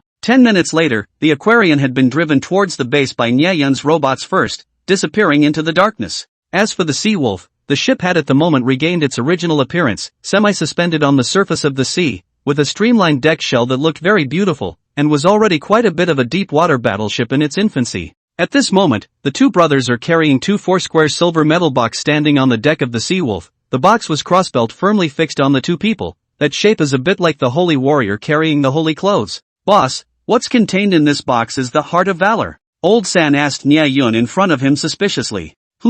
Nyayun was stunned at his words. This thing hadn't had a name since it was invented instead. Well, that's right, from now on, it'll be called Braveheart. This is? And what does it do? Boss asked cautiously. The two of them began to realize that there might be something wrong with their understanding of the Heart of the Brave. Nyayun took a few steps to the side, then looked at the two with a smile. Only warriors are qualified to possess the Heart of Valor. Now, I'm going to turn you into warriors. As soon as the words left his mouth, before the two could react to the meaning of Nyayun's words, they heard a caw.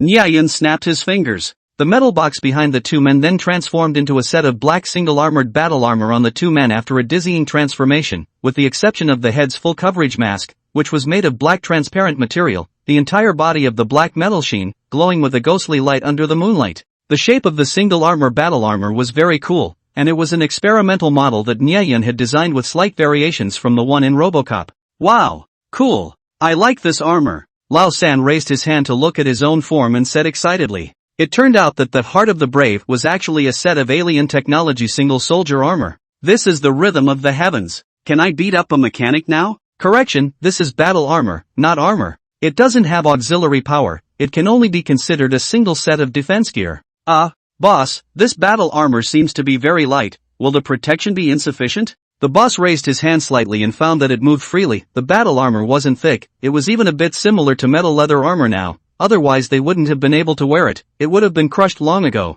Nyayun didn't reply, but a pistol suddenly appeared in his hand, firing several shots at the boss at close range. The boss was startled, but he couldn't react, and was directly hit by several bullets. But the bullets hit the battle armor. In addition to a few strange ripples at the place where he was hit, he only felt like being pushed by someone, staggered 2 steps to regain his footing. This is really bulletproof. The two were stunned. Boss, this battle armor is really for us? Lao San's face was red with excitement. With it, he was a humanoid tank. Well, of course, but before that, we need your cooperation to test the battle armor's performance. Nyayun said with a smirk. How? How do I test it? The two seemed to notice that the atmosphere was a bit off. A mournful scream resounded through the waters. If someone has played with water fighting, they should be able to understand the tragedy that is happening to the two people today. Only to see that behind the tail of the Seawolf traveling at full speed, there were 2 RoboCops hanging by chains, and they were constantly bouncing and doing friction movements with the sea surface. Bang! 2 people heavily smashed into the surface of the sea. Cannonball General splash a piece of water, and then repulled by the Sea-Wolf ship from the surface of the sea bouncing, and then from the highest point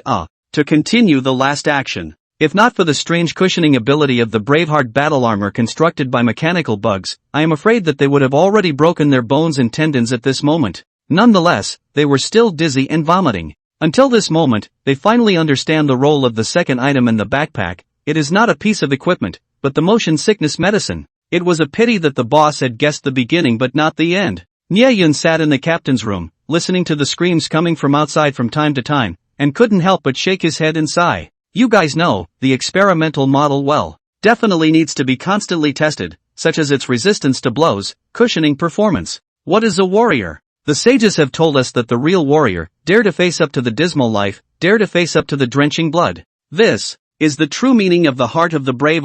Late at night at 12 o'clock, the outside world is still ignorant of the incident of the Aquarius cargo ship that happened tonight. On the top floor tarmac of the Chu's Group building, a military helicopter was quietly parked. As for Chu Feng's presidential office, it had also been put on guard by several heavily armed soldiers, and even the security guards had been driven out. Chu Dong, MS. Xiao Xiao, Captain Yi, let me introduce to you several people. This is military commander who from the Southeast Military Region. My college classmate. Professor Fong introduced the two of them. Army commander who was a typical military tough guy with a bushy beard and a square face, looking very decent. Chu Dong. Old Fong said that your company is able to provide long-term stable highly enriched uranium, is this true? Military commander who nodded to the few women in greeting, then asked somewhat urgently. In his jurisdiction, there were several nuclear power plants, as well as research institutes directly under the military region. The demand for uranium had always been a headache for the military, and those resources allocated by the state were only enough to maintain the status quo, and life was tight.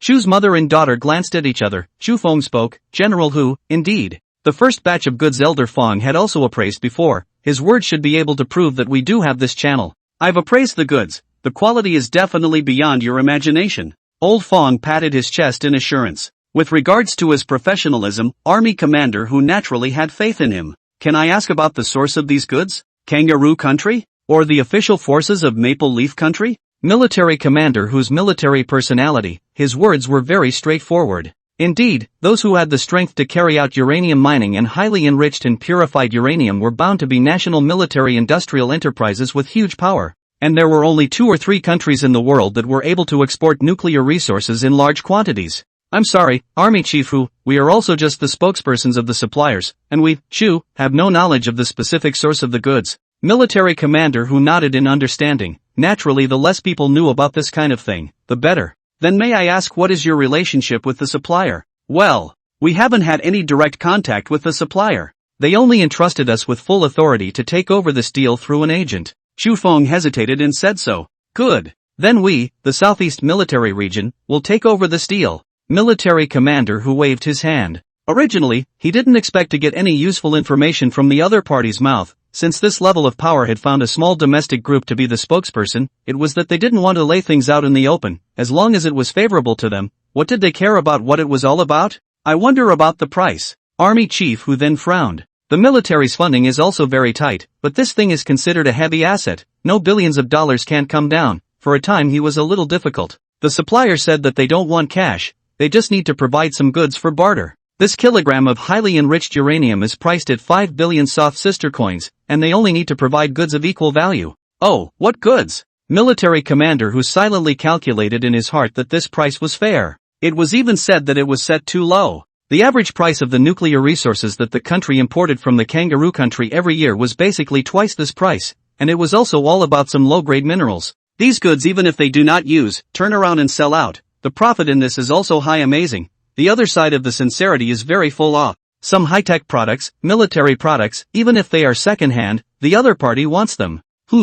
Military commander who frowned, exchanging military products? This could involve national security. Next to him, Chu Xiaoxiao spoke up at this time. The supplier is also doing some arms business in addition to nuclear fuel trading. However, army commander who can rest assured that all of these things belong to commodities exported abroad, and will never be circulated domestically. Neither will the military be asked to provide classified level weaponry, just follow the normal arms export process and keep the buyer's information confidential. In addition, even if the equipment is decommissioned, we will buy it at the price of brand new equipment. Future transactions will also be executed according to this standard. Oh, military commander whose eyes lit up. Several of the military industrial enterprises in their military region were worried about overseas sales, and there was a backlog of used equipment in the warehouse that had been replaced, and every year they had to pay a considerable amount of maintenance costs, so if they were able to negotiate this deal, it would really be the best of both worlds. As for these arms exported to foreign countries specifically to the scourge of that country, then this is not within the scope of consideration of the WHO military commander. You have seen that international arms dealers pick buyers? If military commander WHO agrees, then you can go back and draw up a list of goods that can be sold, and we'll pick out the goods we need for the deal. Seeing the other party's interest, Zhu Xiaoxiao immediately struck the iron while it was hot. Good. I'll go back and immediately have someone discuss a set of trading programs out. General Hu was also very satisfied with this and immediately agreed. In addition, General Hu, I wonder if we can apply for a military enterprise qualification for Chu. This will make many transactions much more convenient in the future, and we also have some problems with our import and export qualifications at the customs, you see. Chu Feng was very timely in putting forward some of his side's needs. These are all minor issues, I will take care of them for you. Military commander Hu agreed very quickly. For a stable nuclear fuel supply channel, these were indeed considered small problems, whether it was for the southeast military region or for the entire country. Such a big deal, military chief Hu naturally had to report it. Solving this kind of problem at the national level could be considered killing a chicken with a bullseye.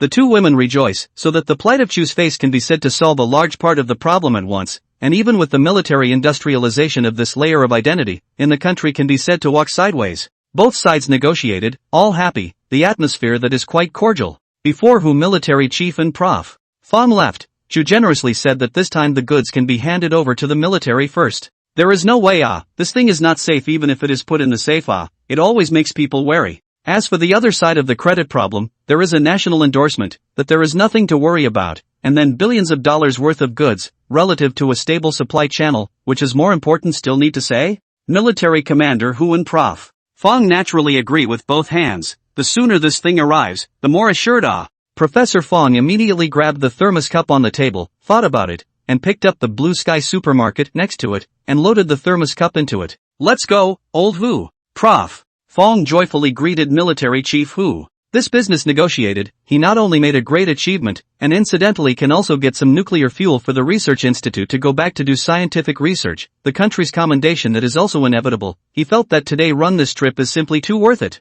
Alas, wait, where are the things? Military commander Hu pulled back Professor Fong who was about to go out and said suspiciously. Prof. Fong lifted the bag and signaled, this is not it. Military chief Hu. The corner of his eye twitched, this is the goods? You have no idea, right, this is camouflage. If I don't say it, who would know that what's inside is actually that kind of thing? Yi Min, who had been standing behind the two women, raised her eyebrows. Why did this sound so familiar? Military commander who was also stunned, thought about it really, he came in for half a day, but where would he have thought that an ordinary thermos cup on the table was filled with nuclear fuel? It was really too unexpected. I see, I did not expect the old Fongyu as scientific research workers, but also know the way of art of war, a few days do not see, literature and martial arts where? Old Hu, you're flattered.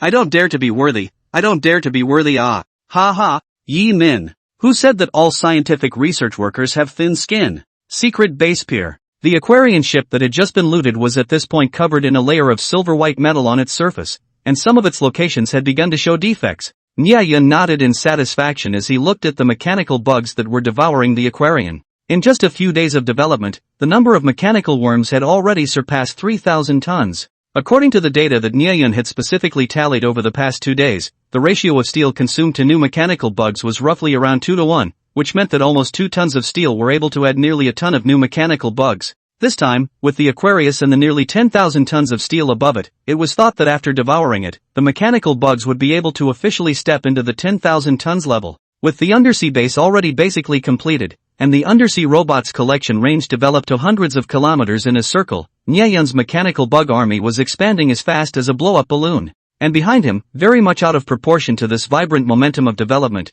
2 humanoid creatures dressed as Robocops were lying limp on all fours on the ground. The 2 men's full coverage masks had been opened, their eyes were still spinning with mosquito coils, and their faces were battered and bruised and covered in vomit filth, stinking to high heaven. Niayan turned around and looked at the pair of difficult men, a smile flashing in his eyes. With a thought, a silver-white fire hose suddenly sprang out from the sea, and it washed over the 2 of them, rinsing them clean all over. Stimulated by the seawater, the 2 people finally woke up a bit, covered their heads and groaned as they staggered to their feet. Another high-powered blower appeared next to them, and it whistled at the 2 of them, and moments later, the 2 dry and refreshingly excellent employees were back standing in front of Niayan. Just with slightly more personalized hairstyles. The 2 of you have worked hard. The organization will remember your merits. Nia Yun affably recognized the two. Should serve the boss. The two brothers straightened their backs and exclaimed despite the fact that their bones felt like they were falling apart. Well, very good. Hit the water. Cough. I mean, the anti-hit experiment went very well and the data collected was perfect. As you can see, hitting the sea surface at that speed, enduring a force no less than tens of kilograms of heavy hammers constantly bombarding you, in spite of that, you all only suffered a little bit of superficial injuries, and you can't even talk about injuring your bones. Theoretically speaking, even if you were hit by a cannonball at close range, you would only break a few bones at most. I think you should now be able to understand the power of the Braveheart battle armor, right? Aha! The two brothers nodded their heads. More than powerful, it was simply too powerful. The fact that they didn't die after being tossed around so much last night was the best proof of this. It might not be possible to single out a mechanic, but those SWAT teams and SDUs and whatnot, they already don't put it in their eyes. If you wear it to rob a bank, it is not like playing. Standing people cannot fight off. They have begun to fantasize about the day in the police group to kill a 7 into 7 out of the mighty look. That is how to raise eyebrows? The two brothers felt that as long as the Heart of Courage battle armor is in their bodies, it seems that they have really gained endless courage, and that courage is rising gradually. Next time, don't even mention hijacking a giant ship, they'll dare to hijack a warship. The corner of Nia Yun's mouth hooked as he watched the two men's faces turn red with excitement. Last night's experiment, in addition to verifying the practicality of the Braveheart battle armor, was also a way to show the two its strong attributes and give them a psychological hint. With the battle armor in their possession, they're invincible. This future pit, cough, is to let the two people to carry out the task. They will be able to fearless courage to go forward. From this point of view, it is also considered to let them have a courageous heart. What he needed was a fierce general to charge into battle, not a cowering bandit, and coaching the two was one of Nia Yun's current pastimes. However, it was important to give them confidence in their power, while also making them wake up and realize what true power was. San, I heard that you were an underground boxer before? Nia Yun suddenly asked with a smile. Yeah boss, heh. It's not that I'm bragging, at the time, I was known as the king of one-on-one in our area. Lao San rubbed his head and laughed he. Well, good, then I'll give you a new mission. As soon as his words fell, a coyote robot suddenly appeared beside the two brothers. Drop. New mission released. Mission objective, defeat the boss. Mission description, unlimited number of people, unlimited ways, use all means to defeat the boss in front of you. Mission reward, 10 million soft sister coins. Mission failure penalty, none. The two brothers' eyes lit up when they heard that the mission reward was 10 million soft sister coins. There was no limit to the means and methods, which meant that wearing the Braveheart was also possible. What's more, the punishment for failing the mission is not What else is there to say? This mission is a freebie. Fuck him. Boss, where's the boss? Even if it's a prehistoric beast, I have absolute confidence in defeating it. Old San couldn't wait to jump into action. Nia Yun didn't say anything, just moved his arms and legs for a bit, then took 2 steps to the side of the open space before finally smilingly extending his finger and hooking it at Old San. The two were dumbfounded. Old boss, you're not saying that the boss is yourself, are you? Of course. Put your horse over, 10 million. Nia Yun cracked a smile. The two of them glanced at each other, and Old Three hesitated for a moment before finally stepping forward, his face full of gravity as he raised his left arm forward and leaned back with his right arm in a boxer's fighting stance. The boss considered for a moment and took 2 steps back, apparently wanting to let the more battle-hardened Lao San test the boss's level before deciding how to join the fight. Nia Yun just stood loosely with his back turned, and in Lao San's eyes, Nia Yun was covered in flaws. But the more so, the more grave Old San's face became. Old San wasn't the type of fine person to ponder why Nia Yun was so cocky. He decisively struck out with a standard right arm punch that was fast and powerful. However, Nia Yun only slightly sidestepped, and the punch managed to slide past Nia Yun's chest. Miss. Lao San's eyes stared.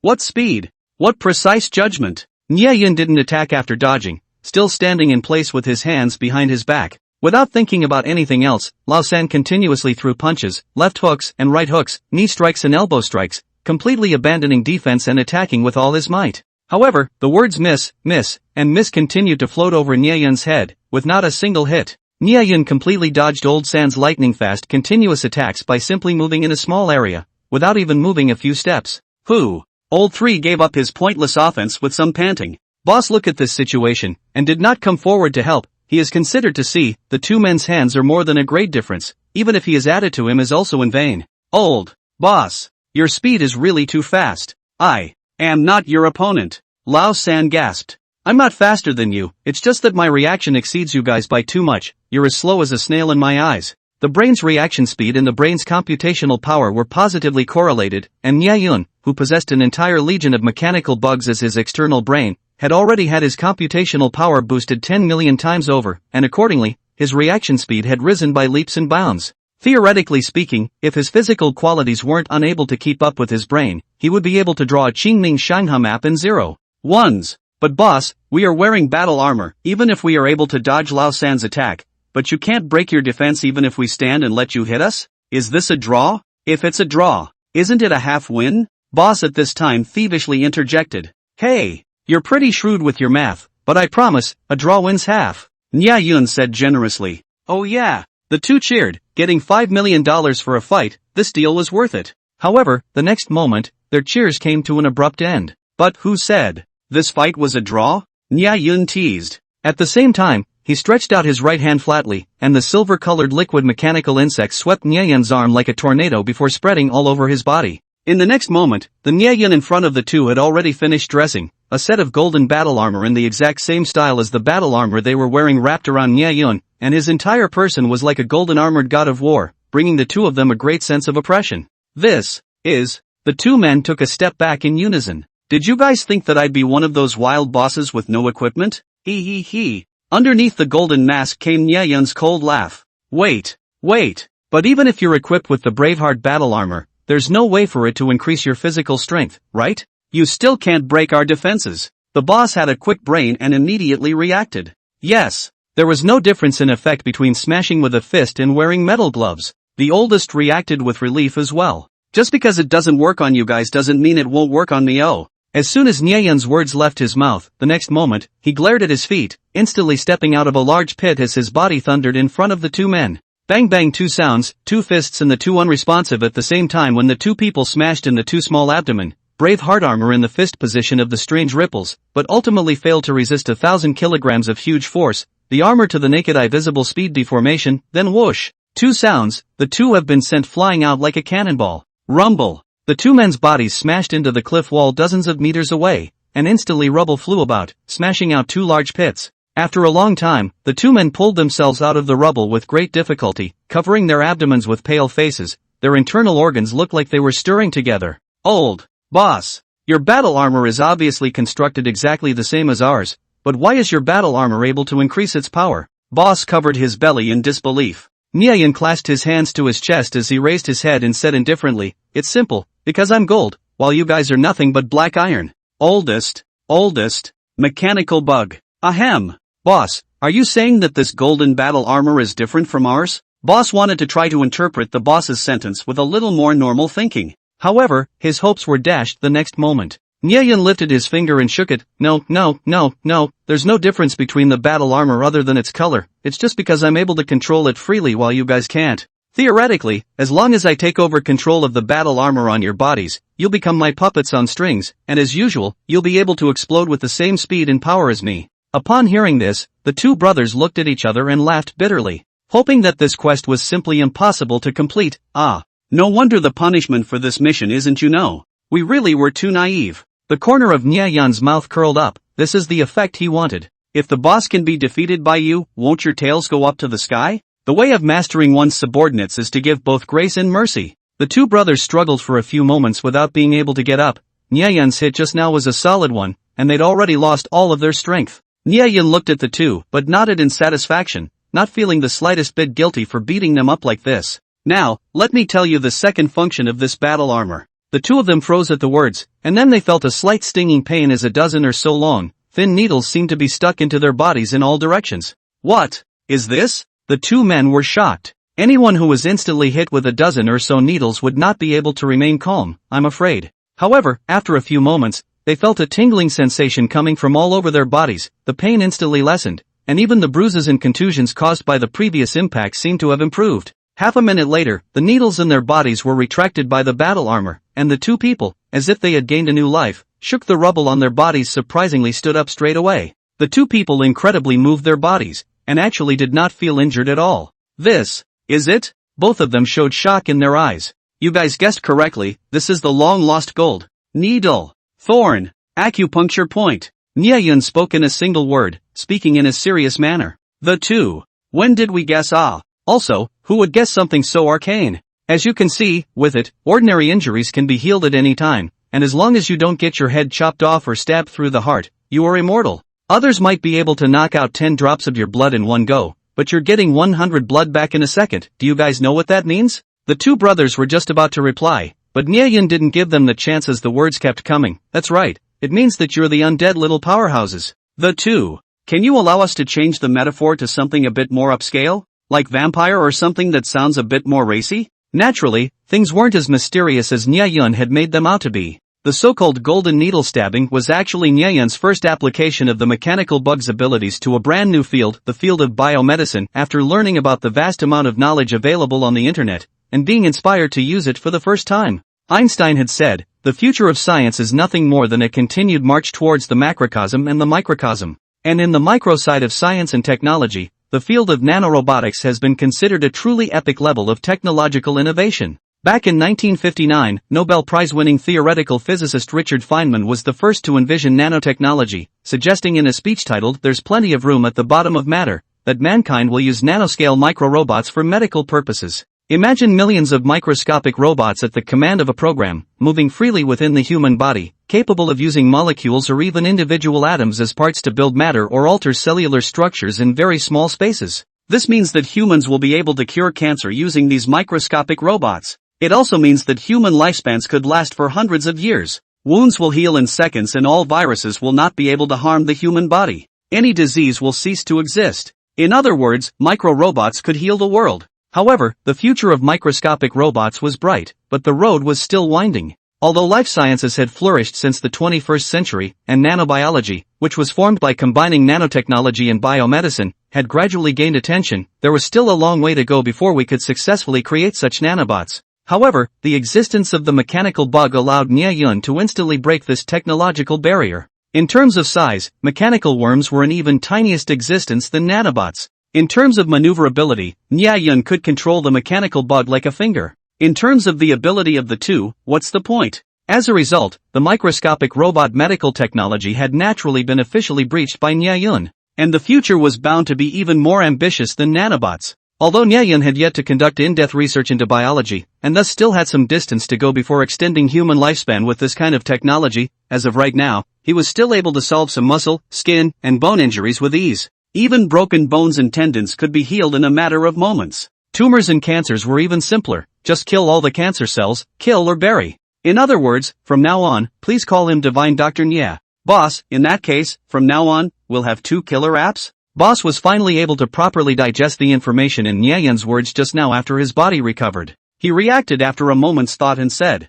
in his heart, Nyayin secretly gave Boss a nod of approval for his quick thinking. That's right, you're very smart, and aside from the powerful healing abilities, I've just pointed out another killer mace to you. What other killer application? Why can't I understand? Lao San rubbed his head in confusion. Idiot, the boss just said that as long as the boss personally controls the battle armor, we can also exert the same speed and power that the boss just did. That means we can totally call for backup whenever we encounter an enemy we can't handle. Nyayin smiled and nodded, and Lao San then reacted, right. Why didn't I think of that? Doesn't that mean we have both invincible defense and a strong attack? Boss, then how can we contact you for support during a battle? Boss asked. It's very simple, I've implanted a secret message in your battle armor. As long as you shout out this secret message, the battle armor will automatically notify me and my will descend. Oh, what secret language is that? Nyayin coughed and cleared his throat, his face solemn. Oh, almighty boss, please grant me power. Boss. Oldest. Mechanical bug.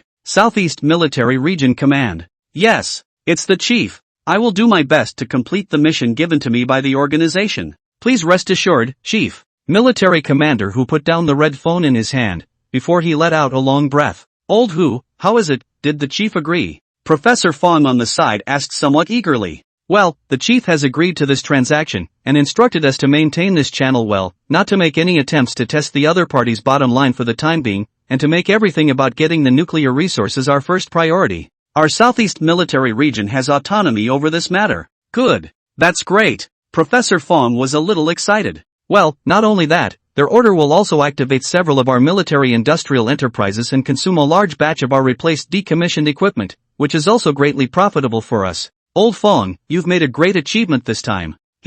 Luck, it's all luck. Right, I have to remind you, to the Chu group, you have to deal with it carefully, whether this channel can be made, what kind of channel it can be made, 80 to 90% of it will depend on them.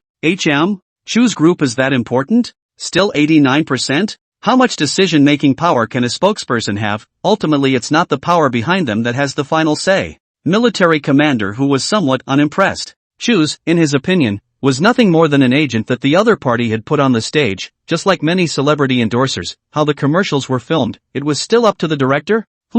I was present for the entire transaction before, do you know what the person in the joint said? Prof. Fong sold a lie. How? He said that Chu Xiaoxiao's words are his words, even if he gives away all these goods, he has no problem with it. Hiss. He really said that? Military commander whose eyes widened, billions of dollars of stuff, just give it away? That can still be fake, and I see that person in the joint, clearly not very old, just a teenager, but he acts mysteriously, very low-key, and drives a broken fishing boat. Although Chu said that he is just the spokesman of the supplier, but I look at it as not like, look at his tone of voice, casual attitude, as if he is the owner of these goods in general, has the right to dispose of at will. Prof. Fong was an old man with a keen eye. Hiss. Odd. Indeed odd, why would a foreign country power find a person from our country to be the middleman, and give him so much autonomy? I can't figure it out. It's useless for you to think so much, first make the first order, if the other party can really still provide goods subsequently, what do you care why? When the cooperation is stabilized, just find a chance to check the other party's bottom line.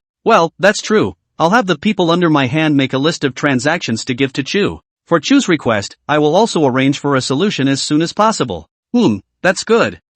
Old Hua, look, I've done you such a great favor and made such a great merit, don't I have to mean it? Well, what do you want? Our research institute wants 5 grams of highly enriched uranium. Well, this request is not too much, okay? I'll explain when it's time to distribute it. Good. Old Hu, you're good enough? Then it's a deal. Chu Xiaoxia very comfortably slept until sunrise. Yes, today she skipped class again. Wearing her pajamas, she yawned and came to the living room, just to see Chu Feng sitting on the sofa watching the financial news. She greeted very dejectedly, Mom, good morning. Chu Feng looked at her like this, helplessly rolled her eyes, willing to gamble, she can't control this girl. Chu Xiaoxiao proudly sat beside Chu Feng, picked up an apple on the table and nibbled on it. The latest news received by this station, last night around 11 o'clock, a 10,000-ton cargo ship under the Rieo Group, the Aqua Bottle, disappeared in the high seas in the eastern part of our province. Fortunately there were no casualties and all the crew members have been taken in by rescue vessels. The cause of the incident is currently under further investigation. Due to this impact, the stock price of Rieo Group fell after the opening of today's trading. It is estimated that the loss of Rieo Group in this accident will be more than 1 billion soft sister coins. A news report was suddenly broadcast on the TV, and then the scene shifted to a sea rescue ship where medics were examining several crew members for injuries. One of them, dressed in a white captain's uniform, was clearly in some kind of shock and kept talking gibberish. Ghost ship. It's a ghost ship. And there's Bullhead Horseface. It's coming to take Bullseye home. They're not travelers at all. By the way, it's not money I'm collecting. It's plutonium. They've all disappeared too. Chu Xiaoxiao was still biting a small piece of apple in her mouth. She had forgotten to chew. Her small mouth opened into an O shape. The mother and daughter looked at this scene with dumbfounded eyes. The two looked at each other and then puffed out in unison. Is there anything more delightful than seeing an enemy's bad luck early in the morning? There was. That was when he was even more unlucky. Mom, do you think this Rieo Group has done too many bad things? How can he be so unlucky? Giggle. Chu Feng laughed for a while, then straightened her face, although this is a not so small blow to them. But they have a big family, but it's not quite a bruise. But this matter is strange, a ghost ship? The ship is gone, but the people are all fine, this matter seems a bit odd. Chu Xiaoxiao's heart suddenly stirred at the words. Could it be that guy? It shouldn't be, right? How could he do it? Could it be that he called in the warships again? But the last time he fought against mercenaries, but this time he hijacked a domestic cargo ship, which navy would dare to help him do such a thing? It's unlikely. So what's going on? Day Yao Group building. Bang! Han Xiangxing's hand slammed heavily on the table. What the hell is going on here? Why did the Aquarian go missing for no reason? In front of him stood the vice president of Rieo. Chairman, the matter is still being investigated, and according to the crew, it is very likely that they encountered a ghost ship. The middle-aged, balding vice president said with some uncertainty. Fart. You believe in such words? Give me an in-depth investigation. Make sure to get to the bottom of this. What did the Marine Patrol side say? They said that since the crime site is in the open sea, they can only try to search in that area as much as they can, but they don't guarantee the results. Continue to keep an eye on it and report back as soon as there are results. How are our losses from the disappearance of the Aquarian this time? Reporting to the chairman, the loss of the ship and cargo is around 500 million. In addition, the group's stock price plummeted, causing our market value to evaporate by nearly 500 million. On top of that, the ship's tens of thousands of tons of steel couldn't be delivered in time, and according to the contract, we'll need to compensate the buyer a large sum of liquidated damages, and this incident has also had a certain impact on our reputation. Immediately let the public relations department urgently refute rumors, restore the confidence of the market, and if necessary, you can invest money to stabilize the stock price. On the buyer's side, pay whatever compensation is necessary to restore our reputation. Yes, Chairman. The vice president went out and retreated. Han Xiangxing was frowning as he pondered the subsequent impact of this matter, when the phone rang. He picked it up and looked at it, his complexion shifted. It was the Min Province Customs Commissioner. Hello, Customs Commissioner Wu. Old Han.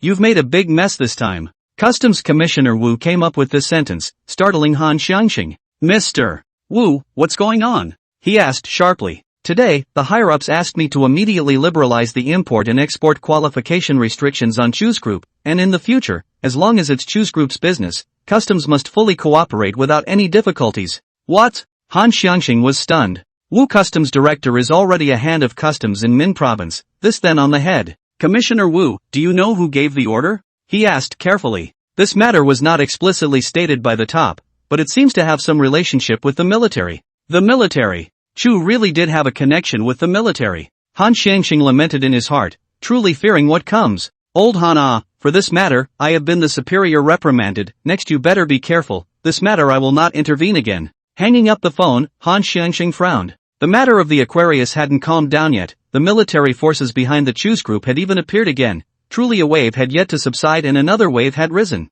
He was vaguely uneasy in his heart, and it seemed that a pair of eyes full of malice were staring at Rieo behind him. The military was very efficient and eager for a deal, so the next day, Nyeyun received a call from Chu Xiaoxiao. Hey Nyeyun, we found a buyer for your goods. It's the southeast military region of the Rabbit Kingdom. They sent a list of goods. You can come over and pick out the ones you need to buy. I'm grounded by my mom, why don't you? You come over to my house? Just in time, my mom also wants to meet you.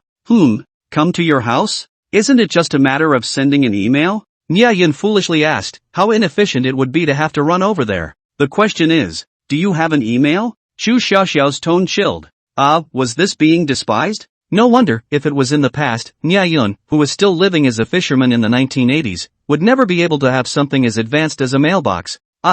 Nyeyun just wanted to say yes, but fortunately, sensing the plummeting temperatures around him, he immediately changed his tune. No. Well, then I go on a trip, you tell me your home address. Aha! I don't know if it was Nyeyun's illusion, but with the exit of the word spring instantly returned to the earth. After hanging up the phone, Nyeyun scratched his head, thought about it, and gave desperate Erlang a task in passing, so he took the Sea Wolf out to sea. Seahawk Town South Bay Wharf Fishing Market. Yo ho! Old Lou, you guys had a good harvest today. This horse mackerel must be 7 or 8 kilograms, right? Nice guy. Uncle Lou, still habitually holding his pipe, smiled broadly and said, this is my kid's harvest. I'm old, I can't fish for it. Good boy. I'll give you 100 for this fish, congratulations on your successor, and 370 for the rest. Okay, let's do it, deal. The sale was made. Uncle Lou was about to receive the money, when suddenly his shoulder was pushed, and he stumbled 2 steps and almost fell down. Then the money was snatched by a hand from the side.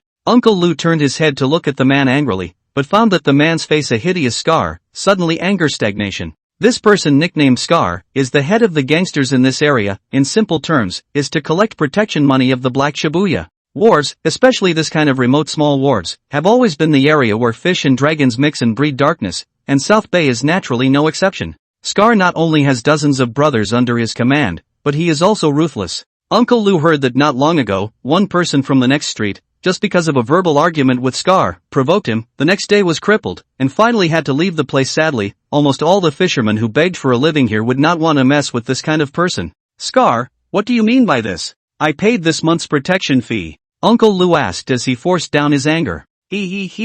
Unluckily, this month's protection fee has gone up again, plus these offer you. It's just enough. Scar cracked his mouth, revealing a mouth full of yellow teeth, patting a few banknotes in his hand with a sinister smile. The surrounding people see this situation, including the store owner, are far away from the spectators, do not dare to come forward. Most of the eyes are dare to be angry and dare not say anything. You! Uncle Lu's eyes spewed fire, but thinking about his own brat, he still angrily cursed a bad luck and turned around to leave. Wait! Scar, however, called out to Uncle Lu. Uncle Lu stopped and looked at Scar. Scar narrowed his eyes. I heard that kid Nyayun is close to your family? Uncle Lu froze at his words. Nyayun? So what if he is? Good, I have something to discuss with him. Do you know where he is? Ha! Uncle Lu was startled, listening to Scar's tone. It was obvious that he didn't have good intentions. Uncle Lu's face shifted, but in the end, he still accompanied a smile and said, Scar, Nyayun, he's still just a kid. If there's anything he's offended by, I'll do it for him. Before Uncle Lu finished speaking, Scar's eyes turned cold. Did I fucking let you bullshit me?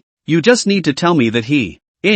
Where? Oh, a junior next to him had the good sense to go up and directly punch Uncle Lu in the face. Old man. Brother Scar told you to bullshit. After all, Uncle Lu was old, was punched and fell to the ground. The corner of the mouth overflowed with blood. The pipe also flew out, landed not far directly into two sections. Cough. Uncle Lu fell to the ground and coughed twice, but for a moment was unable to get up. Dad! Not far away came the voice of a teenager in shock and anger, only to see a balding teenager running quickly, but it was none other than Uncle Lu's son, Lu Xianyo. He came to Uncle Lu's side, checked his injuries, and when he saw his father bleeding from the corners of his mouth, his eyes turned red, and he was immediately about to pounce over and fight with Scar and the others. But there was a tightness on his arm, and when he turned his head to look, it was Uncle Lu who pulled him to his death and shook his head at him. Old man, don't say I won't give you a chance. Tell me the whereabouts of that Nyayun kid, or else. Or else what? An icy voice suddenly came out from the crowd. When the crowd froze, they saw a teenager part the crowd and walk out. Nyayun! The Lu family's father and son exclaimed. Scar's eyes lit up at the sound. You're Nyayun? Uncle Lu, however, was in a hurry as he struggled to sit up, shouting under his breath, Scar, what are you trying to do? He's still a kid. Nyayun looked at the injuries on Uncle Lu's face, then his eyes narrowed slightly when he saw the pipe that had been broken in half on the ground not far away. He took 2 steps forward and picked up the 2 broken pipes as if no one else was around, wiping the dust staining them very carefully before walking over to Uncle Lu. What the others couldn't see was that there was a subtle flash of silver light in Nyayun's hand that was holding the pipe. Uncle Lu, take it easy, hold on to the pipe, I've got it covered. Nyayun shoved the pipe into Uncle Lu's hand. Uncle Lu was in a hurry and was just about to speak when he suddenly had a startled expression and looked down at the pipe in his hand, only to see that the pipe that had originally fallen in half was now lying intact in the palm of his hand, where there was still a trace of breakage. Uncle Lu froze on the spot. Nyayun had arrived in front of Scar and his party at this point. You're looking for me? Heh, you kid has some balls, I have something to ask you, come with us. Scar looked at Nyayun twice and sneered. Good. Nyayun agreed readily. This was out of Scar's expectations. He couldn't imagine that Nyayun would be so cooperative, and he had originally wanted to wait for Nyayun to resist so he could give him a hard time on the spot. Then let's go. Wait, you haven't answered my question yet? What question? Scar frowned slightly. You just told Uncle Lu to reveal my whereabouts, or else what will you do? Scar looked at the bland-faced teenager in front of him and somehow managed to sense a sense of danger from him. He narrowed his eyes slightly and gave a wink to his men, and 7 or 8 of them instantly semi-surrounded Nyayun. Ha! If you don't say anything, you'll naturally be crippled. Kid, I hate it when people talk nonsense, so it looks like I need to tell you about my Scar's rules first, and give me some meet and greet gifts for him. Scar's henchmen instantly surrounded him with fierce smiles. Nyayun, let me help you. Baldy had actually come to Nyayun's side at some point, and although there was a bit of nervousness in his eyes, he still bravely stepped forward. Nyayun glanced at Baldy and smiled. 1 minute later, everyone looked at the Scar's henchmen who were wailing all over the ground with incomparable consternation in their eyes. Including Baldy, who had pretty much just played it safe the entire time, also had an expression on his face. Shit! What did we just see? Martial arts masters Uncle Lu looked at the unharmed Nyayun on the field suspiciously. Only a few days had passed since he'd seen him, but the kid he'd watched grow up had become unrecognizable to himself. Kick the bucket. Cold sweat surfaced on Scar's face. Little brother, I think, there may be some misunderstanding here. In fact, we're just looking for you to ask a question. There's no malice. Scar took a step back and squeezed out a smile as he said. Nyayun slowly walked towards him. Really? Now then, that's a big misunderstanding. Seeing Nyayun walk up to him, Scar suddenly had a ferocious light in his eyes and actually pulled out a dagger from his pocket, stabbing down towards Nyayun's chest. Nyayun, be careful. The Lu family's father and son exclaimed. Nyayun just casually turned around, letting go of the dagger, and in the blink of an eye, he arrived behind Scar, pressing one hand onto his shoulder. Scar was just about to turn around and swing when his shoulder suddenly felt like it had been stabbed by a needle. Then his arm went numb and he lost consciousness. Clang, the dagger fell down, and Scar's right hand also fell to his side. Scar panicked and tried to raise his right hand, but no matter how hard he tried, he couldn't do such a simple action, as if this hand didn't exist at all.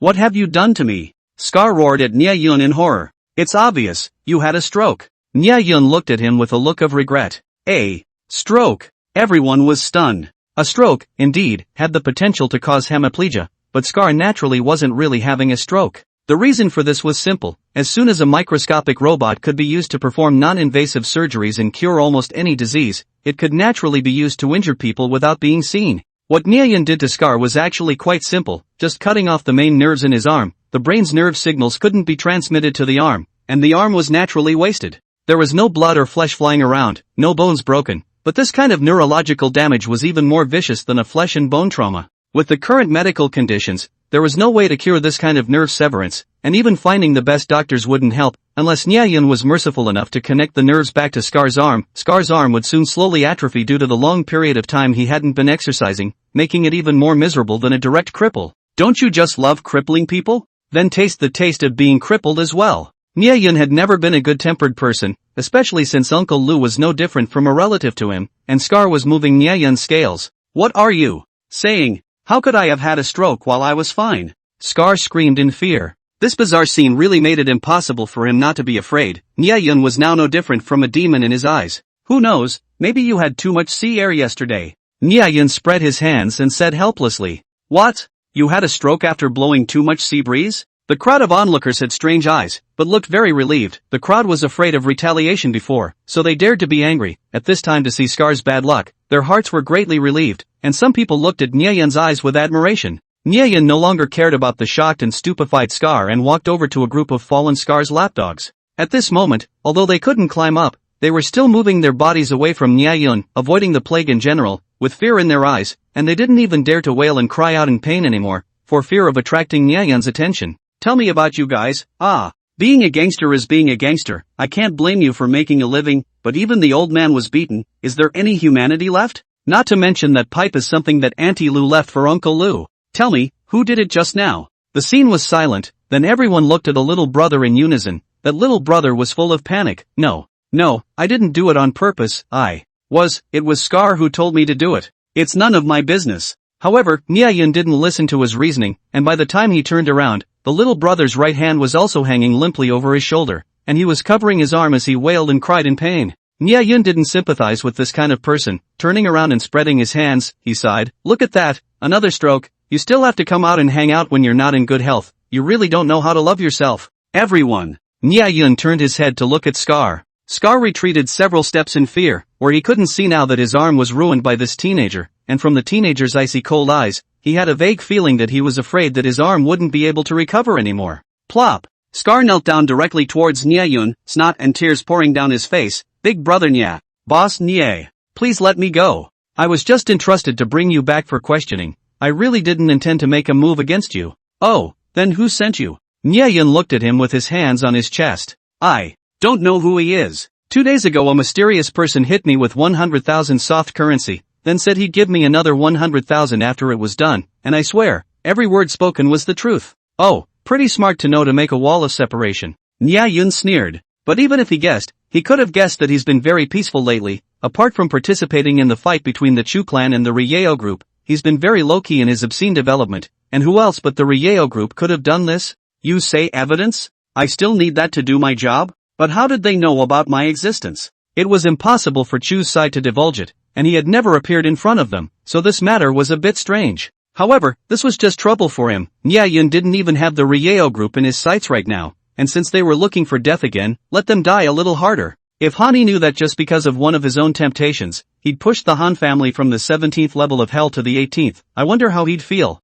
In the future, I'll be covering this area. If I know anyone dares to bully and collect protection money here, I don't mind letting them blow the sea breeze again. Sea breeze? The gangsters froze for a moment before reacting, and nodded their heads in agreement, struggling and rolling to escape. Only Scar hesitated and carefully opened his mouth to ask, Boss Nya, then I have this hand. Do I look like an old Chinese doctor who can cure strokes? Nya Yun narrowed his eyes at him. No, I'll leave, right now. Scar twisted his head in fear and left, but when he turned around, his face was a color of resentment. Nya Yun. This thing isn't over. Nya Yun watched Scar's departing figure as a cold smile curled up at the corner of his mouth. Everyone failed to notice that at the back of Scar's collar, a tiny bit of undetectable silver light flickered. Yun kid? Is that you? At this time, Uncle Lu took 2 steps forward with Baldy's support and asked with some hesitation. Uncle Lu, do you want me to take off my pants and show you the birthmark on my ass, huh? Nya Yun chuckled as he walked over to hold Uncle Lu's other arm.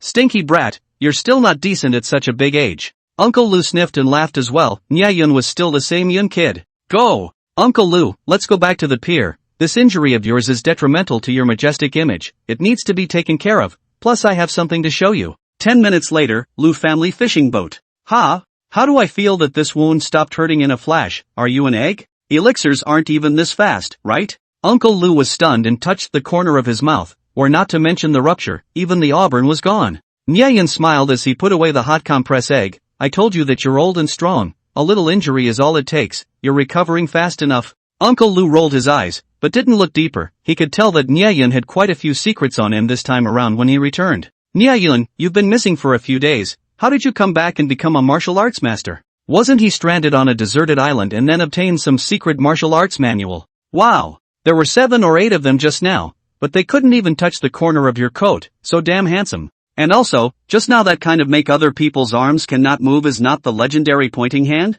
It turns out that this point can also light point arm Alas, can you teach me? It's okay to be a teacher. Baldy with a flattering face came over and chattered, where remembered that the two are not only dead friends, but also deadly rivals. You want to learn But this kung fu of mine, you can't learn it. You have one more thing. Aha? One more thing? Why does the line seem a bit off? Baldy was puzzled. Masters pick their disciples either because they have a little bit of bone, or they have a little bit of sincerity. So why do I have a little something extra? Wait, could it be that you want to practice this skill? Baldy instantly thought of a possibility depicted in the novel, and backed up with a face full of panic until he was stuck in the corner of the wall, which is when he shivered and pointed at Nya Yun. You're not going to palace yourself, are you? Nya Yun almost spat out a mouthful of blood when he heard this. You're the one who's in a palace. Your entire family is in a palace. But that can't be said in front of Uncle Lu. Never mind, I'll endure. He rolled his eyes, too lazy to bother with him, and turned his head to Uncle Lu. Uncle Lu, come, I'll show you something. Saying that, he got up and walked towards the outside of the deck. Lu's father and son were puzzled as they followed him out, raising their eyes to look around. On the pier, apart from the ships coming and going, it was just an endless sea. Yun boy, what are you going to show us? Where are the things? Uncle Lu was puzzled. Here, isn't it right in front of you guys? Nya Yun pointed towards the side. The two fathers and sons looked over there, and aside from a large freighter moored next to their fishing boat, there was nothing else. Huh? Nya Yun, you mean this ship? Uncle Lu asked in reaction. South Bay belonged to a small wharf that could at most more large ships of 1,000 tons, and this one next to them belonged to that category. Because the cargo flow in Seahawk Town was originally not very large, it was usually very difficult to see such a large ship here, and at this time, amongst the crowd of fishing boats, it appeared to be a bit of a crane. Uncle Lu's eyes still held a hint of longing when he looked at that freighter. Well, it's the Changjiang, and from now on, this will be your ship, Uncle Lu. Nya Yun smiled as he handed over a vessel transfer agreement that Nya Yun had already signed. All the materials were complete, and as long as Uncle Lu signed on it, the ship would belong to him from now on. This was naturally the new Changjiang ship that Nya Yun had ordered the mechanical bugs to build with ordinary materials, and he had originally wanted to give it to the Lu family's father and son when he returned this time. What? This? You? Uncle Lu was shocked beyond words. Don't worry, Uncle Lu, this ship is not stolen or robbed. I bought it. I know your biggest wish is to have a big boat. This Changjiang is a dual-purpose boat. If you want to fish, you can fish 2 nets. If you are tired, you can walk the freight. I may not be back much from now on, but I'll be able to rest assured with Shanyo helping me out. Don't be too quick to say no. You've taken care of me for so many years, can't you let me honor you? If you still recognize me as Cloudy, then take it. Uncle Lu opened his mouth, saw Nya Yun's resolute eyes, and finally laughed a bit wetly. Is Uncle Lu that pretentious? You, Yun boy, are half my son, and when a son honors his old son with something, how could my old son not accept it? Nya Yun cracked his mouth and laughed along. Nya Yun slowly walked out of the pier, the sunlight shining on his slightly tanned skin, which surprisingly had a glistening luster when looked at closely. He stopped and looked down at his hands, and a miraculous scene appeared. His hand slowly turned silver white, eventually transforming into a silver hand with a metallic luster that was bizarre to the extreme. Nye Yun shook his head and smiled, as he merged even more deeply with the mechanical insect. Nye Yun himself had begun to mechanize the insect, and at this point, he could no longer be called human at all. What he just said to the calf wasn't a lie either. In order to practice this technique, one must first give up one's body.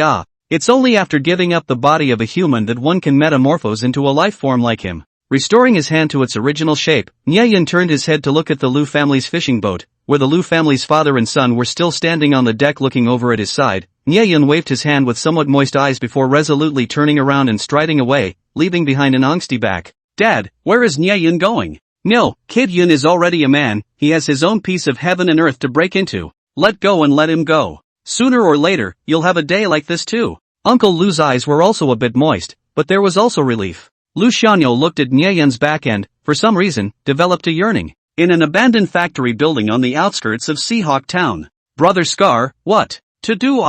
If we can't recover this hand, we'll be crippled for the rest of our lives. The junior brother who had also lost a hand to Nye Yun said to the grim-faced Scar with a crying face. Surrounding them were doglegs who were either terrified, grateful, or indignant. They had just gone to the town's doctor, but the level of the town hospital in such a small place couldn't even find out if they were nerve traumatized, let alone treat them, and Scar and the junior brother, who had returned to the town without any success, were immediately thrown into a state of fear. Shut up! Scar was also in a state of panic at this point. Nye Yun's bizarre tactics had left his heart palpitating, but he was a ruthless character, so naturally, he wasn't willing to become crippled for the rest of his life. If the town hospital doesn't work, we'll go to the city hospital, and if the city doesn't work, we'll go to the province. If it still doesn't work, aren't there still those two from the Lu family? Big deal, we'll take them hostage. I don't believe that Nye Yun won't give us medical treatment. A ferocious light flashed on Scar's face, and the scars on his face became more and more hideous. Isn't that still going to provoke that person? Not good, right? Fear what? He can fight again, but also is only a person, this time out of the rush. Even the guy did not bring, he is again powerful, can dodge the bullet. Brother Scar is right. We can't just let it go. Otherwise how can we mix in this area in the future? Someone was unwilling to give up the cozy days of lying on the fishermen and sucking their blood, and exited in agreement. The others nodded as well, and the morale that had fallen to the bottom finally regained some of its strength. Scar watched the scene with satisfaction. As long as he still had these men under him and his gun, he still had the capital to fight Nye Yun. However, just as he began to consider how to get at the Lu family's father and son, a faint stabbing pain like a pinprick came from the back of his neck, followed by his entire body collapsing softly to the ground. Brother Scar, what's wrong with you? The surrounding juniors noticed the abnormality and got up to exclaim. What's wrong with me? Me? I can't move anymore. What the hell is going on here? Scar now only had one head that could move, completely losing control of his body, as if his body didn't exist at all. The familiar sensation, the familiar needle-like slight stabbing pain. He finally remembered once again the fear that had once been dominated by Nye Yun. It's that person. He tampered with me. Scar shouted in terror. Quickly go get the guys and tie up those two from the Lu family for me. Go quickly. Scar immediately understood that this was his only hope of surviving and immediately screamed orders. However, that guy is a devil. He knows demonic magic. A group of minions with incomparable fearful eyes have turned away from Scar, as if he had some kind of plague on him. Finally, the first junior brother couldn't bear this pressure, turned around and ran out of the abandoned factory building, and everyone else immediately made birds and beasts scatter, fearing that if they stayed here for one more moment, they would be stared at by that devil. No, you guys don't leave, we still have a chance. Don't leave me behind. Come someone, help me. No. Boundless fear of helplessness drowned Scar. In the empty abandoned factory building, only Scar's desperate wail remained. A small silver spider from the back of Scar's neck silently crawled out, stepped on the thin small broken steps away from here. Soon after, not far from the plant on the side of the road, Nye Yun reached out to play a cab. Before getting into the car, a silver spider climbed on Nye Yun's shoes, and then strangely fused into the foot, and then the foot is also shrunk into the cab. With the door closed with a bang, the cab went. Xiaoqing City Public Security Bureau. What did you say? The target has appeared. Lu Guodong stood up at once. Yes, Director, 2 hours ago, our informant in Manhwa sent word that Nye Yun appeared, but after something happened, the target disappeared.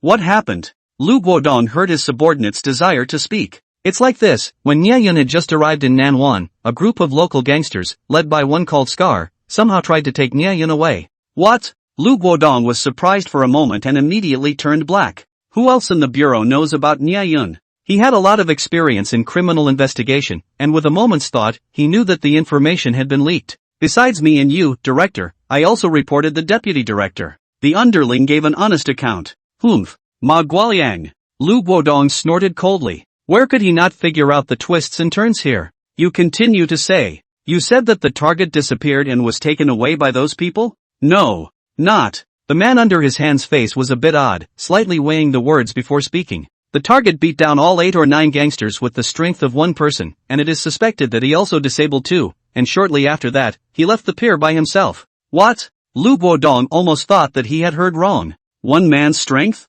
8 or 9 gangsters? And maimed 2? Are you sure he's not Bruce Lee? Wait, you said it was suspected to be crippled? What do you mean? Lu Guodong frowned and asked. According to eyewitnesses, the target is extremely skilled, almost unharmed. He resolved the gangsters and also used a point-like kung fu to leave Scar and one of his juniors with a paralyzed right arm, suspected to be maimed. When the henchman reported, his tone also carried a shock that was hard to hide. What? Pointing? Are you sure you're not writing a novel? It seems like this teenager called Niayun isn't simple. Lu Guodong tapped his fingers on the desktop, his brows deeply locked. Originally thought it was just a clue, but didn't realize it seemed to have caught a big fish? Immediately ask the local police station to find those punks and obtain their statements.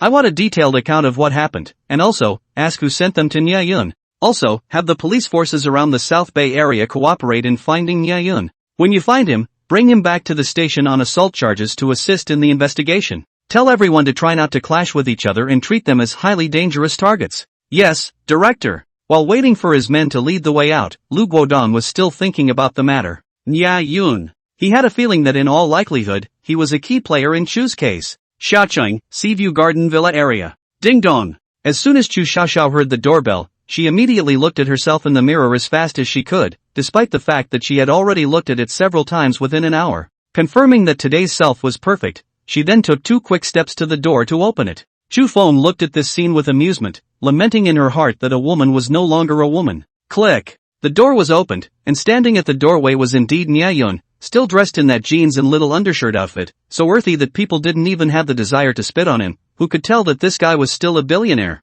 However, Chu Xiaoxiao had long been accustomed to Niayun's self-centeredness and didn't care, faintly saying coming? Come in. Then she proudly tilted her white neck up, like a white swan waiting to be admired. Niayun glanced at it, then couldn't help but glance at it again, then again. Today's Chu Xiaoxiao was dressed in a pink princess dress, with teardrop-shaped blue crystal earrings on her ears, her clear face was set off more and more daintily, and a pair of long, straight white thighs were revealed under her short skirt, shaking Niayun a bit. Seeing Niayun's eyes, Chu Xiaoxiao couldn't help but hook the corners of her mouth into a triumphant smile. As Niayun entered, he was greeted by a middle-aged woman with eyebrows somewhat similar to Chu Xiaoxiao's, who was looking him up and down. There was probing, curiosity, and a kind of scrutiny of a mother-in-law looking at her son-in-law in her eyes. Niayun, this is my mom. Chu Xiaoxiao introduced. Niayun looked at Chu Feng, his lips opened, and for a moment, he actually didn't know how to address her. Call auntie? Listening to Xiaoxiao say that Pops jumped out of the window and got off the bus, he shouldn't be divorced yet. If he calls Pops Pops, he can't call Pops' wife auntie, right?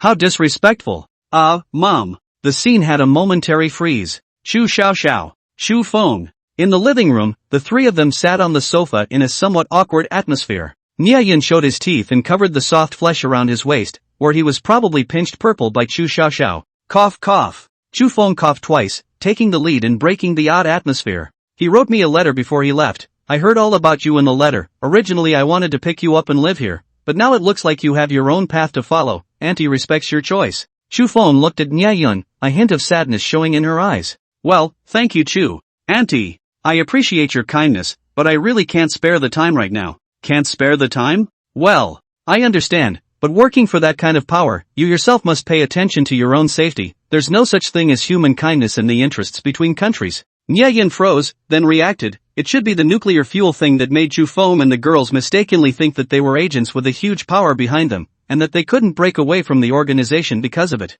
This misunderstanding can make a big mess. However, hearing the concern in her words, he turned his head to look at Chu Xiaoxiao, and seeing that she also had a worried look on her face, Niayun's heart warmed a bit. Well, thank you auntie for your concern. In fact, you guys don't need to worry. It's not like what you think it is there. I'm safe, I promise. Seeing that Niayun didn't look like he was lying, the two of them were slightly relieved.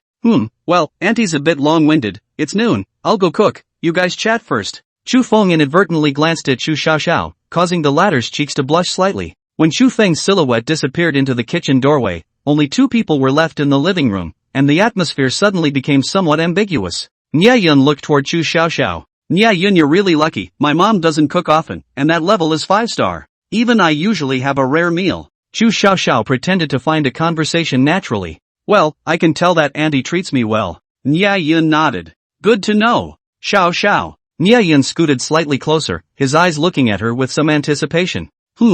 What? Chu Xiaoxiao blushed slightly as she avoided his gaze. Nia Yun was sitting a bit closer, and she could almost smell the manly scent coming from the other party. What did he want to say to himself? If it's a confession, how do I say yes to him? It's too unprofessional to think so. Would it be a bit too fast? What about a list? Nia Yun had an expectant look on his face. Chu Xiaoxiao. The corner of her eye twitched. Sure enough, expecting this guy to take the romance route was a bit overthought. Exasperated, she shoved a nearby tablet computer at him and coldly said, inside is the list of goods given by the military, look for yourself. After speaking, she clasped her hands to her chest and turned her head away from him. Nia Yun touched his head in a strange way, wondering what kind of temper Chu Xiaoxiao was suddenly in. Women are truly unfathomable creatures. Could it be because he's not a human now? Mechanical bug. No, this is the reason you've been single for 18 years. Nia Yun picked up the tablet in his hand, using to read it was too slow, and Nia Yun, who had been raised by the mechanical bugs, was unaccustomed to this kind of inefficient operation. He pretended to take out a silver-colored USB drive from his pocket and inserted it into the tablet's external port. The mechanical bug inside the flash drive immediately transformed into a silver thread that quickly spread along the tablet's internal circuitry to the storage hardware. Chu Xiaoxiao had been waiting for Nia Yun to ask how to operate it, but she remembered that Nia Yun didn't even know how to use a satellite phone at the time, so she didn't expect the guy to take out a USB drive and connect it to the tablet. You still know how to use this thing? Chu Xiaoxiao was instantly surprised. This. I enrolled in a class the past 2 days to study a little bit unexpectedly, and it's actually not that hard. Nia Yun casually found a reason. You're a white guy who doesn't even know how to use a phone, used 2 days to learn to operate a tablet? What class is so awesome? She asked suspiciously. Well, Lan Xiang. Chu Xiaoxia. At this time, the mechanical bug sent a message that it was done. Nia Yun's consciousness began browsing through the list. Tisk. Killer weapon. A great killing weapon. Even though they're foreign sales type equipment weapons, their performance must have been neutered, but I'm afraid they wouldn't have been able to sell these to me so easily if the military hadn't decided that I had a national level power behind me. This is really crooked. Nia Yun excitedly began picking out the goods he needed. Defender 2 rocket launcher, range 480 kilometers, currently the world's longest range rocket launcher, single rocket kill radius of up to 450 meters, 100 of them with a mobile launching platform priced at 20 million soft dollars, and each rocket is priced at 100,000 soft dollars. Gee, cheap. Buy 3 sets. Just the thing to beef up my long-range attack capabilities. Type C-82A frigate, combining air defense, anti-ship, and anti-submarine, with outstanding comprehensive combat capability of a single ship, priced at 280 million. Good, just because you're the only warship in the list, I have to buy you too. C-802 anti-ship missile, flying fish, can supersonic ultra-low altitude sea skimming flight, strong concealment, superior surprise defense capability, hit rate is very high, priced at 5 million apiece. Well, in the future, the Sea Wolf may be attacked by anti-ship missiles, so you can buy it back to learn from it and enhance the Sea Wolf's anti-ship missile capability. Let's start with 10 of them. FC-1 Lord Fighter, all-weather, single-engine, light multi-purpose fighter, Rabbit Country's only foreign cell type third-generation fighter, priced at $120 million.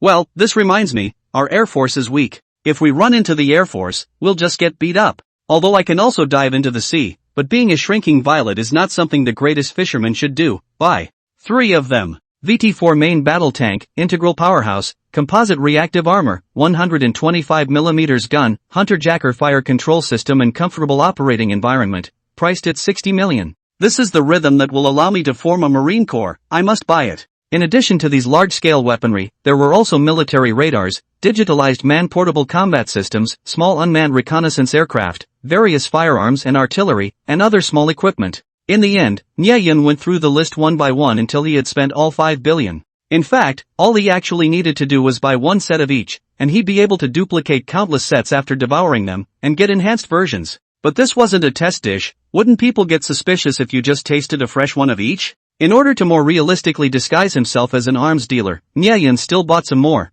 treating it as if he was buying scrap iron for the mechanical bugs to use as snacks. There's no way around it. Having nuclear fuel is just so arbitrary. After depositing his selected shopping list into the tablet storage unit, Nye-yun drew up another list, a portion of the non-military goods he intended to purchase, covering the world's top batch of technological crystals, which he was going to have Chu join him in purchasing on his behalf this time around. Chu Xiaoxiao watched Nye-yun not move for a full minute. What are you doing? Placing an order to buy something. But you didn't even open the screen. Oh, this is a high-tech USB flash drive, foolproof operation, automatic ordering software. Know it, give it to it on the line. Chu Xiaoxiao. How do I feel like I'm just a bumpkin? This is not online shopping, or the automatic order software. Also, you went to learn for 2 days, only learned to insert a USB flash drive. I don't even know where to start. Well, it's already done, just buy it according to the requirements inside. Nye-yun pulled out the USB drive and handed the tablet back to Chu Xiaoxiao. This is the end of the selection?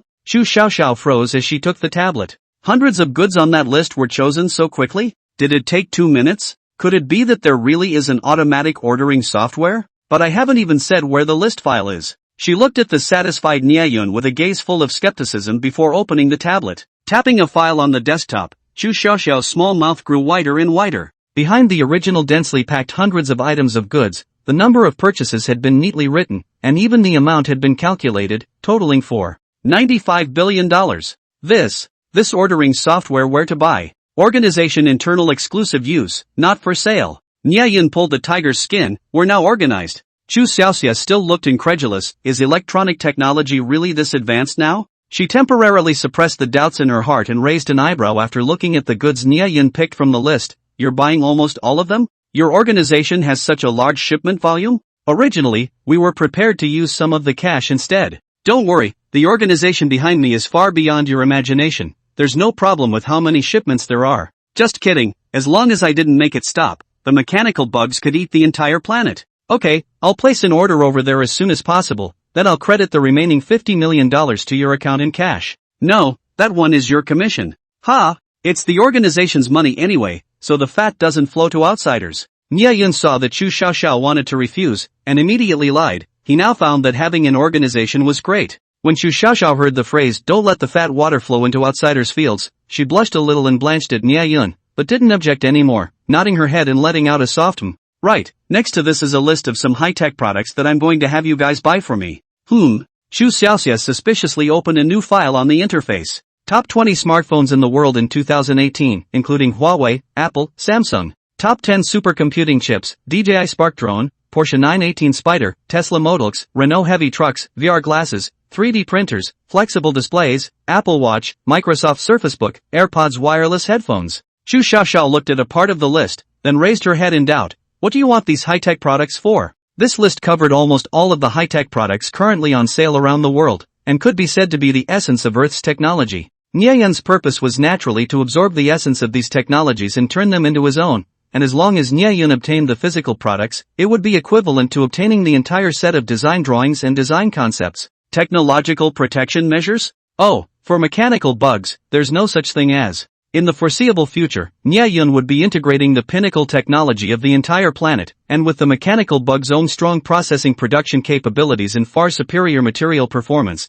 the Seawolf would become a veritable factory of the world. Only the world's pinnacle miracle boat would be worthy of the greatest fisherman, allowing Nye-yun to, without fear, fish and hunt the world. This was Nye-yun's ambition. Oh, this. You know, our organization has newly established a rabbit country branch, so we need some office equipment. We have to use the best of the best. Anyway, it's not spending my money. Nye-yun said with a straight face. But what's the point of procuring a set of each? Is there only one person in this branch of yours? Chu Xiaoxiao looked at him skeptically. Ahem. Now that we've entered the era of the sharing economy, our department is also keeping up with the times, saving resources, and improving utilization. Chu Xiaoxiao. This guy has too many secrets on him. Chu Xiaoxiao at that moment also don't bother to brain deeper. Sooner or later there will be a day to let you tell the truth. Okay, all of these are easy to buy, and the quantity is not too big, but some things need to be purchased overseas. The time may be a bit long, probably within a month. We'll have the goods ready. Good, then the money will be deducted from the next nuclear fuel.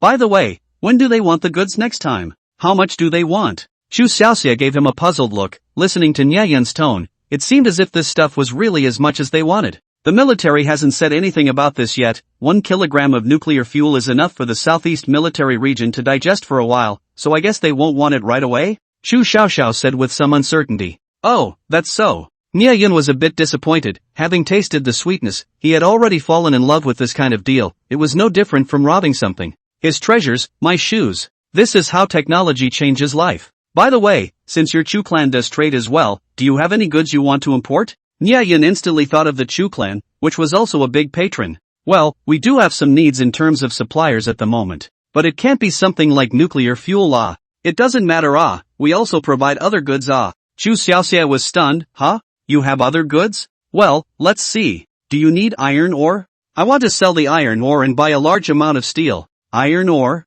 You have channels to provide iron ore? Nie Yun nodded. Of the undersea deposits he had previously collected, undersea iron ores were one of Nie Yun's collection priorities due to the demand for steel by the mechanical bugs and were now piled up all over Nie Yun's undersea base. These iron ores contained a large amount of other impurities, and the mechanical bug's devouring efficiency was only 1/10 of what it would be if it directly devoured steel, as well as the need to waste additional energy for ore decomposition, which had always left Nie Yun less than satisfied. And after robbing an Aquarian ship loaded with steel, the mechanical bugs had a more efficient object to devour, so the ores were temporarily piled up and listed as a backup resource by Nie Yun. The coyote robots were still in the midst of gathering them moment by moment, and now that they were all on the verge of bursting, Nie Yun was having a headache over the matter. If he could exchange these iron ores for steel that had already been refined, then the mechanical bugs would be able to focus on replicating and proliferating, so why not? Our Chu clan has actually been trying to enter a major center of gravity recently as the iron and steel trade, which takes up a huge portion of the Rabbit Kingdom's foreign trade, mainly iron ore imports and steel exports.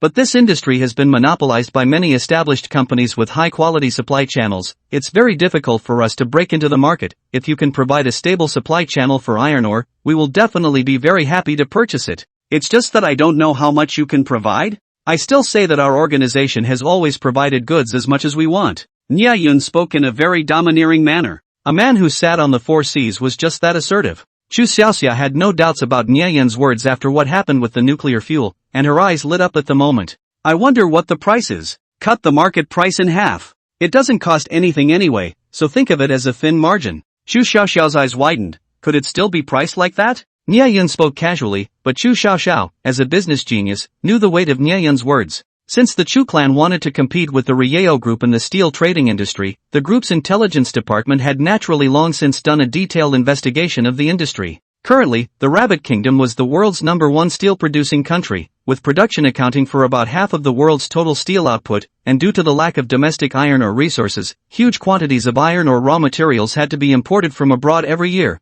with more than 80% of them coming from the Kangaroo Kingdom. As the first exporter of iron ore kangaroo country, relying on the monopoly of iron ore resources every year from the rabbit country to earn amazing profits, so that the domestic steel production enterprises are very passive, a large number of profits were seized by the raw material business. If we could hit the rabbit country market at such a low price, it would break the monopoly of the kangaroo country's iron ore, and it would definitely be a strategic victory for the rabbit country. Not to mention Nie Yun's need for a large amount of steel. Due to the economic slowdown, a large amount of overproduced steel in the country nowadays had to be dumped abroad in large quantities every year. In 2017, 50% of the world's anti-dumping investigations were against the rabbit nation's exported steel. This makes the rabbit state very embarrassed internationally. If this trade of buying iron ore and selling steel could be carried out in an unlimited amount, it would be able to solve the two major domestic problems of the Rabbit Kingdom at the same time, which was extremely meaningful. Of course, Chu Xiaoxiao was unable to determine the volume of Nie Yun's trade right now,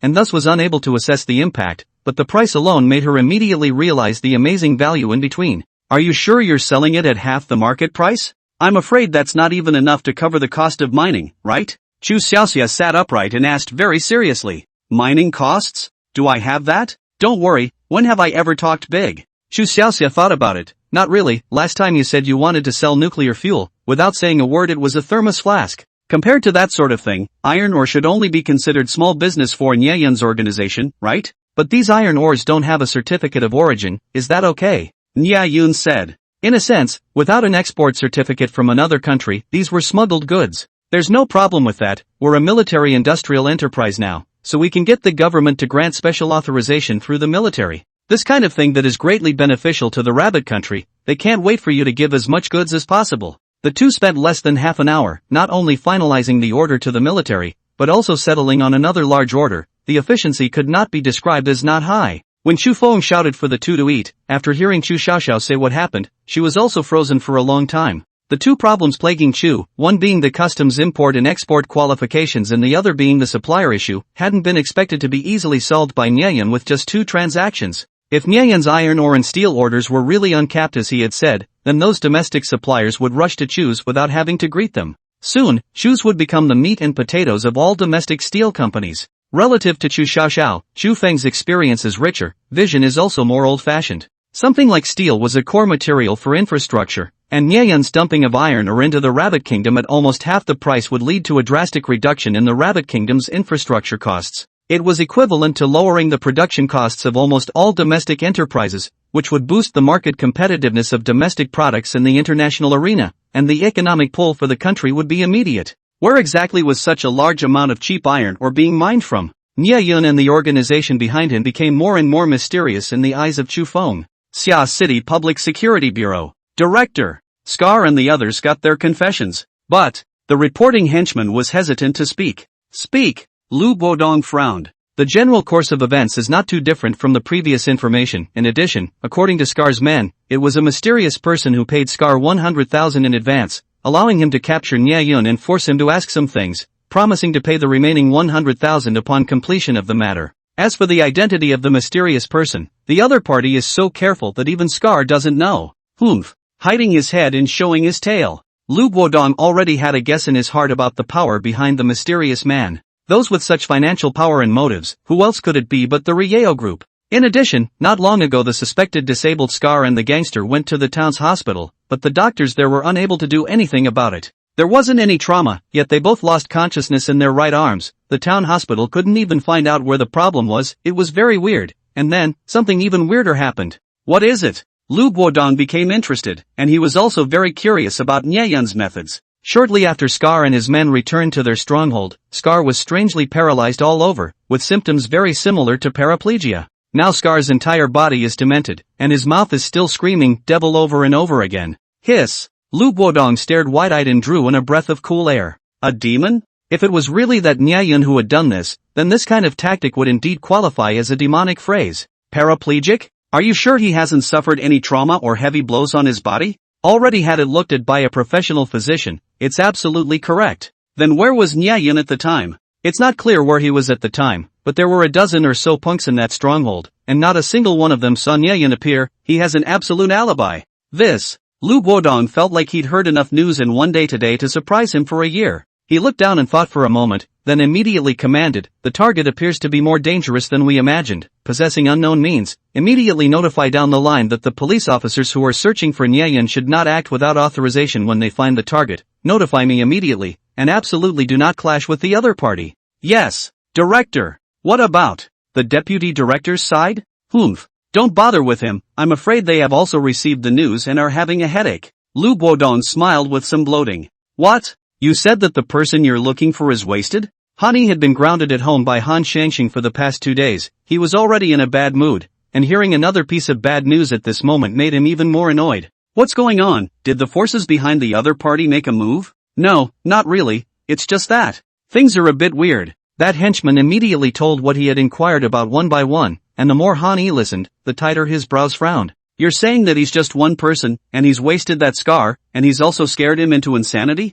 Yes, young master, 1,000 times true. I have found several people to confirm it over and over again, and in the process, we also found that it seems that the police side is also investigating this matter. Have you exposed your identity and left any tales? Han Yi was vaguely uneasy. Absolutely not, I've been contacting that Scar by phone, he hasn't even seen my face. Well, this matter ends here, don't touch that Niayan again. Faced with Niayan, who was capable of hurting people invisibly, Han Yi was indeed a bit wary, and he didn't dare to strike again before he had a clear idea of the other party's strengths and weaknesses. Waving off his men, Han Yi sat on the sofa with a frown on his face. Niayan. The storm cloud stirred up by the Scar incident didn't affect Niayan at all, at least, not his appetite. Oh, Nong sat down to share Zaitai Haojialu. Niayan's mouth was stuffed with dishes, and he vaguely said to Chu Feng, Hee, if it's good, eat more, Auntie made a lot of it, come on, another bowl. Chu Feng smiled as she served Niayan another bowl. Mom, why are you giving him as much food as you can, who's the real one? Chu Xiaoxiao was a bit jealous. If you can eat as flavorfully as others, I'll clip for you too. Chu Feng glared at Chu Xiaoxiao. Chu Xiaoxiao sniffed and looked speechlessly at the dishes that were already piled high next to Nye Yun, and if it wasn't for the fact that Chu Feng had urgently made a few more dishes, this table full of dishes wouldn't have been enough for Nye Yun to eat alone. Rice bucket. Chu Xiaoxiao muttered in a low voice, and her chopsticks were just about to reach out to the only piece of braised pork left in the dish in front of her when it swished and disappeared. A tick popped out on Chu Xiaoxiao's brain. Nye Yun swallowed the braised pork in his mouth as he licked his lips and swept around the dining table. Ugh, Xiaoxiao, help me pass over that plate of lion's head over there for a moment. Chu Xiaoxiao. Boss, why do you think the boss likes robbing other people's ships so much? Lao San said as he placed a coyote robot into the seawater. As soon as the robot entered the water, its feet immediately transformed into a small propeller and rushed forward, and in a short while, it attached itself to a 10,000-ton freighter not far away with a barta sound, and then transformed into a puddle of silvery liquid metal that was attached to the bottom of the ship like paint, and slowly began to eat away at the bottom of the ship's shell. This ship was the Panama, which, you guessed it right, was also a ship under Rieo's banner that had briefly moored at the port of Summer City today before being unfortunately targeted by Nye Yun. Who knows, maybe it's the boss's personal favorite. Let's go to the next target. There's but 2 more today. The speedboat let out a roar and left the harbor. No one bothered to pay attention to such an inconspicuous little speedboat. After all, it was just too small in front of a giant ship. Nye Yun bid farewell to the Chu clan's mother and daughter after a full meal and left the villa neighborhood. Chu Feng sighed as she looked at her daughter beside her, who was still watching Nye Yun's back. Alas, although Nye Yun is a very nice young man, he's too mysterious. If you want to be with him, you should consider it clearly. It might not be a peaceful life you'll lead in the future. Mom, what are you saying? Who wants to be with him? Chu Xiaoxiao blushed all over her face and scolded. With this look on your face, only that stupid kid Nye Yun can't see it. Chu Xiaoxiao. After Nye Yun exited the villa area, he reached out and hit a cab. What he didn't realize was that not far away after he got on the bus, a patrolman immediately turned on his walkie-talkie. Report. Target found outside the Seaview Garden Villa area. Target just took a cab towards Riverside Road, license plate number XXXXXX. Copy that. Follow the target, but don't make contact with the other party. Report the target's movements at any time. The order came from the intercom. Understood. As the call ended, the patrolman started his car and followed the cab in front of him from a distance. After rounding a few blocks, Nye Yun glanced at the rearview mirror in front of him and muttered, even the tracking is so unprofessional. Don't you know how to switch to a civilian car?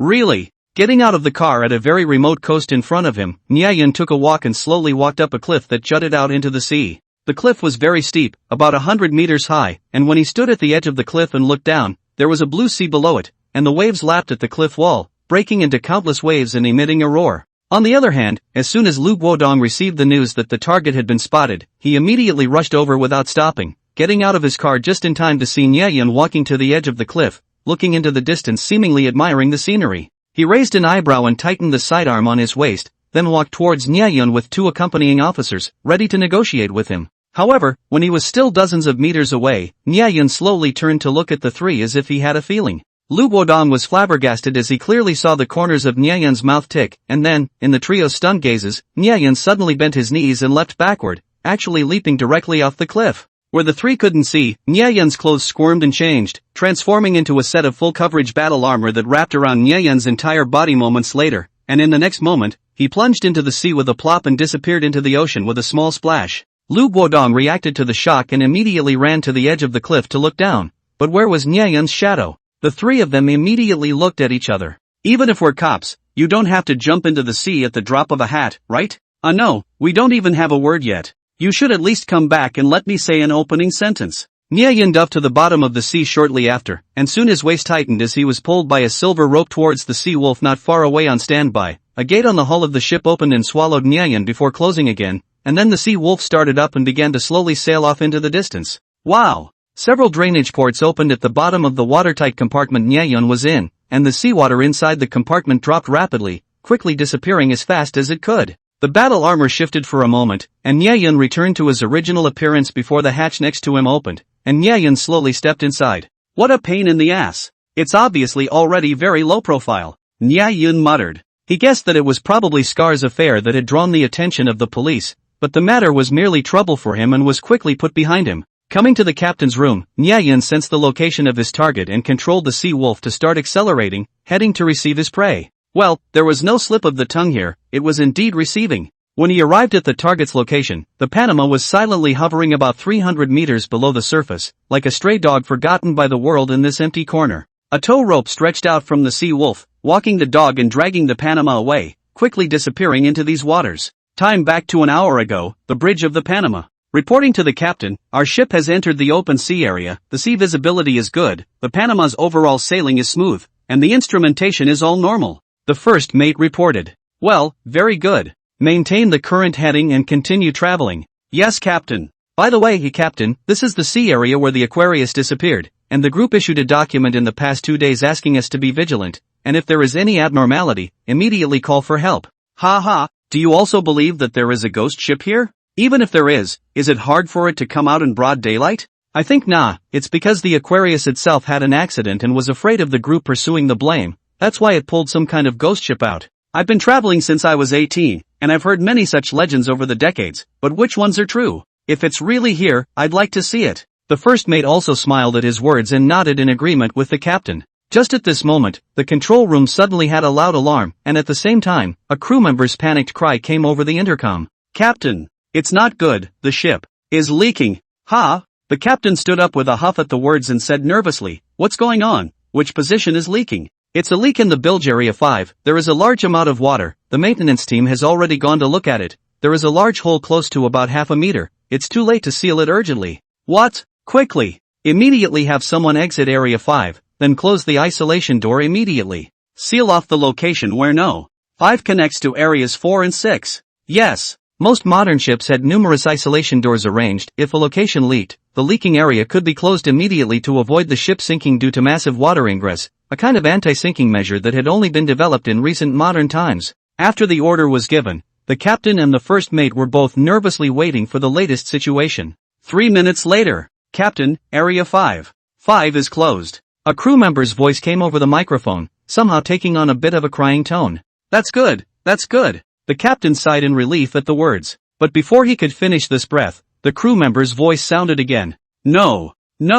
Position 5 is closed, but areas 4 and 6 are also starting to leak. What? The people in the control room were immediately dumbfounded. It was understandable for one area to have an accidental leak. What was the situation with 3 at the same time? Are you sure you're not joking? Captain, 1,000 times over. Right now both areas 4 and 6 are taking on water, and the situation is exactly the same as area 5. The captain's brain went a bit on the fritz. He couldn't even think about why there were 3 breakages at the same time. At this moment there was only one thought left in his mind, the ship was going to sink. As a captain, he knew his ship like the back of his hand. There were only 5 isolation areas in the bilge, and with 3 leaks at once, even if the remaining 2 were fine, it could no longer stop the fact that the Panama was about to sink. Captain of the ship. What now? The first mate also panicked. Are you guys sure that the breakage can't be done as an emergency repair? The captain took a deep breath and finally confirmed to the maintenance team. Quite sure. The breach is too big to seal. The crew member sounded anxious.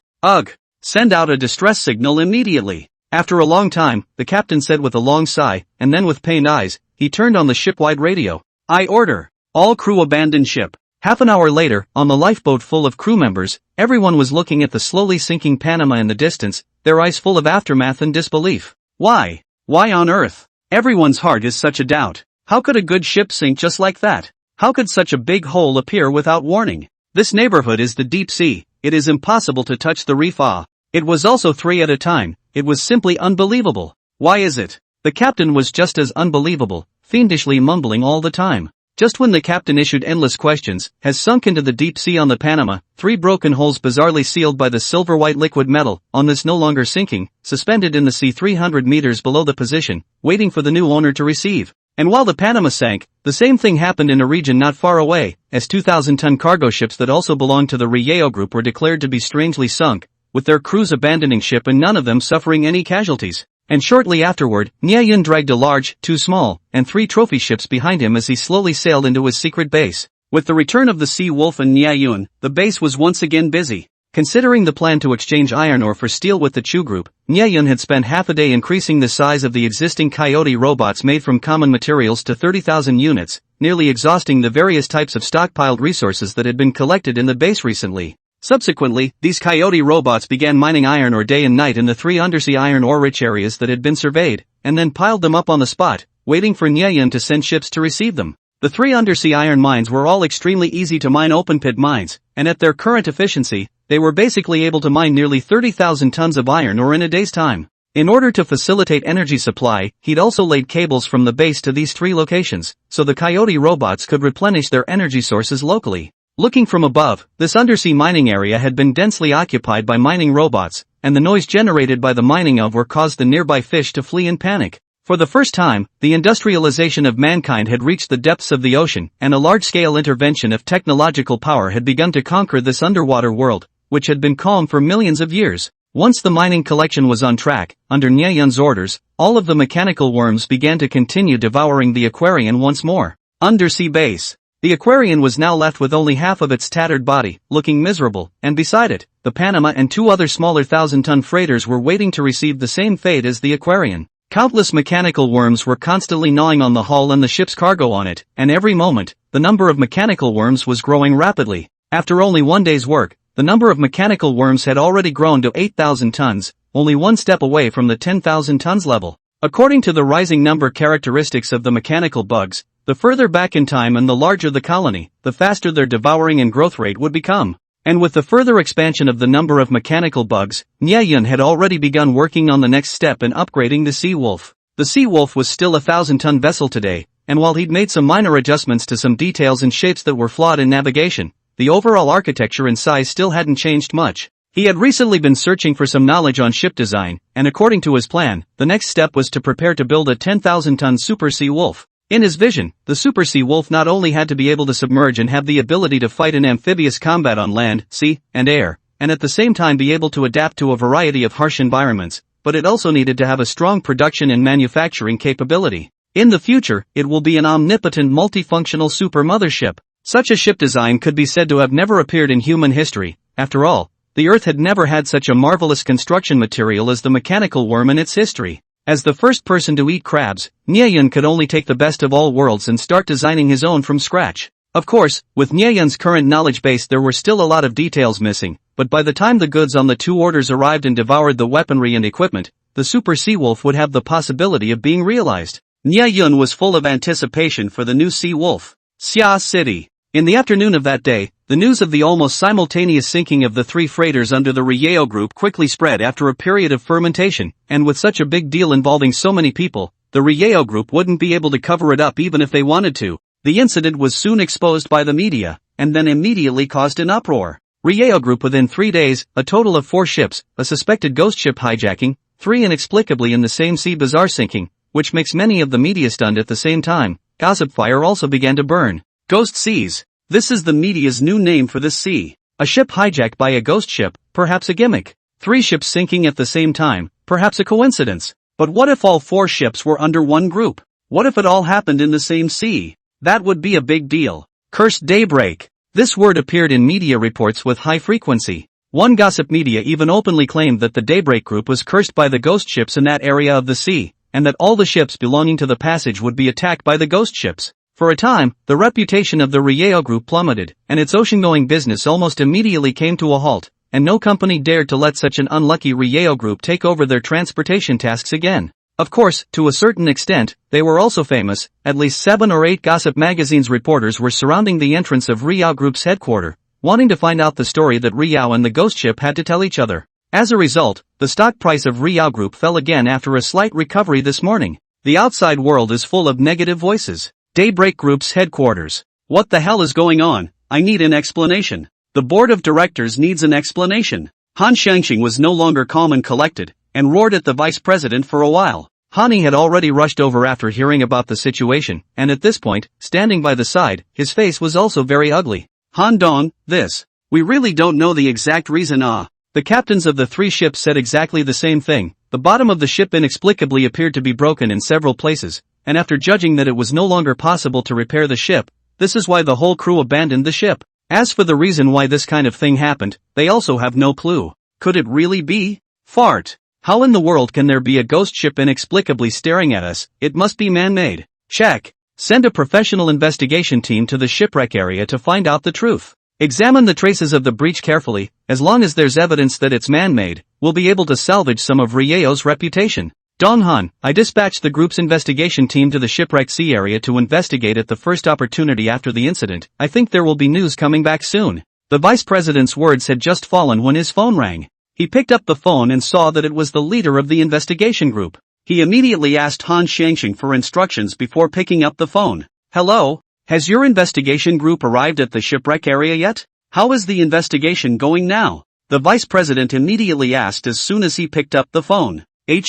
What did you say? Tell me again. The vice president listened to the few words on the other side, but immediately changed his face, incredulously reconfirming to the other party. After listening for a while longer, the vice president hung up the phone with a somewhat pale face and looked at Han Xiangxing. What's the situation? Speak quickly. Han Xiangxing immediately had a bad feeling when he saw his appearance. Dong Han, those ships. They disappeared. The vice president stammered. Disappeared? Han's father and son repeated incredulously with wide eyes. What do you mean disappeared? How did it disappear? Han Xiangxing asked with a gloomy face. The 3 ships that sank, all disappeared. The investigative mission searched all around the sea where the ships sank, and there are no traces of the sunken ships. The 3 men looked at each other in dismay. Han Xiangxing's face was white as he fell onto the leather seat, unable to return to his senses for a long time. How could this be? Could it have been salvaged? Han Yi pursued unwillingly. Young Han, not to mention the 2,000-ton freighters, the Panama is a fully loaded 10,000-ton freighter. The crew was all present when the ship sank.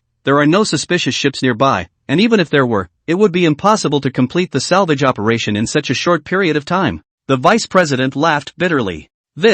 Even if Han Yi was an atheist, he couldn't help but feel a pang of hair in his heart at this point, not daring to think any deeper. Right. Quickly. Block the news immediately. Can't let this news be known by the media. Han Xiangxing looked like he remembered something and immediately stood up and commanded sharply. Unfortunately, it was already a bit too late. The person in charge of the public relations department suddenly hurried in and said, Mr. Han, it's no good, there are a lot of reporters downstairs. All of them are asking if the shipwreck disappeared strangely. What? The Han family's father and son looked at each other, their faces ashen. Undoubtedly, the strange disappearance of the shipwreck would confirm the existence of the ghost ship, and they would be labeled as the cursed Rieo. Today is definitely the day of disaster for Rieo. Nia Yun had nothing better to do than browse the internet, only to find that it was covered in reports about the ghost ship incident. He was startled, and was instantly impressed by the rich imagination of the general public. Then he thought about it, laughed evilly, and sent a tweet to see what was going on. At about 4 o'clock in the afternoon, an inconspicuous microblogging by the melon masses quickly retweet volume soon exceeded 1 million times.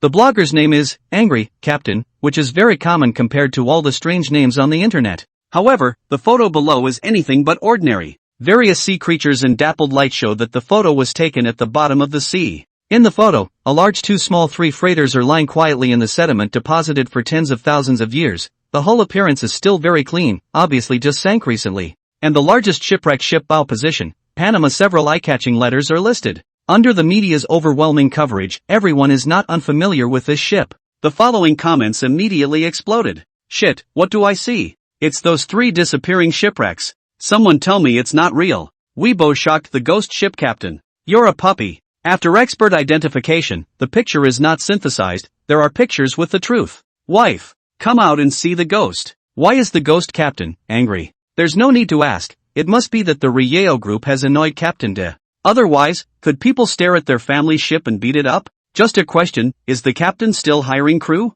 I'm the man who aspires to become the pirate king. At first, the comments were normal, then quite normally, the building started to go askew. This Lord Ghost Captain, I need to remind you that according to China's criminal law, anyone who robs public or private property by violence, coercion, or other methods shall be sentenced to imprisonment for a term of not less than 3 years and not more than 10 years, and shall be punished with a fine. There's no problem upstairs. First of all, we need to build a prison that can hold a ghost first. Then, in order to make it easier for Lord Ghost Captain to pay the fine, we also need to know the exchange rate of the ghost dollar to the soft sister dollar. Well, the upstairs plan is sensible and reasonable, I agree with it. As the 567th generation of Mao Shan's heir, a ghost hunting expert, I personally suggest that we can use a high-voltage power grid to restrict the other party's freedom in life. Pfft. Are you guys trying to laugh at brother and then inherit his legacy? When the ghost captain who could play with microblogging drew out a whole bunch of immodest segmenters on the internet, someone finally noticed the anomaly in a proper way. Have any of you looked at the Twitter blogger's personal page? Someone tell me I'm blind? A very insignificant comment like this caught the attention of some people, who then clicked on the Angry Captain's Twitter page. In the profile section, one by one to read down. Angry Captain, VIP certified account. Followers, 39,879. Fans, 1567889. Location, Earth, Ghost Seas. Birthday, February 6, 1352. Profile, I want my heart. Character tags, Captain. His concerns, 1 Riao Group, VIP certified account. Holy shit. What's with this homepage? Weibo officials are so powerful. Captain Ghost can even give authentication cackle? I'm begging for his contact info. His fans have instantly reached millions. He's definitely the fastest growing blogger, but what's with that location? Is there an option for Earth? Did I register a fake microblog? You're all focusing on the wrong thing, can't you see? His only focus, the Daybreak Group. Daybreak Group, you're being followed by Captain Ghost, begging for your mental shadow area? Copper balls. 100,000 tons of copper balls. He wants his heart? Could Daybreak Group have stolen Captain Ghost's heart? This plot is deja vu? Riao Group, you're wrong, Captain Ghost didn't invite you to mess with you, and the Earth has been peaceful under his rule for hundreds of years. If you steal someone's heart like this and actively stir up trouble, you'll start a world war, do you know that? Alas, haven't you guys realized? Look at his date of birth, that's the point of the point. 1352? Fussing upstairs, which ghost isn't a centuries-old demon? It's not rare at all, alright? It's February 6, 1352, which means that today is the birthday of the ghost Captain Sama? Born fast Captain Sama. Happy pasta to you. Happy birthday Captain Sama. No, you guys do the math. How old is Captain Sama? Crap, 666. Upstairs, people are asking you to count how old the captain is, not asking you to shout 666. 2018-1352 equals? You do the math yourself. Crap, 666. The news of the shocking appearance of the ghost captain on Weibo grew wings and flew all over Summer City, then Rabbit Country, and then spread abroad.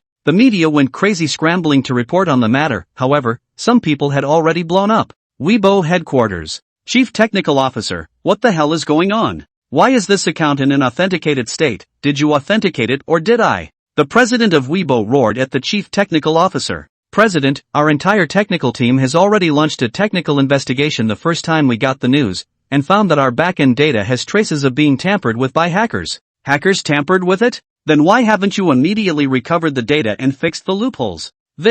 We tried, but after restoring the data, as soon as it connects to the network, it will quickly be tampered with again by the other party. Even if the account is deleted, it's useless. The other party's hacking ability is beyond our imagination. We're no match at all. The technical officer was sweating profusely. What? Are you saying that all of us in a technical department are still unable to defend against the other party's hacking attack?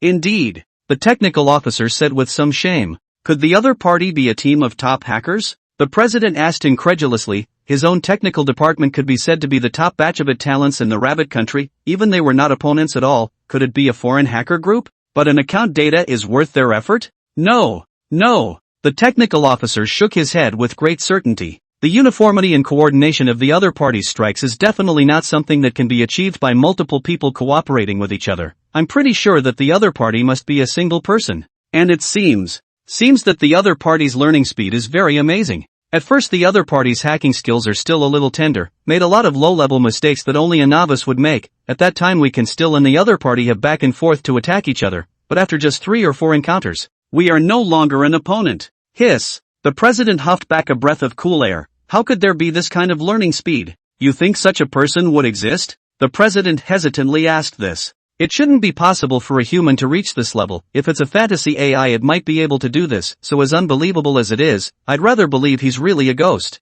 President. At this time an employee outside ran in. President, there are a lot of media outlets calling, asking us to explain the account. Angry, Captain, how should we respond? The president pondered for a long time before looking up and ordering, have the company's official website release an announcement saying that this account is a technical glitch and that we haven't authenticated its person. But in light of the immense attention from the community, no changes will be made to its data for the time being. Okay, President. The president and the technical officer both glanced at each other, both seeing the helplessness in each other's eyes, and now this way of handling the situation had become their only option. Secret base. Nyayan opened his eyes. Oh, giving up so soon? I was hoping to learn more. How boring. Let's find a stronger opponent next time. That said, aren't many secret labs connected to external networks as well? There's a lot of confidential technical information in there that could be useful to me as well. With my current level, next time I'll find one to try and see if I can steal. Ahem. Share a little bit of technology out. Han family.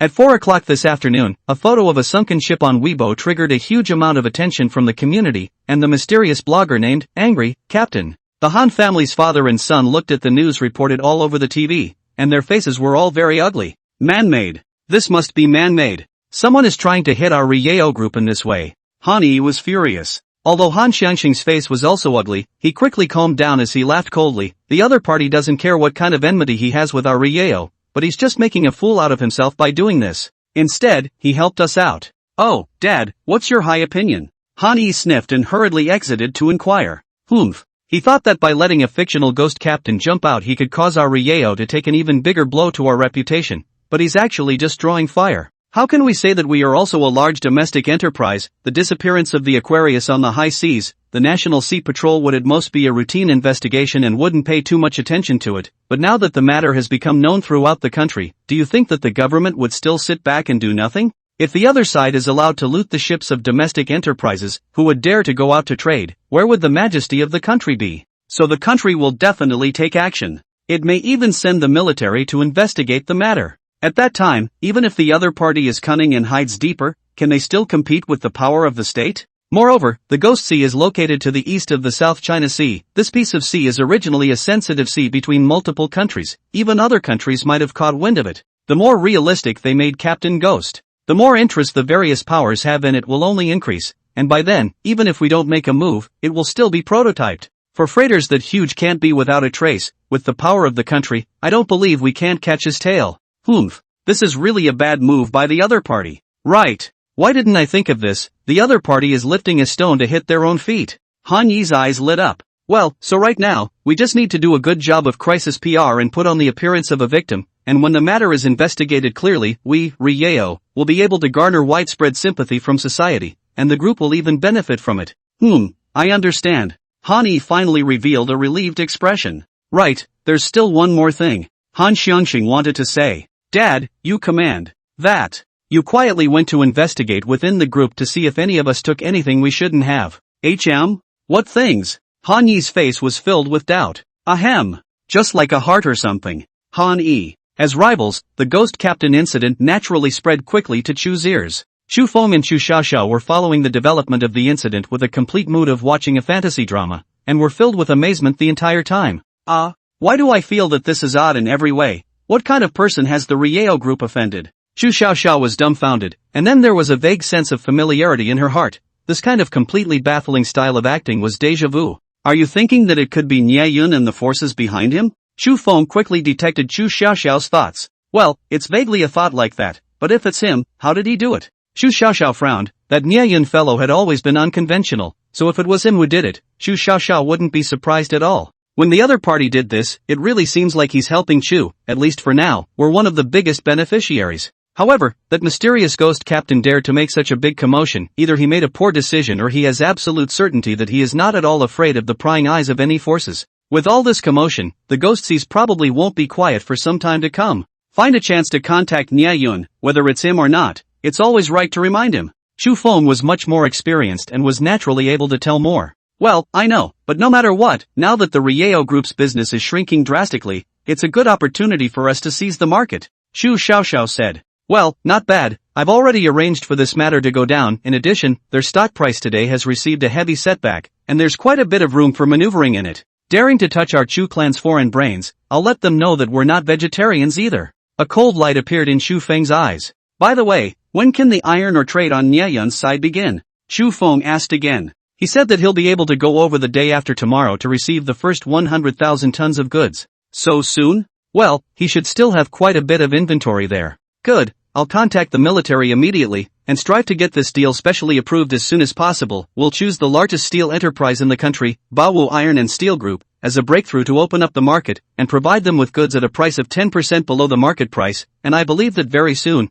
there'll be other enterprises that will find their way to the door to cooperate. Although Nie Yun said that the price of iron ore could be shipped at half the market price, the specific business behavior naturally couldn't be so simple and rough. A price lower than 10% would already be able to rule the market, and the next step would be to look at Nie Yun's side of the shipment. Soon after, the military received a special approval application from the Chu group. Due to the nuclear fuel trade and Professor Fong's earlier reminder, the military was paying quite a bit of attention to Chu's, and the application was sent directly to Military Chief Hu's desk. What? Unlimited supply of high-quality iron ore at 10% below market price? Where did Chu's group get so much iron ore? Military commander Hu was a bit surprised when he saw this application. According to the intelligence department's estimation, the source of the goods should be the forces behind the other party, and according to the investigation, the Chu clan doesn't have any large-scale mines under its name. An underling standing next to him reported, indeed, but the goods don't have a certificate of origin? The forces behind them are really hiding deep enough, doing things so carefully.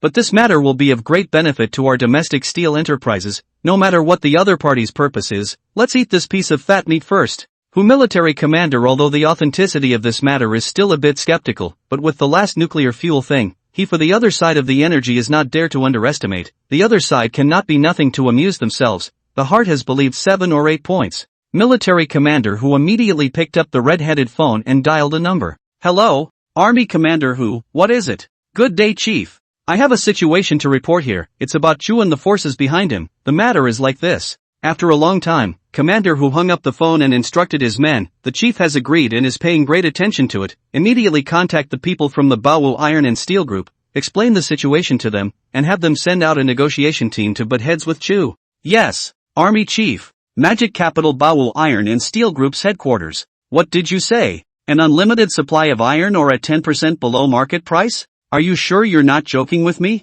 The group's general manager heard the report from his men and said incredulously, General Manager, the above has already issued an official document, telling us to make sure we emphasize this cooperation with Chu. I think it shouldn't be false. The underlings were also incredulous. Could it be that the country has reached cooperation with several South American countries? But why would it be Chu's group? They aren't even in the industry, ah? The general manager secretly pondered in his heart. There were only a few countries in the world that exported iron ore in large quantities, and apart from the kangaroo country there were only a few countries in South America, but compared to the kangaroo country, the supply from South America was small. Anyway, first follow the instructions and contact Chu to see the specific situation. If the goods are real, give me as much as you can. Yes. Secret base. After casually stirring up the ghost captain fiasco, Nia Yun immediately put everything in the outside world behind him. Nia Yun didn't give a damn about the investigation that would bring in national forces. With the Sea Wolf's current capabilities, if it couldn't be defeated and was determined to hide, there wasn't a single ship on Earth that could pose a threat to it.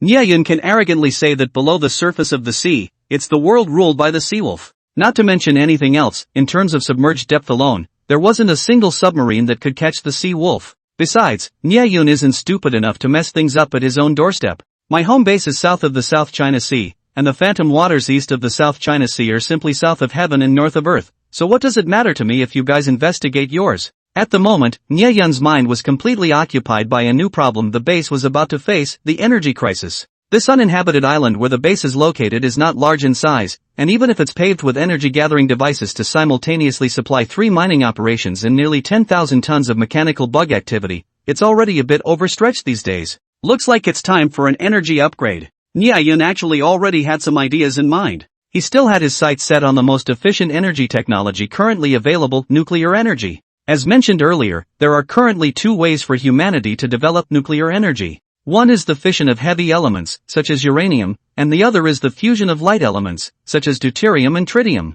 Deuterium and tritium are both isotopes of hydrogen. Under ultra-high temperature and high-pressure conditions, their nuclei can collide with each other and polymerize into a heavier nucleus, helium nucleus, while releasing enormous energy, which is the basic principle of fusion nuclear technology. In fact, people can see this fusion phenomenon every day, that is the sun. The basic principle of the sun to keep the high-temperature heat radiation is the violent nuclear fusion phenomenon is going on inside it every moment, and this fusion has been steadily continuing for hundreds of millions of years. My day. So that's how you glow. It's decided, the next stage of energy technology is you. I'm the man who will stand shoulder to shoulder with the sun. The extraction of deuterium and tritium wasn't difficult. Seawater contained a large amount of deuterium and tritium elements, and it wasn't difficult to extract them even with humanity's current technology, not to mention Nia Yun, who had the mechanical bug in his hand. Because of the abundant deuterium and tritium resources in the ocean, coupled with the fact that the product of fusion is helium, which is completely non-polluting, nuclear fusion is also considered to be the main energy technology for the future development of the Earth.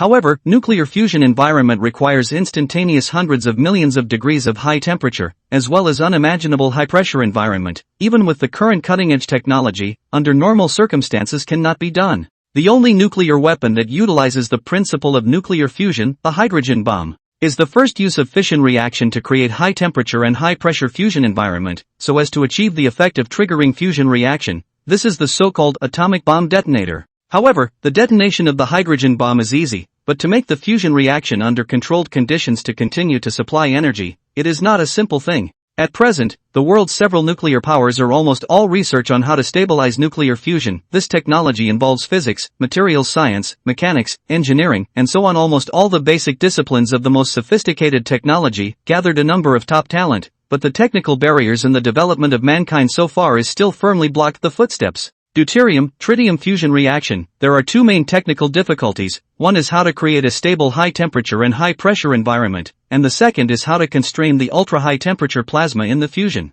However, Nya Yun, who had the mechanical bug in his possession, finally had an ultra-bold idea after drawing on a great deal of basic physics knowledge. At 12 o'clock that night, after the number of mechanical bugs had officially surpassed the 10,000-ton level, Nya Yun rode the Sea Wolf with all of the mechanical bugs to arrive at a predetermined experimental site hundreds of nautical miles away from the base. This was a small island off the commerce route, with no large islands in the vicinity of thousands of square kilometers, so no one would disturb Nya Yun, allowing him to conduct his experiments in peace. The mechanical bugs quickly performed preliminary leveling on the small reef, which was only about 10 square meters in size, forming a small circular platform that Nya Yun commanded remotely from the Sea Wolf several nautical miles away at a depth of 3,000 meters. It couldn't be helped that Nya Yun wasn't really sure about this thing, so he left enough of a safe distance. At this moment, the sky was covered in dark clouds, and there were faint sounds of thunder coming from it, as if there was an offshore storm on the horizon. Nya Yun, half lying on the wide captain's chair, closed his eyes and fully controlled the mechanical bugs on the platform. In the center of the small, round platform that had been leveled, 3 silver-white brackets were erected that were pointed at the top and wide at the bottom, with the tips of the brackets coming together to form a standard triangular vertebrae. At the tip of the bracket, a football-shaped transparent polyhedral ball the size of a baby's fist was steadily placed, and in the center of the ball, a very small metal particle was suspended, containing a purified deuterium-tritium mixture. The interior of the sphere was a vacuum, and under Nya Yun's design, the transparent polyhedral sphere, which was composed entirely of mechanical worms, was itself a super-strong magnetic constraint. Electric current was transmitted to the blob through 3 brackets to provide the energy source for the magnetic restraint. With the initial preparations complete, under Nya Yun's control, hundreds of silvery white spikes abruptly grew around the platform, their densely packed tips evenly distributed in unison and aimed at the small ball. Nya Yun took a deep breath. The experiment began, only to see the tip of the first spike suddenly light up. An extremely thin high-energy laser shot out violently from the tip, instantly piercing into the small transparent ball, and then undergoing multiple refractions within the ball to form a complicated reflective light path before finally arriving at the center and irradiating the small metal particles. Phew! The laser ray light path is accurately calculated. Next step, begin. Nya Yun recited silently in his heart. Following the success of the first laser experiment, immediately after, all of the laser spikes radiated the same high-energy laser beams in turn, and countless lasers converged at the center position in unison according to the designed light path. Instantly, the center position of the transparent small ball emitted a piercingly bright light, piercing through the darkness and illuminating the surrounding hundreds of meters of sea. The small metal particles in the center position were vaporized by the high temperature almost instantly, and countless high-energy lasers immediately focused on the exposed deuterium-tritium mixture. Just like lighting a small sun, the deuterium-tritium mixture at the center was instantly ignited under the ultra-high temperature and ultra-strong light pressure created by the lasers, and transformed into a small, blinding ball of fire, which slowly swelled up to the size of a grain of rice and was then bound to the center. Almost instantly, super-strong thermal radiation irradiated on the inner wall of the transparent ball. The mechanical bugs are worthy of being the creation of a higher civilization. The transparent sphere, even under the millions of degrees of radiation and high temperatures, there is still no sign of deformation, and very well maintain its own structural stability. Part of the thermal radiation refracted out of the sphere, turning into powerful light energy that illuminated the sea for several nautical miles. While most of the thermal radiation was immediately turned into super-strong electrical energy by the mechanical bugs, and was channeled into the platform through the 3 brackets, and the nearly 10,000 tons of mechanical bugs connected under the platform sucked up as much of this electrical energy as they could and stored it in their bodies. Powerful electric current overflowed. Countless electric snakes instantly appeared outside the pyramid-shaped brackets and spheres on the platform, wrapping around the entire platform. The bursts of thunder in the sky hidden in the layers of dark clouds seemed to have been stimulated, booming even more, with bursts of thunder and lightning. Finally, boom! A thunderbolt like a silver snake roared down from the clouds, accurately hitting the small ball at the tip, and immediately the platform was filled with thunder snakes, a horrifying sight. It was like a thunder god descending into the world. Looking down from above, the range of several nautical miles changed into daytime, with the platform as the center. The temperature of the seawater rose abruptly, and the nearby fish fled as if it was the end of the world. And with the consumption of fuel, the fusion plasma bound at the center was slowly shrinking at a tiny rate. Nya Yun was sweating profusely at the moment, carefully controlling for the next step. Only on the inner wall of the transparent sphere, for spikes slowly extended out in the shape of a triangular cone aimed at the plasma at the center. Then in unison, they ejected uniformly fine particles of deuterium-tritium to replenish the consumption of nuclear fusion. Finally, after the consumption and supply were maintained in a state of equilibrium, the size of the plasma ceased to change and continued to steadily provide massive amounts of energy. At this point, the densely packed laser spikes had long since been withdrawn by Nya Yun, followed by the transparent sphere slowly changing color, eventually transforming into a silvery white metallic sphere with electric snakes scuttling out from time to time that was silently placed at the top of the pyramid. Losing the light source, the pierced darkness descended back into the sea. Phew! Feeling the majestic energy transmitted from the silver-colored sphere, Nya Yun finally let out a long breath. A look of surprise appeared on his face, and through the distance, his eyes blazed as he looked at the seemingly inconspicuous metallic blob that would be the heart of his energy in the future. Nuclear fusion technology, in hand. Nuclear power. I didn't think it could really be done. From now on, I'll be the most durable man. Mechanical bug. Shameless. After Nya Yun, who had successfully obtained nuclear fusion technology, returned to the base, he immediately did an upgrade to the base's energy supply system. He established a fusion energy supply station on the seabed, with fusion energy cores placed inside the hemispherical undersea fortress, and countless cables connecting in all directions, transmitting a steady stream of electricity to the entire base and the 3 mining districts. After obtaining an almost endless supply of energy, the mechanical bugs and mining robots no longer had any worries, and their horsepower was turned on full blast. 2 more days passed, and the 4 ships were finally devoured by the mechanical bugs, whose numbers grew to 18,000 tons. Nya Yun stood on one of the high cliffs of the base island, looking down at the 18 silver-glowing, 1,000-ton seawolf ships lined up on the sea not far away, a look of satisfaction in his eyes. The desperate duo stood behind Nya Yun at the moment, looking at the fleet that was filled with a sense of power and technology with some disorientation. They remembered that when they first arrived, there was only one seawolf in the base, but its powerful submerged navigation and bizarre morphing capabilities had already caused them to cry out for black technology. Yet it had only been a week and that number had skyrocketed to 18 ships. They finally realized why Nya Yun was going around grabbing ships. It was a mob.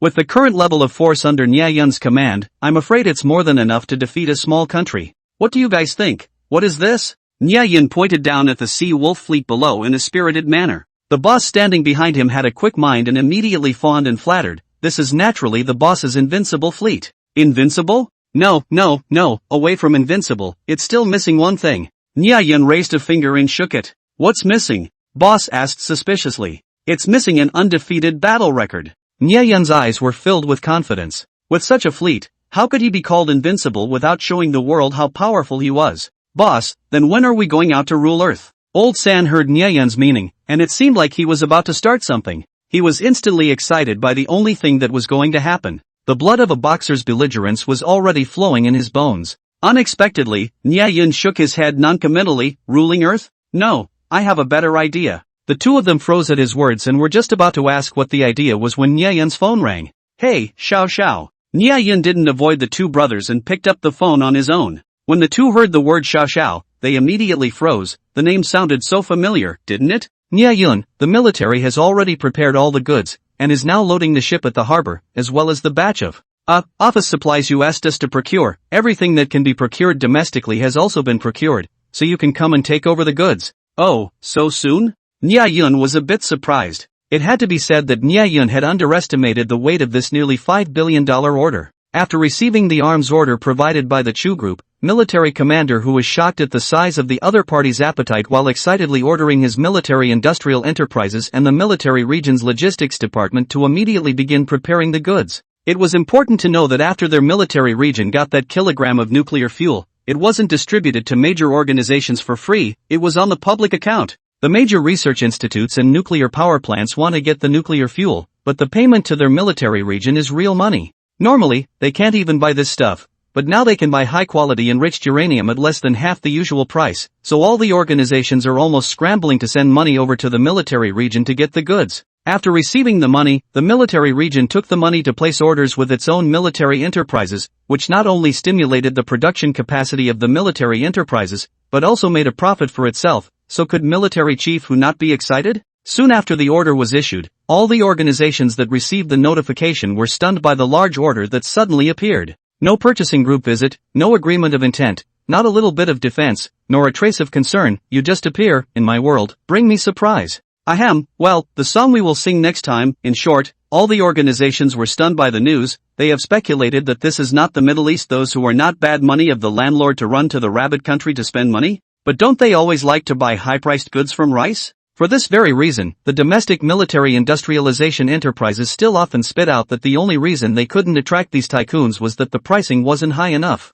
For these hoity-toity inhumane guys, only buy the expensive ones, not the right ones, is definitely not an empty phrase. But those who inquired about the buyer with curiosity were all blocked by the phrase military secrets, making them regret losing an opportunity to make friends with a big patron. The logistics department belonging to the military region is also the same as the festival. Those retired equipment put in the way, not to mention the need for regular maintenance, has long made them suffer, and now there is a wrongdoer, even second-hand goods. How can they not be excited? Powerful of military organizations that really will be the customer is God, just a few days time to prepare all the goods, seems to be afraid of this order flew as if, with the fastest speed to the dock, agreed with Chu. You are now a big patron of the Southeast military region, can they not be on board? Chu Xiaoxiao smiled. Nia Yun was worried that the mechanical bugs would only be able to gnaw on or next, but he didn't expect a huge wave of equipment to come right back, so he was in a great mood. Great, turn around and I'll be sure to give them a 5-star review. Chu Xiaoxia, you think this is a takeaway? Right, is your iron mine ready?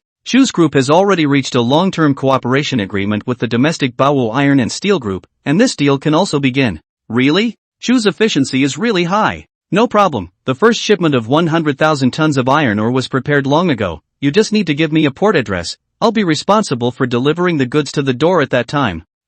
Good. There's one more thing. About the ghost captain, you know? Chu Xiaoxia hesitated for a moment and said, "Oh, I've heard a little about it. What's up?" Nia Yun naturally played dumb. Well, nothing, it's just that things have gotten pretty big. A lot of forces will definitely run over to investigate, and lately that piece of ghost seas might not be peaceful. So go around if you go out to sea. Chu Xiaoxiao meant it. Oh, I see. Nia Yun froze, then smiled. He naturally heard the reminder in Chu Xiaoxiao's words and secretly said that a woman's intuition was terrifying. But this feeling of going out with someone who cares wasn't too bad. Hanging up the phone, Nia Yun turned around to see the two brothers' faces looking very odd and covered in cold sweat. You all heard that? Nia Yun raised an eyebrow with a stern face. Gulp. The two brothers gulped down their saliva. Although the voice on the other end of the phone couldn't be heard, the words Xiaoxiao and Chu Clan that just came out of Nia Yun's mouth already had their hearts in their throats. Listening to the tone of the conversation between the two, it was clear that the relationship was extraordinary. The boss wiped his sweat and asked cautiously, Old boss, I don't know if Miss Chu Xiaoxiao is your boss. He's my sister. Nia Yun looked at them with a sneer, breaking their last shred of fluke. The two brothers were instantly dumbfounded. Crap. It's the alien sister, you should have said so earlier. If we knew we were kidnapping an alien princess. Even if we were killed, we wouldn't dare to continue fooling around on Earth. 3 hours later, a 10,000-ton freighter under Chu's group was loaded with goods and parked at the agreed trading location, with 2 frigates by its side, one belonging to the military and the other being a C-82A type frigate, the only battleship in the purchase order. Other than that, it was the small, dilapidated fishing boat that looked out of place leaning next to the freighter. This time, thanks to the blessing of the military being in charge of the escort, Chu Xiaoxiao was finally allowed by Chu Feng to follow along, but she still arranged for Yi Min to bring a whole squad of 12 bodyguards along for the escort. In addition to the people from Chu's group, in order to show his importance, military chief who had also personally come to the trading site this time, ready to meet the very low-key and mysterious Nia Yun, as described by Professor Feng. As soon as the people met on the freighter, Chu Xiaoxiao, Yi Min and military chief who froze in unison. Nia Yun had finally stopped coming alone this time, and was followed by 2 people who looked like bodyguards, but these 2 were dressed very oddly. Black armor, the head of the full coverage mask blocked the face, the body is covered with a black metallic luster. This is RoboCop cosplay? Everyone looked at them all with odd eyes. Nia Yun, this is. Chu Xiaoxiao doubtfully just wanted to ask. Before she finished speaking, those 2 weird bodyguards suddenly took a few steps forward and snapped to one knee. See you, your highness. Chu Xiaoxiao was dumbfounded. Military commander who? Yi Min. Ahem. So what, people under the hand just like to joke around, huh? Niayan smiled somewhat awkwardly at the crowd. This pair of idiots. But it seemed like he'd gone too far with the jokes. How should he tell these two bears the brutal truth that he wasn't an alien? Really joking? Military commander who was on the side, however, began to mutter in his heart. He glanced at the two mysterious people who were already standing behind Niayan at the moment, but were still showing respect to Chu Xiaoxiao from time to time. Your Highness? Could it be that this Chu's eldest young lady was still the illegitimate daughter of some king? That's right. It must be so. No wonder she was rumored to have been kidnapped twice and bizarrely saved by mysterious forces. No wonder the forces behind Niayan found the Chu clan to make them their spokespersons. No wonder this Niayan had dared to say that as long as Chu Xiaoxiao agreed, nuclear fuel worth tens of billions of dollars could be given away for nothing. So Chu Xiaoxiao is a princess. It looks like she's a very powerful princess with a very high status within their power. In that case, everything makes sense. It was as if a ray of light had appeared in the mist. So this is the truth. A wise light that saw through everything shone from whose eyes. At this moment, the commander of the guards beside whose military chief, the communication from the military frigate came in his earphone, and he listened to it, his face suddenly changed, and the sweat swished down,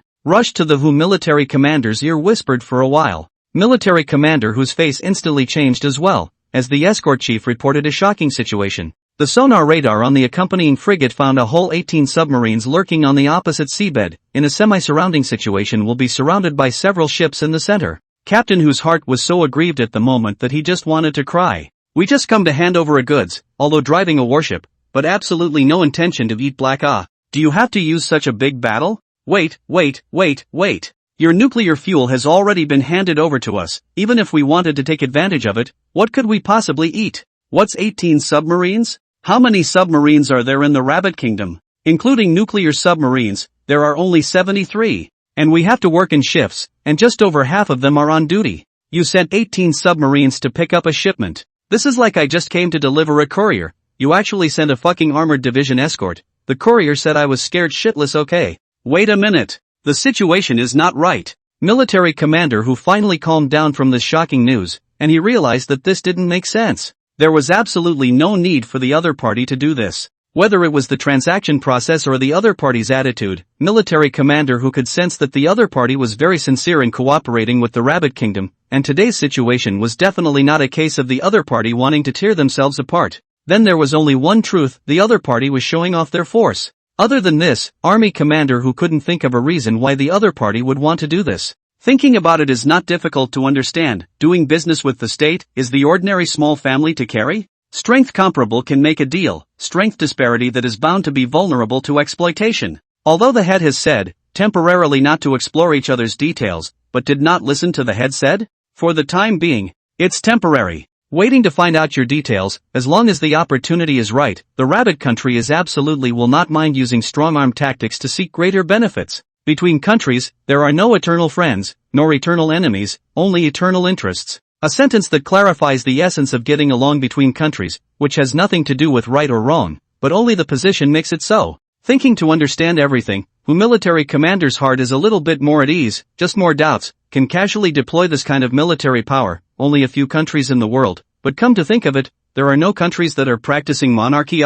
Could it be the Eagle Kingdom? But the royal family of others had long been a symbolism. Even if Chu Xiaoxiao was the queen, it was impossible to mobilize so much military power. Besides, Chu Xiaoxiao was obviously a typical oriental face, and also did not have the appearance qualities of an East-West hybrid at all. Can't figure it out, really can't figure it out. Army commander whose brain ached a little from thinking about it. Seeing the movement of a few people from the opposite side of the military, the corner of Niayan's mouth hooked. Military commander who had thought correctly this time, as Niayan had indeed wanted to show off his muscles and send a signal to the Rabbit Kingdom by putting up such a big show. See, I don't have thin arms and legs, so you can't just punch me if you want to. If the two of us start jerking off, we'll only end up with a mess of chicken feathers, and in the end, the chicken will fly away, which won't do anyone any good. After all, Niayan is from the Rabbit Kingdom, and there are still acquaintances of his in the country, so he doesn't want to start any conflicts with his own family, so this kind of force deterrent is still necessary. Military commander who, let me introduce you, this is Niayan. Don't look at the broken ship he drives, but it's just that he's a relatively low-key person. Chu Xiaoxiao didn't notice the strange atmosphere on the field. She took the initiative to introduce Niayan to army commander who, as if she was afraid that Nyayun would suffer in the conversation, and even intentionally added a high hat for him. Ha! This little brother Nya is really low-key ah. The corner of army commander whose eye twitched. 18 submarines have sailed over, and this is still called low-key? You low-profile a hairline ah. Where? Army commander who, I've heard a lot about you. I'm just running an errand for my friend, and I'd like to thank Commander Hu for helping out with this deal. Nyayun smiled and said. Hearing the goodwill in Nyayun's words, Army Commander Hu then softened his face a bit and also politely said, your party's goods are also what our country is in dire need of. We're all in a position of mutual benefit, and we hope that this relationship will continue to be stable and sustainable. Of course, as long as Army Commander Hu wants to maintain this relationship, then it is that relationship. Nyayun smiled, but there was something in his words. Of course, we are very sincere. Army Commander Hu immediately stated. Ha ha, ha ha. Both of them laughed at the same time, and their hands were also clasped together, in a manner that they were talking to each other. Xu Xiaoxiao looked at these two people suspiciously. How did it feel that the two people's conversation was a bit odd? It seemed like there was something I didn't know mixed in. After the two had exchanged a few polite words, Army Commander Hu strangely glanced at the two Robocops standing tower-like behind Nyayun. By the way, these two, this outfit is somewhat refreshing. I wonder which master's handwriting it came from. Military Commander Hu tried. Oh, this is something I did casually when I was bored. It really doesn't deserve the praise of Army Commander Hu's master. Nyayun was very flattered by Military Commander Hu's praise. His mouth was modest, but should the smugness on his face be so obvious? Hu Military Chief was instantly shocked by this guy's face. I really can't pick out the words to praise, which is why I used refreshingly uncluttered. Really should be a little more straightforward. The head of the silver pewter gun is not useful. The guard leader beside Army Commander Hu suddenly interjected at this moment. It seemed that because the opposite side's military power had suppressed his side by a large margin, he desperately wanted to snatch back a bit of initiative for Army Commander Hu, so he deliberately stimulated the other side. Little dagger, don't be rude. Army Commander Hu pretended to admonish the other party, but didn't comment on his words, the meaning of which was obvious. The old man would cast a vote in favor of this without keeping a secret. As veterans in the army, both of them were able to see that this set of equipment had no auxiliary drive. It was just a metal armor, and from the weight point of view, it did not belong to the heavy equipment either, absolutely unable to be bulletproof. Looking at the bluff, and in actual combat it could just be a target. You do not serve? Lao San said with a silky metallic tone. What if I don't serve? That guard captain stretched his neck. Come and fight. Let's fight. The two of them settled the battle very hastily in 3 words. Of course, this kind of thing is very impulsive and irrational, and can easily lead to bloodshed, so please don't imitate it for the children in front of the TV. Next to Xu Xiaoxiao had not yet reacted. The conflict occurred suddenly, simply not at all prepared. How can the leader chat well, underlings this first to fight? Don't you guys have any control? She looked to Nyayun and Hu Military Commander, but the two tacitly did not express any opinion on this, just smilingly watched the two men begin to warm up. What kind of situation is this? Could it be that men's friendship is all about punching? The two men quickly finished warming up and stared at each other face to face on the deck. Army Commander Hu was very confident in the knife under his command, being able to be the chief of escort for the military commander of the 1st District. His resume could be considered quite swashbuckling. Former captain of the Falcon Special Forces of the Rabbit Country, 3-year champion of the All-Army competition, and also participated in the Lebanese peacekeeping forces, with many years of combat experience. Summarized in a very popular phrase, 7 or 8 big men can't get close to him. Don't think I can't handle you because you are wearing a turtle shell. Even if you don't use a gun, I can still beat you to death. Dagger said with confidence. I advise you to try with a gun. Arrogant. Dagger thought that Lao San's words meant that he definitely couldn't beat him, and his eyes instantly turned cold. He stopped talking and stepped forward with a cannon fist. Lao San looked and didn't dodge.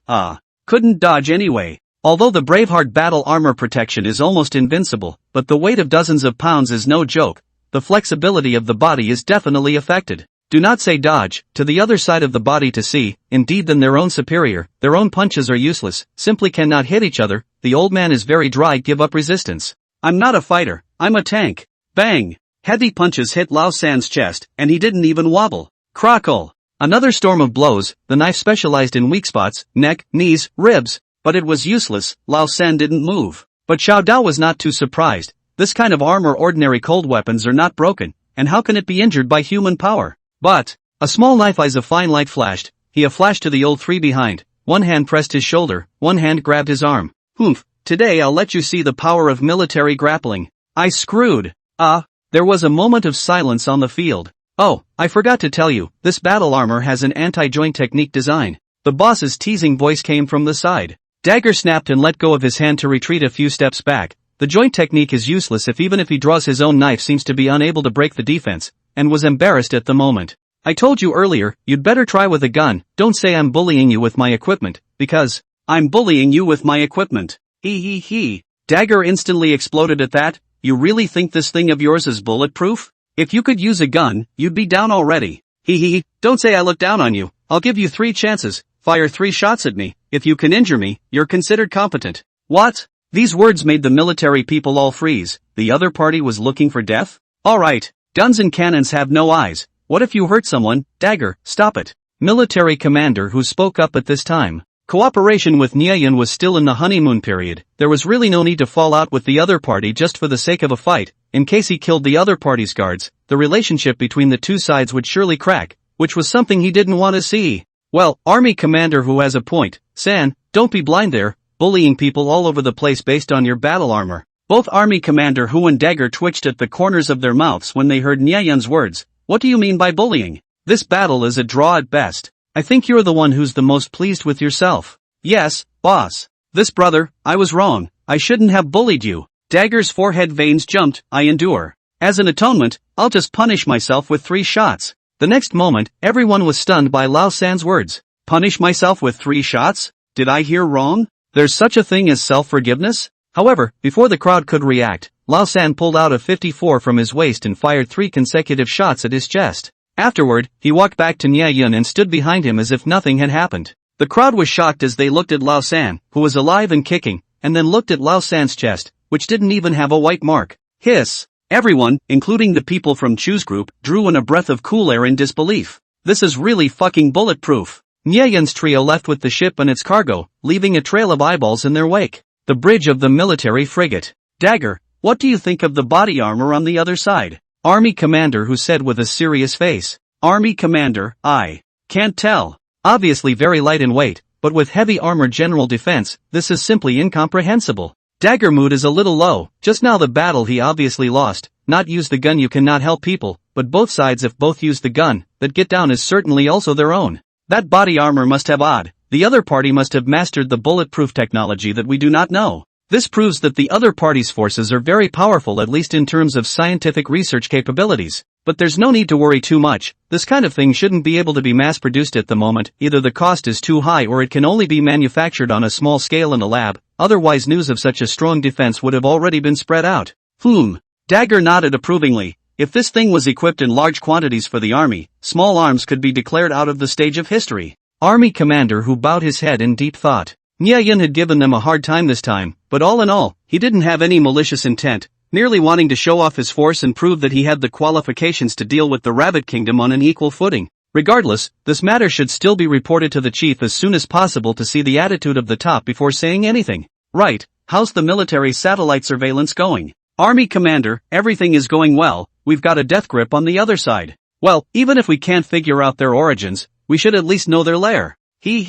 A brilliant light flashed in Army Commander Hu's eyes. Boss, how did I perform? Lao San asked with some excitement. Well, not bad, impulsive and reckless, arrogant and underhanded, you're performing in your true colors, I'll give you 5 stars. Lao San. Naturally, Nyayan wasn't just blindly showing off after eating his fill. The more mysterious he was and the more strength he displayed, the more peaceful the other party would be. Right now, it seemed like the deterrent was working pretty well. Boss, this isn't the direction back to the base? Where are we going? Boss looked at the sun and asked suspiciously. Well, it's just a slight detour. Nyayan smiled faintly. He raised his head to the sky with a deep gaze that seemed to look through millions of miles and locked eyes with a pair of invisible eyes. What, the other party disappeared? Army commander Hu said incredulously. Dagger had the same confused look on his face. Yes, the satellites had been monitoring them, but after being obscured by a rain cloud for more than 10 minutes, the target disappeared from surveillance. Although satellite surveillance was sharp, it was very dependent on good weather and vision.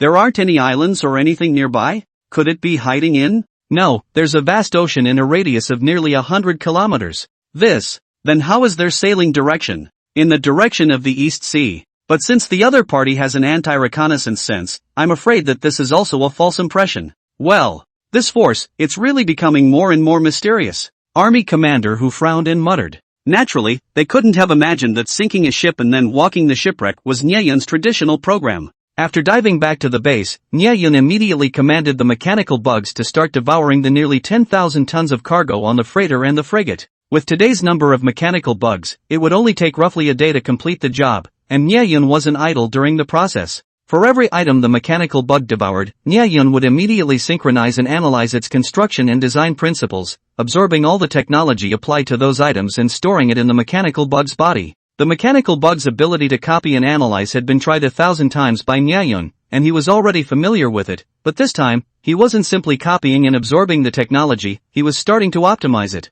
There were two main aspects to optimization, one being mechanical insectization. The second was technological integration. Equipment constructed from ordinary materials and mechanical bug materials were two completely different concepts. As a supermaterial, the mechanical bug itself already had the ability to trigger the fourth industrial revolution. First of all, it serves as a material with energy storage properties, so most of the low-power batteries and power components can be directly cancelled. For example, if a smartphone is completely replaced by a mechanical insect material, eliminating the relatively large battery component, then it can be thinner and lighter by more than 50%. And the battery life is theoretically close to unlimited, because in the energy consumption at the same time, the mechanical insects can still source of energy from the outside world automatically. Its replenishment speed is even faster than the consumption speed. Secondly, it is a superconductor of heat and electricity, and can absorb both directly as energy. Still take the cell phone as an example. The battery capacity of ordinary smartphones is about 3,000–4,000 mAh. However, in fact, from the beginning of use until the battery is exhausted, the effective energy used for the chip computing and screen display only accounts for about 10%. A large amount of energy in the process of circuit transmission in the form of resistance to heat is wasted. At the same time, cell phones even need additional components and energy for specialized cooling to prevent the chip from overheating. Whereas the energy utilization of a mechanical bug is basically 99% or more. Can you imagine a cell phone that doesn't heat up at all? Its power consumption would drop by 90% straight away, while eliminating the huge amount of space taken up by the cooling mechanism. Thus, the phone is once again 20% thinner and lighter. Further, the mechanical bug itself acts as an information storage medium, and simply does not require storage devices such as SD cards, RAM, external memory, etc. 10% thinner and lighter. Lastly, the pico, 1,000th of a nanometer, level of processing that the mechanical bug possessed allowed the space required for assembling materials and integrated circuits to be slashed by another 50%. And so after Nyeyun's elaborate design improvements, the world's 30 most cutting-edge smartphone design concept of the mechanical bug equals future cell phone. Appearing in Nyeyun's hand was a palm-sized black crystal plate that was only 1 millimeter thick. He gently touched the surface of the crystal plate, and after ripples rippled through it, a high-definition picture of the seawolf's background was presented in front of his eyes, with program icons on it that were no different from those of an ordinary smartphone. Technology changes life. Nyeyun surveyed his masterpiece and said, "This thing was already absolute future technology no matter how you looked at it. If this thing was sold, the world would go crazy for it." He had no doubt about that. Nyeyun, who had obtained his first achievement, was filled with motivation, and one item after another began to climb his technology tree. The military's display technology is really backward, actually still using external screens? Switch to a one-piece crystal board so that the space occupied by the device can be reduced to 30% of its original size. There's still quite a bit of redundancy in the fire control system of this launch platform. Using the latest language program, the response speed should be able to increase by 20%. The radar system of the Dragon fighter doesn't seem to have very high power due to the aircraft's load limitations, huh? Well, replace it with a shipboard high-power radar. Just need to reduce the size of the shipboard radar and increase the energy supply. It's not a difficult task for the mechanical bug. Oh, this set of military gyroscopes and leveling devices are very well designed, and can be used in the improvement of drones. Although the diesel power of the tank is powerful in horsepower, but the noise is too big, staying inside is really a bit noisy, affecting the mood of the battle. Change it to a high-power electric motor. Tesla's electric motor technology is just right for use. However, this highest output is still a little weak, then two-wheel drive to six-wheel drive. Quality is not enough to make up for quantity. The electromagnetic disturbance shielding method for this key component is not perfect enough. I've seen an envisioned solution in a related technical forum before. It's possible to try it here. Nyeyun was half lying down with his eyes tightly closed, but his mind was rapidly parsing and optimizing every absorbed piece of technology, and due to the immense amount of calculations, his forehead was starting to get vaguely hot. As for the mechanical bugs that were the mainstay of the calculations, although they didn't look abnormal on the outside, their energy consumption was skyrocketing, and if Nyayun hadn't just gotten fusion energy, I'm afraid they wouldn't have been able to support such a huge amount of consumption.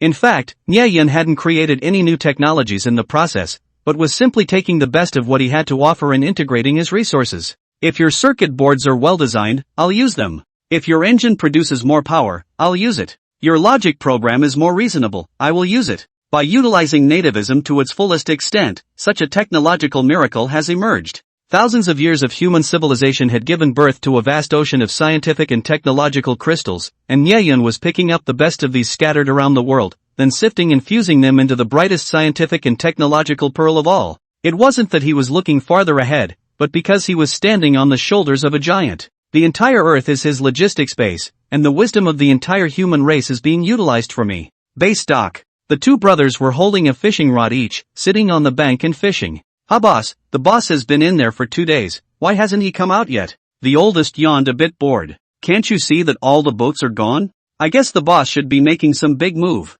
Oh, what's the big move? The boss was just about to answer when a cough suddenly came from behind him. Cough. The two of them turned their heads to see Nyayun looking at them with a smile on his face. Hello, boss. Boss, you finally come out. Well, things have sort of come to an end on my end, so I have a task for you guys next. Boss, you command. The two brothers were all excited upon hearing that there was a mission. Tasks represented rewards, and the two who had gotten a taste of the sweetness were already addicted to the task and couldn't help themselves. It's nothing much, it's just that there's some equipment that was just designed and needs your cooperation to test it out. Nyayun smiled and said to the two, cooperate with the testing? The two brothers took a step back in unison.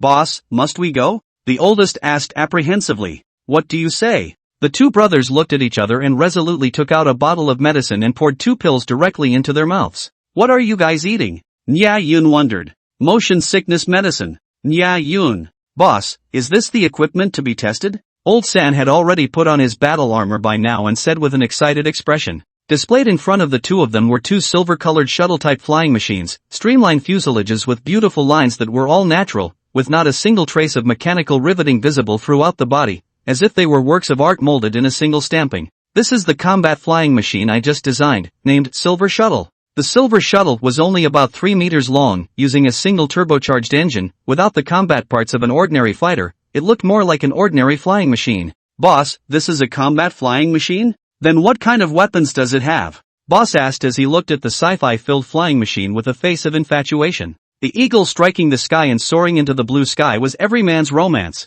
As you guys can see, it's less than half the size of an ordinary fighter, but it has all the functions that an ordinary fighter should have, and it additionally has a variety of high-tech auxiliary systems. And it has only one offensive weapon, and that's the Gauss machine gun in the nose position. The principle of Gaussian firearms was to fire magnetic needles with a high-intensity electromagnetic force generated by coils inside the chamber, which was so powerful that it could penetrate heavy armor. The same principle was used to create the famous electromagnetic cannon, though there were few differences between the two. Simply put, Gauss weapons are better suited for miniaturized weapons, while electromagnetic cannons are better suited for high-powered weaponry. Currently, both weapons are still in the laboratory verification stage, and the main technical difficulties lie in the material limitations and bulky battery packs. The experimental weapons that have been manufactured so far cannot be put into actual combat because of their extremely slow rate of fire and ultra-high energy consumption. However, for the mechanical bug, these two technical difficulties were exactly its strong points. Nonetheless, the mechanical bug's own limited energy storage was still incapable of supplying weapons-grade energy consumption on its own, which was why Nyayun had specially miniaturized the nuclear fusion core. There hadn't been any breakthroughs in nuclear fusion technology, just the use of the mechanical bug's ultra-high processing precision to create a smaller nuclear fusion core. At the core of the Silver Shuttle's interior, a marble-sized nuclear fusion core was installed, which could theoretically supply the Silver Shuttle to fight at full power for a week. Nyayun had truly popularized nuclear power at this point. Oh, awesome! The two brothers had a look of uncertainty on their faces. There was clearly no concept of Gaussian weapons.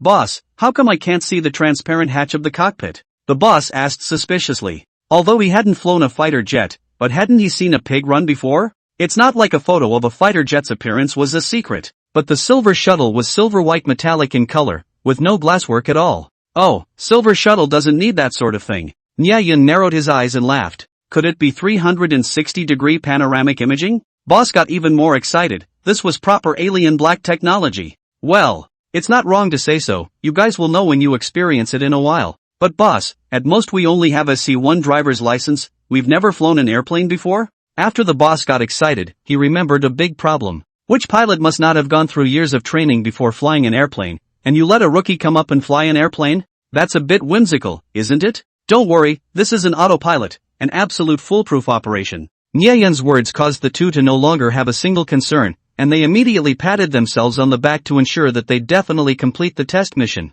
Well, before we move, I'll give your battle armor an upgrade. As soon as Nyeyen's words left his mouth, the battle armor on the two men's bodies glowed with a stream of silver light. A moment later, the two of them sized each other up and realized that aside from an extra bulging small backpack on their backs, it was the appearance of their belts that had changed slightly, with a small, rounded notch. Nyeyen then took out two silver marble-like fusion cores and embedded them directly into the groove of their belts. After a slight electric current rang out, the two felt as if something had changed in their battle armor. Optical camouflage activated. With Nyeyen's command, the two battle armors simultaneously shifted for a moment, slowly disappearing under the two stunned gazes, and in the end, they could only see an extremely blurry silhouette as their bodies shook. This is stealth. Seeing this scene, how could the two still not understand the ability of the battle armor after upgrading it, and were instantly overjoyed. The legendary stealth With it, in the future when I visit the bathhouse I don't even need to look at the little man on the door to see if he's wearing pants or a skirt. A man's dream heavenly ability there.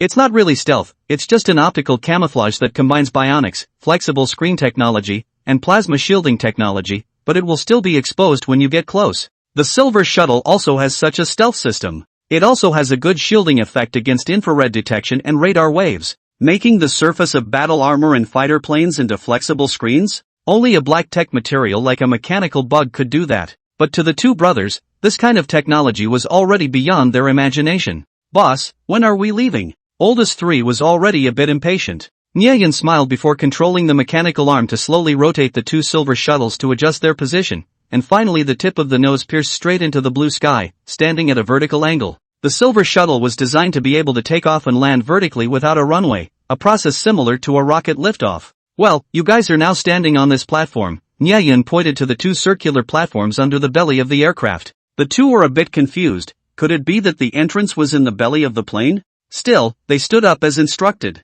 As soon as they stood, there was a click sound, and forelocks stuck out from the belly of the machine and fastened around the waist and abdominal area of the two, firmly securing them in place. Boss, this is? The two were startled in their hearts, immediately feeling that something was wrong with the situation. How could this not look like a pre-boarding maneuver? Oh, don't worry, this latch is very sturdy. The silver shuttle's original design has the function of hanging bomb flight, absolutely safe and reliable. Hanging bomb flight. The two brothers were dumbfounded. How is it different from what was said? Boss, don't you want us to test the silver shuttle? How else can we test it if we don't pilot it? The boss was still thinking of trying to salvage himself as much as possible. Who said you guys want to pilot the silver shuttle? You guys are mainly going to test the battle armor, which is at best ballast for the silver shuttle, which is a drone. What kind of pilot do you need? Drones, ballast, both. So autopilot really is autopilot, literally. The two were already crying in their hearts. We really did overestimate the boss's modesty. The pattern is broken. Have a safe trip. Then Nyeyen smiled and waved his hand. Buzz. The engines of the two silver shuttles let out a slight roar as ghostly blue flames shot out from the bottom of the shuttles, and amidst the slight shaking of the earth, the silver shuttle slowly lifted into the air with the two of them. So, it's really a 360-degree panorama. I guessed the process, but still didn't guess the ending. In the wind, came the boss's ghostly sigh. Ghost seas. After the Ghost Captain incident, as expected, several neighboring countries have sent investigation teams to explore. Some of them were scientific research ships, some directly dispatched warships, and even some civil psychic enthusiasts associations came over to join in the fun, and this open sea area has been completely bustling in the past 2 days. At this time, two ships belonging to different forces met unexpectedly, and coincidentally, the people on the ships knew each other. Hey buddy, did you meet a ghost today? No, maybe it's a weekend break? Do ghosts have off days? You're not a ghost, how do you know? That makes sense. Have you heard? There's a ship from the Nichio group that's going to pass by today. What? That's the same Nichio group that's the only one being watched by Captain Ghost? Yeah, it's that unlucky bastard. It's rumored that the Rabbit Kingdom's warships have already accompanied the ship to escort it. They're smart enough to just stand guard and wait for the rabbit. If the Ghost Captain really exists, they'll definitely continue to make their move this time. Right. Why didn't I think of this method? The Ryeo Group's ship is the best beta. Have you figured out their route yet? The Ryeo Group has long since announced their route on their own accord. They are now itching for all the survey ships to go and act as escorts for them. I see, they're making good calculations. Then what are you waiting for? Go with them. If you're late, you won't get a good spot. The situation was indeed as they thought. When they found the Ryeo Group's freighter, 7 or 8 ships had already surrounded it in the center. Among them there were both warships and scientific research vessels, actually forming a small fleet. Obviously, they came a little late. VIP seat is gone. The headquarters of the Ryeo Group. Dad, this is really smart. Not only did you pull in a large number of escorts for free, but you were also able to lure the snake out of its hole. If that gang of pretenders still dares to appear, there is absolutely nothing to hide in plain sight. If it doesn't show up, it's also good news for our Ryeo Group, so we can at least salvage some face and reputation. Hearing Han Yi's words, Han Xiangxing didn't look too happy, still frowning. Our Ryeo stock price has been falling these past few days. Even the funds the company used to save the market have been trapped. If we can't resolve the matter of the ghost captain as soon as possible, so that the outside world can regain their confidence in us, Ryeo's bottom will be slowly hollowed out day by day. I have no choice but to resort to this as well. Hopefully, that ghost captain will really be able to show up, so that we can solve this scourge once and for all. Well, by the way Dad, isn't the fluctuation of the stock price in the past 2 days a bit abnormal? It's reasonable to say that we've already stepped in to protect the market, so it shouldn't have fallen like this, right? Han Yi wasn't really a straw man, and quickly tasted out the unusual. Well, according to my estimation, someone's throwing stones. A stern aura flashed across Han Xiangxing's eyes. It's the Chu clan? Han Yi quickly understood. The feud between the two families was almost on the table. It was normal for the Chu clan to push the envelope at this time. It would be strange if they didn't make a move. Well, it should be them, and I even have some vague speculation that this apparition incident, could it also be the Chu clan behind it? It can't be? How could they possibly have such means? This isn't something an ordinary corporation can do, right? Han Yi clearly disagreed with Han Xiangxing's deduction. Although he hated Captain Ghost to the bone, he was also very wary of his methods. The unknown always made people fearful, and he really couldn't imagine that the tiny Chu clan was capable of possessing such power. I combined the information I got in my hands. They are the most suspicious. Have you forgotten about Chu Xiaoxiao's 2 bizarre rescues? I've carefully scrutinized it. Could it be that Chu Xiaoxiao accidentally grasped something that could scorn Captain Ghost, causing him to follow Chu's orders and not only step in to save her, but also to take action against us, Ryeo? Dad, you mean? That's right, it's Captain Ghost's heart. Han Yi. Can the old man not be so superstitious? I'm a staunch atheist. Han Xiangxing, however, ignored the odd expression on his son's face. He analyzed himself. Not long ago there were rumors that Chu Xiaoxiao had auctioned off a batch of ancient gold coins. You should have heard of this, right? Well, I did hear about it. Han Yi frowned in thought and began to get serious. A rich kid like him naturally couldn't help but play with some antiques and paintings to show off his style, and naturally he wasn't ignorant of the rumors in the collecting circle, but earlier he had just listened to them as nonsense. Because of this batch of not a small amount of ancient gold coins, earlier there is also gossip that Chu Xiaoxiao is to get a sea treasure. Empty cave, may not be no reason. I'm thinking, could it be that Chu Xiaoxiao really did accidentally get a treasure when she was first kidnapped, only that there are other things in the treasure besides the ancient gold coins, such as a heart? Han Yi sniffed and immediately brainstormed about Chu Xiaoxiao being kidnapped to a lonely island by 3 kidnappers, then all of them accidentally discovering the treasure, and after a series of thrilling battles of wits and cunning, harboring rebellion, killing for the treasure, and the beauty plan and so on, in the end, Chu Xiaoxiao became the one who laughed at the end and obtained the mysterious heart in the treasure, releasing the ghost captain who had been sealed for hundreds of years. Crap, this plot seems to have no problem. The 3 views are extremely positive. Dad, you mean, whether it's the 2 failed kidnapping operations or the operation against our Ryeo, it's because they threatened Captain Ghost with the captain's heart? And this heart is Captain Ghost's weakness? Although Han Yi still didn't quite believe in the existence of the ghost, but with the clues strung together, Han Yi was stunned to realize that it seemed like this was the most reasonable explanation. That's right. Could it be that "I want my heart" that Captain Ghost wrote in his tweets is not asking us for his heart, but rather subtly telling others that it's actually because someone else has his heart, and he's doing all of this merely to get his heart back? Well, in that case all things seem to make sense.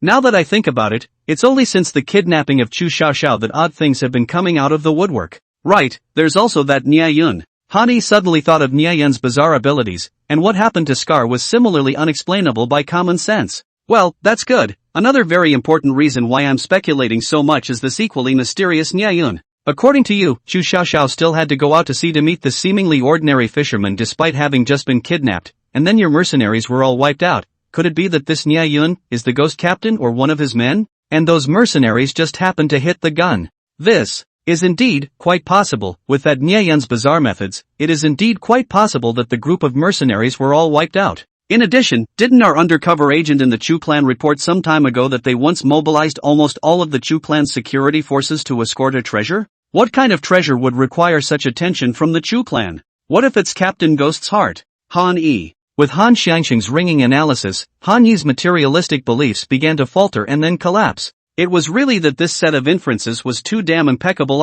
After the two silver shuttles rose 100 meters, they activated their optical camouflage and, after a burst of light and shadow, abruptly lost sight of them. Nyayun took out a pair of military binoculars to take a closer look, and all that could be seen in the turquoise blue sky was a transparent phantom slowly adjusting its flight attitude with a faintly undetectable light blue trailing flame, then speeding off into the distance at an extremely fast acceleration, quickly disappearing from Nyayun's field of vision. Well, the visual deception effect is pretty good, so let's see how well the silver shuttle's radar stealth ability works next. Although the mechanical bug belonged to a supermaterial, it still reflected radar waves on its own, and was unable to achieve radar stealth in its natural state, having been detected by ordinary civilian radar during the previous Aquarian operation. And stealth technology is almost a watershed between the 4th and 5th generation fighters. History: the United States in the Gulf War for the first time in the use of stealth fighter technology, making the enemy radar and anti-aircraft firepower almost into a pose. That scene with the hanging to describe it is not too much. Practical combat aside, for the current Nyayun, strategic concealment was also a priority sequence that had to be considered.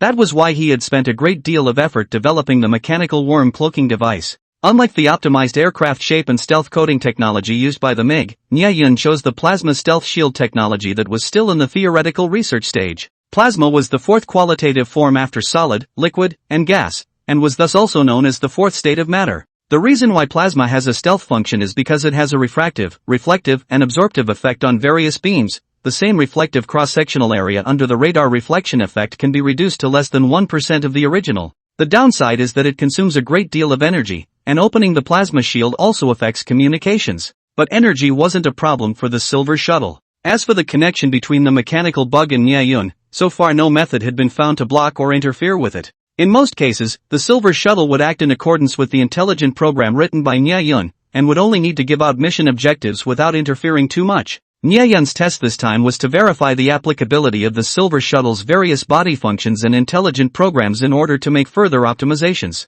High in the sky at the moment, the tip of the silver shuttle's head was continuously creating plasma, blowing across the entire machine with the help of air currents, causing the entire machine to be wrapped in a plasma shield. After the initial apprehension, the two people under the belly of the plane realized that the flight attitude of the silver shuttle was very smooth, and although the speed was very fast, it did not have the imagined hellish big loop, extreme dive, earth throw and so on to test the limits of nerves, and so on testing the nerve limit of the thrilling experimental projects. Gradually, they also put down their hearts. Under the protection of the battle armor, the violent air current did not affect the two people, the silver shuttle constantly piercing the clouds. Under the feet is the boundless blue sea. This wonderful experience like a bird of prey makes the two people feel novel. Boss, I've never imagined that I could fly at great speeds high in the air. This feeling is really great. Oldest 3's voice carried excitement through the helmet communicator to Boss's ears. Well, although I'm also very excited, there's still some vague uneasiness in my heart. Boss's flight experiment this time seems to be quite normal. There shouldn't be any problems, right?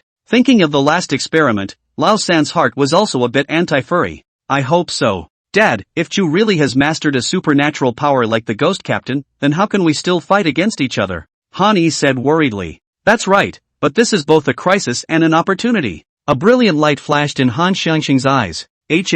What do you mean by that? Han Yi was puzzled. Think about it, since Chu is able to control Captain Ghost with his heart, why can't we? Han Xiangxing's tone was full of temptation. Han Yi's eyes lit up. Yes. Whoever grasped Captain Ghost's heart would be able to obtain Captain Ghost's power, and this kind of temptation was something almost few people could resist. If he could use Captain Ghost to control the world's shipping lanes, it wouldn't be impossible for Ryeo to eventually become the uncrowned king of the world.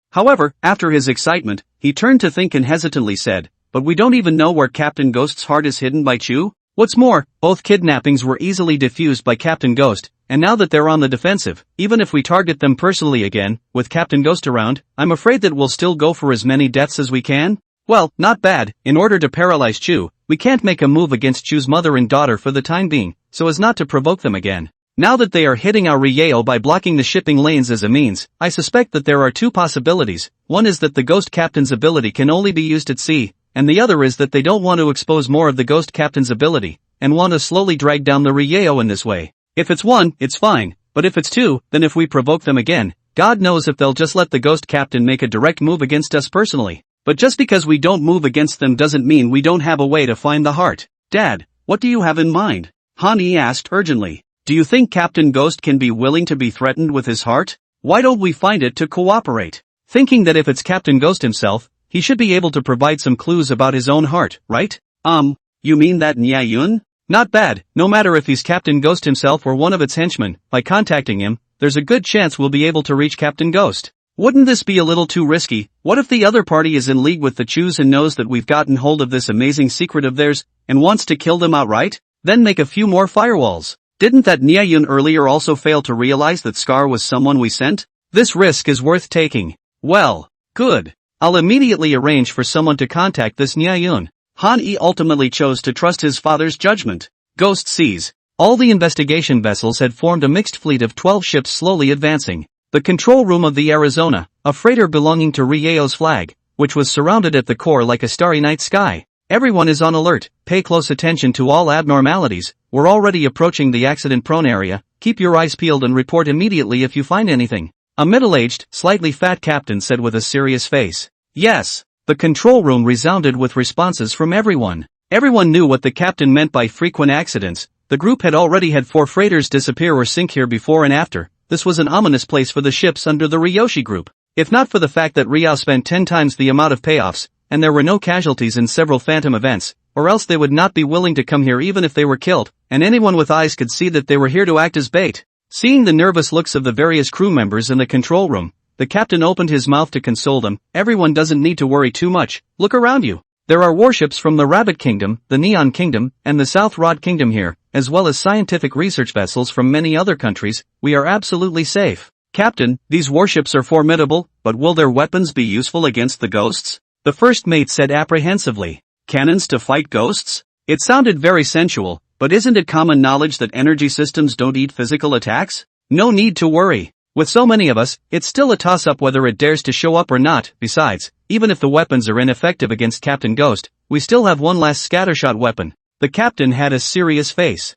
What? Everyone's spirits lifted at the words. I've prepared a full 4 rescue boats on board. Beside the Arizona, 3 warships surrounded the Arizona in the center. They were the Rabbit Kingdom Jiankai-class frigate, the Southern Rod Kingdom Pohang-class corvette, and the Neon Kingdom Marayu-class destroyer. Except for the 4,000-ton destroyer sent by Neon, the other 2 were frigates of less than 3,000 tons. The Ghost Sea was located in the center of the 3 countries, and the successive accidents of merchant ships in this location was a problem that must be taken seriously by any country. And due to the high-profile appearance of the Ghost Captain on Weibo and the bizarre phenomenon that occurred on the 4 freighters, it drew even more attention from the 3 countries. Their domestic intelligence agencies even suspected that this was some country experimenting with secret weapons, so the nearby countries immediately sent warships to investigate. The Neon country even sent a destroyer in order to show off its naval superiority in the region. The implication with the other 2 countries' seedlings was very clear. Although the Rabbit country has a large land area, but with the current surface ships and ocean-going combat capability,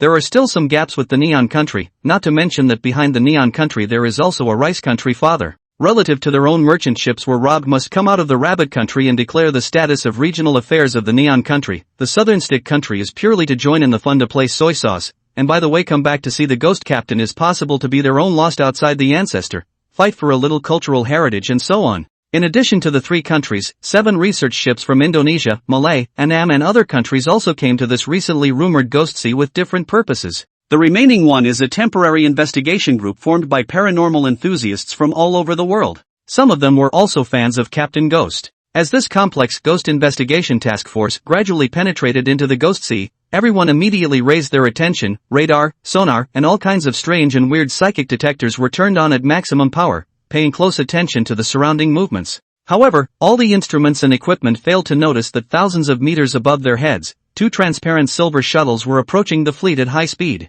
At the same time, the helmet-built communicators of the 2 brothers under the belly of the aircraft suddenly rang. Drop! You have a new mission. Please pay attention to checking it. Mission name, Fishing and Hunting. Mission description: a group of big fish broke into the hunting ground of the master's family, and the master's family was very impressed. Can't wait for the delicious fish soup. Your mission is to command the silver shuttle to capture the target prey, minimum number of targets to capture required. 3. Capture method: don't hesitate to sink it. Punishment for mission failure: you get the idea. Mission reward: IQ rechargeable card. Mission tip: the more complete the prey, the higher the rating. The two were a bit confused. A big fish? What is it? And what was the IQ recharge card? It shouldn't be literal, right? Could it be some sort of universal currency of the universe? While the two were confused about the mission, the silver shuttle suddenly made a dive and flew through a patch of clouds underneath the two, arriving above the sea, and the two finally saw Nyeon's so-called big fish. Crap! It's a warship!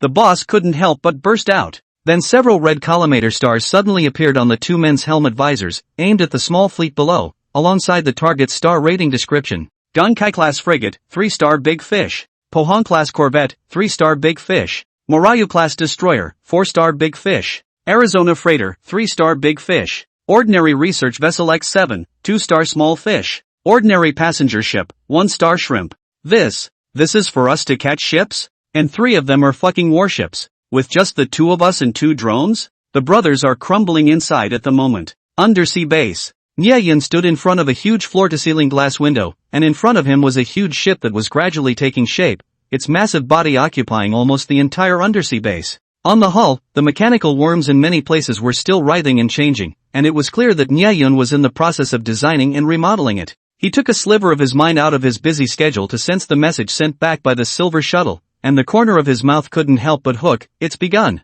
Up to this point, Nyeon's plan had also surfaced. Whether it was the high-profile appearance in Weibo under the name of Captain Ghost, or purposely choosing the same sea to lay hands on the Ryeo Group ships, it was all for a single purpose: to throw a wrench in the works. By creating the illusion of a ghostly sea, he had ultimately attracted the forces of various countries to come and investigate, and then, not only would this place become Nyeon's source of armaments, but he would also be able to test the utility of his own weaponry by engaging in actual combat through the process of capturing his target, killing 2 birds with 1 stone, so to speak. Nyeon was well aware that the technologies and equipment he was currently able to acquire by normal means had basically arrived one after another, and the remaining most essential part is the core technology of each country was not something that could be acquired by conventional means. But for the sake of the perfect sea wolf, these technologies are a must. Therefore, Nyeon decided to create a decoy. Going around the world and acquiring the desired technology step by step wouldn't be difficult with the mechanical bug's abilities, but where would it be as efficient as casting a wide net like this? This spooky sea was destined to become Nyeon's hunting ground for a long time to come. Not to mention how shocked the 2 brothers were at the mission. The silver shuttle still quickly arrived over the fleet on the surface. Without giving them a chance to think, the silver shuttle's latch suddenly released, and the 2 brothers were catapulted down towards the small fleet below. Completely unprepared, the 2 who instantly freefell let out a miserable scream in midair. Right at that moment, click! With a sound, a pair of 2-meter-long silver-colored metal wings suddenly popped out of the small bulge behind the 2. Adhering to Nyeon's style, the metal wings were completely foolproof to operate, and the 2 only felt a violent pull all over their bodies, allowing them to regain a stable flying stance before they could even figure out the situation. The 2 shocked brothers were then slightly relieved. Then they found themselves slowly circling above the fleet, and high above them, 2 silver shuttles were similarly following the 2 in their circling maneuvers. Wow, cool! Boss, so this battle armor upgrade has a flight backpack. Fortunately the equipment is powerful enough, there is still hope for the mission to be completed. That fleet below looks like it didn't find us at all, the distance between us is just 1 kilometer. Boss, this stealth technology is really too much. This flying backpack seems to be controlled by line of sight focus? Amazing! The display above the helmet's visor gave brief instructions on how to use the flying wing. The boss aimed his sight at Lausan, who was not far away, and the helmet's line-of-sight sensors picked up his pupil characteristics, and then weak air currents were ejected from the tail of several of the metal wing's bones, and the boss's body moved towards Lausan's position. The process was simple and easy to understand, and the 2 quickly familiarized themselves with the operation of the flying backpack. Boss, what do we do now? Oldest 3 said with a bitter face. What else can we do? Besides completing the mission, do we have any choice? The reason you know. That's right, but we're just 2 people. How are we going to sink at least 3 ships? The mission says we can command the silver shuttle, and failing that, we can still swoop in with our battle armor and just sink them. What we have in our hands is an alien weapon. What's a few warships? We're rich and powerful, so let's do it. Old Big said with red eyes, looking like he was going to fight for his life. Okay, boss, I'll listen to you, then what should we do next? Oldest 3 was also excited. The two of them weren't good people, and despite being tamed by Nyayen's tactics, they had a strong risk-taking factor in their bones, or else they wouldn't have nicknames like Desperate 3. This kind of person is naturally dangerous. The bigger the offense, the more excited they are. This time, they were fighting with a multinational warship, and in the words of a jurist, they had already left the level of ordinary criminal law, and had ascended to a higher level of anti-humanity. Let's check out the Silver Shuttle's attack weapon first, boss murmured. The helmet came with a voice recognition function, and the intelligent program judged the boss's intention, and the helmet's prompt came in his ears. Please confirm whether to turn on the Silver Shuttle weapon system? Confirm. Boss froze for a moment, immediately responding. The Silver Shuttle weapon system is on. Attacks can be launched based on voice commands or firing gestures. Along with the prompt, only a light red aperture with crosshairs appeared on the two men's visor displays, in addition to the mission target's logo, always following the two men's line of sight as it constantly moved. Lao San received the cue and similarly turned on the weapon system of the Silver Shuttle that was linked to his own. It looks as if this is a sight. Why don't we find a target and try the effect? Lao Dao said. Good. Then which target shall we find to do it? The oldest was instantly excited. The oldest swept through the several mission targets, and naturally placed his eyes on the largest warship. Aim for that big guy, the only 4-star big fish on that ship. Okay, boss, let me take the first shot. Lao San immediately focused his eyes on the Manhwa-class destroyer, and the helmet display activated the telescope function, automatically zooming in on his focus target. After a slight sweep, Lao San naturally could not understand the complex hull arrangement on the warship at all, so he directly placed his target at the center of the bow deck. The line of sight focused and the collimator was aimed at the target. Lock on. With Lao San's command, a Silver Shuttle immediately adjusted its flight attitude and gradually aimed its nose at the target in a swooping position. And at the same time, in Lao San's line of sight, a yellowish aperture appeared on the screen and gradually overlapped with the red collimator. Lock on complete. The prompt rang out. Attack! Lao San shouted with excitement. Whoosh, at the position of the Silver Shuttle's nose, an unnoticeable shot hole fired out a stream of light, and with a terrifying whine of violent friction with the air, it fell like a meteor, instantly crashing into the target deck. Boom! With a loud bang, the hull of the Manhwa-class destroyer shook, and was instantly pierced from the deck to the bottom of the ship, revealing a ragged hole of about 20 centimeters, emitting a scorched stench of horrifying power. The Gauss machine gun on the Silver Shuttle used a mechanical bug-enhanced version of the 8mm steel core magnetic needle. Due to the breakthrough of the room temperature superconductor and heat dissipation problems, the initial speed of the magnetic needle after firing could reach 8 times the speed of sound, with an effective range of 5 kilometers and a rate of fire of up to 60 rounds per minute. Compared with traditional weapons, electromagnetic weapons' projectile speed, high precision, long range, and high power. The projectile with huge kinetic energy will penetrate the target through direct impact, while the extremely high flight speed can reduce the flight time of the projectile, so that the projectile should not be interfered with, ensuring ultra-high precision. Especially the high penetration characteristics of electromagnetic weapons, also has a very strong killing power to heavy armor targets. In addition, due to the small size and light weight of the shells, the electromagnetic weapon system's carrying capacity is extremely large, and the Silver Shuttle's maximum load capacity can reach 1,000 rounds. The two brothers stared at this scene with wide eyes and couldn't help but be a little disappointed. Shit! It's only made a small hole in the deck, this kind of power can't even sink them off. The power of this weapon is too small. Lao San complained.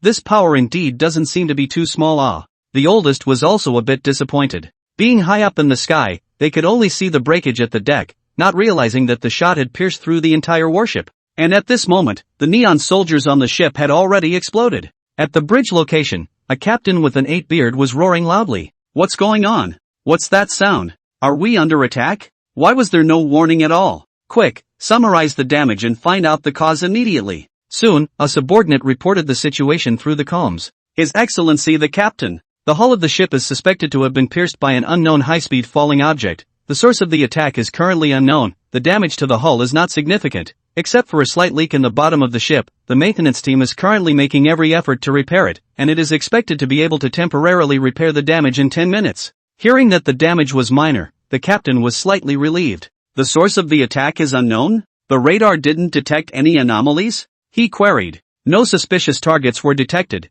and we can only determine that the attack came from the top down. But while the attack was happening, a fire was seen falling and flashing. What? Are you telling me that we were unlucky enough to be hit by a meteorite? Your Excellency, Court. It's unbelievable, but I'm afraid this is the only possibility. And luckily, this meteorite is not very large. Captain, At the same time, the flash of streaming light was also witnessed by several ships next to them that were slightly closer to the Marayu-class destroyer. What's going on over there? Did I just hear a loud bang? It seems like something fell? Was it a missile? But there was no explosion sound? Amidst the chatter, some people grabbed their binoculars to observe. All the ships were already not far apart in order to get closer to the Arizona in order to observe the possible paranormal events, so they could clearly see what was going on the ship at this moment. There's a hole through the deck of the ship, there's a not-so-large breach, no signs of an explosion, seems to have been caused by an impact? The observer said. Impact? What kind of impact is that powerful? Could it be Captain Ghost?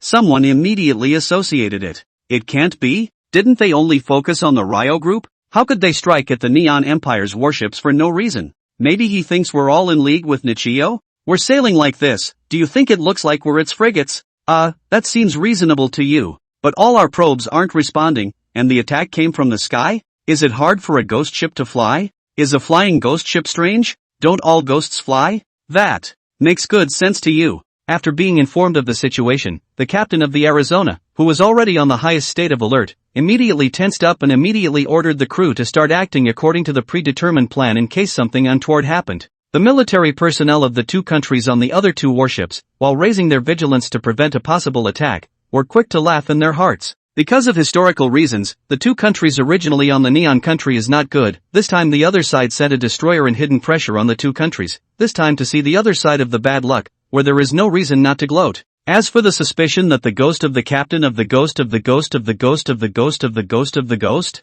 as soldiers, they simply didn't believe that was true. In any case, have everyone be on alert. Enter a state of secondary combat readiness. And by the way, send a communication to the Neon Kingdom's warships to ask if they need assistance. After all, they are all international friends. He. The two warships coincidentally took a similar response. Neon Country Captain receives two countries send condolences. The heart has 1,000 MMP do not know how to say. At this time, the two brothers in the air were discussing how to use the Silver Shuttle's disappointing firepower to accomplish their mission objectives. Boss, why don't we rush down and directly take out everyone on the ship and then blow them up and sink them? Oldest Three said with a fierce look on his face. Since experimenting with the superb protection of the heart of the brave battle armor, Lao San's originally impulsive and fearless character had even received the courage aura buff. At this moment, in his opinion, as long as he boarded the ship and lost the threat of the warship's sharpest cannons, no one would be able to stop him from becoming a god. How to blow it up and sink it? Isn't there an ammunition depot on the warship?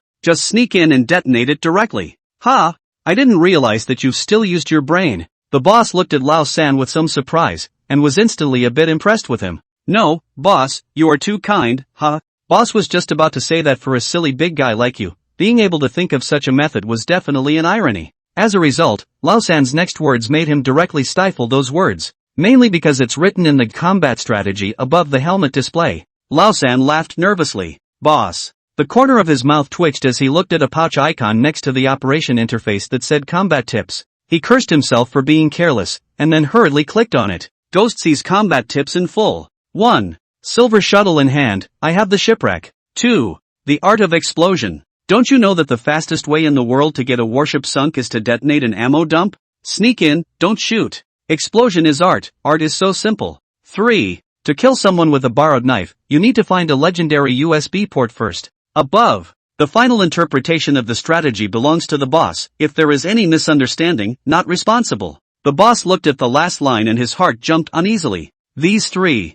Cheats, except for the second one which can barely be read. The other 2 don't look very understandable, huh? Boss said breathlessly. Well, that's why I chose the second one. Oldest said smugly. Well, it looks like this plan is the safest, so let's execute the second strategy. Although Silver Shuttle's weapon is weak as can be, it can still be used for cover. Good, I just love art. Lao San grinned. With their plan set, the two immediately maneuvered their flying wings downward. It wasn't long before, at the aft deck of the Neon Nation's warship, knock.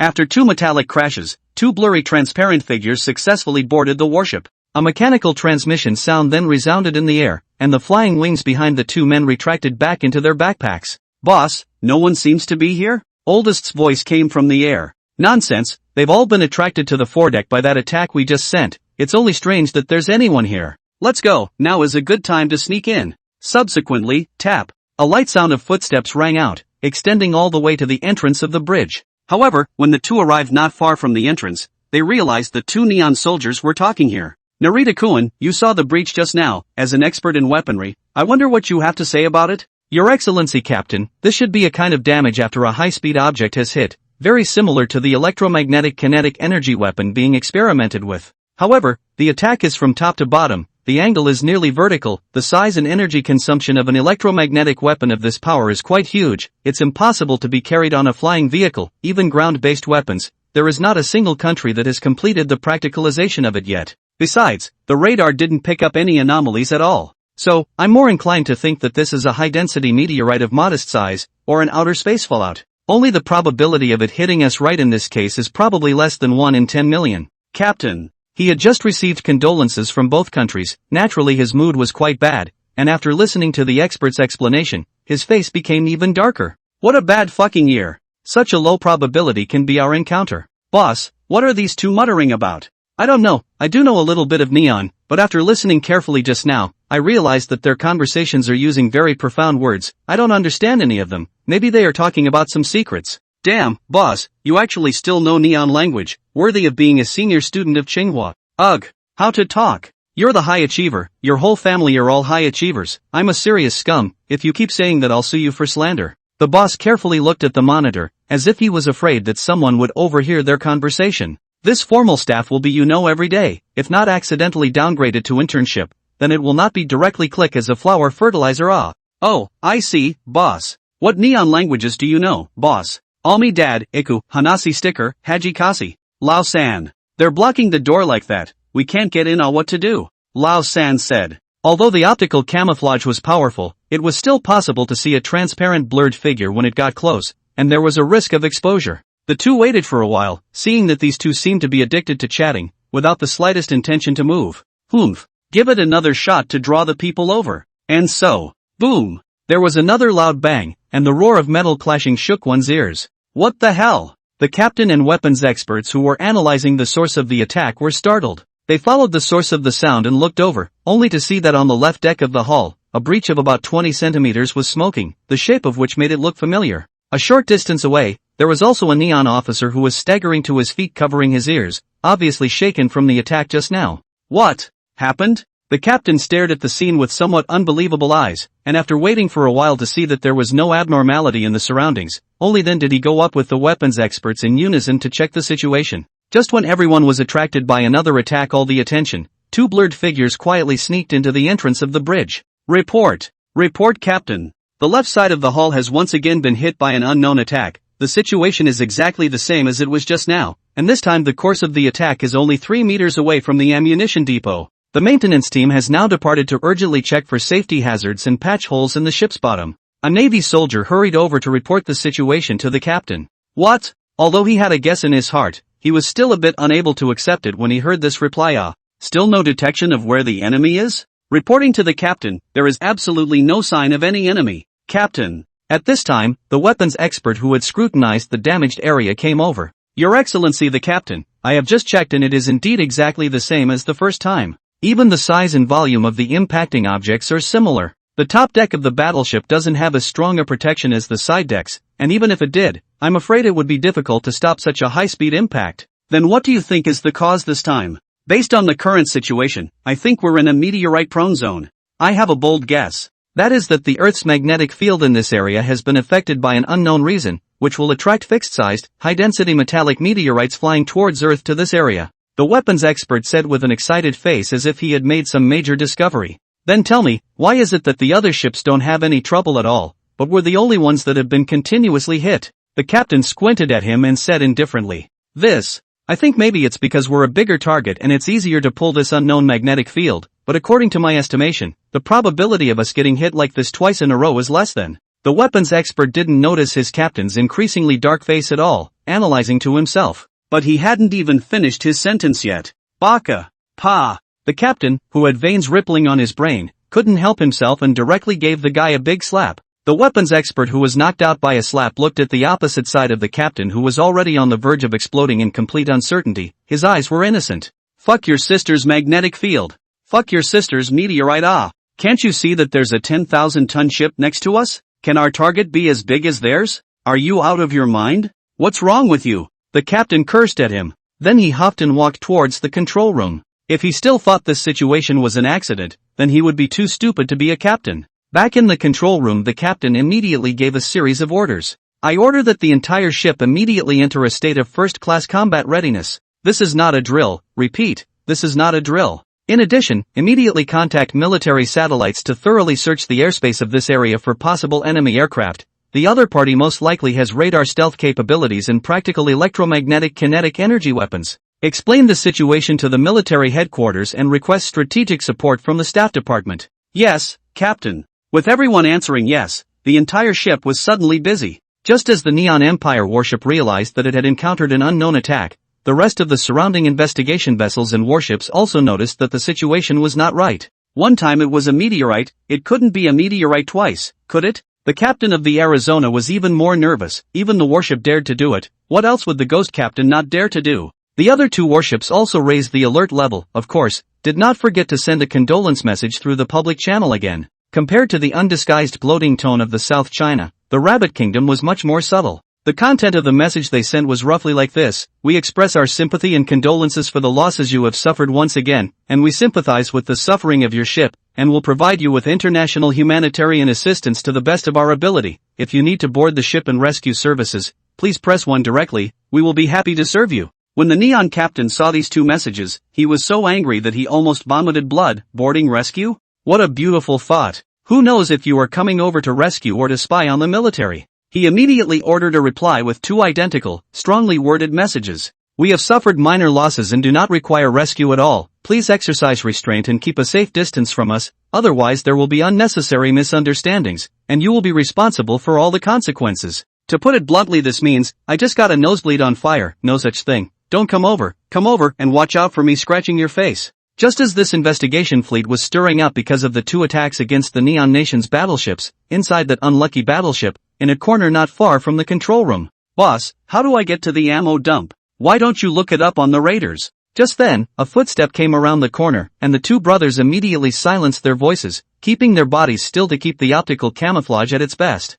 2 crewmen in military uniforms hurried past with toolboxes of what appeared to be maintenance troopers. Once the oblivious pair had passed by, the boss's voice sounded again. Go! Follow them! Tailing the 2 maintenance soldiers, when the 2 arrived outside a hatch with a sign forbidding fireworks, they ran into 2 other maintenance soldiers coming out of the hatch with a relieved look on their faces. Ono-kun, what's the situation? One of the 2 who had just arrived asked sharply. Don't worry, it just grazed the danger zone, there's nothing hidden. The situation has already been reported. Phew, that's good. Scared us to death. Waiting for the 4 to slowly walk away while chatting, the 2 in the corner then came to the front of the hatch. Boss, what is this place? Didn't you see the sign that says no fireworks are strictly prohibited? We're in luck, this must be the ammunition depot. Is it? Then what are we waiting for? Let's hurry in and blow it up, Lao San said excitedly. The 2 of them opened the hatch and walked in, and to their eyes there was indeed a large amount of machine gun ammo and torpedoes. Boss, it's really an ammo depot. This is simply too easy. It's worthy of the strategy given by the boss, huh? Let's hurry up and give it a blast. Well, it went better than I expected. The night is long, let's do it now and blow it up. Boss also nodded with a smile. The 2 then fell into a somewhat eerie silence after a long while. Boss, why don't you do it? Boss, I'm waiting for you to make a move, huh? The 2. Then the question came, what to blow up? The 2 are not professional blasters, not to mention the expertise, even a fuse is not fucking with Didn't the guide say how to blow it up? Boss said, a bit frantic. There really doesn't seem to be. Oldest was also dumbfounded. The oldest thought of the line at the bottom of the guide, not responsible, and immediately lamented, this guide is also too irresponsible, right? Typical kill or be killed, don't care about burial. Did you bring any ignition equipment? The boss asked with the last glimmer of hope. Well, does a lighter count? Boss. I originally thought that today is to go to test the equipment. Where can I think that all of a sudden was hang bomb flight dropped here on the body did not even bring a pistol. If only there was a time bomb. Lao San said with a bitter face. I do have a gun on me, but I can't give a few rounds to the ammo here. But boss, why do you think the boss let us come on a mission without explaining it first, and didn't even give us any weapons? Didn't you listen to the boss before you left? We're at best the ballast of the Silver Shuttle, and we're mainly here to test the battle armor, so what's the point of testing if the boss gives us a bunch of powerful weapons? Oh, it seems so, this battle armor is indeed already overly strong. Indeed, with the technological generation difference of the Braveheart battle armor, if they had some weapons, it would not be impossible to get on board and directly sweep across the ship, taking a little time with one man against a ship. Also, don't you think it's strange? Although I can't understand what these neons are talking about, but it looks like everyone on this ship is very flustered, the alarms are still ringing, and the maintenance soldier who just went over is also full of nervousness. It seems that the Silver Shuttle's attack isn't as weak as we thought? Boss analyzed. Well, I also think that these people are making a bit of a fuss. Well, do you remember Raider 1? Boss, you mean the one-shot? The introduction was I've got a Silver Shuttle in my hand, I've got a sinking ship? That's right, I'm now thinking that the boss is trying to tell us that we can sink a battleship with the Silver Shuttle alone? Maybe the scout's weapon is the kind that doesn't look obvious on the outside, but is heavily damaged on the inside? The Silver Shuttle's attack is that powerful? Why don't we give this ammo depot a try first? Lao San suggested. Well, the Silver Shuttle has a target locking function, so let's throw a marker here first to memorize the location, and wait until we reach a safe distance. Good. The captain, who was oblivious to his own warship being infiltrated, was a bit blindsided at the moment. The military reconnaissance satellites hadn't detected the enemy aircraft, and even the Neon Military Ministry thought the situation was serious enough to apply for reconnaissance assistance from the Meter country to conduct a carpet search of the airspace, but the result was still nothing. The attacker was like an airborne ghost, completely untraceable. This was completely incomprehensible to the captain. The air search radar of the Marayu class was an advanced active phased array radar, which had excellent airborne enemy locking capabilities among warships of its class. However, there was no sign of the enemy aircraft at all. I am afraid that even the most advanced stealth fighters in the world can't do that without revealing a trace. At least the moment of the attack will also show a face on the radar. Now not only is the shipboard radar not responding, even the satellite detection is also fruitless. The situation is too strange. Could it really be the Earth's magnetic field? That's too much bullshit, isn't it? The captain's heart was now a bit bottomless, mainly because he couldn't find any other explanation. But fortunately, there was good news in the pile of bad news. The military staff department, in view of the strange situation in the Ghost Sea, decided to send 2 F-15J and 1 E-767 AWACS to support, and will arrive in this airspace soon. The F-15J is one of the more advanced multi-purpose fighters in the world today, and is also the main fighter in service in the Neon Empire. Its maximum speed can reach Mach 2.5, its maximum range reaches 4,600 kilometers, and it has a variety of air-to-air and ground-to-ground attack capabilities. The E-767 AWACS can accurately detect targets up to 320 kilometers away from its operational altitude, with a detection distance of 600 kilometers for high-altitude targets, and can track hundreds of air targets at the same time, and also has the ability to refuel in the air, making it one of the most advanced AWACS in the world. The fact that these two were also the ace combination of the Neon Air Force also proved how seriously the military ministry was taking this matter, which put the captain's mind at ease a little. He walked out of the control room and prepared to head to the bilge to inspect the hull restoration, while his adjutant was left by him in the control room to take over the command and keep in touch with the military department at all times. This captain still had the demeanor of a great general. Even when he encountered such a difficult situation, he did not show a trace of panic in front of his subordinates, which was very good at stabilizing their emotions. At this moment, his gait was also fast but not hurried, full of calmness, but just after turning a corner, bang! The captain only felt that he had hit a hard metal wall head-on, and his nose was immediately hit hard, and he fell on his back. When he covered his nose and sat up to endure the pain to look in front of him, it was empty, but there was no wall anywhere. That's not right. How can there be any walls in the aisle? The captain was puzzled, and he had just clearly heard a voice coming from across the room. He once again carefully surveyed what was in front of him, but his eyes grew wider and wider. This was because he saw a faint transparent figure in front of him floating silently in front of him, not even a meter away. Spectre. Spectre? The captain instantly lost his soul. The original Ghost Sea really fucking exist, Ghost.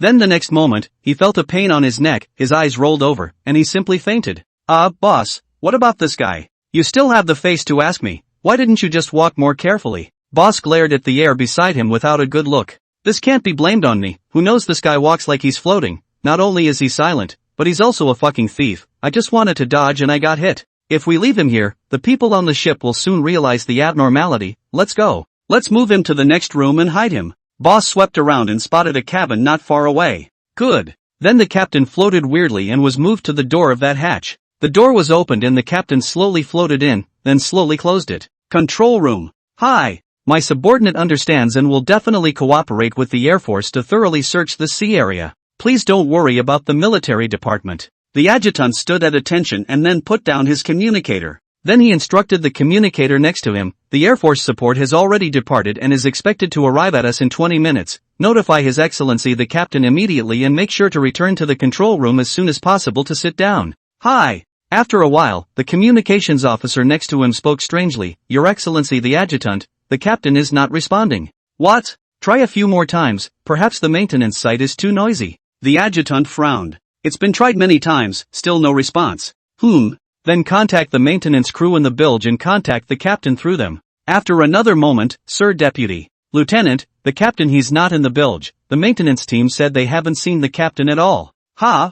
The adjutant was surprised this time. "Not in the bilge and not picking up communications. What is this?" "You continue to contact the captain, security officer, immediately send manpower to the bilge to search, and notify me as soon as you find the captain." "Hey!" However, after 10 minutes, the security officer reported back that he had searched all the passages and cabins, even the restrooms, and still hadn't found the captain. The adjutant was completely dumbfounded. A big living person can still disappear out of thin air? "His Excellency the Adjutant, all this, could it be a ghost?" Someone beside him whispered. "Too weird, everything is really too weird. First suffered 2 unknown meteorite attack, and now even the captain has disappeared. They are in the mysterious and incomparable Phantom Sea, really cannot blame them for thinking too much." "Boss, what should we do now?" Lao San said with some distress. The two had originally planned to leave this area as soon as possible after dropping that unlucky person inside, so as not to be affected by the explosion of the ammunition depot. But they didn't expect to be forced back by a large wave of soldiers searching for their own captain just shortly after going out. Listening to the noisy rattling outside the door, it seemed that the entire ship was boiling over. "It's all your fault. That unlucky guy is obviously dressed differently from the others. He must be a senior officer. This has stirred up a hornet's nest. So why don't we just give the ammo depot a shot now and the world will be cleared?" Lao San suggested. "You're stupid, this is only about 10 meters from the ammo depot. Who knows how powerful the explosion will be, in case the battle armor can't stop it. Then let's just kill our way out. With the battle armor protecting us, they can't hurt us. We just have a small pistol, people are standing in front of us, the bullets are not enough for one person to reward one of them, and then you use your fists? Who knows if there are heavy weapons on board?" The boss glared at him in dismay. "So how is that not going to work? We're just going to sit here and wait for them to search it." Boss shot a glance around the cabin, trying to find any windows or such that he could jump out overboard. But a warship wasn't a yacht, it wouldn't take care of your need to enjoy the view, and it was clear that there was only one exit from this cabin. He did get something else, though. "This looks like an engine room. There are dozens of one-person high mainframe computers, dense wiring cobwebbed out, and the unlucky captain was thrown in the back of one of the cabinets." Boss walked over to one of the mainframes in the center of the cabin and looked at a port on it. His eyes were a little odd. "Do you think this could be that USB port inside Raider 3? The oldest walked over and looked at it, rubbing his head. "It looks like it, but how is it considered legendary? If I knew, would it still be called legendary? Try it and you won't know." "Then how do we try?" "Ahem." The boss's expression was a bit tangled, brewing his emotions for a long time before he spoke. "Almighty boss, we found the USB port, please tell us how to act next?" Lao San. Just as Lao San wanted to spit, a prompt suddenly rang out in the helmet communicator. "Dropping. Congratulations guys, the USB port of the legendary miracle has been found. Next is the moment to witness the miracle." As soon as the prompt sounded, a data cable suddenly extended out from the boss's armor and directly plugged into the interface. The two then saw all the host prompt lights in the room frantically start flashing. Meanwhile, Miayun, who was busy thousands of miles away, suddenly froze, then his eyes flickered and he smiled faintly. "These two guys aren't doing too bad, so let's take a look at our new toy." In the control room of the Marayu-class battleship, just as everyone was fretting over the missing captain and the upcoming air support,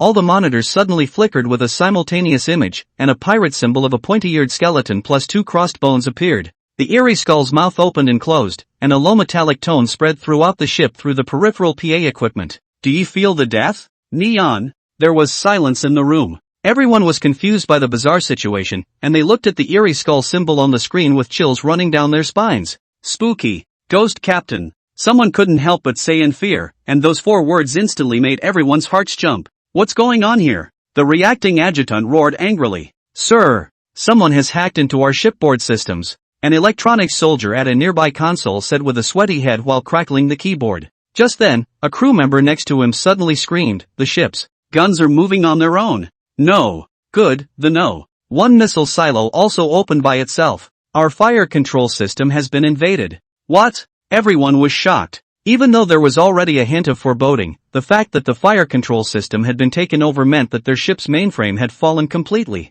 Whether he was the ghost captain or some other damn pirate captain, they all realized they were in big trouble. At the same time, several soldiers who were still on the deck were stunned to realize that their own battleship's cannons were slowly rotating and seemed to have entered the firing state. Quick! Electronic countermeasures team, what are you doing? Quickly retake control of the battleship's main system for me. The adjutant roared. Aye. We are doing that. But the other party's methods are bizarre, we can't do it at all. Weird means, what do you mean? The adjutant asked sharply as he heard something wrong. We tried to use ordinary electronic countermeasures to retake control of the system, but the other party's technology was very powerful and we failed. In the end we had to manually cut off the power supply, but the system hosted. It's still working. There was a hint of disbelief in the E-soldier's tone. What? Everyone was dumbfounded. The mainframe is still working after cutting off the power supply? Are you sure it's not April Fool's Day? Captain Ghost. There was no longer a trace of doubt in everyone's hearts. This kind of thing, who else could do it besides the ghost?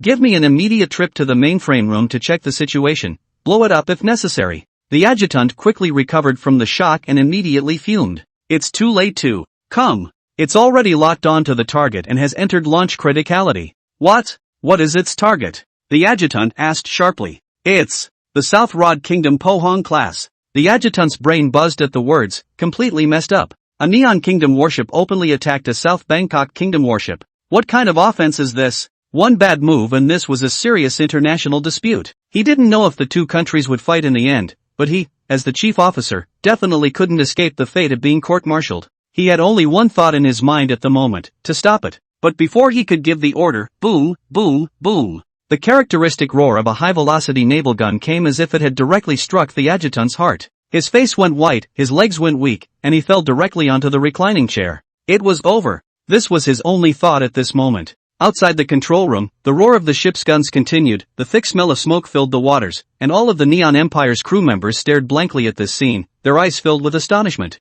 At the same time, not far away from the South China Pohang class is sailing in the blue sky under the white clouds, by the way, because of the bad luck of the enemy and gloating, suddenly was the ship's gun sprayed a full face. The heart that called an unbelievable. Only to see that the surface of the warship was directly covered by cannon fire, sweeping from bow to stern, and then from stern to bow. Although this type of gun was originally prepared to deal with small light armor targets and was not very powerful, but the disfiguring effect was very significant, the surface of the Pohang class was immediately pitted with craters. Fortunately, the whole ship has been put into a state of readiness, there are no people stranded on the deck, there are no casualties for the time being, but the vibration of the ship's hull makes all the South Korean soldiers scared. The South Bangkok captain was directly blindsided, and his heart was simply aggrieved to the core. I didn't do anything outrageous, did I? It's just that I sent 2 missives, and although I admit that the tone of voice slightly seemed less sympathetic, there was no need for you to directly take action, right? Had I known you were so rigid, could I have been so bitchy? Aboard the battleship under attack.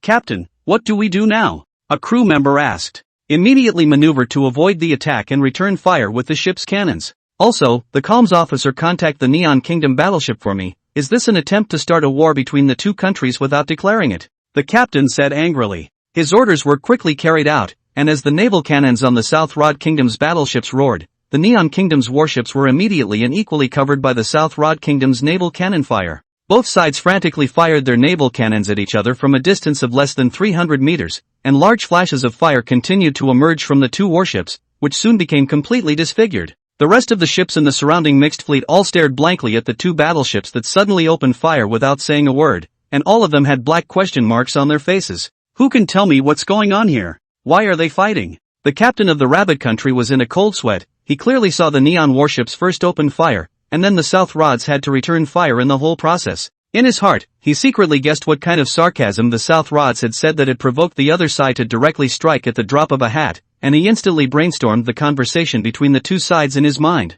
You're damn unlucky, aren't you? Wahahaha. Tell you don't get it, I just went out and stepped on dog shit, and then get it I'll take this dog shit foot kick you. Oh, what's wrong with me? I'm just being cocky, you can kick me if you have the guts. You think I wouldn't dare? Duh, ouch, you really dare to kick? I'll fight you. Wiping the sweat from his head, he was very thankful that his family's traditional virtue of etiquette was to use more euphemistic words. After sighing with emotion, he immediately ordered his communications officer to send a message to both ships, calling on both sides to exercise restraint and settle their disputes under the premise of friendship and peace. Of course, he was not slow to say the words, and the Rabbit Country warships flew like flies away from the two sides of the war zone. Seeing the Rabbit Country's behavior, the rest of the surrounding investigation ships woke up and scattered, and there were only 3 ships left in this sea area in an instant. The captain of the Arizona was on the verge of tears. He would like to run, but the tonnage is there, in terms of steering speed, where can be compared to the rest of the ship, can only effortlessly move the huge body, want to try to get away from these 2 kill red-eyed maniacs. The 2 battleships had half surrounded her, and now the guns of both sides were firing at each other almost right in the face of the Arizona, and the crew of the ship was scared to death. We were told that we would meet the ghost captain, but no one told us that we would meet a sea battle. If we'd known, we never would have come if we'd been paid 20 times as much. The ghost captain wants a ship, but this is a life. Just when the surrounding crowd was watching strongly with different moods, another even more shocking thing happened. Ship. Captain, our ship is locked by the other party's fire control radar. The other party appears to have further attack intentions. The radar soldier from the South Rod battleship side exclaimed in alarm. What? The captain was directly confused. Using the ship's guns was already playing with fire, and for weapons that needed to be locked with fire control radar, the frigate class was only torpedoes and missiles. With the power of these 2 weapons, any one of them would be fatal. The other party was determined to sink themselves. Open all weapon systems for me, lock onto the other side. If the other side uses high-powered weapons, don't need to ask for instructions, just sink it with all your might. The captain roared with red eyes. He knew very well that he had to exercise restraint at this time, and must not be the first to launch a fatal attack. Even if his side was sunk, he had to let the South Rod Kingdom take the moral high ground in this conflict. Take the lead in undeclared war. Be the first to use lethal-level weapons. With so many eyewitnesses, the Nico nation will have no defense. As a soldier, he doesn't lack the courage to die for his country. However, it's better to stay alive if you can't sacrifice. He continued to order, all hands take cover on the port side of the battleship. Also notify the situation here at home and request for support. The South Rod Kingdom battleship was located on the left side of the Neon battleship sailing in the same direction, so the most likely place to be attacked was the starboard side of the battleship. Because of the close proximity, there was basically no possibility of evading or intercepting the missiles, and he was planning for the worst. Not long after the order was given, the missile nest on the Neon Nation's battleship ejected a plume of smoke under everyone's unbelievably shocked gazes, and a slender ship-to-ship missile rose into the air. The missile that jumped out of the nest bounced out of the battleship, slightly adjusted its direction, and then rushed straight towards the battleships of the South Rod Kingdom not far away. At the same time, on the warship of the Southern Kingdom, the gunnery chief carried out the captain's order meticulously, and when he saw the other side's missile coming out of the nest, he also launched an attack without saying a word. A ship-to-ship missile also shot up into the sky, shooting towards the Neon Empire's battleship. At this distance, it was already pointless to talk about evasive interception, and in a field of eyeballs around them, the 2 missiles hit each other almost simultaneously. Rumble! Rumble! After 2 loud bangs, each opened a big hole in the other body, hit by a thick smoke from the place, suddenly both losses. This time it wasn't a painless shelling like just now. The 2 battleships began to tilt at a speed visible to the naked eye, then slowly sank with the large amount of water entering. In the Murasaki-class battleship, Your Excellency the Adjutant, our port side has taken heavy damage. It won't take 30 minutes for it to sink completely. A soldier, sweating profusely, said urgently. Everyone had just watched this happen, but they could do nothing about it. It was as if there was a pair of invisible hands, manipulating their battleship like puppets on strings, and they were like a group of spectators outside the scene. The adjutant sat down in his chair in despair, his eyes slack. Order, all hands abandon ship. The adjutant said breathlessly. By the way, has the system mainframe gone for a check? Why does it continue to work even though the power is off? The only thing the adjutant couldn't stop thinking about right now was this matter. Your Excellency Adjutant, someone has already been sent there, and news should be coming soon. 3 minutes later, a report came over the communicator. Your Excellency, we found the mainframe in the engine room has been powered down and shut down. There is no abnormality. In addition, we also found His Excellency the captain who is unconscious. What? The adjutant was dumbfounded. The captain of the Rabbit Kingdom stared dumbfounded at the scene of the 2 ships slowly sinking, completely at a loss as to what kind of expression to put on. He no longer had the heart to gloat and was completely dumbfounded by such a divinely unfolding situation. Although there was some malicious secret pleasure in his heart when he saw the South Rod Kingdom and the Neon Kingdom at each other's throats, this matter was bizarre in every way, making him very uneasy. Around the 2 battleships, one after another, several inflatable lifeboats carried the survivors of the 2 countries to escape the shipwreck vortex area.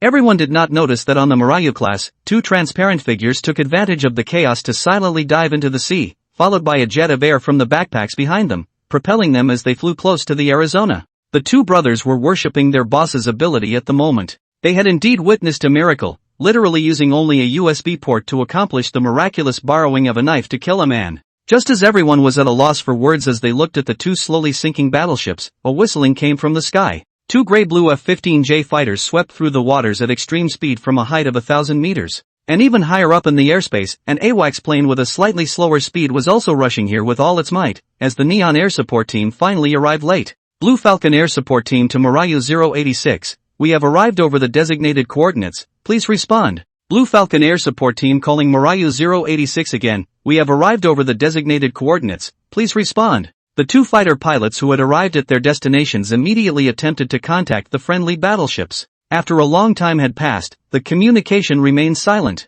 Naturally, they didn't know that until the entire crew abandoned ship, the people on the Marayu-class battleships hadn't been able to retake control of their own battleships, which naturally included the communication system. Thus they were simply unable to report the situation here, or respond in any way. When the Neon Supreme Commander on the early warning aircraft saw this situation, combined with the previous intelligence of a friendly ship being attacked, his heart was startled and he immediately sensed that something wasn't right, and immediately gave an order right away. Have the Blue Falcon squad maintain battle formation and scout the target waters at low altitude for Marayu 086. Remind them to be wary of possible enemies. Yes. The order reached the fighter squad, and the two planes high in the sky immediately turned a corner one after the other, lowering their flight speed and altitude to begin low-altitude reconnaissance. Shortly after, through the aerial images from the fighters, the AWACS command center finally understood the current situation, and everyone stared flabbergasted at the two battleships that were slowly sinking with thick smoke. One of them was not unfamiliar to most of them, it was none other than the object they had come to support, the Marayu-class battleship.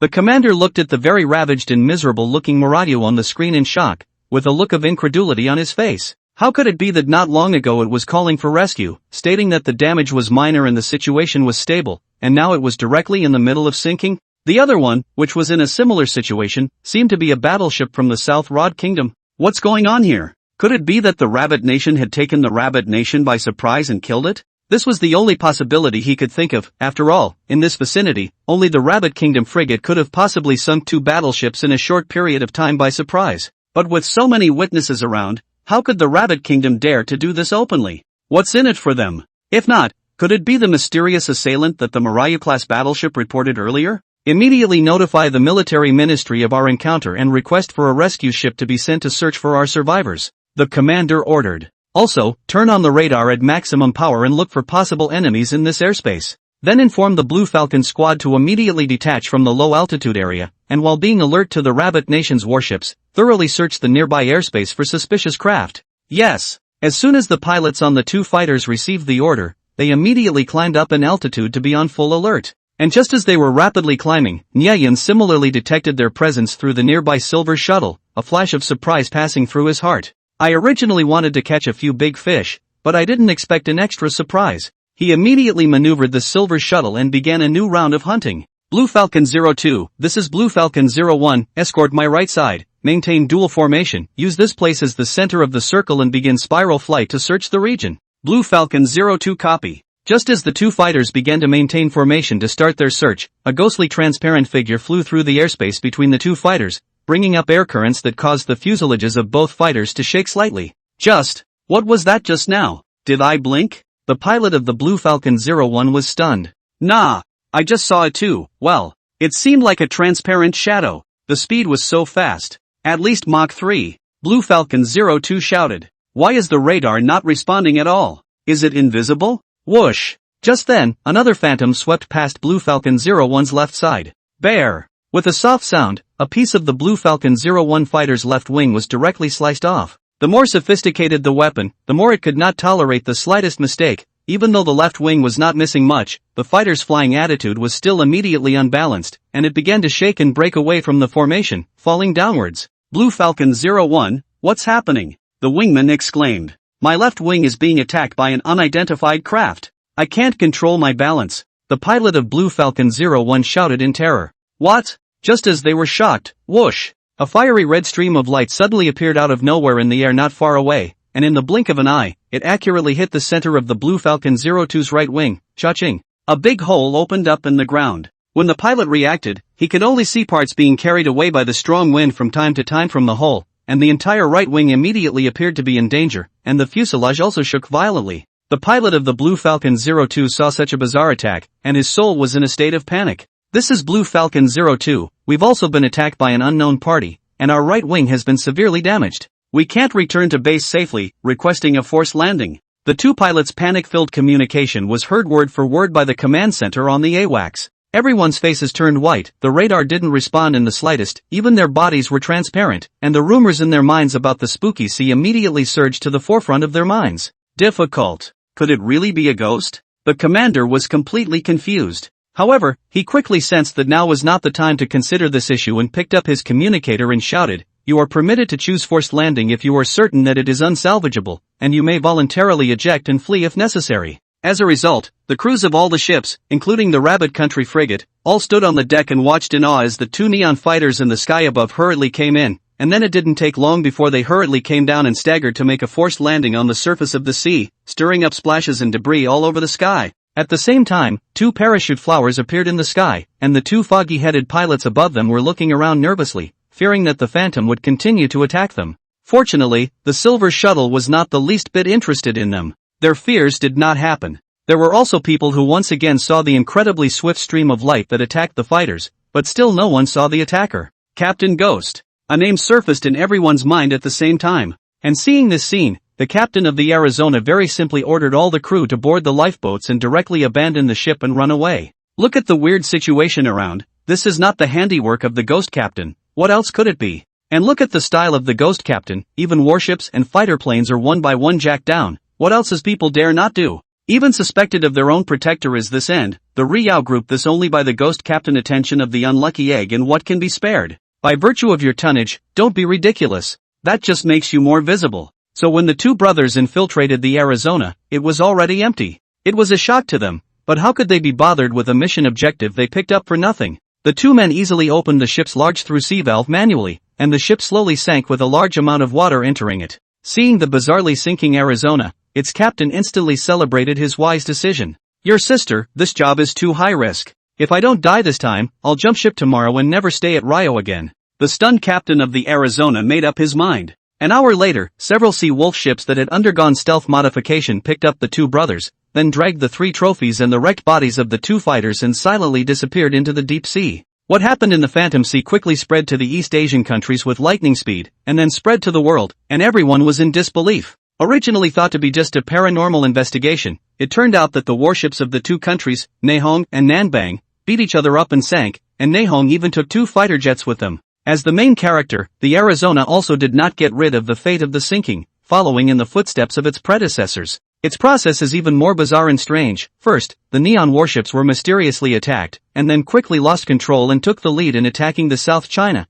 which ultimately led to the sinking of the two ships. The Neon warplanes that came to the rescue were once again attacked by a suspected ghost-like flying object and crashed. For a time, the Ghost Seas had a fierce reputation. There were quite a few eyewitnesses to this process, which roughly restored what happened. Though the South Rod country insisted that it was the Neon country that had attacked their side before, and that the Neon country must take responsibility for their own sunken battleships, demanding a public apology and compensation. However, the Neon Empire itself suffered the most enormous losses, and was already very annoyed, so how could it possibly agree to that? And my battleships were also sunk by you, so how could it be counted? So they blamed everything on the so-called Ghost Captain. This is the work of the Ghost Captain. We are also innocent victims. Let's not hurt each other anymore, right? If you want to make a claim, fine, go find him, the Neon Nation said. The South Rod Kingdom expressed their displeasure. You believe in something like Ghost Captain? You're at least a government, can you not be so superstitious? Well, your country has no right to interfere with our freedom of belief. Not to mention the two countries pulling each other's punches. Soon, a huge multinational investigation group once again visited the Phantom Sea. This time it wasn't just 2 or 3 warships, even an aircraft carrier formation from Rice came to the nearby waters to back up their own little brother. Dozens of warships from various countries completely blocked off the sea, and the air was also filled with warplanes whistling, carefully searching every inch of airspace. Everyone's eyes are on Neon's Marayu class, everything is because of it. The first to be attacked is you, suddenly out of control is also you. The crowd does not pay attention to you to pay attention to who? The salvage of the Marayu class has become the highest priority of the investigation team. In this regard, the Neon Nation has priority. After all, it is someone else's battleship. The Neon Nation's wounded heart finally have some comfort. At least you can get the first-hand investigation information. But the result is obvious. The Neon country's professional salvage ships found nothing, completely unable to find the trace of the Marayu class. Not only that, soon the news came, even the wreckage of the 2 fighter planes and the warships of the South China Sea have disappeared. And the situation is exactly the same as the previous incident of the Panama ship. Now everyone was dumbfounded. The intelligence analysis section of the Neon Army Ministry. There were 7 or 8 officers sitting at the conference table. This is all the information we have so far. What do you all think? One of the main officers inquired to the people present. According to Captain Marayu 086 and the 2 pilots, they had both witnessed transparent ghost-like objects, and although they do look like ghosts, there are many suspicious points. Someone analyzed. Oh, tell us your opinion. According to the captain, he had physically collided with the suspected ghost-like object. Would a ghost have a solid body as well? And from the identification of his injuries, it can be concluded that it was a heavy blow to the back of his neck that caused him to fall unconscious. This mode of attack is more like a human habit. Everyone present nodded slightly in agreement. In addition, based on the 2 attacks suffered by the Marayu class, it was clearly a high-speed electromagnetic weapon, and the so-called meteorite impact is impossible to happen in terms of odds. The other party should have mastered electromagnetic weapon miniaturization technology. Maybe today's incident is the other party experimenting with a new type of weapon. As for the mysterious transparent flying machine, I am more willing to believe that there is a certain country that has mastered the optical stealth weapon, and it can already be applied to small man-armors and flying vehicles. Hiss! Despite having some guesses in their minds, the crowd still drew in a breath of cold air when they heard this analysis. Electromagnetic weapons not to mention, many countries are now just a foot away from being the first to break through, but optical stealth is different. This was definitely black technology without a doubt. If this is true, then the forces behind this mysterious ghost captain are truly terrifying. Could it be a secret weapon experiment of some country? After all, optical stealth technology aside, even if it's radar stealth technology, there are only a handful of great powers in the world that can possibly do it without being detected by our radar at all. The main officer frowned. Regarding the power behind the ghost captain, I do have some ideas. I don't think it's very likely that the other party is a state-level power. Another intelligence officer said. Oh, everyone sat upright. Judging from the ghost captain's several times of targeting the rabbit country's Ryeo group, this seems to be an act of retaliation. The other party should have a grudge against the Ryeo group. It's unlikely that a state-level force would do something so unwise. If it is true that such an amazing technological breakthrough has appeared in a major country, it is impossible to directly expose it with great fanfare to attract the world's attention. It is pointless to do so, and it is more likely to be classified as top-secret information. The crowd nodded, recognizing his judgment. Also from Captain Ghost's tweets we can deduce that perhaps something important really did fall into the hands of the Daybreak group. Of course it can't be something bullshit like Captain Ghost's heart. It might be a specific reference, such as the core of a weapon or an energy component. So whether it's Captain Ghost's true identity or that important item, it's definitely right to look for a breakthrough from the Nichio group. Well, Morikuan's analysis makes sense. I'll leave the investigation against the Nichio group to you. The chief officer said. Hi. At this time, another intelligence officer spoke up. Gentlemen, every time Captain Ghost strikes the area is restricted to the Ghost Sea, and in my estimation, it's nothing more than the reason for the restricted combat radius. Electromagnetic weapons, which consume a huge amount of energy, are very large and bloated, not to mention air-based weapons, even if they are ground-based. I think that although the other party has broken through the problem of weapon miniaturization and equipped it to a flying vehicle, electromagnetic weapons consume a huge amount of energy, while the flying vehicle's energy is limited. Then this kind of flying machine must have sacrificed range. This can be seen from the fact that the electromagnetic attack only appeared a total of 3 times. That's why I'm guessing that the other party's secret base is most likely near the Ghost Seas and can be focused on searching for it. In addition, the other party has repeatedly been able to steal shipwrecks without a sound, so the other party's submerged ability must not be weak. We can focus on that aspect. It just so happens that anti-submarine is our Neon Kingdom's strong point. Not bad. The chief officer nodded. There is one more point. I don't know if you all have noticed, whether it's the Rabbit Kingdom's Nichio group, or social media like microblogging, they are all inextricably linked to the Rabbit Kingdom. And this time, the warships of the 3 countries, only the frigate of the Rabbit country was unharmed. You guys, why is that? And judging by the technological strength that Captain Ghost has shown today, he could have killed the Ryeo group's headquarters directly, and I believe that no one would be able to stop him. But the other party didn't do that, so is he being scrupulous about what the Rabbit Kingdom government thinks? At least from these aspects, there was a high possibility that the other party and the rabbit country existed in contact or even had a good relationship. Adding to the fact that he has a grudge against the Ryeo group, then can it be assumed that this is an independent force within the rabbit country? Everyone here all frowned. This was what everyone was worried about. If the rabbit kingdom obtained this kind of technology, it would be a disaster for them. Judging from today's battle results, they were almost completely wiped out without even seeing the other side's true colors, and it would not be an exaggeration to say that they were hanged. It was almost conceivable how much of an advantage the other side would have when the two armies faced each other. If this kind of weapon could be mass-produced, then they could be said to have no chance of winning. After some analysis, Neon determined the general direction of the investigation. Never underestimate the intelligence of a country, although some of the inferences were wrong, but the same also obtained a lot of intelligence. At the same time, the intelligence agencies of multiple countries were almost all doing something similar to Neon and had come to similar conclusions. On the other hand, Nyeyun had finally finished designing the main part of the Super Seawolf at the moment, and the next step was to wait for him to digest the equipment that had been delivered one after another in this newly acquired batch of loot, and then fill in the details, so that the construction work would come to an end. Taking advantage of this free time, Nyeyun delivered the first 100,000 tons of iron ore to the Chu group. Lianyun Harbor Pier, 12 o'clock at night. A huge bulk carrier slowly docked. The person in charge of the Baowu Iron and Steel Group looked at the load of iron ore on it and turned red with excitement. It's true. This was actually true.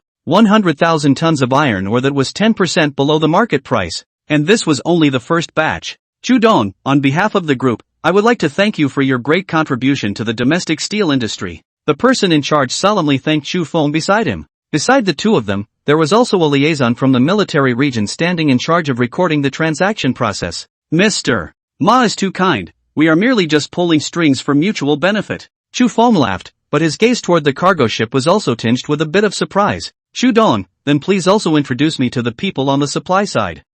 This. Chu Feng was a little embarrassed. What's wrong? Oh, it's me who's being abrupt. The above has already explained that the supplier of this batch of goods is absolutely confidential, I understand. That's not true. I naturally trust Mr. Ma, but this ship is said to be on autopilot. There's no one on it at all. I'm afraid I can't do it even if I want to introduce it. Chu Feng smiled bitterly. Mr. Ma sniffed and observed the cargo ship in front of him with a surprised gaze. Only then did he realize that the ship was really dark. Except for a few navigational lamps, there was no light source coming through. The autopilot technology has developed so fast now? And with goods worth tens of millions of soft currency, are they really so relieved? Mr. Ma said incredulously. This is said to be the other party's understaffed, so the automation is higher. Chu Feng could only repeat Nyeyun's original words, really being a bit powerless against this guy's style of acting. However, Nyeyun is indeed not lying. The entire base full of 3 people, the rest are robots, the degree of automation that is beyond their imagination high. Fortunately, Chu's communication with the buyer, the goods arrived at the pier without Nyeyun having to worry about it. Although he was a little curious about the supplier's odd behavior, but knowing their mysterious origins, Mr. Ma didn't ask too many questions and directly ordered his men to start inspecting the goods and unloading the ship. Of course, he and Chu Feng couldn't help but personally board the ship to see the so-called autopilot. There was really not a single person on the ship, but the cargo ship was quite ordinary, and the arrangement in the cockpit was not as high-tech as imagined. It was just that there were more robotic toys indoors.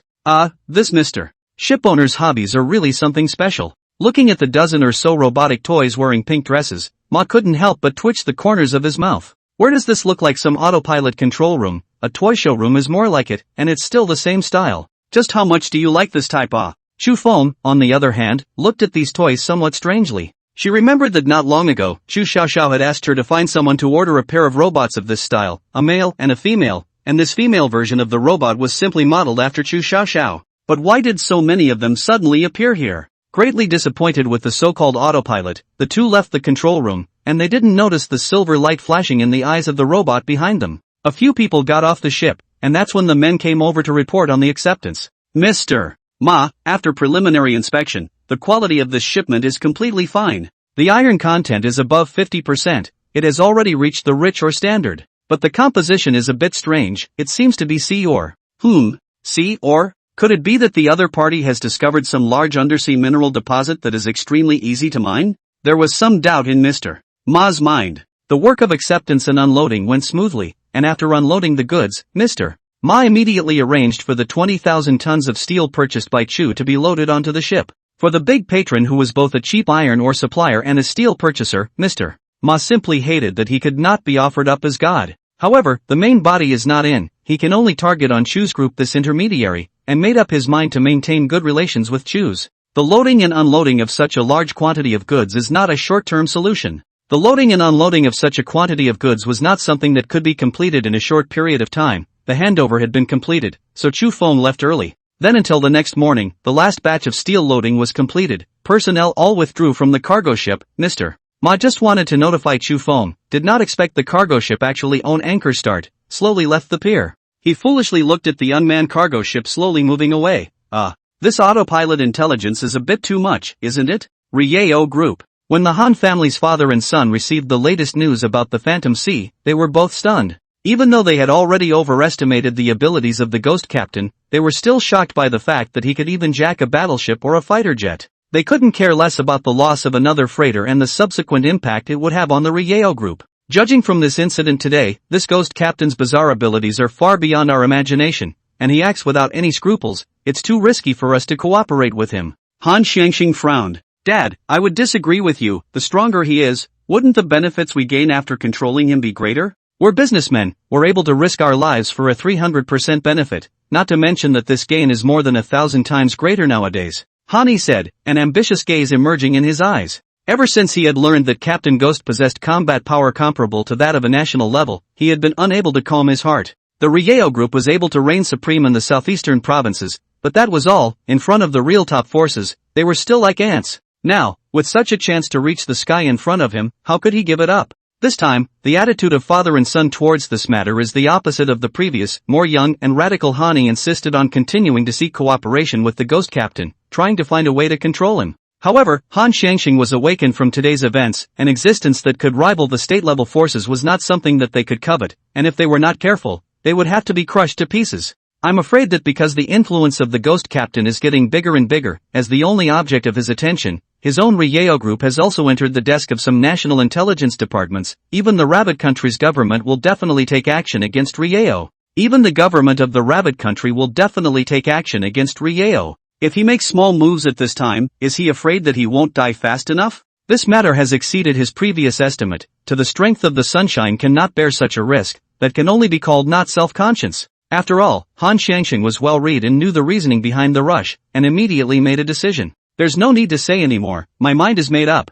This is no longer a level we can participate in. Immediately stop all actions related to Captain Ghost and Chu. Next we wait and see what happens. A national level force will step in to deal with Captain Ghost for us. All we need to do is wait quietly. Seeing his father's resolute face, Hani knew that it was useless to say more and could only bow his head in response, but a flash of burning desire flashed through the depths of his eyes. Secret base. Niayan had a gorgeous longsword in front of him, which was the latest single weapon he'd spent an entire day deducing. The sword was 1.25 meters long, all silver and white, styled somewhat similarly to the Western cross sword, with a wide handguard. The body of the sword was about 3 fingers wide, thick in the center and thin at both ends, with a sharp tip and blade, on which were also engraved with fine and complicated patterns. The body of the sword was smooth, reflecting Niayan's figure as if it were a silver mirror. The entire sword was composed entirely of mechanical insect material, and under Niayan's design, the tip of the blade was thin and nearly transparent. He picked up the longsword and observed it against the sun, and a stunning halo of light swirled around the not-so-broad blade, glittering as if it were a diamond blade.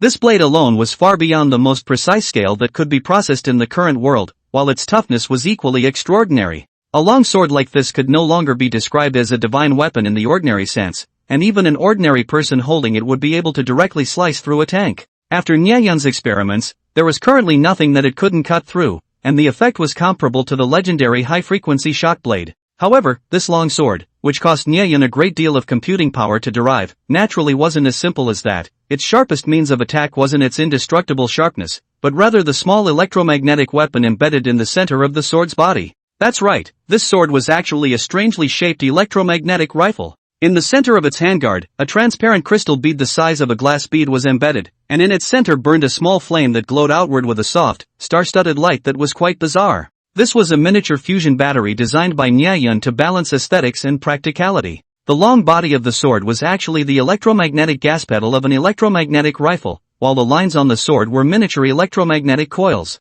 The entire sword appeared to be a magical prop, but its interior was actually a crystallization of human technology. While Nyayun was admiring his masterpiece, the two brothers who had completed their mission and returned to the base came to report with faces full of joy. Boss, we completed the mission. This is simply too exciting. The oldest three's voice still carried a bit of excitement. With 2 people plus 2 silver shuttles, they had defeated one of the world's top national-level armies. Such a fact made it really impossible for them not to be excited. Well, you guys did quite well. The stealth battle armor's ability to fight in real life has also been tested, so I'm quite satisfied. Nyayun laughed. Boss, what's in your hand? It was only then that Lao San saw what Nyayun had in his hand, and the first time he saw the ornate longsword, he was completely captivated. This is my new design, a one-man assault weapon. A weapon. The two men's eyes lit up. Although the defensive power of the battle armor was very impressive, they lacked powerful weapons in their hands, otherwise this mission would have been much easier. Could this be a matching weapon for the battle armor? Seeing the looks on the two's faces, Nyayun smiled and nodded. You guys guessed right,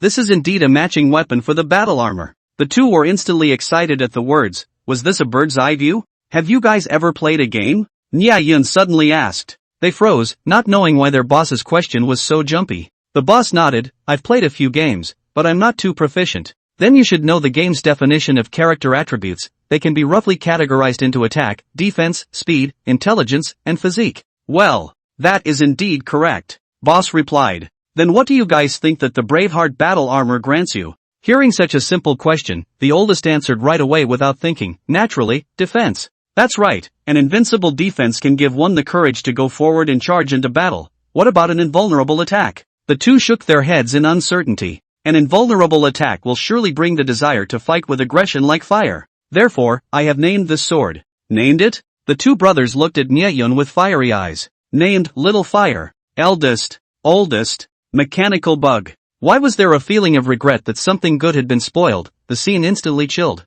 Boss, how about changing the name to Blaze? The boss carefully proposed. If one goes out and fights with this gorgeous long sword while mouthing, eat my little fire chop. Full of pomp and circumstance was instantly emptied. I have wood. Nyayun squinted at him with a very disgruntled expression. What's wrong with Little Fire? Is very problematic. Okay. I just think it's a bit wrong to use small to describe such a sharp sword. Boss shrunk his head and said softly. Well, then, okay. Nyayun considered for a long time, comparing Little Flame and Blazing Flame before nodding helplessly. Both of them breathed a sigh of relief. Boss, since you mentioned the 5 major attributes of a character, is there any other equipment besides attack and defense? Boss quickly heard the strings from Nyayun's earlier words. Not bad. In my design, they will be supplemented one by one, and so far, you've already seen 3 of them. 3 swords? Not 2? Lao San rubbed his head in confusion. Boss, you mean the silver shuttle? What it represents should be speed, right? Boss said with some uncertainty. Well, you do have some enlightenment. Besides being able to cooperate with you in battlefield support, the silver shuttle's other function is to serve as your single soldier carrier, or as you can call it, a mount. The two brothers remembered the hanging bomb flight, and couldn't help but slander in their hearts, but also mounts, we are its mounts is true. However, remembering the speed of the silver shuttle, it was also true that, as Nyayun had said, the silver shuttle would give them unrivaled speed. Thus, the strongest single-armed 5-piece set Nyayun envisioned as being tailored for humans also gradually surfaced. What about the remaining intelligence and physique? Boss asked. Well, the intelligence equipment is your reward for this mission. You can collect it now, but the flame, well, not yet, it will be used as your next quest reward. Hearing that they wouldn't be able to get an attack weapon for the time being, the two couldn't help but be a little disappointed, but hearing that they could receive another powerful equipment, they were still very excited. The intelligence equipment you mentioned, boss, is that IQ recharge card? Not bad. Intelligence. IQ. This thing can't really boost intelligence, right? Boss Fox Stout said. Well, you'll all know in a moment, huh? Nyayun smiled habitually, but that smile landed in the eyes of the two, and there was a somewhat frightening feeling. They clearly remembered that he'd had the same look on his face when he'd tested the Braveheart battle armor at the time. Boss, there's nothing dangerous about receiving the prize this time, right? The boss cautiously looked around and asked carefully. Well, do you know that there are so many human elites? Why did I pick you guys to be my men? Nyayun didn't answer, instead asking a question. To be honest, this was what the boss had always wanted to know. Isn't it because of education? Oldest cocked his head. Nyayun. Boss. Ahem. Nyayun coughed somewhat awkwardly. Naturally, I can't be that shallow. In fact, outside of a character's 5 major attributes, there's an even more important hidden attribute, and it's what determines your fate if you don't become a flower fertilizer. Oh, what is that? There is a hidden attribute that is more important than the 5 major attributes? Could it be the legendary qualifications? Could it be that we are the once-in-a-thousand-years unparalleled talents on Earth? Even the aliens love us when they see us? Their hearts were on fire. That would be lucky. Nyayun revealed the answer. What? Lucky? The two brothers were a bit dumbfounded. It seemed that the two could indeed be said to be quite lucky to have floated to the alien base even after meeting a shipwreck before, but of course, they didn't know that they had already met Nyayun before that. Speaking of which, the two and Nyayun really did have some destiny. Boss, you said that we possess the hidden attribute of luck. Does that have anything to do with receiving the prize this time? Boss had a somewhat bad intuition in his heart. Of course it does. It's precisely because your lucky values are high that I have the confidence to let you live to receive the prize. Before the two brothers had a chance to escape, they were already secured with their arms and legs locked to the metal chair. Boss, why on earth is there a life-threatening danger in receiving a reward? The boss was so scared that he was on the verge of crying. Well, because it's a newly developed human body technology, and it involves such an extreme field as IQ, it's not bad to have a chance of success. Do you think I'm really an alien? It's not bad if it has a chance of success? I'm going to pee my pants at the amount of information in this sentence. Boss, aren't you an alien? The two were dumbfounded. Obviously, compared to the previous sentence, the information in this sentence was even more frightening. Of course I'm not. I never said I was. Nyayun spread his hands. The two brothers looked at each other in a somewhat bewildered manner. That said, it seems to be true, but you've never said that you're not. Don't you know that every time you indulge in misunderstanding, it's a silent injury to us? Boss, even if you want to tell us this brutal truth, can you change the time so we're even more scared? Boss looked at Nyayun mournfully. Although he ultimately couldn't escape the fate of being tied up and sliced up in a lab, it was a very different concept for aliens to do it and for Earthlings to do it. Even though I know it's very Hawaii and I shouldn't be an Earthling, I just can't help myself from believing in alien technology. Boss, can you do it or not? Ahem. You've already passed the trial of valor, so I'm sure you'll be able to overcome this little difficulty. Nyayun patted the two on the shoulder and said. The two wanted to cry. If all bravehearts needed to face such a miserable, life, Dan, I'm sure absolutely no one would want to be a braveheart. Ignoring the two men's mournful gazes, Nyayun directly half lay down on a cozy reclining chair, devoting himself to the control of the mechanical bugs. Then, they only saw the metal chair that bound them suddenly extend a metal probe that directly pierced into the spinal nerves at the back of their necks, severing the two men's brain control nerves directly. Now the two had completely lost control of their bodies except for their eyes, which could still dart around. Alright, the preparations are complete. As the saying goes, there's an order between the eldest and youngest.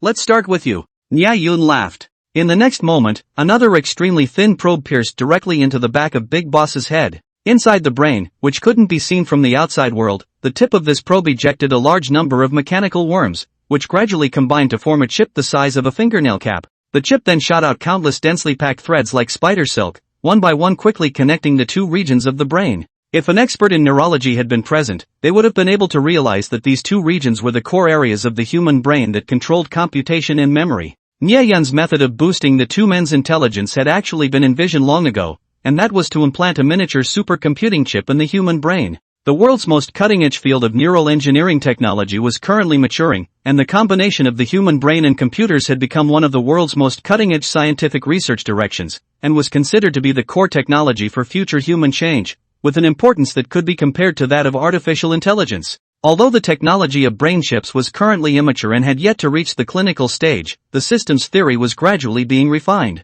In fact, there was nothing about neural engineering in the technology Nyayun had previously obtained, and the reason he was able to accomplish this breakthrough, which could be considered a black technology, was entirely due to himself. One of the most direct benefits of Nyayun's cyborgization was that he was able to use the cyborg's ability to model himself. Theoretically, he would eventually be able to completely analyze his own existence, including the most mysterious of God's forbidden zones, the brain.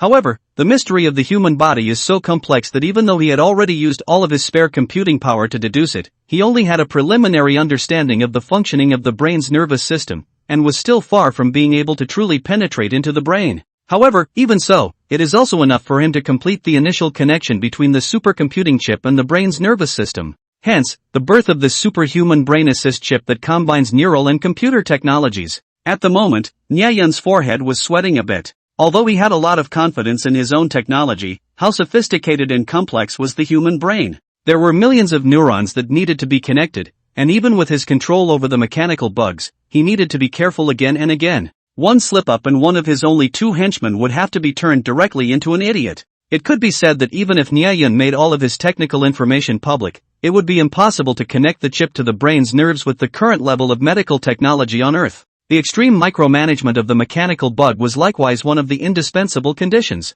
On the other hand, as an experiment, the boss was at the moment having a numb scalp. There were no rhetorical devices used here, it was literally a tingling scalp.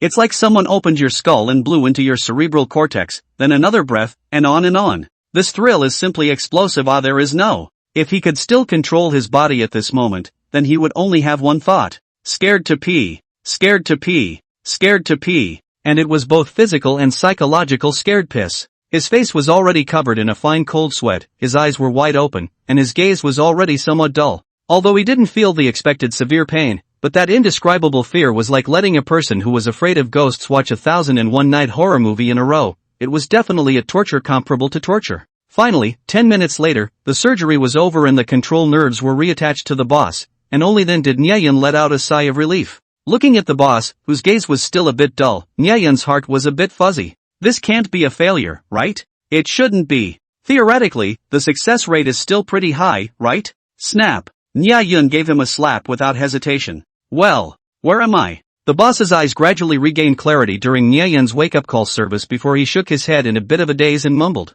Who am I? Nyayan asked as he looked at him. You're the boss. Who are you? I'm Triple X. Dropping your statement contains illegal words and has been automatically blocked by the author. 7645*53754*92746435777777544 equals? Nyayan suddenly asked a long list of calculation formulas. 7362-662-2723. Unexpectedly, the boss had a flash of light in his head and immediately reported a long string of numbers. When he finished, even he slowly stared in surprise. Shit. I remembered, I was cut. Ah yuck. It was recharged IQ. This effect is really good. I must give 5 stars. The boss was instantly excited. There doesn't seem to be any big problem. After checking on the boss's condition, Nyayan nodded in satisfaction. He then looked over at Oldest, who had been spectating the entire time. See, this surgery was simple and not too dangerous. And as you can see from the results, it's definitely child's play. Nyayan told him with a smile. Old San was also relieved, his eyes settling down with a hint of longing. To obtain such an ability just by being confused, as long as one had a normal IQ, there would never be anyone who would refuse. He didn't notice that the gaze that the Oldest looked at him was filled with heartfelt sympathy and sympathy. Half an hour later. Boss, why didn't you remind me? The Oldest three, whose face had regained some blood color, looked at the boss mournfully. Did it help if I said it? Boss rolled his eyes. The Oldest three thought about it and was right. Congratulations to the two of you, you've successfully recharged your IQs, and as it turns out, the two of you really don't have any moisture in your lucky values. Nyayan said as he looked at them with a smile. The two brothers. As the first two users who have successfully recharged, I've specially launched the first charge gift event, which comes with a set of personal assist brains in addition to the large amount of various information and knowledge already deposited in the chip. Personal assistive brain? The two froze. No sooner had this thought arisen than an image of a miniature coyote robot suddenly appeared on their retinas, but unlike usual, his body had changed into a military camouflage uniform and he was holding a teaching whip in his hand. Coyote I-type auxiliary intelligence is on. Hello, lucky chosen ones. From today onwards, I will act as the center for you to control your brain chips, guiding you to use your abilities skillfully and master various skills, as well as acting as a command and communication center during battles. Between the opening and closing of the coyote's mouth, such a voice also sounded in both of their minds at the same time. The Chosen? Could this be our new position? Amazing! Could this thing be the legendary artificial intelligence? Boss marveled. As soon as his words fell, the whip in Coyote's hand came down hard with a snap. The boss screamed miserably, and immediately felt a fiery pain on his buttocks, which was the same as receiving a whip. Disrespectful to the instructor, remembering it's a first offense, a slight punishment. Little Wolf said coldly. The boss covered his buttocks and stared blankly at the little wolf in front of him. Why? You are obviously only virtual, but can produce real damage to me? Although I am virtual, but the chip connected to your brain is not virtual, only a deceptive nerve signal is needed to produce such an effect. If I wanted to, it couldn't be simpler to let you taste the legendary life and death talisman. Boss couldn't help but shiver at the words. Don't be so ferocious. Where is the promised personal assistance brain? Where is the assistance? This is clearly personal conditioning brain. Boss, your level of naming is still so unreliable. Since the coyote entered the public channel, it was actually lecturing the boss and Lao San at the same time. Lao San also saw this scene, and he was very obedient, and immediately stood up respectfully and said loudly, "Good day, instructor." "Well, you are very good. It's a good piece of material." Little Wolf nodded his head in satisfaction. Boss looked at Oldest with some grudges. Why hadn't he seen this guy being so slippery before? Niayan had been silent since just now, smiling as he watched the two communicate with the brain, and only after seeing that the fire was almost ready did he say, "Well, it seems like you guys and the coyote type I brain have already gone through a preliminary exchange, and you guys guessed it right, this brain is the AI that I've been working my heart out based on the legendary chaos theory, and I've been up for 3 days and 3 nights before I've been able to develop it, and it possesses an advanced intelligence that's comparable to that of a human being. It has an advanced intelligence comparable to that of humans. When I created it, I fed it a great deal of pedagogical knowledge, originally planning to develop it into the role of a mentor, assisting you in mastering and utilizing the abilities of the brain chip, with the best of intentions." Aha! The two of them nodded their heads as they heard this. This kind of behavior could be described as compassionate to the subordinates. It was really a model among bosses. Only the word originally gave them some uneasy premonitions. And then, as you know, I am a rabbit country, so it is inevitable that I favor the rabbit country's education model. So after condensing the essence of the rabbit country's education for 5,000 years, I brainstormed and inputted it into its core code, intending to gather the strengths of 100 schools of thought to create an ultimate master teacher. Ahem. But the path of scientific development is always full of twists and turns and surprises. I did not expect is that the rabbit country traditional education is filled with a lot of such as strict teacher out of high students jade does not cut, not a weapon teaching is not strict, the teacher's laziness of the education concept, so the intelligence was born with the idea that the role of instructor was more suitable for its educational orientation, and the result is that you can see it. What? Instructor turned into instructor? The two looked at Niayan speechlessly. Then, boss, can't you slightly change this? Ahem, I mean, this instructor's code? Boss carefully glanced at Instructor Coyote and said, "Alas, it's already too late." Niayan sighed. Why? The two were puzzled. The AI's core code is the basis of its existence. Once it's changed, this AI will simply collapse. Ah, that can't be pushed back? Wouldn't it be fine to uninstall and reinstall? Boss hurriedly said. As long as he thought about the whip in the hands of the coyote instructor, his buttocks were hot and painful, and in order to avoid the fate of being constantly whipped in the future, he still wanted to make one last attempt to save his basic human right of not being physically punished in the process of education. What? I didn't think that you would even have such an idea. Not to mention that chaos theory is not something that can be relied on purely by luck to produce a new AI, but even if it could, it's only been born for less than 2 days. It's still a child that's less than a month old. How can you bear to do that? Niayan had an incredulous look on his face as he looked at his boss with the expression of a scumbag. The two of them looked at Instructor Coyote's cold and icy face in consternation, unable to see where exactly it resembled a child. If I'm not mistaken, it seems like you just wanted to commit the ultimate evil act of deceiving your teacher, huh? Right at this moment, a red aura suddenly shot out from the coyote instructor's eyes, patting the teaching whip in his hand and slowly opening his mouth. No, it's not like that. Instructor Lord. I was just confused for a moment, the boss said in horror. Snap.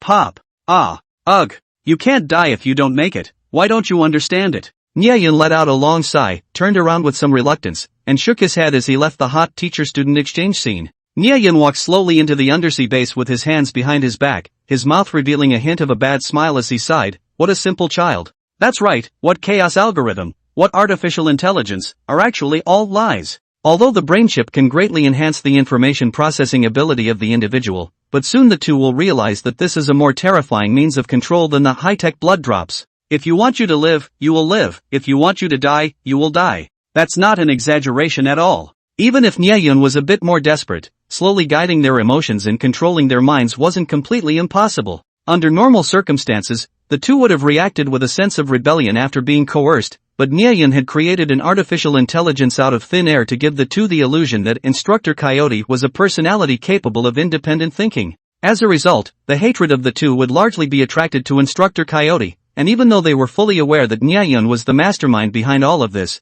they would still instinctively focus on the first executor. It's like during the War of Resistance, when everyone understood that the source of all disasters was the enemy invaders, but they hated the traitors and forgeries among their own people even more. This was actually a typical application of psychology. Niayan was trying to give the two of them a psychological cue, such an AI capable of independent thinking. What does it do that's directly related to me? You know, I've never been one to care about killing or burying. Never provide after-sales service. What's this? Naturally, the good guy leader will do it, and the blackpot coyote will take the blame. Coyote. Putting aside some of the factors of conditioning his men, Nyeyun had thought about developing a true AI, and had chosen the two popular routes of the moment, chaos theory and human brain simulation theory. Human brain simulation aside, Nyeyun was in the process of building up his foundations in this area, so he set his sights on chaos theory. What was chaos theory? Some say it's philosophy, some say it's math, and some even say it's cosmology, and the current Nyeyun was only in the preliminary stages of deduction. If he wanted to enter the actual development phase of artificial intelligence, he would need to divert a large amount of the mechanical bug's computational power, and the likelihood of actually obtaining results would also be very chaotic, or face-saving for short. This was an inefficient choice for Nyeyun, who was still fusing his existing equipment and constantly innovating black technology, so this path was temporarily put on the back burner by Nyeyun. In the end, Nyeyun concluded that his current knowledge wasn't enough to allow him to truly develop an AI in a short period of time, and that he could at most write a fixed program with a higher level of intelligence. The superhumanized nature of the Coyote instructor was merely a piece of Nyeyun's well-written humanoid program coupled with a self-directed performance. On the other hand, Nyeyun himself could be the equivalent of an AI, and his abilities were only stronger, not weaker, so this black technology wasn't something he desperately needed at the moment. The wreckage of the two battleships and two F-15Js arrived at the base at almost the same time as the 20,000 tons of steel, adding up to nearly 30,000 tons of steel, which was enough for the mechanical bugs to digest for a while.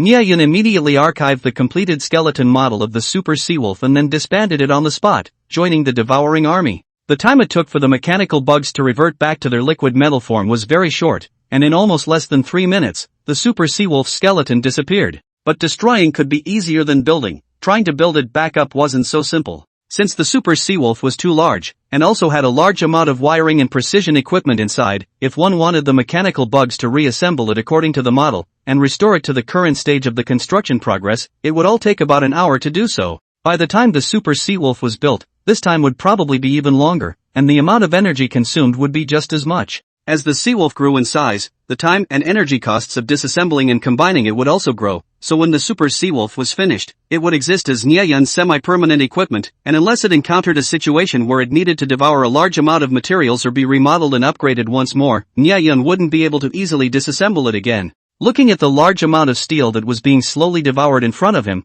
he was very satisfied with the iron ore for steel plan he had come up with. With the iron ore currently being mined by ordinary material Coyote robots, the mechanical bugs would be able to focus on growing themselves or investing in more cutting-edge fields. According to Nyeyun's vision, the ideal state would be to outsource all of the simple, repetitive labor, allowing the mechanical bugs to focus on developing black technology. Just as Nyeyun was contemplating the future of construction, trip, his phone communication rang. Nyeyun picked up the phone. Hey, Xiaoxia. Nyeyun, the first batch of iron ore for steel trade has been completed. The other party is very satisfied with the quality and price of the iron ore, and hopes to expand the trade volume. The bigger the better, for the rabbit's domestic demand for iron ore, this 100,000 tons isn't even a drop in the bucket. In addition, the people from the Southeast Military Region wish to conduct a second nuclear fuel trade. The quantity may be a bit too much. How do you plan to reply to them on your side? Oh, expanding the scale? Nyeyun looked at the steel that was shrinking at a rate visible to the naked eye and instantly felt that there was indeed a need to expand the trade.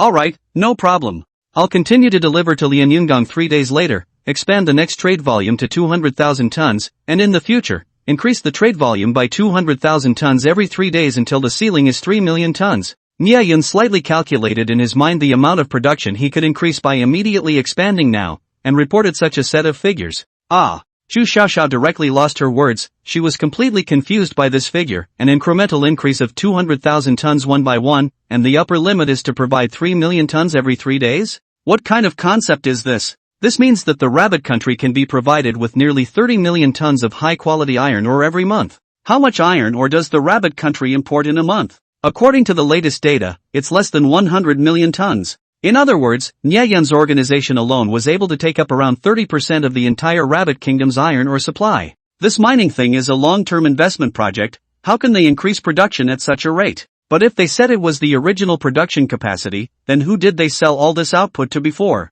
With such a large quantity, it's impossible for there to be no news on the market at all. Zhu Xiaoxiao was completely caught in a state of incomprehension. What? Not enough? Then we'll increase production later, don't worry, it's all a small problem. Nia Yun saw that Chu Xiaoxiao didn't say anything and thought that she had reported less. Chu Xiaoxiao. It's not a small problem. There's a big problem here, okay? To be honest, as a business elite, she was extremely skeptical of such pie-in-the-sky data, but Nia Yun's several consecutive times of unexpected behavior pretty much proved that this guy was absolutely true to his word. Said he'd sell nuclear fuel, and he did. Said he'd sell 100,000 tons of iron ore, and he did. Now even if Nia Yun had told her he was going to sell aircraft carriers, she thought hard about it and finally came to the conclusion, I'd actually believe your ass.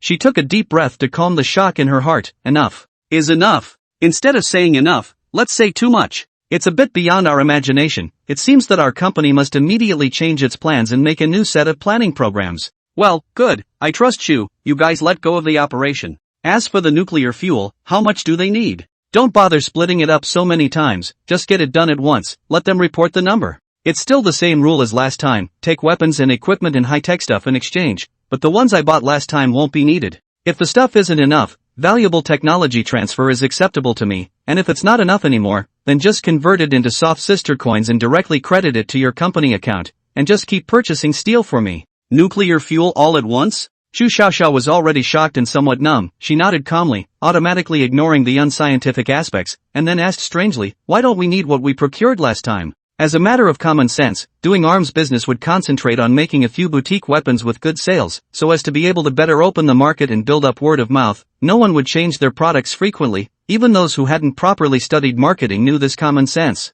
How is your sales line so jumpy? Well, nowadays buyers are concerned about personalized customization. By what are talking about a unique, so as to reflect the compulsion. It is that. Oh yes. Limited edition. Hunger marketing. The arms business also needs to keep up with the times. Chu Xiaoxiao rubbed her forehead, her heart somewhat helpless. Although she could hear that a lot of this guy's words were nonsense, Nia Yun had too many secrets on his body, and often, while she was still pondering his last secret and didn't even have a clue, the next one popped up again, leaving her overwhelmed. Alright, I'll reply to them like you said. Okay, besides nuclear fuel and iron ore, if there's anything else you guys are short of, feel free to talk to me, don't mention it. As the spokesperson for the super mechanical bug foundry, Nia Yun said this with great confidence. His relaxed tone was as if he was saying, we're all neighbors, so if you're short on soy sauce or spices, don't be polite. Come and get it anytime. Well, speaking of which, I'm really missing something. Chu Xiaoxiao lowered her head and thought about it, and said somewhat shyly. What's missing? Missing a person. Nia Yun? Hanging up the phone with a red face, Chu Xiaoxiao took a long time to calm down her somewhat accelerated heartbeat. Kada. At this time, the door was opened and Chu Feng walked in. Xiao, did you talk to Nia Yun? Well, it's all been talked out. Oh, so what did he say? Well, he said the data was a bit outrageous. So Chu Xiaoxiao slowly told Nia Yun's reply, and naturally, Chu Feng was stunned after hearing it. He's not joking. How is this possible? Chu Xiaoxiao instantly sat upright and seemed to have been waiting for these words for a long time, looking at her mother with hope in her eyes. Mom, this time, I'll use the fact that I won't skip any classes in college in the future to guarantee it. Chu Feng. After Nia Yun ended his call with Chu Xiaoxiao, he immediately began working on increasing the amount of iron ore mined. According to his calculations, increasing the number of ordinary coyotes from the current 30,000 to 1 million would almost be able to increase the amount of iron ore mined to 1 million tons per day. Nia Yun called it the million coyote plan. 1 million coyotes sounded impressive, but in reality, they didn't occupy a large area. Nia Yun estimated that by the time the increase in production was complete, the three bases combined would only expand to around 100 square kilometers, which was insignificant compared to the massive ocean. However, since these coyotes were made of ordinary materials and required wireless signal control, Nia Yun's previous approach had been to build a small computer control center and signal tower constructed by mechanical bugs in each of the mining bases, which would make it easy for him to control these coyotes at all times. And as the number of ordinary coyotes skyrocketed, these supporting equipment needed to be upgraded along with it, increasing the computing power and signal coverage. In addition, expanding the scale of the mining base would increase the possibility of exposure to a certain extent, and the safety of the mining base also needed to be put on the agenda. Because the pressure-bearing capacity of ordinary coyotes was limited, the three mining bases Nia Yun chose were all in shallow waters, and ordinary submarines could easily dive to that depth. Although the probability of stumbling upon such a thing wasn't high, one couldn't afford not to take some precautions. After some thought, Nia Yun decided to specialize in designing and building a mining frigate. Using the 1,000-ton Seawolf as a base model, Nia Yun drastically removed almost all of the internal facilities and compartments, only retaining some basic detection, camouflage, and attack systems. The hall was then widened and lengthened, a massive computer control center was built inside, and a huge signal transmission tower was added to the back deck. On top of that, Nyayun also installed a large fusion energy core directly into its internal powerhouse, which was responsible for supplying energy to the millions of coyotes. The completed design of the mining frigate looked a bit like a shark with only a dorsal fin. This new frigate could not only undertake guard duty, but also serve as a mining control center. In addition, it had a large number of compartments reserved inside. If necessary, it could accommodate nearly 1 million coyote robots for direct transfer. Mining base vehicle. That was Nyayun's positioning for it. As long as there was a need to unfold it, it could instantly become a mining base. There wasn't much difficulty in the design, the new frigate wasn't very technical, and Nyayun built blocks to put together the various pieces of equipment, completing the job in half an hour. He then directly constructed 3 of them and sailed to each of the 3 bases, and upon arrival, he began manufacturing ordinary coyotes at high speeds from local materials. Southeast Military Region Headquarters. Army Commander, the contact from the Chu Group has informed us that we can proceed with the second transaction right away. Oh, did they say how much they can provide this time? Army Commander who asked with some surprise. By his side, there was also his old classmate, Professor Fong, who was similarly beaming at the moment. Originally, with the digestive capacity of the Southeast Military Region, 1 kilogram of nuclear fuel was enough for them to use for several months, but nevertheless, there was no impermeable wall in the world, and soon, the news that the Southeast Military Region had a doorway to get cheap highly enriched uranium spread throughout the top echelons of the rabbit country. So naturally, all the bigwigs couldn't sit still. Southwest Military Region, old who, eating alone is not a good comrade. Northwest Military Region, in terms of seniority, you have to call me uncle. I even hugged you when you were a kid. Tell me, where did you get it? Northeast Military Region, do you remember the 3rd Squad of the 4th Company at the foot of Mt. Hellion that year? We're all old comrades who carried guns together. Can we only share the hardships, not the riches? One by one, the phone calls came to his office in a stream, leaving him completely helpless. On the other hand, the news that many research institutes and nuclear power plants in the southeast had bought cheap enriched uranium was even more impossible to hide. Tracing back the root of the problem, everyone's eyes stared greenly at Professor Fong, who was said to be the first contact. In the past 2 days, the threshold of his house was almost trampled on. Scientific research workers are more stubborn than soldiers. Prof. Fong was not able to win. The 2 old classmates had to get together and try to buy a batch of enriched uranium from Nyayun, stating that the quantity needed might be a bit too much. Unexpectedly, not long after the news had just been passed on, the other side directly agreed. How could the 2 not be pleasantly surprised? Army Commander, that side didn't say the exact quantity offered, but instead asked us to quote a number to them, saying that it was uncapped. The henchman replied with some hesitation. What? Say that again? Military Commander who looked incredulously at the reporting henchman with wide eyes and said, they said that the number of transactions is uncapped. Hiss. Both of them sucked in a breath of cool air. What a big mouth. This was the only thought in the 2 men's minds at the moment. Waving off his men, Army Commander who looked puzzled, Old Fong, do you think they really have that much goods? Why does it feel like what they're selling here isn't nuclear fuel, but rather a handful of dog's tail grass on the side of the road? Army Commander who was truthful. Nyayun, who was sitting on the 4 seas, did indeed have an almost endless supply of nuclear fuel, and there wasn't really much difference between this stuff and the dog's tail grass on the side of the road for him. Not to mention the fact that he had now taken a big step into the threshold of nuclear fusion, and this thing was even more useless to him. Not to mention you, I feel that way too, but there's no need for them to lie to us. By the way, didn't you go see that Nyayun last time?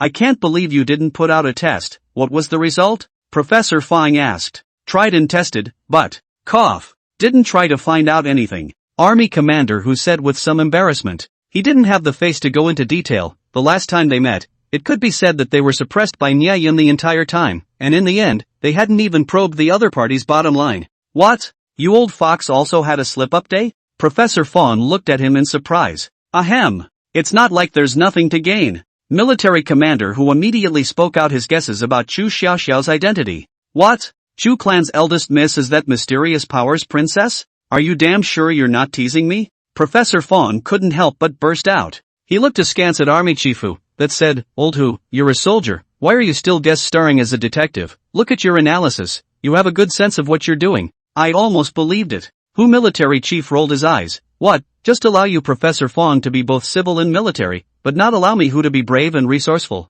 Prof. Fong. This is also just my personal guess. What exactly is their identity and origin? Without more intelligence, it is useless for us to think more. It is better to discuss how to reply to Chu. Army Commander who said somewhat helplessly. Not bad, since they have such a big mouth. Let's probe their depths and report the entire amount needed at once. I've roughly calculated that 5 kilograms should be about right. Prof. Fong said. Nope. We'll report 10 kilograms. Military chief who raised his finger and shook it with a laugh. Why? Professor Fong was puzzled. This thing, nuclear resources, is not the only thing that is scarce in our country. Kangaroo country can export it at a high price. Why can't we? Such a cheap nuclear resource, even if we resell it, think about how much profit there is? Not to mention that this is a strategic resource that can be used as a political bargaining chip. Even if we can't sell it, we won't lose out if we keep it for our own use. Military commander who narrowed his eyes, a shrewd look on his face. That makes sense. TSK. Old who, you're simply too talented if you don't go into business. Professor Fong's eyes lit up as he'd sked in praise. Immediately, however, he frowned, but with such a large volume, involving funds of nearly 50 billion soft dollars, what are you planning to take? Classified technologies and weapons involving national security are out of the question. I think the higher-ups will end up favoring a soft sister currency deal. Well, why do you think the other party is always interested in weaponry and technology? Could it be an enemy country sent to? Not quite. We're not stupid. How could we sell out key things? Is the other party sending us such a big favor just to take a gamble that our IQ isn't online? If they really had other plans, there's no way they would agree to us settling in cash. What you said is also true. Can't figure it out. After sending Professor Fong away, military commander who quickly reported this matter to the central government, and it was immediately highly valued by the chief, and the state council held a special top-level meeting, and ultimately decided to agree to military commander whose plan, and let him take full responsibility for this transaction. Is it all paid in soft sister coins this time? Nia Yun quickly received a reply, and despite having expected it, he still looked a bit disappointed. It was true that normal means couldn't pry the country apart. The transaction time is also 3 days from now? You have to catch 2 a day. Really, I've been busy as a dog lately. Nia Yun muttered before quickly putting the matter behind him. He was busy right now because he had formulated a super bold plan, for which he was designing several pieces of equipment. 3 days later in the evening, Nia Yun stood at the entrance of the Crown Plaza Hotel in Summer City and sighed somewhat helplessly. 3 days ago, Chu Xiaoxiao said that she lacked someone to accompany her to a masquerade ball for the upper-class circles in Xia City, which was held once a year and attended by the younger generation of the upper class.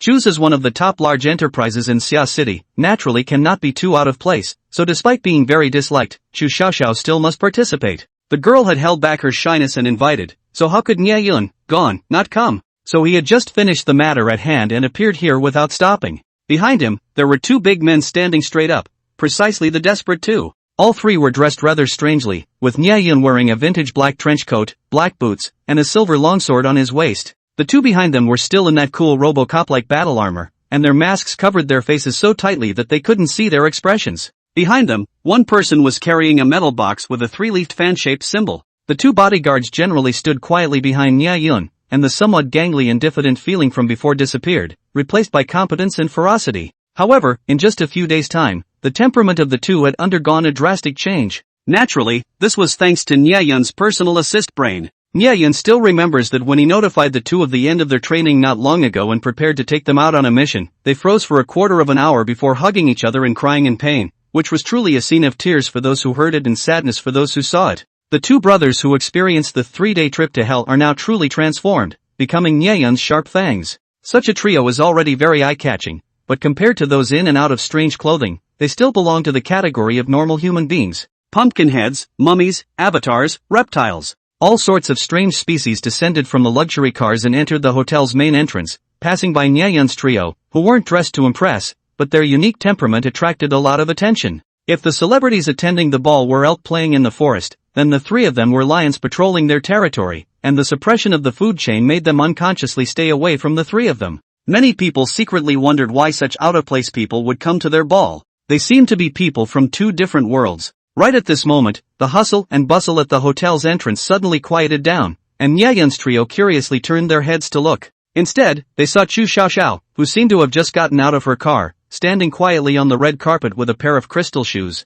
As soon as she appeared, she instantly became the center of attention in the room. Snow-white gossamer in soft, lightweight feathers, the hem of her drooping princess skirt blossoming like a snowflake, she wrapped her hands around her legs, her ebony hair fluttering in the wind. She possessed a pair of horns from the devil beneath that endless cliff, and the feathered wings of an angel soaring in the azure sky, and her eyes were so bright that they seemed to shimmer with a ray of light and shadow-like shapes. Her exquisite face, slender figure, and the combination of angel and demon instantly conquered the entire audience. The entire audience was silent. The men all looked at Chu Xiaoxiao with infatuated gazes, while the women were filled with jealousy and envy. Hiss! Isn't this Chu's eldest miss?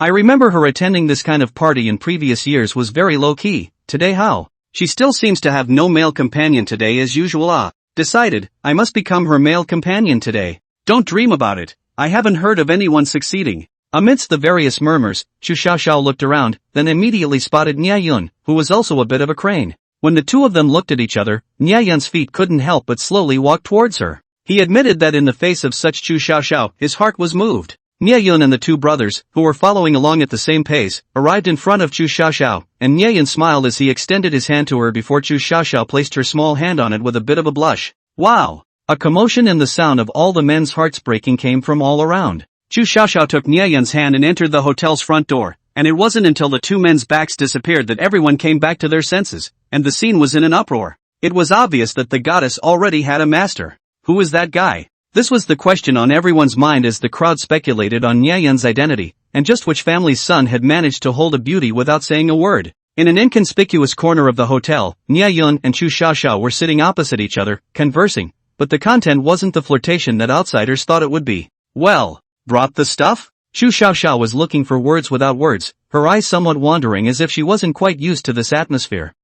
Brought it, how do I deliver it? Nia Yun, on the contrary, seemed much more natural. The corners of the mouths of the two brothers standing behind Nia Yun and Yimin accompanying behind Chu Xiaoxiao all twitched. Oi! Come on guys, can't we have some normal conversations on this kind of occasion? Don't make it seem like you're making some kind of unseemly deal? The atmosphere was completely destroyed. When the two of them were talking, they didn't notice in the slightest that not far away, there was a young man dressed as a vampire count, who was looking at this side with fervor in his eyes. His eyes were different from the other people who were surreptitiously surveying this side, and instead of landing on the stunningly beautiful Chu Xiaoxiao, he was staring at Nia Yun to death. Han Yi was simply ecstatic in his heart. He really didn't expect that coming to the ball today would result in such a reward. He had actually been trying to reach out to Nia Yun for the past 2 days, seeking an opportunity to work with Captain Ghost. Of course, the ultimate goal was to find an opportunity to obtain Captain Ghost's heart. However, since Chu Xiaoxiao was the only one who had Nia Yun's contact information, there was no way for him to get in touch with Nia Yun. However, he was surprised to run into Nia Yun at the ball today. His heart was ecstatic, carefully observed for a while this side of a few people, Chu Xiaoxiao and her bodyguards not to mention, Nia Yun sitting opposite Chu Xiaoxiao, obviously in her status as equivalent, and Nia Yun behind the two people full of fierce aura is obviously Nia Yun brought underlings. Han Yi was now 80% certain that Nia Yun was Captain Ghost himself. If he wasn't the Ghost Captain, what made him able to be on equal footing with Chu Xiaoxiao, who had mastered the Ghost Captain's heart? If everything is God's will, everything is fate, it's finally doomed. Despite their twisted brain circuits, the Han family's father and son froze in their blind cat's tracks and used their brains to find out the Ghost Captain's true form. If Nia Yun knew about it, he would probably only be able to cry and laugh and say admiration, admiration, admiration. Well, how the delivery is going to be made I don't know either. Army commander whose side only said that he'd notify us when the time comes. Chu Xiaoxiao said with some hesitation. Nia Yun frowned a bit. What was the other party trying to do by being so secretive? Couldn't be trying to pull a fast one, could it? Eat black? Lift the table? That doesn't make sense. The two sides are in the honeymoon period right now, so it's too short-sighted to do so. Nia Yun's face looked a bit unsightly. Could it be that the previous shock and awe had backfired? On the other side, Han Yi looked at Nia Yun's face, which had immediately clouded over because of Chu Xiaoxiao's words, and was practically cheering in his heart. It's really like this. It's true that it's like this. Chu Xiaoxiao must have made some extraordinary request again. That's good. The more you squeeze Captain Ghost, the more chance I have to take advantage of the situation. At this moment, he had already begun to plan how to quietly make contact with Nia Yun, and then move to get him to cooperate with him and snatch back the heart that belonged to him. Just then, a commotion suddenly came from the entrance to the ball. Nia Yun and the others turned their heads to look, only to see 5 heavily armed special forces soldiers escorting the 2 men in the center as they hooted and hollered in. One of these 2 was dressed in military attire, with a dense array of medals hanging from his chest, while the other wore a white lab coat with an entire Einstein hairstyle on his head.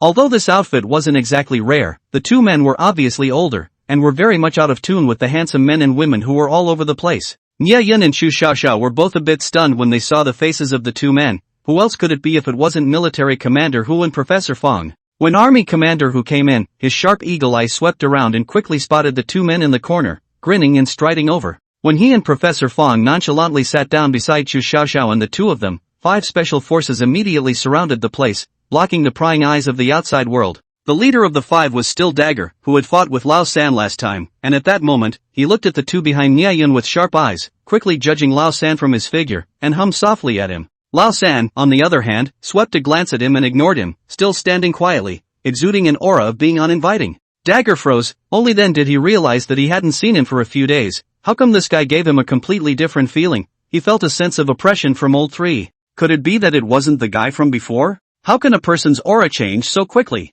Xiao Dao was a little puzzled. Shit. Where did this come from, military enthusiasts? It's too realistically done. I almost thought it was the army driving in just now. Scared the baby to death. I feel the same way, I don't know why, but seeing those guns makes me feel weak. It's a bit too realistic, right? Look at the 2 old men in the center. It can't be the old man of any family coming over to join in the fun, right? Do they know Chu Xiaoxiao? What's their relationship? I want to go over and listen to them. Let's see, Special Forces, Robocop, military bigwigs, Einstein, Korea Kazuto, plus angelic demons. This combination is really messy. I get the rest, but what's Kazuto Korea? Mudzokai, I don't want to interact with third-dimension creatures. Murmurs came from around them, but they were blocked from seeing what was going on inside by the guards of whose military commander. Ha ha, I didn't think we would meet in this way. Army commander who laughed cheerfully as he sat down. Indeed, I didn't expect that you would choose to trade on such an occasion. A bit too ostentatious, isn't it? Nia Yun said with some surprise.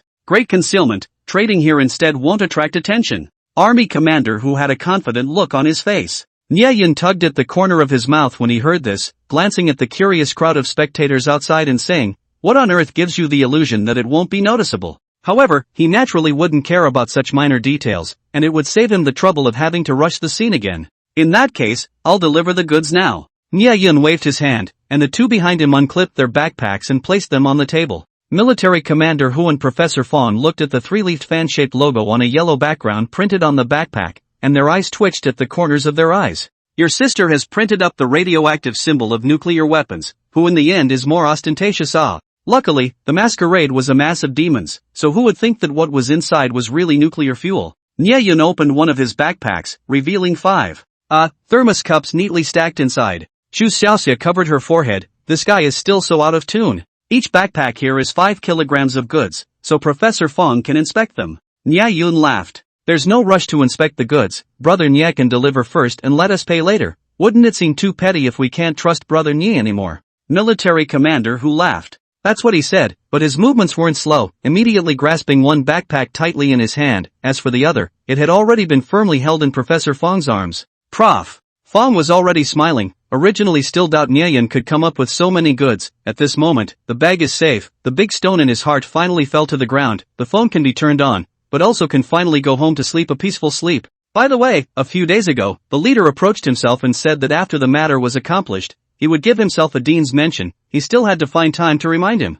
Happy cooperation. Military Commander Hu extended his hand. Nyayan smiled and shook his as well. Happy cooperation. By the way, I wonder if this body armor production technology from your side can be traded? In fact, it's entirely possible for both of us to engage in some degree of technological exchange. Military Commander Hu suddenly said as he stared at the two men behind Nyayan. Obviously, he had long been salivating over this kind of equipment. The meaning of his words was also obvious. Although nuclear fuel is a resource we can't exchange for advanced technology and weaponry, there's still something to be said for a technology exchange. Nyayan froze at his words, then looked down and began to think. The bulletproof effect of the battle armor was really nothing, to put it bluntly. It was just one core, the mechanical bug material. So unless he sold the other party the mechanical bug's manufacturing method, there was no way the other party would be able to build it. But the manufacturing method for the mechanical bug? Come on, this thing wasn't even owned by Nyayan himself. Who would put all the manufacturing methods into a product? If you wanted to buy the manufacturing techniques, then you'd have to go to the Eros civilization. Of course, the mechanical bug self-replication could actually be considered a manufacturing technique, but if you ask Nyayan to sell his own mechanical bug, what's the difference between that and selling his own son? Is there any humanity left? Mechanical bug. Wait. Well, if the price is right, it seems like selling a ton or two isn't something that can't be considered. It's up to you whether you want family planning or not anyway. Besides, it seems that this other person's replicated mechanical bugs with their own mechanical bugs are still under their control.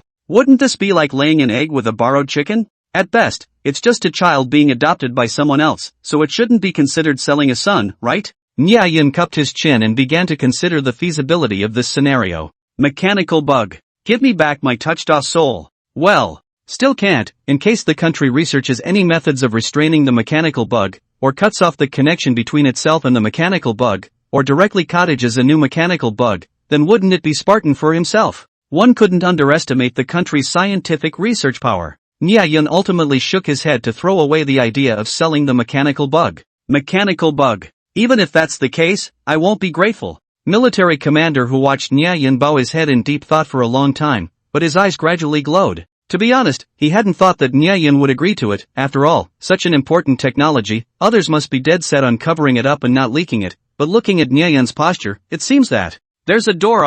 A full minute passed, but Nyayin ended up shaking his head regretfully. I'm sorry, we can't sell this kind of technology. Hearing that he had waited so long for such a sentence, army commander who almost spat blood in his heart, you rejected it, do you need to eat so much to whet my appetite? It's fine. Understand, I understand. Military commander who said with some disappointment, although this technology cannot be sold, but the other technology can be given to you.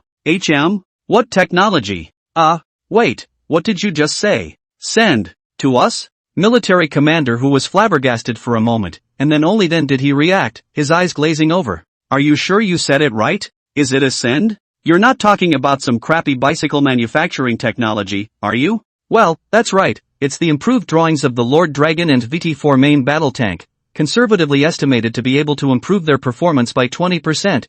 Consider it as a freebie from the last transaction. What? Military commander who and his party were dumbfounded. Improved drawings for the Lord Dragon and VT-4 main battle tanks? A 20% improvement in performance? Are you sure you're not teasing me? It's only been less than a month since I sold this to you, right? And you're already giving me improved drawings? I don't remember selling you any drawings at all. Not to mention the fact that you gave me a 20% improvement in such a short period of time, and it comes with a bonus. Do you think I'm stupid? Military commander who looked at Nyayin with odd eyes, thinking, are you trying to amuse me? But it's a freebie anyway. So just consider this a little joke from the other party. Ahem. That's more than embarrassing, but hospitality is hard to pass up, so I'll thank your party for their kindness. Military commander who was still polite. What are you polite for? It should be. When our organization does business, it's not just about good quality and low price. During the New Year's festivals, there are also special offers. Nyayin said in a seductive tone, all salesmanlike.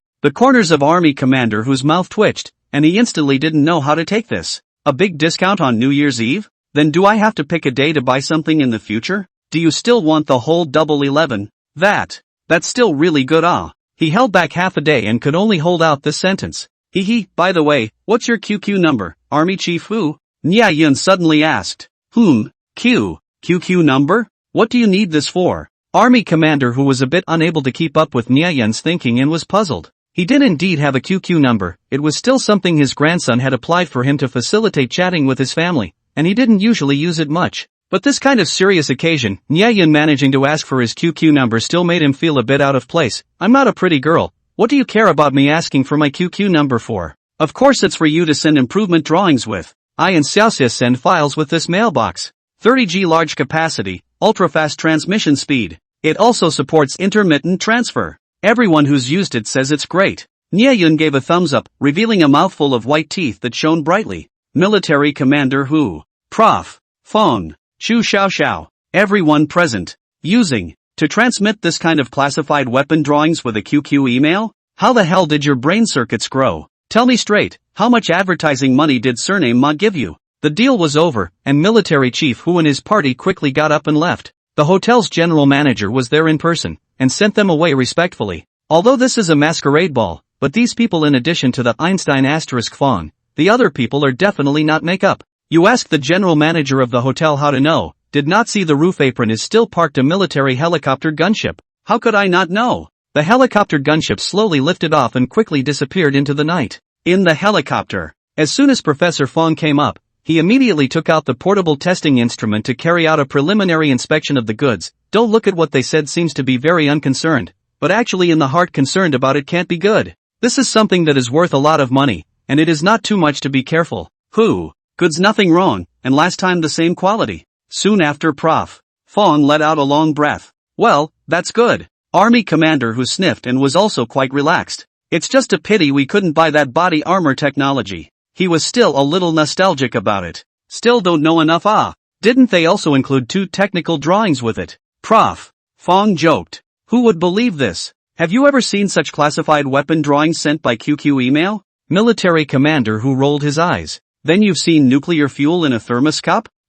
Who military commander was speechless for a moment, and suddenly an odd thought floated in his mind. This time, won't be true as well, right? On the other side, in the hotel. Nya Yun, you just casually gave away something that important? Chu Xiaoxiao said doubtfully. But she knew that this Nya Yun guy never did what he said he would do and would never take such things at face value, and ever since he had let himself win the bet of casually skipping classes for an entire year, she had been convinced of that. So that technical drawing, it was probably real. Hey, don't worry, I'm not that easy to take advantage of. A freebie? Oh, you have a sinister smile. There is? Maybe the lights are a little dim. Both of them didn't like the atmosphere of the ball. Chu Xiaoxiao came over and just needed to go through the motions for Chu, and by the way, let Niayan help himself to fend off some of the wild bees and butterflies, since the purpose had already been achieved and the deal had already been completed. The two of them didn't have the need to stay any longer, and they sat down for a while and then went out of the hotel together. The two had just left the front door of the hotel, but they didn't realize that there were several police cars parked at the entrance, semi-surrounding the hotel, with flashing lights illuminating a large area,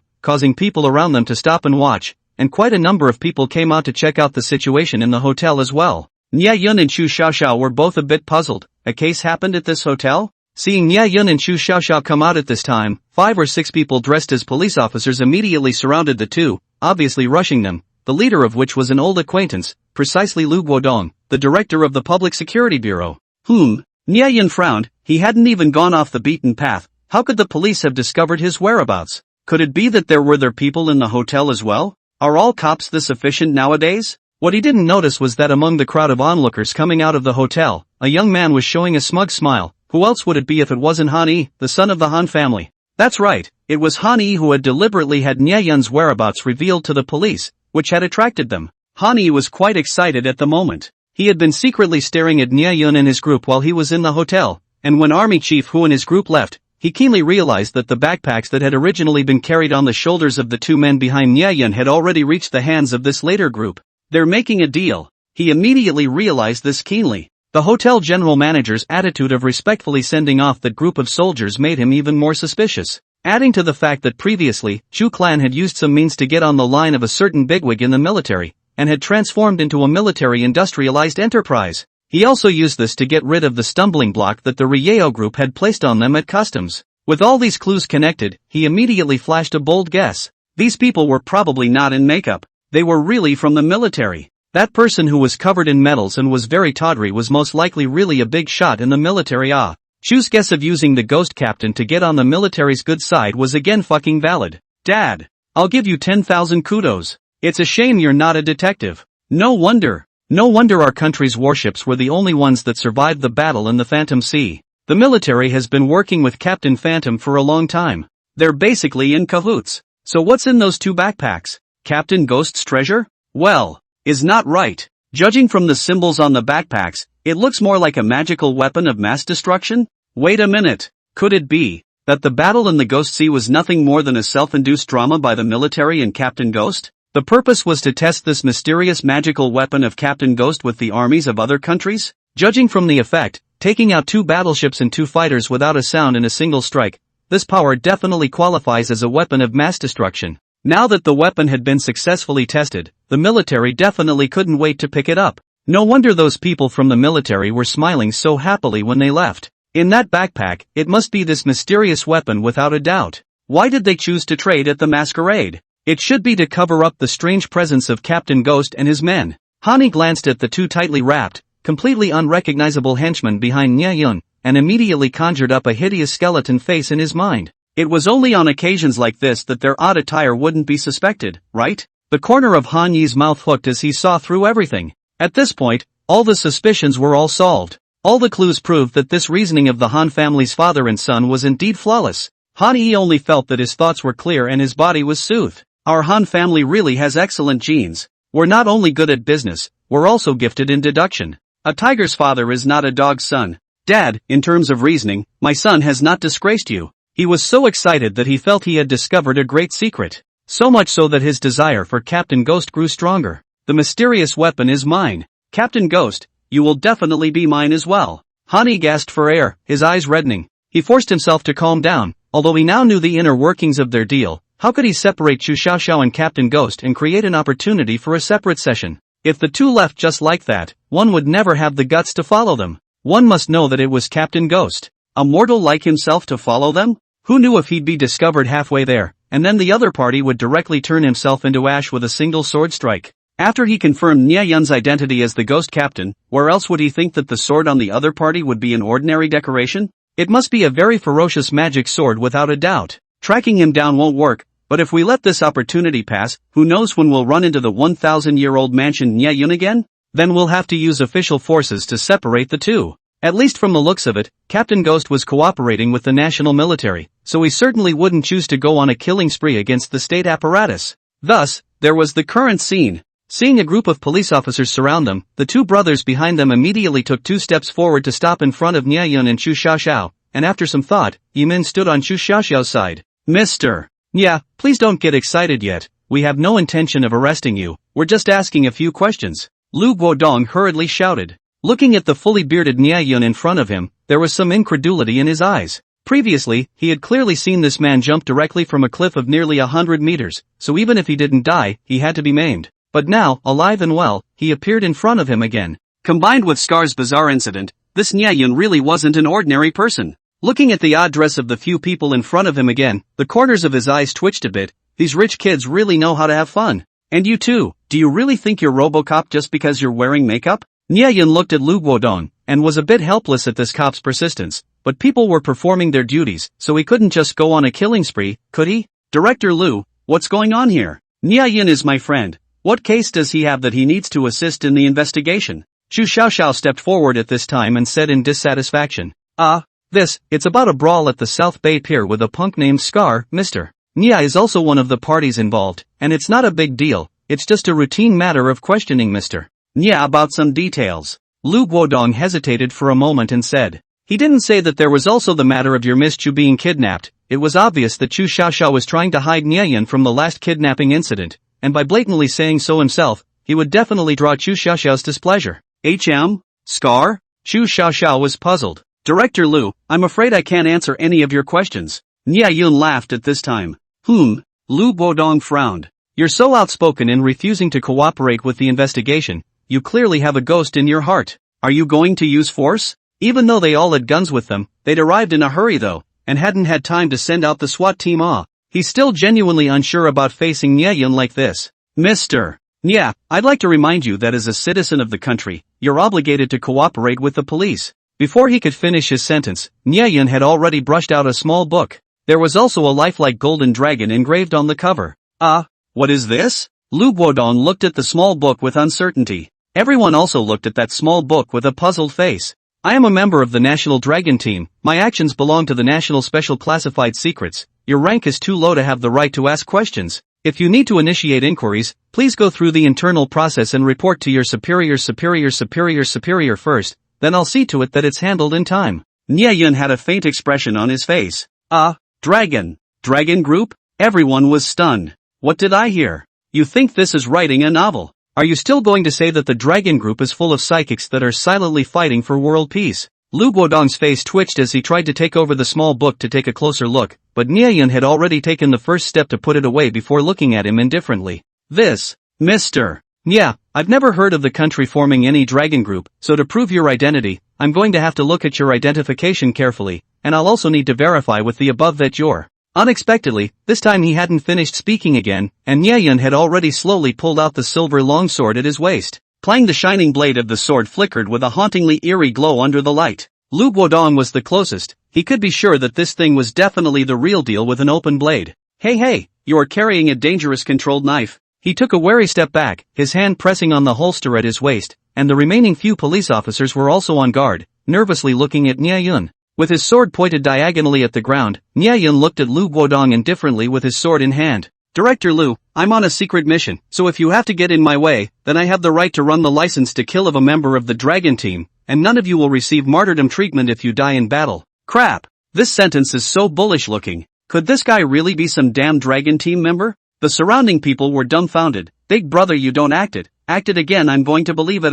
Lu Guodong is a veteran in the sand. How could he be scared off by Nya Yun in 2 or 3 sentences? And at that moment he bravely stepped forward. Mr. Yeah, I'm sorry. As long as I can't prove your identity, I can't. ZZ. Hey, for the 3rd time, can't you let me finish a sentence in its entirety? It's not easy to appear once. Is it easy for me to ask for a line? However, Lu Guodong no longer had the heart to care about such trivial matters, and everyone else didn't have the heart to pay attention to what he was thinking at the moment, as they were all completely confused by the scene in front of them. Only to see that the long sword in Nya Yun's hand was strangely glowing with tints of lightning, emitting a nuisance sound of electric currents colliding, with dazzling thunder snakes constantly twisting and disappearing on it, as if it had turned into a sword of thunder and lightning. While Nya Yun held the sword like nobody's business, some of the electric snakes scurried up Nya Yun's sword-gripping arm, but disappeared as if they had been absorbed, not affecting Nya Yun in the slightest. Crap! What did I see? Could it be that I didn't sleep well last night and my eyes were misreading it? No, you didn't have blurry eyes.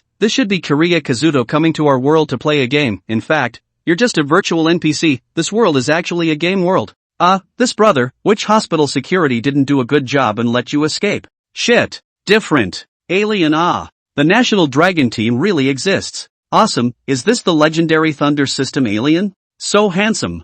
Amidst the surrounding chatter, Nya Yun's sword turned, the tip of his sword directly plunging into the marble floor of the hotel's entrance, cutting tofu and deeply disappearing into it, before he pulled the trigger without hesitation. Boom! After a loud bang, with the sword body as the center, within an area of 1 meter in diameter, the marble flakes cracked and slightly rumbled a small bag, as if a small explosion had occurred underground. Hiss, if there were still people who would have thought that the sword was some sort of prop, and that the lightning was nothing more than Nya Yun's blindfold, they all lost their voices at this moment. This is the kind of effect that props can cause, please tell me? The only person in the crowd who had an expression of I'm sure that's the case was Holmes *. That really wasn't an ordinary makeup prop. He contemptuously glanced at the surrounding shocked and puzzled crowd, and suddenly developed a sense of superiority that everyone was drunk and I was alone. There is only one truth, and I, for one, have seen through everything. On the other hand, the cold sweat on the faces of Lu Guodong and a few police officers who were facing Nya Yun directly was cascading down. Damn you, so there really are psychics out there. So the Dragon Team and the license to kill are real? The hearts of the people who had just walked through the ghost gate were both terrified and thankful. So, can this prove it? Nya Yun grinned, his teeth glowing somewhat, but a chill rose in the eyes of the crowd of police officers. Sometimes, the boundaries between magic and technology weren't that obvious, and with technological means, it was actually quite easy to replicate magical effects, which in the eyes of the uninformed, was a magic sword. Gulp. Lu Guodong's eyes widened as he gulped down a mouthful of saliva. You. Go right ahead. Nya Yun's crowd left. No one dared to go up and stop them, even those who wanted to take a picture didn't dare to have one, in case if they used the reason of obstructing a secret mission to cut you with a sword, you can't even be a martyr alright. Nya Yun, are you really a member of the Dragon Group? Do psychic abilities really exist? After leaving, Xu Xiaoxiao couldn't help but look at Nya Yun with somewhat adoring eyes. Could this be Nya Yun's mysterious origin? How could it be? Of course it's fake. You've read too many novels. Nya Yun had a look of a fool. May. But what happened to that sword? Well, this one. Meteor shower. Nya Yun suddenly pointed behind Xu Xiaoxiao. Xu Xiaoxiao rolled her eyes, thinking to herself that you're changing the topic a little bit new, okay, only to find that Jimin beside her was looking in the direction behind her with a stunned expression. She turned around curiously, and then her eyes slowly opened wider and wider, only to see countless streams of light across the night sky, leaving a brilliant flash of light. Surprisingly, there really is a meteor shower. The recent news did not report that there is a meteor shower in the near future. Xu Xiaoxiao was a little puzzled.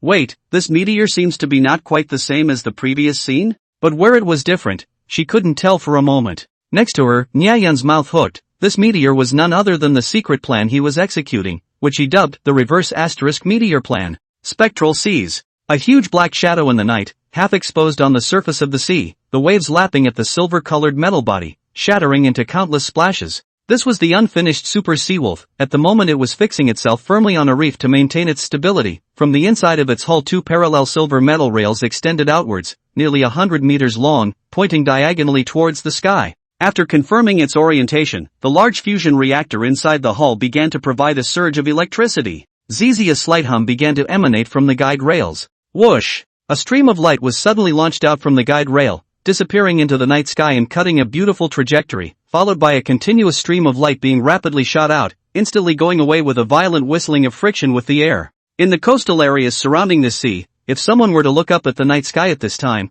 they would be able to spot such a magical scene similar to a meteor shower. This was one of the weapons and equipment Nyeon had developed over the past 2 days for use in the reverse asterisk meteor program, an electromagnetic railgun. Its working principle is similar to that of an electromagnetic weapon, but it's a super enhanced version of it. Aside from the more stringent processing precision requirements for the rail and the more massive energy requirements, there weren't really any other technical difficulties, and these two were no problem at all for Nyeon. The conical projectile weighing 100 g was accelerated by the super-strong electromagnetic force, and when it was shot, the initial velocity of the projectile reached 12 km per second, which already exceeded the speed of the first universe, a speed that was enough to allow it to overcome the Earth's gravitational force and directly reach the Earth's near-Earth orbit. Since there was no need to consider the heat dissipation problem of the mechanical bug's orbit, the railgun very ferociously fired such mechanical bug projectiles continuously at a super high speed of 60 rounds per minute. The whole launching process lasted for about 15 minutes, and a total of nearly 1,000 mechanical bug projectiles were fired, after which the Super Seawolf slowly withdrew its guide rails and disappeared into the sea,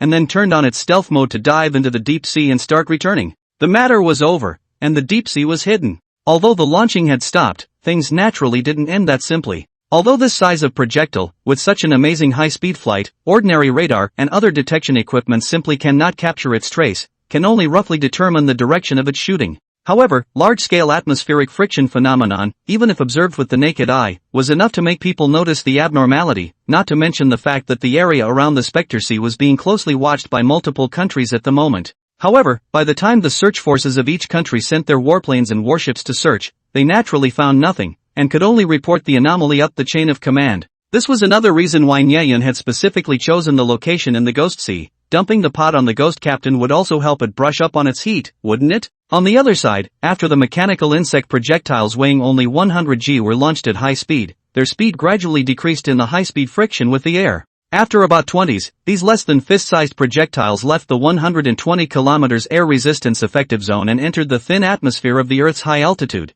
and the surface of the projectile regained its silver color. After another 10 minutes of flight, a single mechanical insect projectile approaching the near-Earth orbit began to undergo strange morphological changes, gradually morphing into a miniature silver shuttle. This miniature silver shuttle was the second piece of equipment Nyeon had prepared for this plan. He called them space spies. Although these space spies were very similar in appearance to the silver shuttles, their internal structure was very different, with only a few functional units. Microdetectors distributed throughout the body, plasma thrusters, stealth systems, and a data processing chip the size of a fingernail. Unlike the turbojet thrusters that were always used in the atmosphere, the space spy used plasma thrusters that were more suitable for space reorbiting, which took up almost 80% of the total volume of the entire miniature fuselage. The starry blue plasma tail flashed in the sky. These space spies either accelerated, decelerated, or changed the direction of flight, and began to gradually spread out into different altitudes of the orbit area. Then they turned on their optical camouflage, and their silver fuselage gradually merged into nothingness. 1,000 space spies may sound like a lot, but when sprinkled into the vastness of space, they were still as inconspicuous as a drop of water blending into the sea, disappearing without a trace. The whole process of flight and reorbiting lasted nearly an hour before these space spies finally completed their positioning and floated on different preset orbits, waiting for their prey. Yes, prey. Beautiful. Only after the shooting star disappeared from the night sky did Chu Xiaoxiao exclaim, then turned her head to look at Nyeon. Nyeon was also staring blankly at the night sky at that moment, seemingly similarly immersed in the mesmerizing scenery he'd just seen. However, Chu Xiaoxiao suddenly froze as she looked closely into Nyeon's eyes. Under the starry sky, the pupils of Nyeon's eyes seemed to have turned into a silver-white color, and it was as if there were countless silver streams of light flashing rapidly in the depths of his eyes, forming swirls that looked like the Milky Way, so demonic and gorgeous that Chu Xiaoxiao couldn't help but be deeply immersed in them directly. Shortly afterward, Nyeon withdrew from controlling the mechanical bug, the corner of his mouth slightly hooked, the net had already been sprinkled, and the next step was to wait patiently. Nyeon, who had regained consciousness, suddenly froze as he realized that Chu Xiaoxiao beside him was staring at him in a daze. Xiao, he shouted. Ha? Oh, sh. What is it? Chu Xiaoxiao woke up in shock and reacted for a moment before she had a panicked reply. Is there something on my face? Nyeon said strangely. No. By the way, where are those two people who have been following you before? Chu Xiaoxiao blushed slightly, and with some urgency, she immediately changed the topic. Oh, there was a small trouble, I let them go and solve it. Oh, so do you need my help? No, it's just a little trouble, it'll be taken care of soon enough. Nya Yun smiled with disinterest. Han Yi was driving back to the Han family. He was very angry at the moment. The original plan was perfect. When Nya Yun arrived at the police station, he himself would be able to contact him directly through the hidden stakes within the police station. He didn't realize that Captain Ghost wasn't worried about exposing his abilities in public, but instead used them in a very arrogant manner. What dragon group? He can guarantee that is absolutely blind bullshit. But what could he do? Jump out and identify Captain Ghost? Is it because he doesn't want to live long enough? He had no choice but to watch Nya Yun and Chu Xiaoxiao walk away, completely at his wits' end. Squeak! In the ear-piercing sound of brakes, Han Yi stopped his car in the Han family's garage with unwilling anger, and after getting out of the car, he also angrily kicked the door of the car fiercely twice. The luxury sports car worth over $1 million really suffered from an unwarranted disaster, and the door of the car was immediately deflated by a piece of the kick. Humph! Captain Ghost! You'll be mine sooner or later. His gaze carried madness. Oh, you really do know the information about Captain Ghost. Ha ha! In the darkness of the garage, a low chuckle suddenly came out. His Mandarin seemed slightly raw, with a foreigner's characteristic accent. Who is it? Han Yi was instantly startled. This was within the Han family's villa. What kind of person could sneak in without a sound? In the darkness, a middle-aged man in black slowly stepped out, with an 8-legged beard and a flickering light in his eyes, looking very shrewd. Introduce yourself, my humble self, Neon Kingdom Intelligence Section Senior Intelligence Officer Mori. The man smiled and said, Senior Intelligence Officer? You're a spy. Han Yi's heart was shocked, and cold sweat surfaced on his brain. No, we're just in charge of buying and selling some intelligence, speaking of you and me, and there's still a big difference between the kind of unscrupulous thugs like spies. Mori smiled and said seriously, Then what is the purpose of you looking for me? Han Yi asked with strong composure. Quite simply, Captain Ghost. Captain Ghost? Han Yi was shocked in his heart. This was the biggest secret of their Han family. Molly carefully observed the expression on Han Yi's face, then smiled faintly. Not bad. I know that your Ryeo group must have some information about Captain Ghost. After all, it has targeted you several times. There must be some sort of beef between you. So, why is it targeting you guys? And what is its origin? Can you tell me everything you know? You're kidding, right? How would I know the origin of that mysterious figure? We, Ryeo, have also suffered from an unwarranted disaster. We don't even know why he's targeting us at all. If I knew, I would have already announced it to the public and exposed Captain Ghost. Where would I have waited until now? Han Yi's gaze flickered as he stalled for time while thinking of a way to escape. Molly experienced how old, a glance to see through Han Yi's intentions. He was not in a hurry, just pulled out a black silenced pistol from his pocket, pointing at Han Yi. Well, I forgot to quote a price for Mr. Han's information, so, how about using Mr. Han's life in exchange? Han Yi looked at the black hole of the gun in front of him, pointing at his head in horror. This your sister and spy kind of unscrupulous thugs, and what is the difference? What about the promised you and me? 10 minutes later, the scared and paralyzed into a puddle of mud, Duke Han was thrown aside by Mori, but he no longer had the heart to despise this middle-aged male. He was completely dumbfounded by the information Han Yi uttered. Alright, Captain Ghost was the real Captain Ghost? The method to control him was his heart? And the heart was currently in the hands of the Chu clan's first lady? The Ghost Captain was forced to cooperate with the Rabbit country's military under the coercion of Chu Xiaoxiao? Just now at a ball, there was also a secret deal for that mysterious magical weapon that attacked his own troops last time? He felt as if he had traveled to a parallel world, and the longer he lived in this world, the more he couldn't understand it. He wanted to go and refute the inference of the Han family's father and son, but combined with the current intelligence at hand, with his own intelligence reasoning ability, surprisingly also felt that the other party had a very reasonable point to make, and could not find any obvious loopholes at all. He almost had the feeling of love for talent, and wanted to absorb these two goods into our intelligence department. If we put aside the unscientific existence of the Ghost Captain, this theory seems to be able to explain everything perfectly, right? He slapped his head somewhat breathlessly. This world is too damn crazy. Although he was still highly skeptical of this deduction in his heart, he had at the same time obtained some very interesting information, such as the true identity of the Ghost Captain. Nya Yun? Possessing mysterious powers? Interesting, Mori muttered. He then looked towards Han Yi, a cold light flashing in his eyes as he raised his gun and pulled the trigger without hesitation. Put! After a slight sound, the incredulous Han Yi's eyes widened and a bloody hole emerged on his forehead before he slowly collapsed in death. Han Yi, why? Why would I, who has a name, also get pooped? This is not scientific. Mori had no intention of letting Han Yi go, otherwise he wouldn't have reported himself from the start. Intelligence, just keep it in your own country's hands. By killing Han Yi and then Han Xiangxing, the only clue will be broken. Then after that, whether it's the real ghost captain or some mysterious force pretending to be God, your own country will have the most leverage when maneuvering around it. The Neon Empire was also very jealous of that weird and mysterious weapon. If they could quietly obtain it, it wouldn't be long before the rice country's father would have to come over and kneel down. Resisting the excitement in his heart, he took out a communicator and said in Neon, "Wingman, I've got it on my side, finish off Han Xiangxing and then call it a day." "Aye, Captain." A response came from the other side of the communicator. Mori put away his communicator and was just about to leave the area. "Boss, someone is robbing the monsters." An abrupt man's voice suddenly came from the darkness with a strange metallic tone. "Who?" Mowgli was startled in his heart and immediately raised his gun to aim at the direction from which the voice came. Bang! After a sound of flesh colliding, Mowgli only felt a pain in his neck and fainted very directly. "Rob you sister ah. People call this leading a team through a copy without compensation. Can we get experience value from killing monsters? Can we explode equipment?" Boss gradually revealed himself from behind Mori. Is right, what about this guy? He already knows the identity of the boss, should we just finish him off? Lao-san also turned off his stealth and appeared in the darkness. "No, let's take him back." Why? Remember the last time when the brain chip was implanted? That time, the boss didn't even do a clinical trial before he just went straight to the knife on us. It was so brutal. I almost turned into an idiot, didn't I? I was so scared. So, think about it, why does the boss always take us to test new technologies? Isn't it because we're lucky enough? Boss, what can I do when I run into such a douchey little brother? I'm desperate too. You dumbass. This time we can rely on our lucky value. What about next time? Can you expect Lady Luck to lift her skirt at you every time? What if she gets her period one day? Boss couldn't help but give a scolding.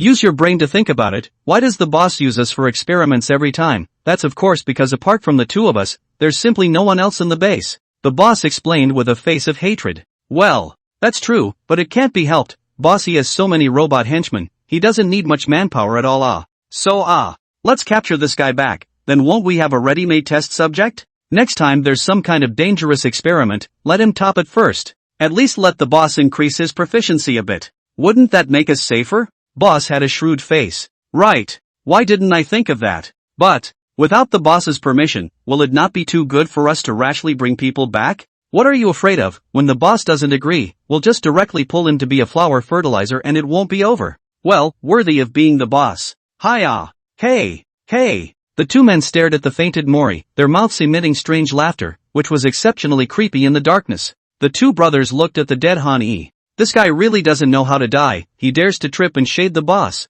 Calling the police is such a classless thing, even our brothers all never do it.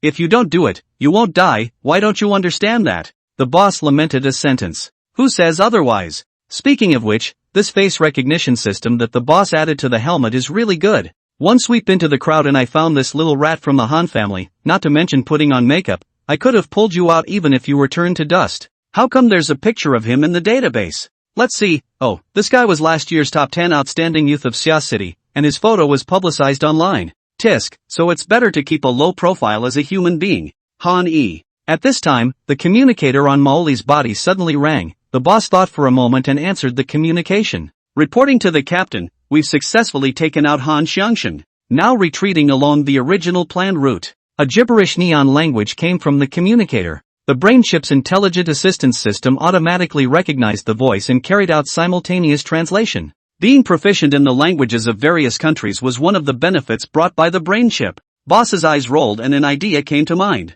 Come on people. There are assassins. Someone is trying to assassinate the family head. The mournful hissing echoed in the quiet night sky, and all of a sudden, all of the security personnel in the Han family villa were startled. What? Assassin? Although how this call sounded was awkward, their good qualities made them act immediately. They immediately blocked the surrounding passages, and at the same time sent people to Han Xiangxing's bedroom to confirm the situation, and indeed saw that Han Xiangxing had already been killed, and at the same time in the garage also found the body of his own young master. The Han family's father and son had actually been assassinated at the same time. The bodyguards were both shocked and furious. They began to frantically search the Han family villa. Soon, the sound of intense firefights came from inside the villa. Outside the villa. Captain, I've been discovered. There is an exchange of fire. There are too many of them, requesting backup. Captain, came the anxious plea for help from the communicator that had been left on the ground. Hey! The boss laughed badly as he stomped on the communicator and took off with his captives.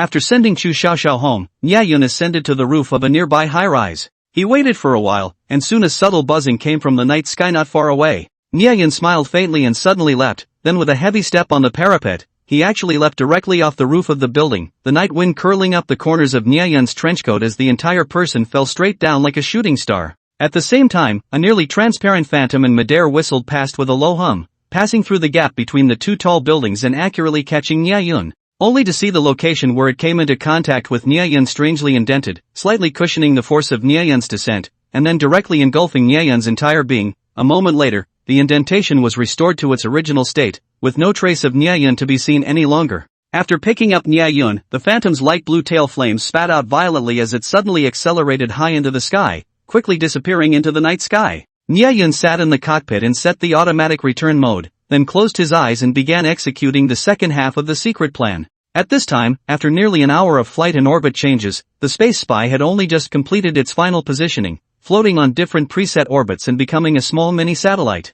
The way he dispersed the space spies was actually a trick, utilizing the mechanical bug's ability to transform at will. Otherwise, it was impossible to silently launch thousands of space spies into near-Earth orbit. Although the electromagnetic cannon can help the object to overcome the Earth's gravity, but no precision instrument can withstand that kind of instantaneous ultra-high acceleration, even if it is constructed by the mechanical bugs of the instrument also cannot do. If someone really did that, then what would be launched would only be a pile of scrap metal. And if an ordinary carrier rocket was used, the commotion would definitely draw the attention of various countries, and the difficulty of executing the plan would skyrocket. That's why no one other than Niayun could replicate this plan. The timing is just right. The corners of Niayun's mouth ticked, his heart somewhat excited. Aerospace technology had always been a super cutting-edge technology that only the world's great powers could play with, and was also seen as a symbol of a country's technological heritage. Electronic technology, communication technology, ballistic missile technology, astrophysics, material science, dynamics, mechanics, only by melding the essence of almost all of these technologies into one can the God's eye in the sky be created.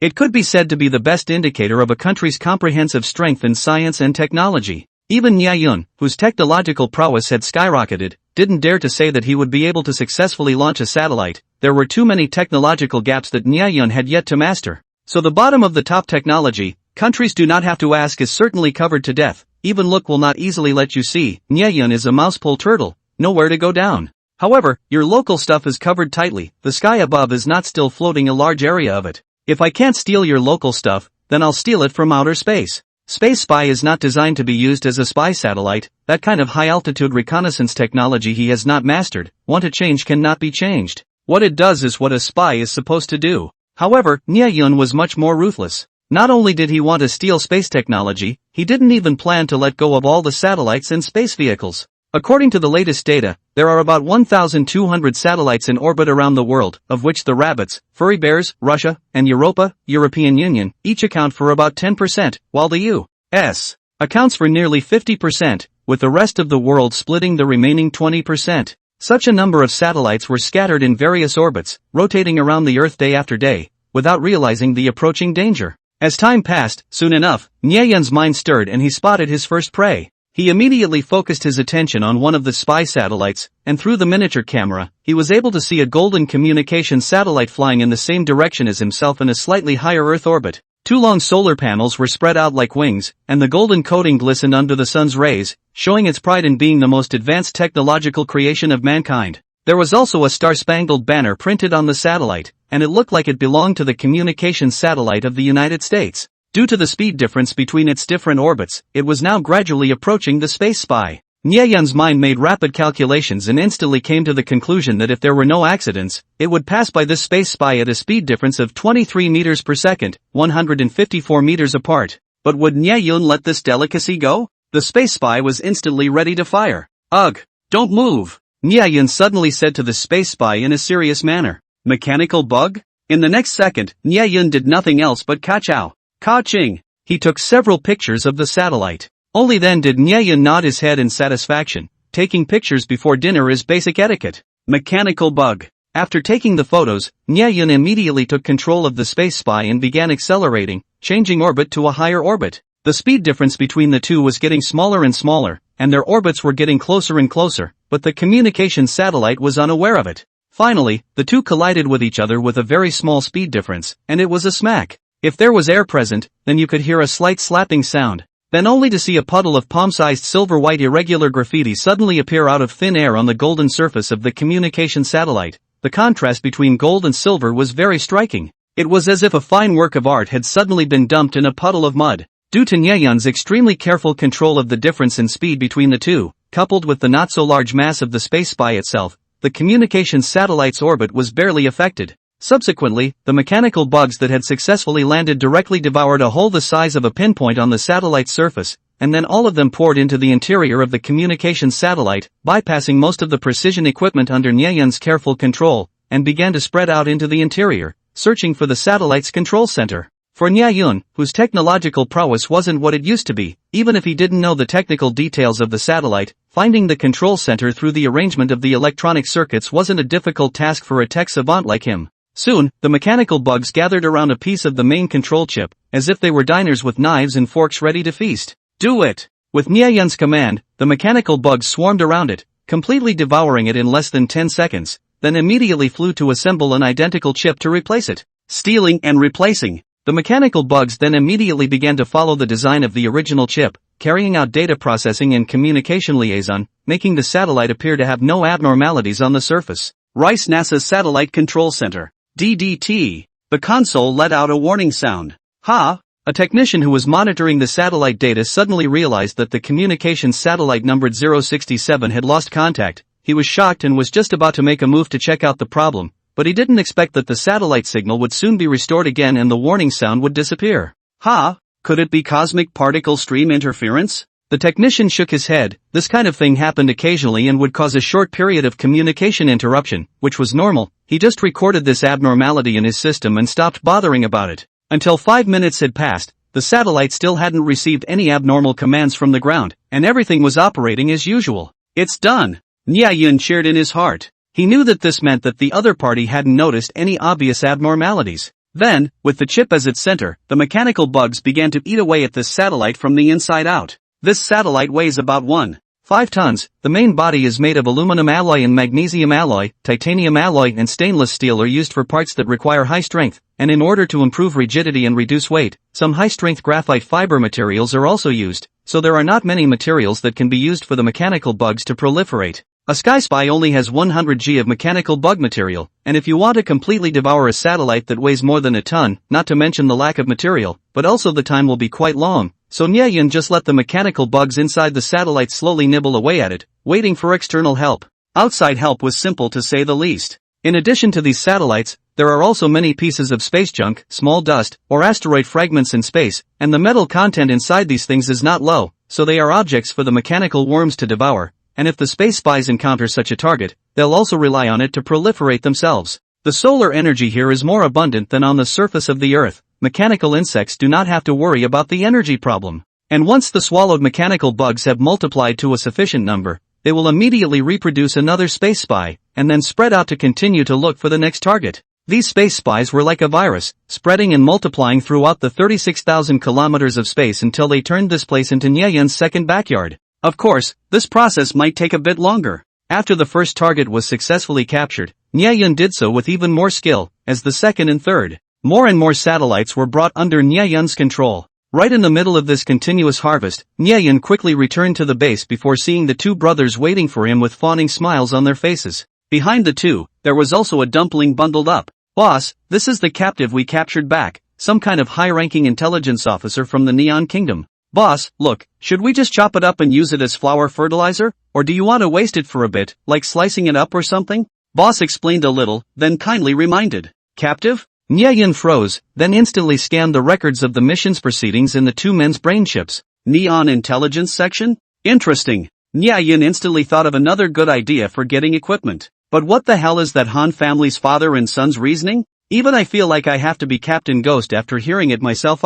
Hanging up like that is really a great loss to the reasoning world. Nyeyun admitted that he had somewhat underestimated the heroes of the world. I wasn't exposed unfairly.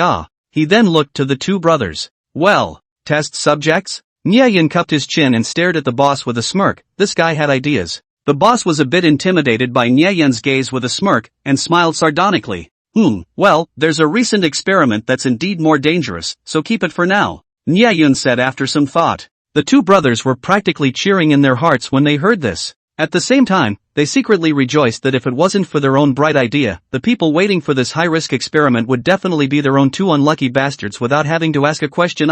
No, it doesn't seem like one test subject is enough for Nyayun to toss around for a few days, so for the sake of his own life, he'll have to catch a few more when he has the chance. You guys did a good job on this mission, each of you gets a handful of blazing flames as a reward. The two brothers cheered, they had long coveted that cool weapon. Boss, so what do we do next? Lao San was a bit impatient to continue completing the quest and upgrading his equipment. Next, you guys continue to go fishing in the Ghost Sea. This time, you'll only look for military arms to do it, but avoid the battleships of your own country if you can. After all, we're still working together. Yes, boss. There was excitement in their tone. Tearing down battleships with my bare hands and whatnot, it's my favorite. Alright, I still have things to do, so don't bother me if you guys don't have anything to do in the next 2 days. Okay boss. Boss, are you developing another super weapon? Lao San asked excitedly. No, I'm just going to steal a dish. Nyayun smiled mysteriously. What? Stealing vegetables? The two brothers looked at each other in disbelief. The next day, the commotion caused by Nyayun's reverse asterisk meteor last night began to cause another wave of undercurrents. The intelligence analysis section of the Neon Empire's Ministry of War. The newly formed Special Investigation Group on Captain Ghost, or Ghost Group for short, is abbreviated as DYZ. Tell us what you think about the unusual optical phenomenon observed in the Phantom Sea last night, the DYZ intelligence chief said. Could it be a mirage? Someone spoke up hesitantly. Impossible, the area where this strange phenomenon was observed is too wide, the witnesses covered the coastal and inland areas of several countries, the impact of a mirage wouldn't be this wide. An intelligence officer well-versed in meteorology countered. Well, I agree, this must not be an ordinary natural optical phenomenon. I've seen the image data captured by our personnel, and I think it's more like the trajectory left behind by the high-speed flight of an electromagnetic weapon projectile. A young man with a slightly dark face spoke up. The chief officer looked at this young man. Well, Hattori, you're an expert in asymmetric weapons research. Tell us your opinion. Hi. After analyzing the image data, I think it's that mysterious ghost captain firing an electromagnetic weapon. Or rather, an electromagnetic cannon. Based on the ranging projection of the images, the speed of this high-speed projectile is close to 12 kilometers per second. What? Hiss. This can't be possible. At once, the crowd in the arena exclaimed in shock. The concept of 12 kilometers per second was more than clear to them, the soldiers. Hattori, could the measurement be wrong? The main officer frowned, with some of the same disbelief in his heart. I took multiple samples, the error will never exceed 10%. Combined with the previous electromagnetic weapon attack on our battleships, I have reason to guess that the other party's electromagnetic weapon technology has far exceeded our imagination. In fact, 12 kilometers per second sounds very incredible, but the world's top laboratories have been able to achieve projectile speeds close to 11 kilometers per second. This speed is actually not the most frightening. The most frightening thing is their firing speed. According to image calculations, the other side's firing rate reached almost 60 rounds per minute, and it lasted for almost 15 minutes. The heat dissipation and energy supply of electromagnetic weapons had always been the key factors limiting their rate of fire. There are only two possibilities for the other side to be able to achieve this level. First, the other side in the phantom waters of a one-time arrangement of more than 30 groups of super-large electromagnetic cannons, a conservative estimate that this requires a 100,000 tons of Nimitz-class carrier-sized sea-based combat platform, as well as at least 2 to 3 nuclear power plants to generate electricity. Even if the other side has mastered full-field stealth technology, I don't think the other side would be able to perfectly hide such a huge target. That leaves the second possibility. That is that the other party has at least solved the three major electromagnetic weapon technology difficulties of energy miniaturization, material heat dissipation, and material superconductivity. That's why our previous assessment of this ghost captain's technological level was still a bit conservative. In the field of electromagnetic weapons, I'm afraid that the other party hasn't just broken through the technological bottleneck, but is at least 20 years ahead of the entire world. Hiss. The crowd all sucked in a breath of cool air after hearing this analysis from Hattori. Optical stealth is already a complete black technology. I didn't realize that the other party has even reached the level of black technology with electromagnetic weapons. How could such a force exist?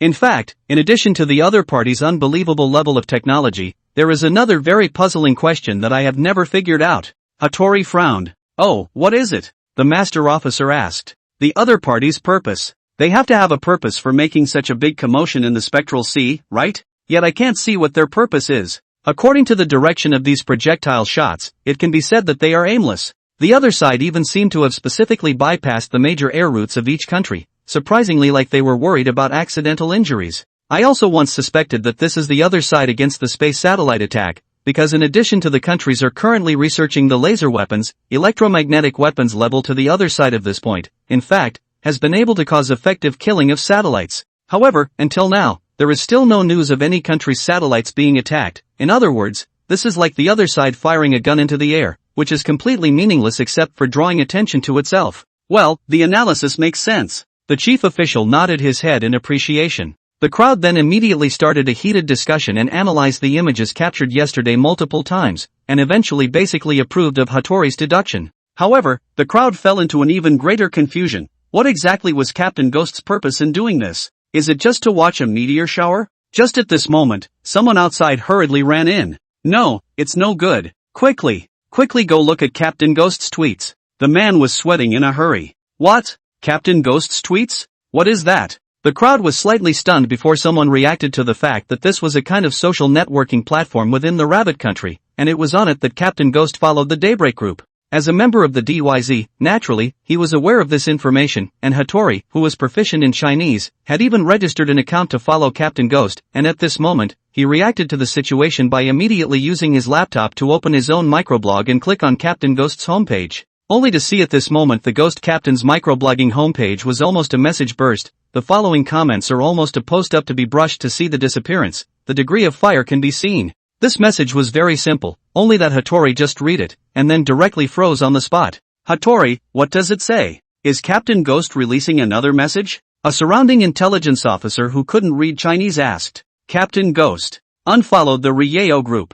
Oh, I thought it was something, just this? Is it worth making a fuss about? Someone glared disgruntledly at the person who had just reported the news. That person, however, shook his head and smiled bitterly. No. Not only that, in addition he has paid attention to another object. Oh, which unlucky person was targeted by Captain Ghost this time? Someone laughed. It's Neon. Hattori swallowed hard. The entire room instantly fell silent. Everyone looked at each other, unsure of how to look at the news. No, that's not right. How could we Neon possibly register an account with some social networking site in the Rabbit Kingdom? It's a mistake, isn't it? Could it be the same name? Someone hesitated. But everyone didn't think it would be that simple. It was common sense that no country's social platform would allow others to use their country as their name. Otherwise, it could easily lead to political disputes. Just as everyone was at a loss for words, another simultaneous person outside hurried in, his anxious tone mirroring that of the previous person. It's not good.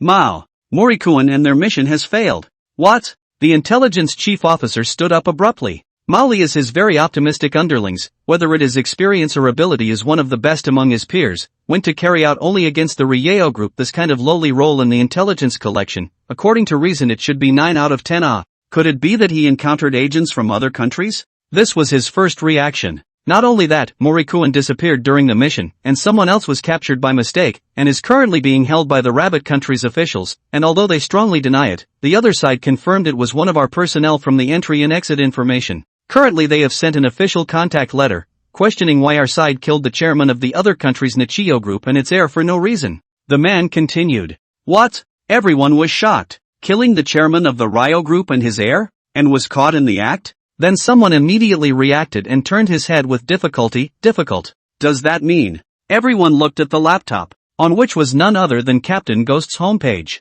Is this the reason why one is being watched? Everyone's hair stood up in sweat. Captain Ghost's Twitter homepage had indeed changed a bit at this moment. Oh foolish humans. I've been on the path of pursuit. At Neon, VIP certified account. It was this news that Captain Ghost had just updated that triggered an outcry from the outside world, and the netizens' comments exploded. Captain Ghost reappears. What? I'm actually the sofa? I think I'm going to be red. The sofa has been robbed, I can't get over it. I can't see upstairs, I can't see upstairs. Hey, please focus your attention a little bit, okay? I'm not sure if you're going to be able to see the wood, but I'm going to be able to see the wood. Ghost ship Captain Harada. What the hell is this Neon VIP authentication account, unlucky guy? Neon? Crap, this guy's Twitter name is so sharp. It's still VIP certified. Any segmenter come out and explain how the hell this is possible? Well, I'm afraid no one can answer this question except for a segment player. Wait, guys, look, Captain Ghost's information interface has changed as well. Daybreak Group has been unfollowed. The crowd of netizens clicked on Captain Ghost's personal information to take a look. Obsessive, Captain, VIP certified account. Followers, 169798979. Fans 473678889. Location, Earth, Ghost Seas. Birthday, February 6, 1352. Profile, I want my heart. Character tags, Captain. His followers, 1 Neon, VIP certified account. The sky is falling, the ground is sinking, and, angry, Captain it's gone. Right. Wasn't it, angry, Captain before? How come it's become the, persistent, Captain? Can you change the name of this tweet? I suspect there's something wrong with the way I opened it. Let me start over. He's Captain Ghost. An existence that has ruled the earth for hundreds of years. What's wrong with changing his name? I even saw a weird meteor shower in the direction of the Ghost Sea last night. That was definitely Captain Ghost setting off fireworks. Where do you guys think this Neon VIP certified account is from? How could it have such a sharp name? The microblogging company allowed such a screen name to appear? This is going to mess things up. Well, I think that you guys should click on this guy and take a look. A message suddenly appeared, waking up the dreamer with a single word. The netizens hurriedly clicked on this Neon VIP certified account to check his homepage information. However, the next moment, everyone was dumbfounded. 404. Surprisingly, there are highlighted character names that don't have a homepage. My great Captain Ghost is really amazing. I thought for a long time, opened my mouth but couldn't make any sound. Please forgive me for being a salted fish that only shouts 666,666. Captain Ghost unfollowed Rieo Group and refollowed this mysterious Neon VIP certified account. I think there is an unknown heavenly secret inside. Oh foolish humans. I've been on the path of pursuit. Meaning the pursuit of one's heart? The firm and persistent back of Captain Ghost floats in my heart. I just don't know if there will be oranges. You stay right here, don't move, I'll get. There are no oranges, but there is only one truth. I'm sure of it. Captain Ghost's heart was stolen by this guy called Neon from the Nichio Group. Well, a hero's opinion is a good one. Upstairs is right on the money. Ha! What a stupid human. Ha ha ha. Stupid human. Ha ha ha. Stupid. A neat row of stupidity passed. Ugh, suddenly I feel so sorry for Captain Ghost. I can't believe you feel that way upstairs? That's Captain Ghost. What's there to pity about such a powerful existence? I think the one who should be pitied is this Neon guy, right? If you got a kidney stolen, I'd pity you too. I'd pity you even more if you got a kidney stolen and then had it dumped several times in less than 2 days. Put. Weibo headquarters. The president of microblogging and the chief technology officer look at each other without words, only 1,000 lines of tears. What the hell is this? It's too fucking arbitrary. It's too much of a bully. We can't change your data, you change your own name. Well, we put up with it. But what's up with that Nico VIP certified account? This is going to be a big deal. Ugh. What now? The president covered his forehead. We've tried everything. It's no use at all. The feeling that Captain Ghost gives me is even more powerful than before. If we were able to take a look at each other when we fought before, now we can't even see people's backs at all. The chief technical officer said with some frustration. Then we can't just let this Neon account hang around all the time, right? It won't take long for the authorities to come and have tea with us like this. This is a serious diplomatic issue. Then there's only one way out. What? Shut down the mainframe. The tech officer said with both hands. President. Internet companies like them, not to mention shutting down the host for a long period of time, even if it's down for 1 hour, it's a great loss for them. It's easy to cause a loss of customers alright. Besides, who knows if Captain Ghost will continue to make trouble when you reboot. Unless you keep shutting down, what's the difference between that and declaring your company closed? Might as well have tea with the authorities. President. It's not good. People from the relevant department are here. They are in the parlor, saying that they are coming over to investigate the matter of this abnormal account of Neon. A secretary outside hurriedly ran in. Alas! What's coming is still coming. The president sighed somewhat wearily. President. The stream. Traffic is skyrocketing. At this time, a technician suddenly burst in with gusto, speaking in an excited tone. Traffic? What traffic? The president wasn't in the mood to countenance this guy's impudence, and said with some confusion. Our Weibo's access traffic is skyrocketing. A lot of IPs are coming from neighboring countries, especially from the Neon side. The number of new registrations has already exceeded 2 million, and it's still surging. What? The president and the technical officer exclaimed at the same time. Opening up overseas markets around the Greater China Cultural Circle has always been a long-term strategic goal that Weibo attaches great importance to, but due to the home field advantage of the traditional social platforms in the region, the results have been slow, and the total number of overseas registrations is only about 4 million. But in less than a day's work, the number of overseas registrations has increased by nearly half? After the two were ecstatic, they immediately realized the reason why this was happening.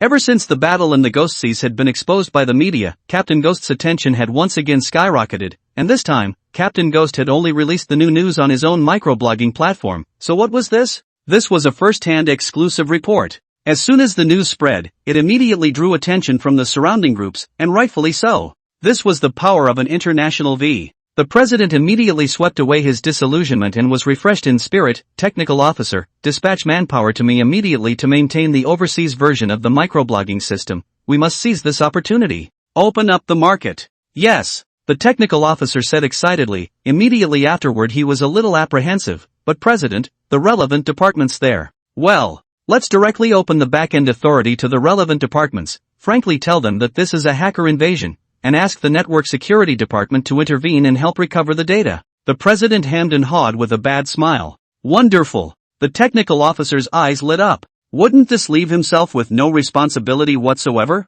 If you have the ability, go ahead and change it. No matter how bullish you are, you can't ask our microblog to just shut down, can you? Do you really think we pay taxes every year for nothing? Even if you don't consider the thousands of employees at Weibo who have to eat, it's unlikely that Weibo's huge user base would agree. By the way, if the National Cybersecurity Department intervenes, do you think it's possible for them to fight against Captain Ghost and successfully recover the data? The president suddenly asked. Impossible. Their technology is half a caddy with me, at most a tier higher than me. There's no comparison to Captain Ghost.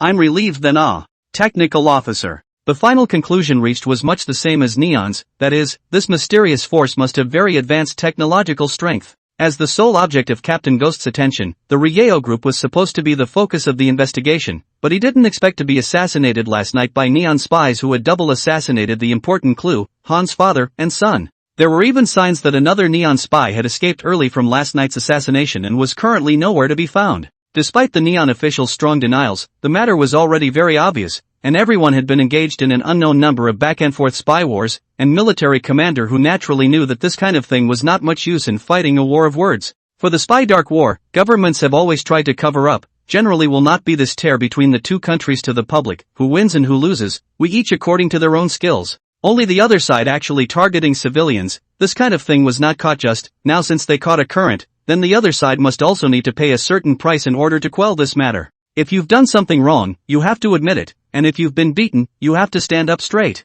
I'm afraid the Neon side is furious, right? Commander, there's an update from the Ghost Captain investigation team. At this moment, an underling came in and reported. Oh, Army Commander who raised his eyebrows, speak. According to the intelligence, this morning, Captain Ghost cancelled his focus on the Ryeo group, and at the same time focused on a new target, which goes by the screen name Neon. It was confirmed that the microblogging account Neon was false data that had been tampered with by hackers, but multiple experts from the National Cybersecurity Group stepped in, only to be routed by the mysterious hackers. There's still nothing that can be done about this abnormal account. Oh, the Neons took out the Han father and son, and Captain Ghost immediately turned his target to the Neons? What does that mean? What did our analysis team conclude? He asked. They analyzed it and concluded that it was most likely the Neon spy who escaped last night who stole the so-called heart that was so important to Captain Ghost. That's what caused Captain Spooky's anger and turned his attention to Neon. And in order to cover up the truth of the matter, the Neons directly chose to silence Han's father and son.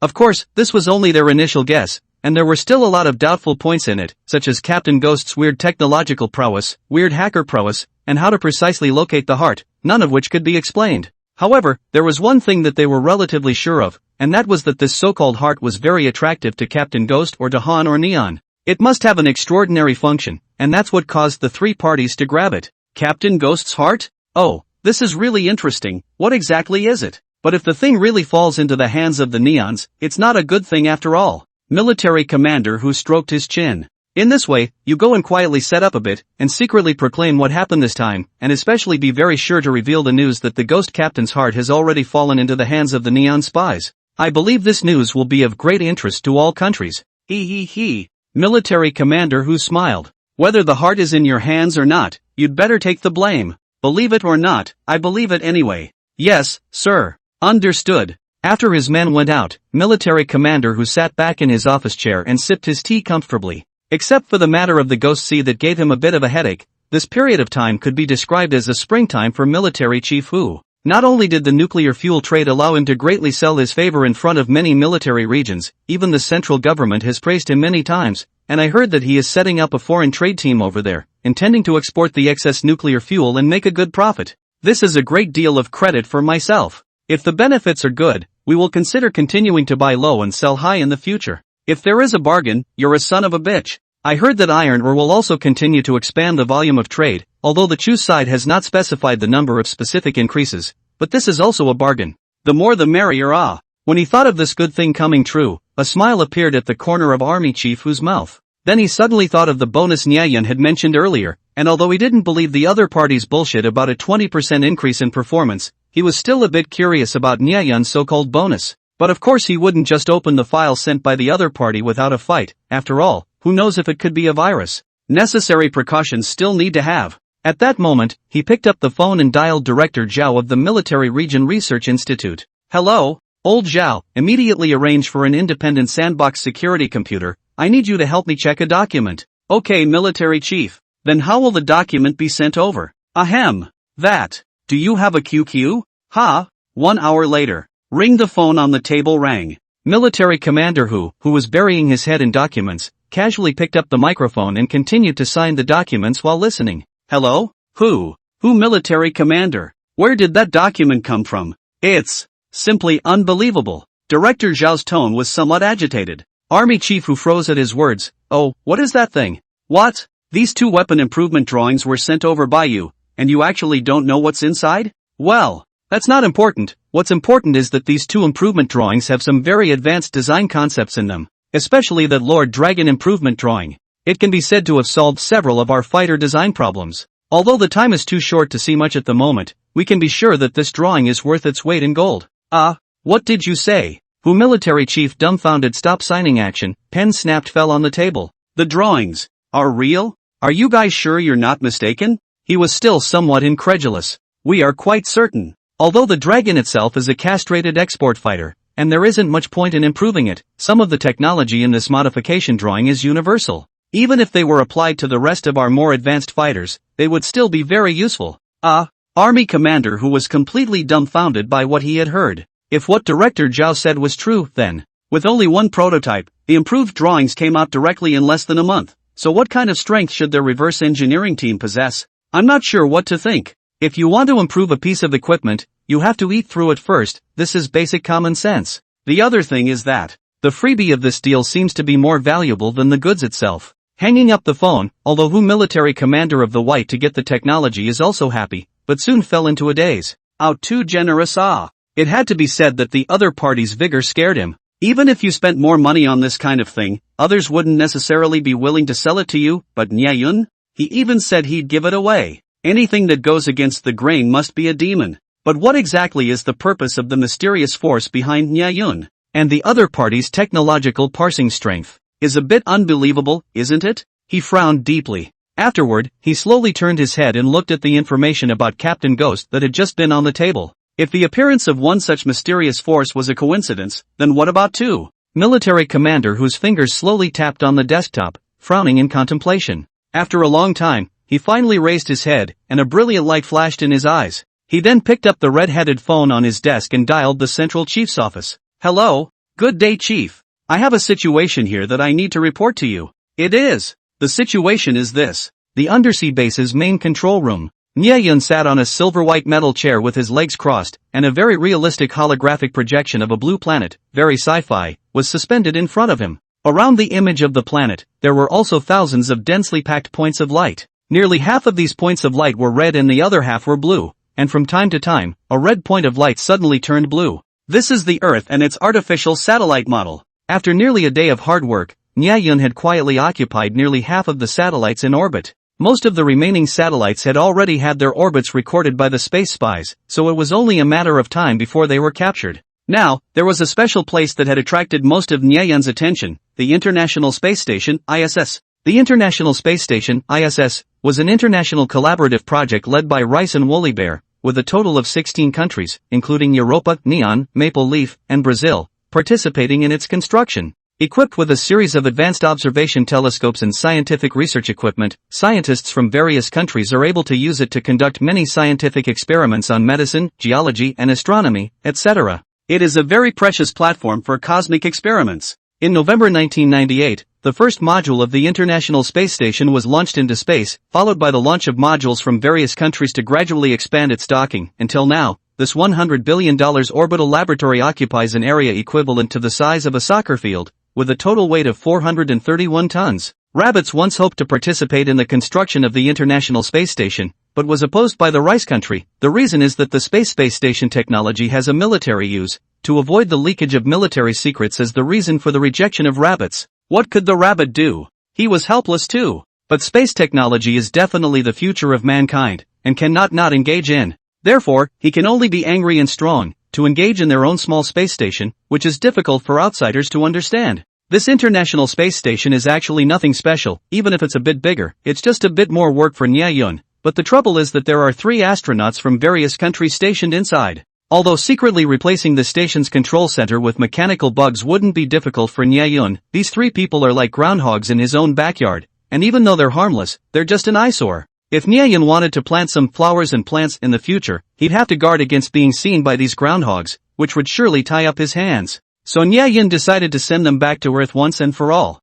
So the question is, how can we send these groundhogs back to Earth in a friendly manner, without letting anyone else notice anything unusual? Nya rubbed his chin in thought. At this moment, 2 space spies had already successfully landed and were quietly lurking in the ISS without attracting anyone's attention. They flowed slowly through the compact mechanical components, recording the layout and construction of the places they passed through, and Nya skimmed through the data rapidly, gradually constructing the basic model and functional modules of the space station in his mind. The space station's main control room. A white astronaut was checking the control tablet in his hand, making daily data records, while another black astronaut who was on duty with him was listening to music with headphones on, bobbing his head and twisting his body to the beat. "Oh Jerry, look at the Earth, how blue, look at space, it's black, let's have a hip-hop." "That's enough out of you, Tom, I'm working. Can you be quiet?" The white guy covered his forehead in a very insufferable manner. "You're so boring, let me sing for you. Medicine, Cheech and Chong. Pancake fruit to a set.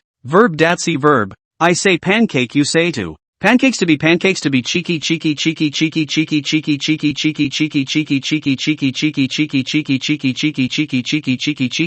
Jerry. The view of the Earth from space is indeed very magnificent and majestic, but the sense of loneliness and oppression in a cramped environment facing heavy workloads and a dark universe on a daily basis is enough to drive ordinary people crazy. Don't look at Tom people a little nervous and chatter, but as a few people and the best people, at least with him on duty, that kind of loneliness will be slightly slowed down, is not it? Time passed slowly, and Nyeon's model construction of the space station was being refined at a rapid pace. Thanks to the many satellite control centers devoured by the mechanical bugs, the information on the structure and functional components of the many spacecraft stored inside greatly enriched Nyeon's spacecraft construction science. Already not what he used to be, he could be said to know a leaf from a leaf, and a glimpse of a spot would tell him the whole story. From a few details, he could determine the functions of the various structural components in the space station.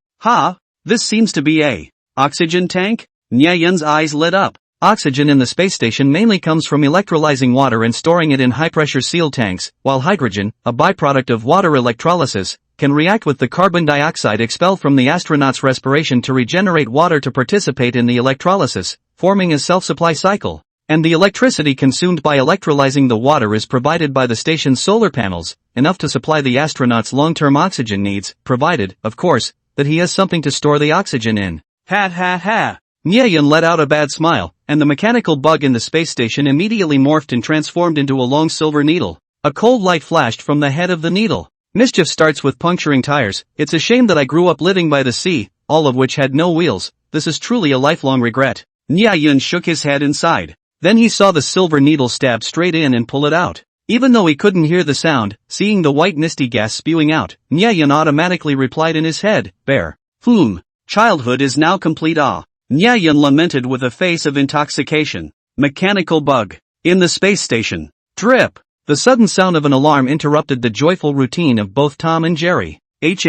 What's the situation? Jerry immediately checked the control panel, and Tom also took off his headphones and sat up straight with a serious face. Those who could be selected to become astronauts were all elites among elites. Tom can be selected, naturally cannot be as seemingly so out of tune. The air pressure of this oxygen tank is dropping, Jerry exclaimed. The two men looked at each other and immediately saw a trace of gravity in each other's eyes. Without oxygen in space, there was no need to say that they knew what would happen. Jerry, wake Butch up immediately. I'll go put on the spacewalking equipment and be ready to go out of the cabin to check the situation. Tom showed good professionalism at this point. Okay, Jerry replied. The two immediately sprang into action. Woo! A piercing alarm soon resounded throughout the space station. What's going on?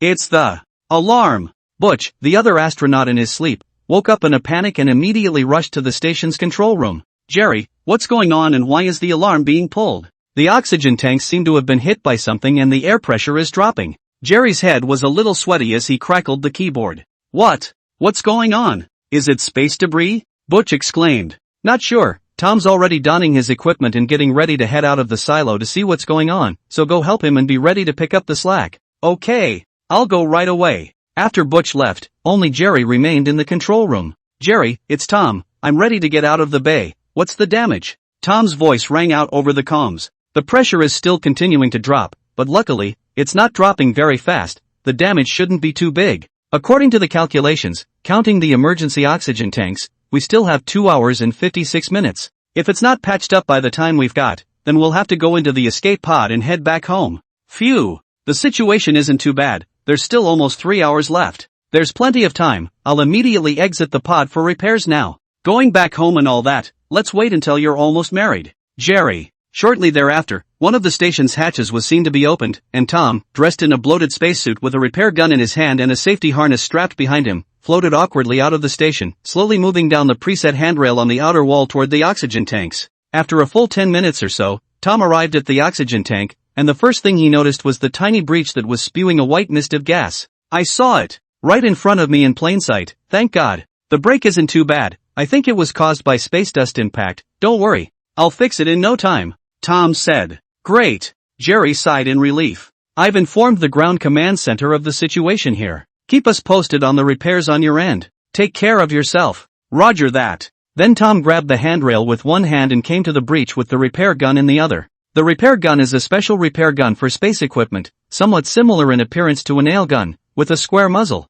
Only to see Tom aimed the gun at the breach and then pulled the trigger. Poof! When Tom removed the muzzle, the breakage on it had been deadened by a square piece of black repair material, no longer leaking, looking like a patch. The temporary repair work had been completed, the subsequent need to do a little more inspection and reinforcement of this breakage, but normally speaking, this kind of repair is already enough. Done. See, it's just a minor problem, my dear Jerry, let me give you another set of pancake nuts when we get back. Ha ha, Tom laughed and joked, turning around and heading back to the space station. Tom, are you sure it's fixed? But the air pressure is still dropping, Jerry queried. What? Tom flinched, then turned to look at the oxygen tank, only to see that next to the patch that had been repaired, another breach had appeared, and the leakage of white, foggy gas was conspicuous.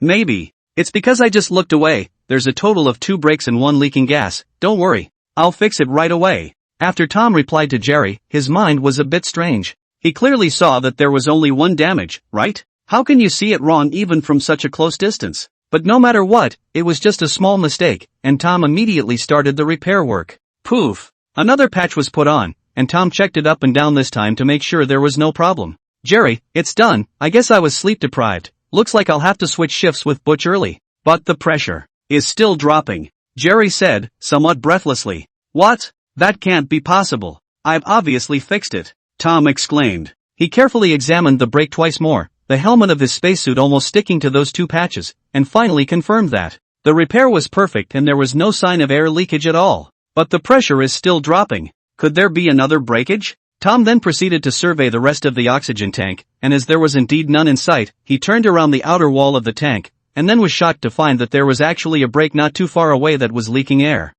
Jerry, you may not believe it when I tell you, but I actually found a 3rd break, Tom said somewhat breathlessly. It's nothing, maybe a penetrating wound from the dust, front and back. Fix it quickly, these precious oxygen leaks are a great loss to us, and it's making a slight dent in the station's orbit. I got it. Tom sped up to get to the breach and proceeded to start making repairs. What he completely failed to notice, however, was that just as he was working on the repairs, a silver needle suddenly lodged itself out of the inside of the oxygen tank at his upper right, before thievingly retracting back into the tank, from which a white mist of gas then merrily escaped. Once Tom had patched up the third breach, he quickly spotted the new wound at the upper right, which he swore he had just scanned, and which had been absolutely intact 2 minutes ago. Hell! I found a fourth one. What the hell is going on here? I just saw that there was no gaping hole at all in that spot. Tom, make sure you're not kidding, stop playing around. Hurry up and fix it, nearly half an hour has passed. We've already suffered heavy losses, Jerry said anxiously. I swear I'm not kidding. Damn it! Tom cursed as he rushed over to continue repairing the fourth breach, however he couldn't see the fifth one forming. Jerry naturally heard that Tom's anxious tone definitely didn't sound like a joke. Tom, be careful, if this is really the case then we may have encountered a small dust belt. Butch, what's the situation on your end? Tom needs backup. I'm ready to go. I'm going out to support Tom right now. Jerry, you'd better get your spacesuit on and have your oxygen tanks ready, just in case. Okay, I got it. Tom's incredulous exclamations of surprise then kept coming over the comm channel. Damn, that's the fifth one. Fuck. Sixth one. The seventh. By the time it was over, Tom was almost a little numb. Shortly afterward, Boogie joined the restoration brigade, and immediately there was one more exclamation on the comm channel. My god. What's with all the breaks? Is today April Fool's Day? Geez.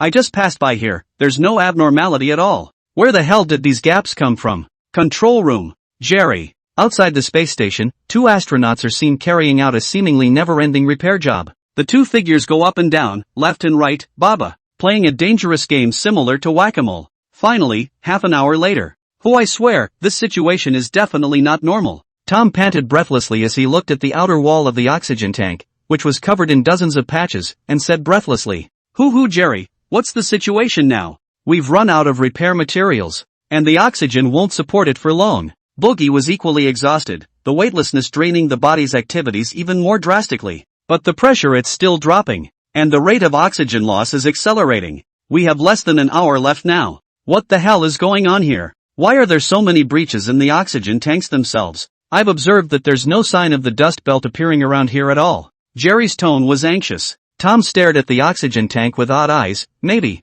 there's a woodpecker hiding in here? Boogie. Jerry. Chapter 101, The Distress Signal. Tell you what, let's go back and get the materials and come over and try again, Boogie suggested. Honestly, this oxygen tank gives me a strange feeling. Even if we come back a few more times, it still can't be fixed, Tom said in an odd tone. Ugh, we're running out of time. Even if you guys come back and pick up the materials and go over there again, it will take at least half an hour. It's already too late. Jerry sighed. Then Jerry connected to the command center that had been in a state of connectivity. Command center, this is Jerry. The situation you all should already know. The oxygen tanks are unable to be repaired for unknown reasons. The oxygen is leaking continuously. The space station is facing a crisis of insufficient oxygen. Now requesting the command center to inform the next course of action. Rice NASA Command Center. From the beginning of the oxygen tank problem, this place will enter a state of emergency. All personnel all stand by. Pay close attention to the development of the situation. The communication of the three people in the space station was also completely heard in the ears of the staff in the command center, and all of them had strange faces at this moment. Problems with the oxygen tanks, although relatively rare, but there are countless dangers in space. It is quite normal to run into such a situation. The people are psychologically prepared, can only admit their own bad luck. However, the unfolding of the latter part of the story was a bit puzzling to the crowd. What? One by one, the holes appeared one by one? Dozens of patches on the two repaired guns and they're still not repaired? Are you sure this isn't a shotgun blast? The supervisor of the command center was in a daze at the moment. It was fine if the repair was bad. After all, the cause of the malfunction was complicated and no one could guarantee anything. But to not even find the cause of the accident, this was very mind-numbing. It's not the space junk impact, it's not the aging of the equipment. Do you want me to use Tom's woodpecker when I write the accident report? Even if it is, it's definitely not an Earth species. Why don't you write an article on the existence of alien woodpeckers in my opinion to prepare for it? The head of the command center's eye twitched, but the problem still needed to be solved. Jerry, is there any chance of another attempt at repair? The supervisor made a final confirmation with a serious face. Sir, it's not possible. We only have 40 minutes left now. And the rate of oxygen loss is still accelerating. This time maybe even shorter. Jerry gasped slightly. Loss of oxygen meant death, and the pressure on Jerry's three astronauts was palpable. Death was inching closer. The supervisor knew that he had to make a choice. The preparation of the escape pods would also take half an hour, and if they didn't act, the lives of the three astronauts would be in serious jeopardy.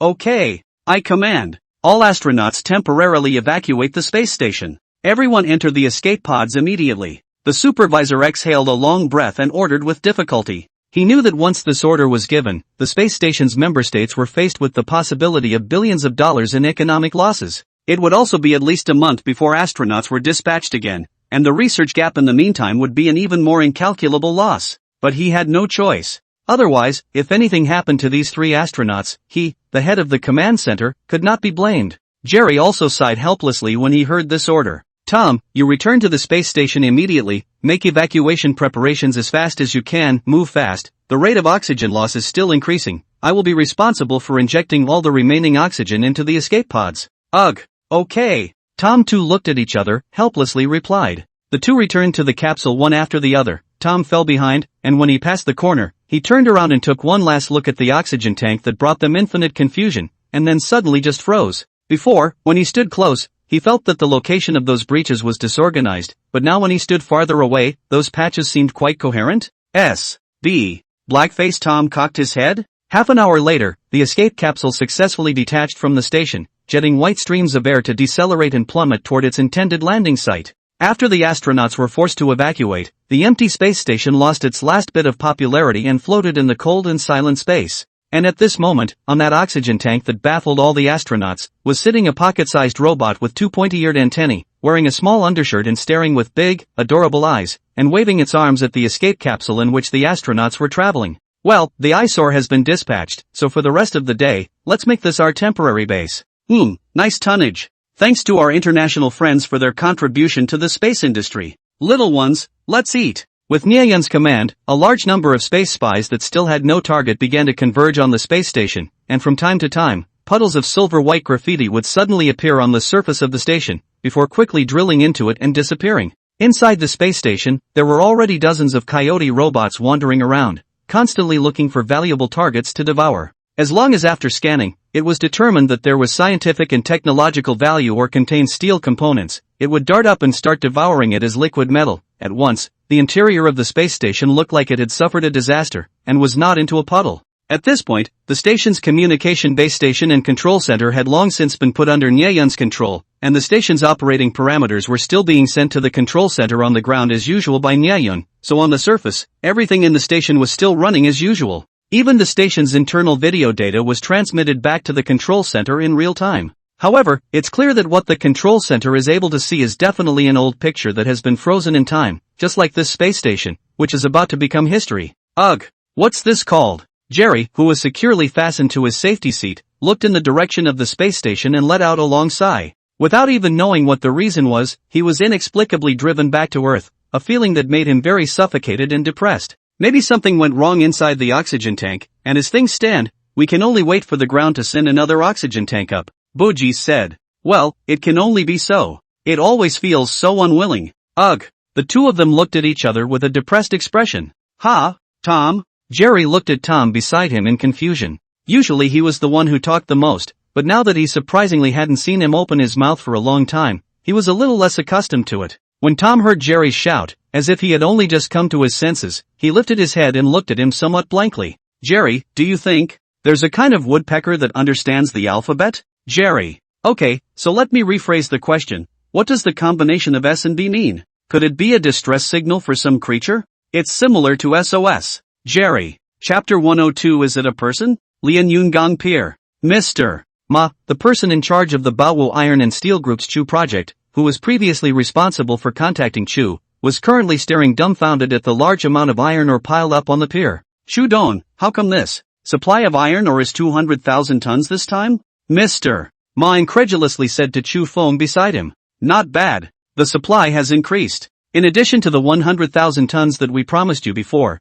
the rest of the iron ore can continue to be purchased according to your company's needs at the same price. In addition, our supplier is shipping a batch of 400,000 tons of iron ore to the port of Mordor, which is expected to arrive tomorrow. In the following month, this supply will gradually increase, and after a month, this supply figure will stabilize at around 30 million tons per month. Afterwards, we will set up distribution points in the 4 major ports of Tangshan, Lianyun, Mordor, and Zhanjiang. The 30 million tons of iron ore supply will be dispersed across these 4 coastal distribution points to supply iron ore to the major steel groups in China. These iron ores your company has the right to prioritize purchases, and the price will remain at 90% of the market price. Hiss. Mr. Ma was huffing and puffing from the moment he heard the string of data, and he felt that his brain was somewhat lacking in oxygen. In addition to the 200,000 tons here, there were still 400,000 tons on the Mordor side? A month later this figure will stabilize at 30 million tons per month? For major distribution points supplying iron ore to domestic steel groups?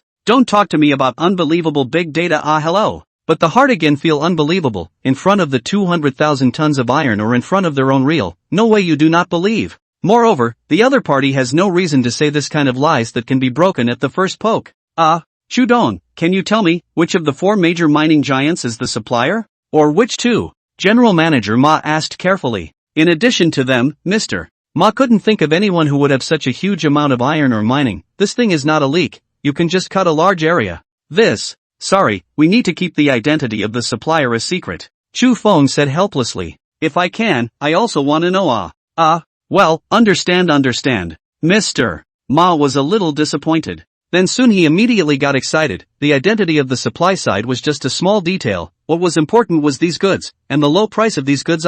He quickly realized that this was a once-in-a-lifetime opportunity for their company. Didn't you hear what Chu Feng just said? Preferential purchasing rights. Even if they bought it and resold it, it would still be a considerable fortune. This is very difficult for other companies, but for the country's #1 iron and steel giant with strong upstream and downstream resources, it's not difficult at all to be a second-hand dealer. In addition, these iron ores are already completely sufficient for their own iron ore consumption needs. They do not need to purchase additional high-priced iron ore. A 10% reduction in the cost of iron ore, the main raw material, had a predictable impact on the cost of steel production. This reduction was enough to allow their steel products to greatly expand their market share and even rule the market. Thinking deeper, this situation will inevitably lead to a large number of small and medium-sized steel enterprises that are the first to be squeezed out due to the lack of low-priced raw materials and low competitiveness, and their company can then utilize this opportunity to carry out mergers and reorganization of the industry's resources. Rabbit domestic steel overcapacity, many enterprises but not competitive. This is an indisputable fact.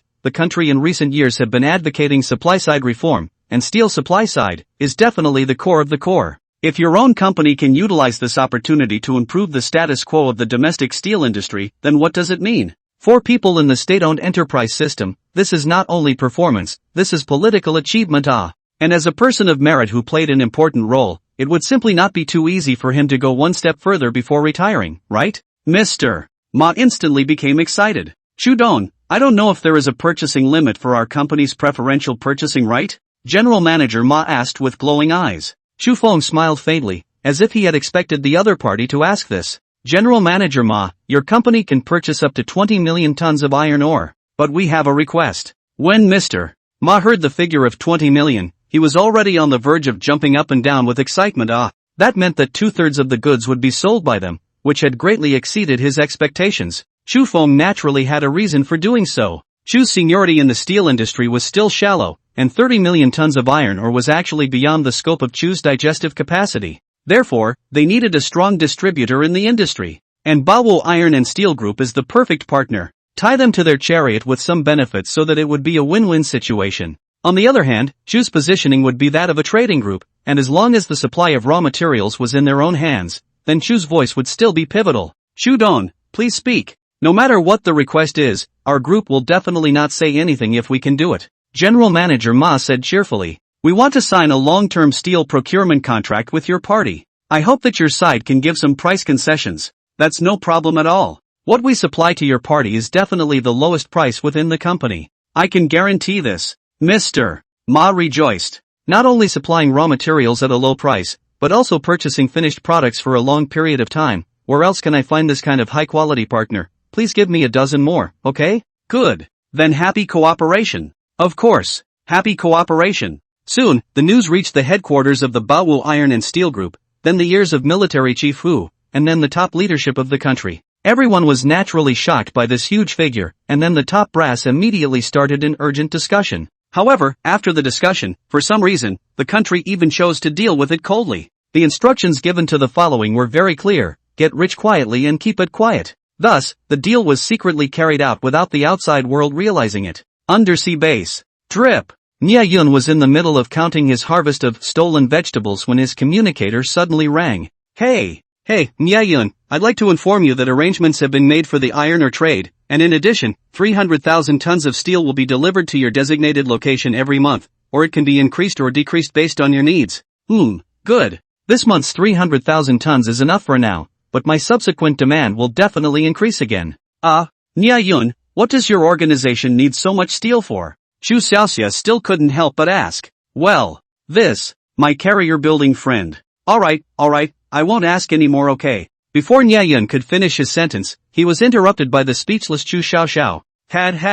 Nyayun could only laugh dryly. By the way, do you know what day is the day after tomorrow? Chu Xiaoxiao suddenly asked. The day after tomorrow? August 17th. What day? What about the lunar calendar? The 7th day of the 7th month? Nyayun quickly found the answer.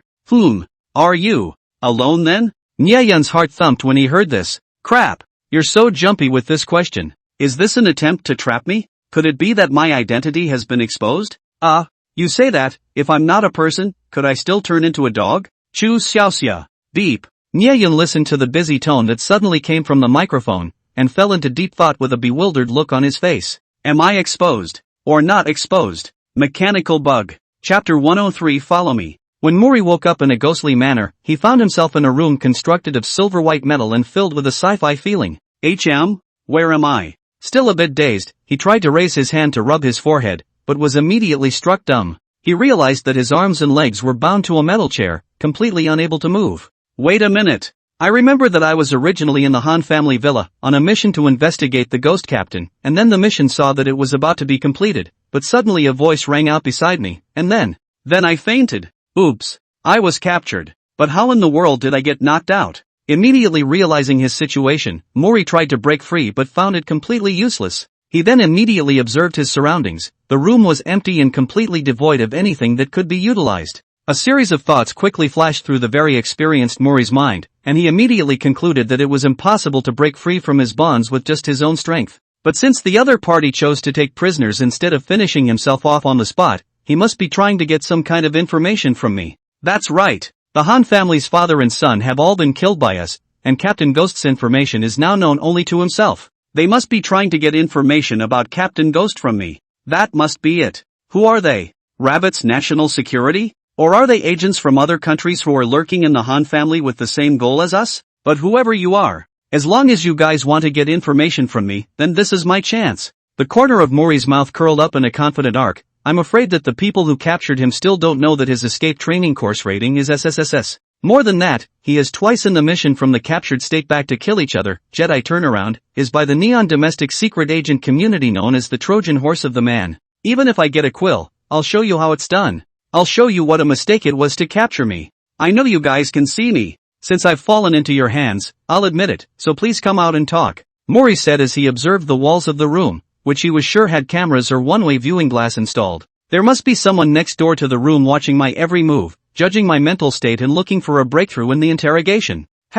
These are all leftovers from my game, okay? However, after 10 minutes, there was still no one to respond to him. Mori frowned and then stretched. It seems that the other party is trying to wear down his willpower first. Normally, low-level interrogators would use torture to force a confession, but for an elite agent like himself who had been specially trained in counter-torture, this method was not very effective. Intermediate-level interrogators preferred to use psychological tactics, through fatigue tactics, to sap their willpower, like simmering eagles. And higher-level interrogators are good at using words to create fear, looking for holes in the interrogated person's mind to achieve the effect of giving up without a fight. Oh, if you want to use this against me, you can only say that you are too naive. He immediately closed his eyes, no longer paying attention to the outside world, keeping his spiritual platform empty. Entered the realm of forgetfulness. Patience? Patience of the country is not called for nothing. Undersea base. After the matter of the space station came to an end, Nyayun took advantage of the free time he had to hang up his computer and steal food to have an in-depth exchange with the mechanical bugs. At the moment, there was a small group of mechanical bugs in front of him, and under his control, the group morphed into a small mechanical spider. Then, the small mechanical spider slowly deformed and split, 1 into 2, then 2 into 4, 4 into 8. However, when the small spider, which was only the size of a green bean, tried to continue splitting, as soon as the two were separated, they immediately lost their small spider form and changed into two small irregular masses of liquid metal. Nyayun tried to control them to continue morphing into small spiders, but aside from making its writhing more violent, it never took full form. Nya Yun sighed and released his control over them before seeing the two irregular masses of liquid metal automatically and slowly approaching each other before quickly merging back into one as they came into contact, reforming into that small 1/8 spider. Sure enough, is this the limit? Nya Yun said with some regret. He hadn't stopped his research on the mechanical bug, after all, it was his biggest card and the foundation of all development.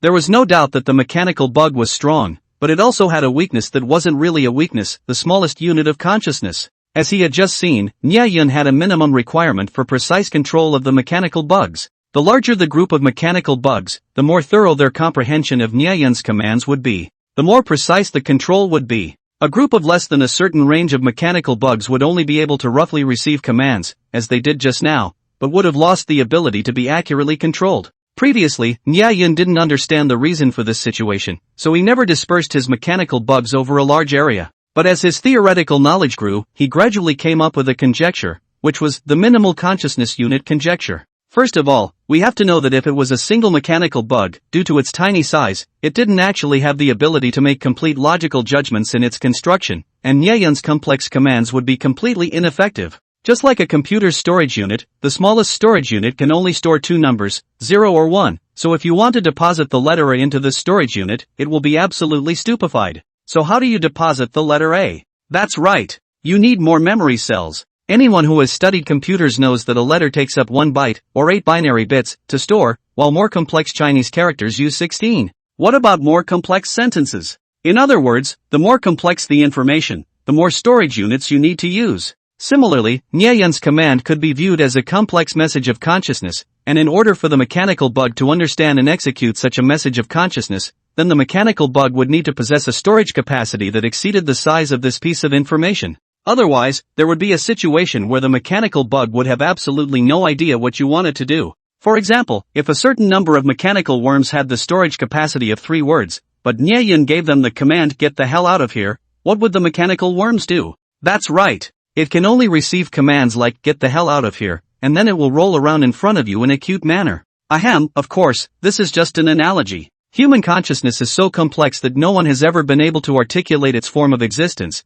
and the communication between Nya Yun and the mechanical bugs is perhaps even more complex than that of an ordinary human consciousness. Thus, to put it simply, in order to receive Nya Yun's conscious commands in their entirety, mechanical bugs required a certain number of colony members. Nya Yun called it the minimum unit of consciousness. If a mechanical bug's population was smaller than a minimum consciousness unit, then it would only instinctively gravitate towards the other mechanical bugs closest to it until it was larger than the minimum consciousness unit, and then it would be put back under Nya Yun's control. If there were no other mechanical bugs in the vicinity, it would automatically choose to hibernate itself until it ran out of energy and disintegrated. This was precisely the suppression mechanism set up by the Aero civilization to prevent the proliferation of mechanical bugs. These two instincts could also be described as the 0 and 1 of a single mechanical bug. Nya Yun looked at the small spider the size of a green bean and sighed, "Even though you're small, you really do prefer larger sizes." That goes with me. Mechanical bug. Chapter 104, The Festival. Nya Yun's words about size weren't entirely a joke. During the construction of the Super Seawolf, Nya Yun had stumbled upon the fact that as the mechanical bug's aggregation grew larger and larger, their work efficiency and ability to comprehend commands was actually slowly increasing. Several times, when Nya Yun had merely issued a vague order, they were able to comprehend Nya Yun's intentions well enough to carry it out, completely different from the previous feeling of having to explain everything in detail. He guessed that mechanical worms should be a typical type of group intelligence creature. The larger the size of the colony, the higher its group intelligence. The stronger the abilities displayed would also be. In order to confirm his guess, 2 clusters of mechanical worms once again appeared in front of Nya Yun, one with about a kilogram and the other with about a ton. The two then simultaneously morphed into metal plates 3 centimeters thick, one large and one small, and were each fixed in front of Nya Yun. Nya Yun casually beckoned, and the mechanical bugs combined to come out with a handful of fiery flames, before Nya Yun aimed the tip of the sword at the 2 steel plates and pulled the trigger. Boom! Boom! With 2 booms, the 2 mechanical bug metal plates were instantly pierced through. What was different, however, was that the 1 kilogram piece of metal plate was directly blasted through with a fist-sized crater, while the 1-ton piece was similarly pierced, but the wound was a bit smaller, only about 3 fingers wide. Nya Yun's eyes lit up. What does this mean? It meant that the larger the group of mechanical bugs became, the strength of its materials was increasing accordingly. It's true. Even the creations of alien civilizations look like this. This proves that more is beautiful, bigger is better is the universal maxim of the universe. Nya cupped his chin and nodded. He deposited the results of today's experiment into the mechanical bugs archive before looking up at the holographic model beside him. Unconsciously, on the periphery of the Earth model, it had been completely surrounded by blue dots of light, and not a single red dot could be seen anymore. Ha! It's finally done! Nya eyes perked up. After solving these ubiquitous eyes in the sky, many of his plans would no longer have to be tied up on their own. Controlling the satellites orbiting the entire Earth was just the first step of his plan. Next. Ka! Nya snapped his fingers. He then saw that next to the Earth model, another slightly smaller spherical model appeared and began to rotate around the Earth, this one naturally being the Moon. According to the latest cosmic development regulations issued by this captain officially declares his ownership of the Moon. Nya said with a wave of his hand in a spirited manner. Mechanical bug. Boss, this isn't a red packet grab. With this proclamation from Nya, a silver shuttle slowly pulled out of the space station that had just been occupied not long ago, followed by a violent spit of the ghostly blue tail flame, and the high-powered plasma thrusters began to propel the silver shuttle as it slowly accelerated. In order to prevent it from being observed by space telescopes on Earth, the silver shuttle turned on optical stealth and slowly disappeared into space. Unsurprisingly, it would cut into lunar orbit 3 days later and eventually land on the Moon after a 5-hour flight. Nya next plan was to develop the Moon. This plan had actually been brewing in his mind for a long time, and it could be said that the reverse asterisk meteor program was merely a precursor for this purpose. The Moon has extremely rich mineral deposits, in addition to a large number of rare metals. Only the surface layer of the Moon's sandy soil layer contains more than 20 billion tons of iron ore resources. Not only was the iron in the surface layer of the Moon exceptionally rich, but it was also very easy to mine and smelt, making it an excellent object for mechanical worms to devour. In addition, the Moon's soil was rich in helium-3, a fusion fuel. For Nya, who had already mastered fusion technology, this meant that the energy and material problems were solved at the same time, making this the best development base for the mechanical bugs. What's more important is that there's no one on the Moon. The Moon was always facing the Earth, so as long as Nya chose to build and develop on the back of the Moon, even the space telescopes wouldn't be able to detect any anomalies, allowing Nya to make the most of it. If other countries on Earth wanted to develop the Moon, they might need to invest huge sums of money for years and years. But to Nya, as long as one of the silver shuttles successfully landed on the Moon, it would mean that the Moon would henceforth bear the surname Nya. Well, this is a historic moment. How about change the Moon to a domineering and loud name?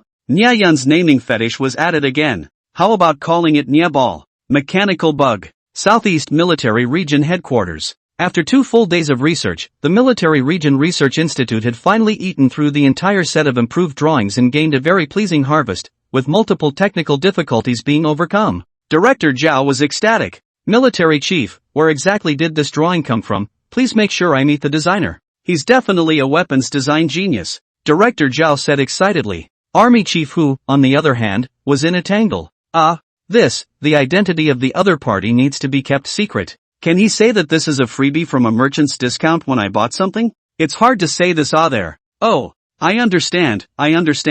This kind of genius must be protected at the highest level. It's just a pity that we can't ask him for advice in person. It would be great if he could come to the institute and give us a presentation on weapon design theory.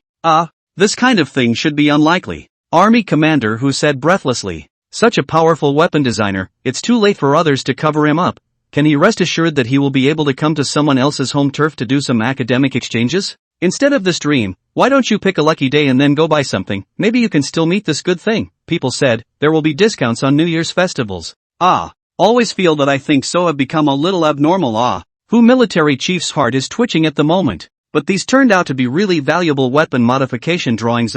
Such a freebie, really want to ask for a few more copies. He hesitated again and again, and finally gritted his teeth. Although the person can't pass, but this kind of drawings, I will find a way to get a few more copies. For the development of the national weapons industry, even if I don't want to give up this old face, I have to be brazen enough to ask for some more freebies. What? There are more of these drawings? Director Zhao's eyes lit up. Well, there should be it, after all. The other party gave a very quick. Military Chief Hu swallowed back the casual. That dares to be good. If the other party is so good to talk, then hurry to ask again. Director Zhao said with some impatience. This is not urgent, right? Recently. Are there any festivals? Festivals? I remember the day after tomorrow is Tanabata Valentine's Day? Director Zhao said uncertainly. Valentine's Day? Army Chief Hu. Chapter 105 Professionals. Military chief who pondered in his mind alone for a long time before finally gritting his teeth and dialing Nyeyun's number. During the last nuclear fuel deal, he and Nyeyun had left each other's contact information in order to facilitate communication between the two sides. Hello? Military commander who? Nyeyun's voice came from over there. Yeah, it's me. Ha! What's brother Nye been up to lately? Well, recently picked up a piece of land and is preparing to start a farm. Nyeyun casually said. Raising a farm? Military commander who was completely speechless. Nuclear fuel, arms, iron ore, and now farming? The scope of your business is a bit too broad. Can you have some normal core business? What is that? Farming? Who? Military chief curious. Oh, nothing, just some. What did you just say? Some what? Didn't army commander who hear you? I said, what I'm raising is just some. Nyeyun raised his volume. Army commander who? This is a bad signal, right? Shouldn't it be? It's so tempting to punch him. What to do? Military commander who rubbed his forehead as he realized that talking off topic with Nyeyun was definitely a mistake. So he went straight to the point. Look, brother Nye, the day after tomorrow, is one of our country's traditional festivals. Do you have any big discounts there? The last kind of freebies, I wonder if there are any left? Military commander who finished his words stiffly. The day after tomorrow? What holiday is the day after tomorrow? This is a question of déjà vu, isn't it? Love. Valentine's Day. Army commander who finished with his old face that was burning hot. Nyeyun. Sergeant who, do you have a vacation on Valentine's Day? Nyeyun asked. Not put. Then are your highways free on Valentine's Day? This certainly isn't free. Who? Military chief thought you don't want to pull the wool over the eyes. Okay, what kind of questions are these? Since it's not a national holiday, not even a vacation, how can we possibly engage in preferential big reward? Nyeyun had a look of justification on his face. Hey, which merchants must have a national legal holiday to offer big discounts? 618 asked for a vacation? Did Hanukkah require the highway to be free? Then in that case, I wonder if your freebies are sold to the public? We'd like to buy some. Military commander who immediately said with a solemn face. I'm sorry, there are conditions for the creation of such attachments, and only if your party provides the goods can we provide the corresponding improvement drawings. Nyeyun finally stated his true purpose. His meaning would be very obvious. I just want your high-tech products. If you give me something good, I'll give you something better. Just ask if you're impressed. The two drawings, that is the bait, but also the sincerity. Even if you know that I just want your technology in exchange, you can resist this temptation? And from the value point of view, what they give is definitely more than what they pay. The old for the new.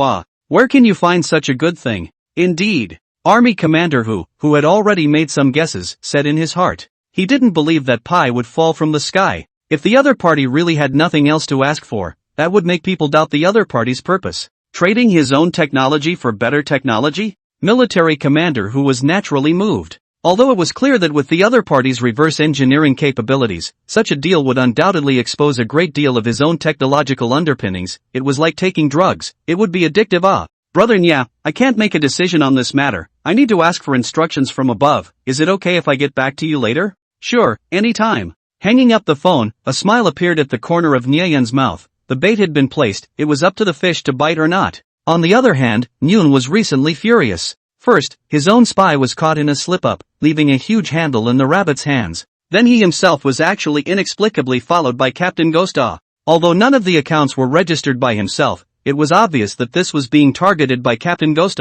For the mysterious and unpredictable Captain Ghost, Neon was fearful. Now that many countries were staring at the ghost seas, they were actually staring at each other's bizarre and unpredictable means of attack. This kind of advanced stealth and electromagnetic weaponry is very scary when you think about it. The technological generation difference was almost crushing. Almost all the countries that had the strength to intervene had set up a ghost captain investigation team, wanting to find traces of these two technologies. However, now that he himself was inexplicably being paid attention to by the ghost captain, why in the world was this? Soon afterward, the rabbit country spread the news that the Neon family spies not only killed the only possible clues of the Han family father and son, but also one of them stole from the Han family suspected of ghost captain's heart of a certain important items to escape the current whereabouts of the unknown. Coupled with the ghost captain's indiscriminate attention, so naturally, all countries immediately turned their heads to look at Neon. This so-called heart is definitely in your hands did not run. Almost all countries unanimously issued a letter requesting the immediate disclosure of the item,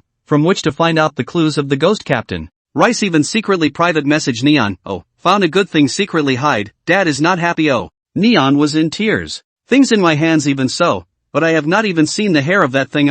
Suddenly I felt heavy on my body, and my back was heavy, didn't it? Neon's first thought was that the rogue rabbit was taking advantage of the opportunity to dump on himself, but the news that came back from the rabbit's country was that the elite agent on his side, Morikoan, was indeed nowhere to be found. How could he explain this? Saying that he ran away, but didn't return home? Maybe he was captured by the Rabbit City police? I can't even believe that. But where did he go? This is the key center of the whole thing. Could it be that Mori got his hands on the treasure and ran off with it? Your sister, how in the world he passed the political trial? Achoo! Mori sneezed and exited from his cultivation state of forgetting things. Who's chanting about me? But that's a small problem. The big problem is, so hungry. Mori looked up and around somewhat listlessly, and wondered what time it was. How long had he been practicing? 3 or 4 hours? Or 7 or 8 hours? In order to complete the task, I haven't eaten since last night. Okay. So hungry. Hey, don't you all care about food? According to the Geneva Convention, I demand to be treated as a prisoner. Mori shouted at the surrounding area. 10 minutes later, there was no response from the empty surroundings. Mori, what are they trying to do? Starve me to death? You guys went through a lot of trouble to bring me back just to starve me to death? Mori's brain was in a cold sweat. No, this is definitely not something a professional would do. They must have a purpose. Starving me to break my will to resist? At the same time, they're trying to reduce the danger by keeping me in a weakened state? I have to say, this trick is really fucking useful. Mori felt that he had already lost some of his strength from starvation, and his combat power had dropped by at least 50%. But it's still no problem to deal with ordinary Battle 5 scum. All I have to do now is conserve my stamina and wait for the moment when I turn the tables. He closed his eyes again, wanting to enter the cultivation state again. Goo. Mori. Chapter 106 Weakness Overcomes Strength. Kangaroo Country, Rio Tinto, BHP Billiton, FMG, and Brazilian Vale are the 4 major iron ore giants in the international arena, and in the past 2 years the rabbit's domestic development has been rapid, and steel production has been climbing, and the demand for iron ore has also risen. As a large monopoly of global iron ore resources, the 4 mining giants almost control the pricing of iron ore every year in the continuous expansion of production, but the price of iron ore remains high, stroking the rabbits while stroking don't too good.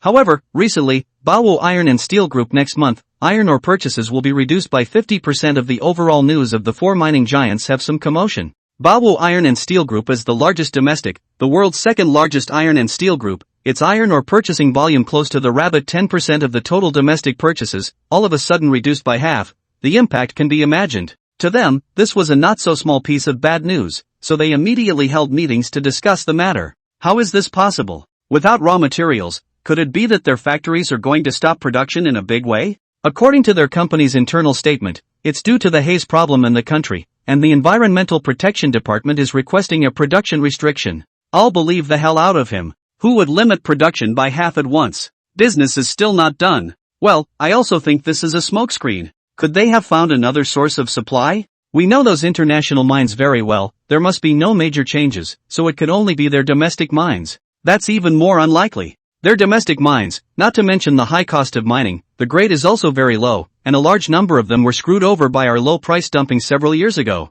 If they really purchase domestic minerals, does the company need to make a profit? Yeah, can't figure it out. I think it's because they're intentionally releasing production reduction signals, wanting to take the opportunity to depress iron ore prices. I think we'd better wait and see what happens. I don't believe it. Their domestic production demand is there. Unless they don't want to develop anymore, they still have to buy iron ore from us? Well, that makes sense, but it's still necessary to send some people over there to investigate in person. Well, let's do it then. Ghost C. The 2 silver shuttles stealthily entered the waters at a flying speed close to Mach 5, then slowly decelerated and exited their supersonic flight status. Nyayan's fishing team once again arrived in this sea. Drip. Arrived at target area. Automatically screening eligible targets. A prompt from the thinking brain came from the 2 brothers' minds. Subsequently, a real-time image surfaced on the 2 men's helmets, which featured warships with various national flags, as well as warplanes on patrol, with extremely high resolution. I white blue. Boss, when even satellite images can get. Look at this clarity. I'm afraid it's still military, right? The boss quickly scanned 2 eyes, and knew that this was a high-definition satellite real-time image. Although Silver Shuttle's radar was also very sharp, it definitely couldn't image in real time. Naturally, they didn't know that the satellites in the sky had all been surnamed Nyanao, and mobilizing a little bit of reconnaissance authority or something, it was no big deal. And almost all warships or military equipment are connected to their own military satellites for information support, which means that all military targets on the planet that are networked with satellites are basically under Nyayun's surveillance. The original owners of these satellites would never have imagined that their satellites would be used to monitor their own armies either. Is that strange? That's the boss. Getting something as trivial as a satellite, I don't think it would be difficult for the boss at all. Even if I were to be told one day that the boss has gotten the moon, I would still think it's normal. Boss thought about it, but he couldn't even refute it. But why are there so few options on this? Oldest said strangely. The options given by the brain were not many, only 4 images, but the radar showed that there were definitely more than 20 military targets in this sea. In fact, it's quite normal. Having obtained the Marayu and Pohang classes, Nyayun is no longer interested in smaller ships below the destroyer level, which rules out nearly 80% of all types of warships. After all, countries won't all send large warships over, so the remaining options are relatively few. In addition, as Nyayun parsed the technology he had acquired, even on large warships, the technology that Nyayun was interested in would become less and less. After all, a large tonnage didn't mean that the technology on the ship was more advanced, except that the design concepts of the large warships were still able to serve as a reference for the current Nyayun. Let's see, eh? This big fish looks a bit different, boss suddenly said. It was a helicopter carrier affiliated with Neon, with a standard displacement of 20,000 tons, also known as a quasi-carrier. This kind of carrier formation Neon Domestic currently had a total of 4, because after World War II Neon was restricted from owning aircraft carriers, it came up with this tricky way to bypass the restriction, and it could already be considered as one of its top fighting forces. This time by the Ghost Captain attention, in order to save their own reputation, directly to the bottom of the force will be sent out, so as to show the determination to fight with the Ghost Captain this evil force to the end. Next to the helicopter carrier were 2 frigates, and the 3 ships were now cruising in a zigzag pattern. Wow! That's a big one. And it's closest to us. Why don't we pick it? Lao San said excitedly. Pick your ass. Can't you see there are 2 other frigates next to him? You want to pick 3? A group fight is the way to go. Look for a single one to start with. Safety comes first. They must have analyzed our infiltration last time, and may have developed tactics that target our stealth ability, so it'll be much harder to infiltrate silently this time than last time. Just in case, let's find some soft targets this time and just use the silver shuttle to blast and sink it. This big fish is too big. Even if the 2 silver shuttles are out of bullets, we may not be able to sink it, so let's change the target. Oh, alright boss, I'll listen to you. The oldest 3 was a bit disappointed, but it was better to let the boss do things like making decisions with his brain. However, just as boss wanted to switch to another option, the remaining 3 options turned gray at the same time, which meant that they were not selectable. What's going on here?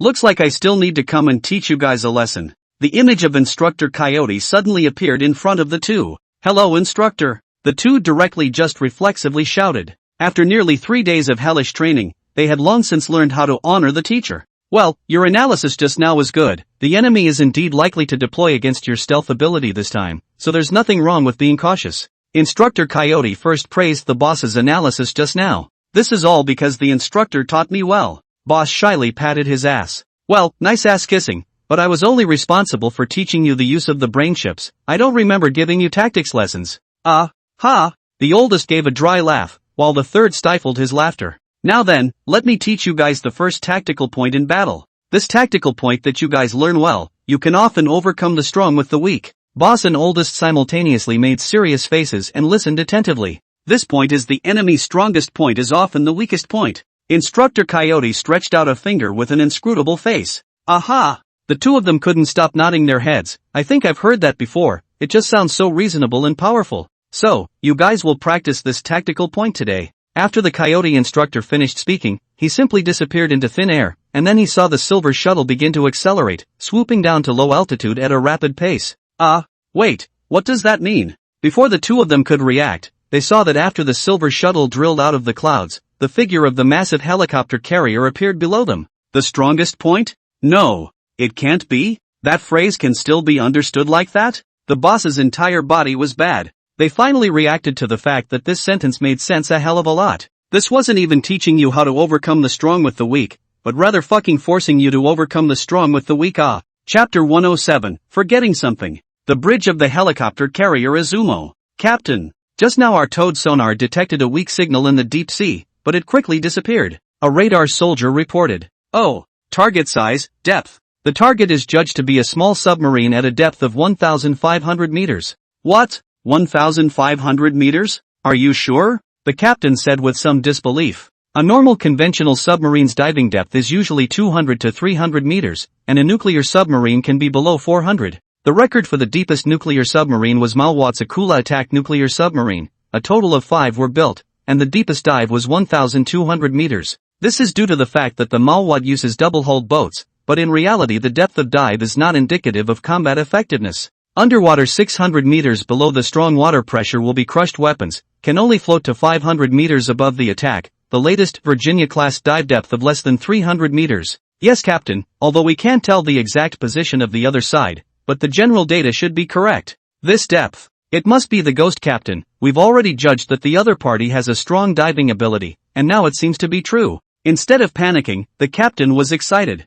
I'm not afraid that you're very strong, but I'm afraid that you won't come. The Izumo was capable of carrying more than 20 helicopters, with a maximum simultaneous takeoff capacity of 5. Above the main carry SH-60K Sea Eagle anti-submarine helicopters. Originally, these helicopter carriers were strategically designed to target the Rabbit submarine force, but this time they are being used to deal with Captain Ghost's underwater forces. In addition, the 2 frigates around them were not only equipped with a large number of anti-air and anti-submarine weapons, but also carried deep-sea robots. If the last time they were caught off guard, then this time, they came prepared. Immediately enter the first level of combat readiness. Helicopter crews take position immediately. 1 to 3 Seahawks take off immediately. When enemy sightings are detected, no need to ask for instructions, immediately contact the command center and ask for air fighter support. In addition, notify all members of this ship and friendly ships that the battleship is on the highest state of alert, and all anti-cloaking equipment is turned on. The police force is on full alert. Yes.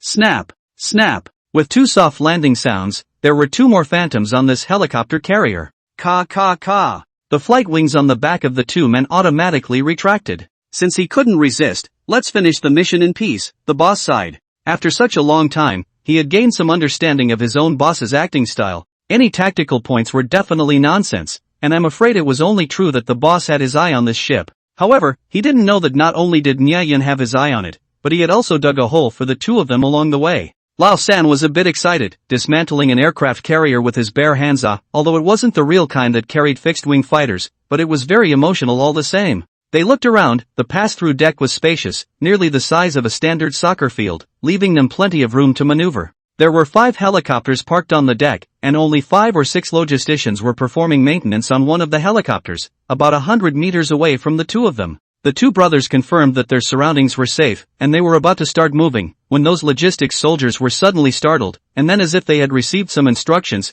they immediately put away their tools at speed, and dashed towards the bridge. At the same time, dozens of crew members and heavily armed and loaded soldiers suddenly rushed out from various passages. In groups of several, they quickly boarded the 5 helicopters, and then very quickly, the propellers of 3 of them began to rotate, obviously preparing to take off.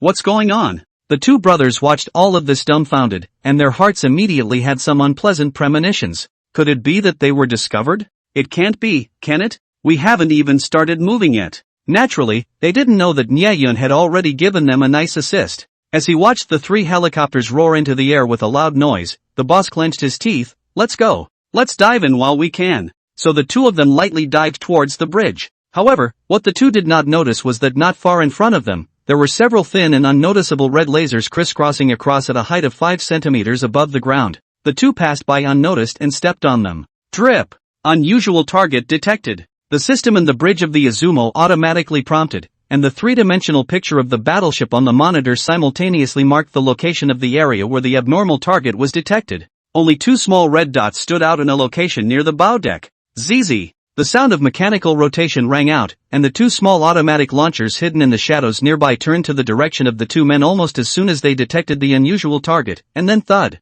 2 sounds were heard, and 2 grenades with trailing smoke were immediately fired. The 2 people were shocked and immediately wanted to avoid, but they didn't expect the grenades to explode above them before they hit, showering the area in a circle of tens of meters with densely packed bright silver-colored foils, which looked like a rain of light under the sunlight. Simply unavoidable, the 2 were dipped in this foil, immediately like wearing 2 pieces of stage-enhancing sequin flash coat. The sunlight immediately lit up. Light up? Not good.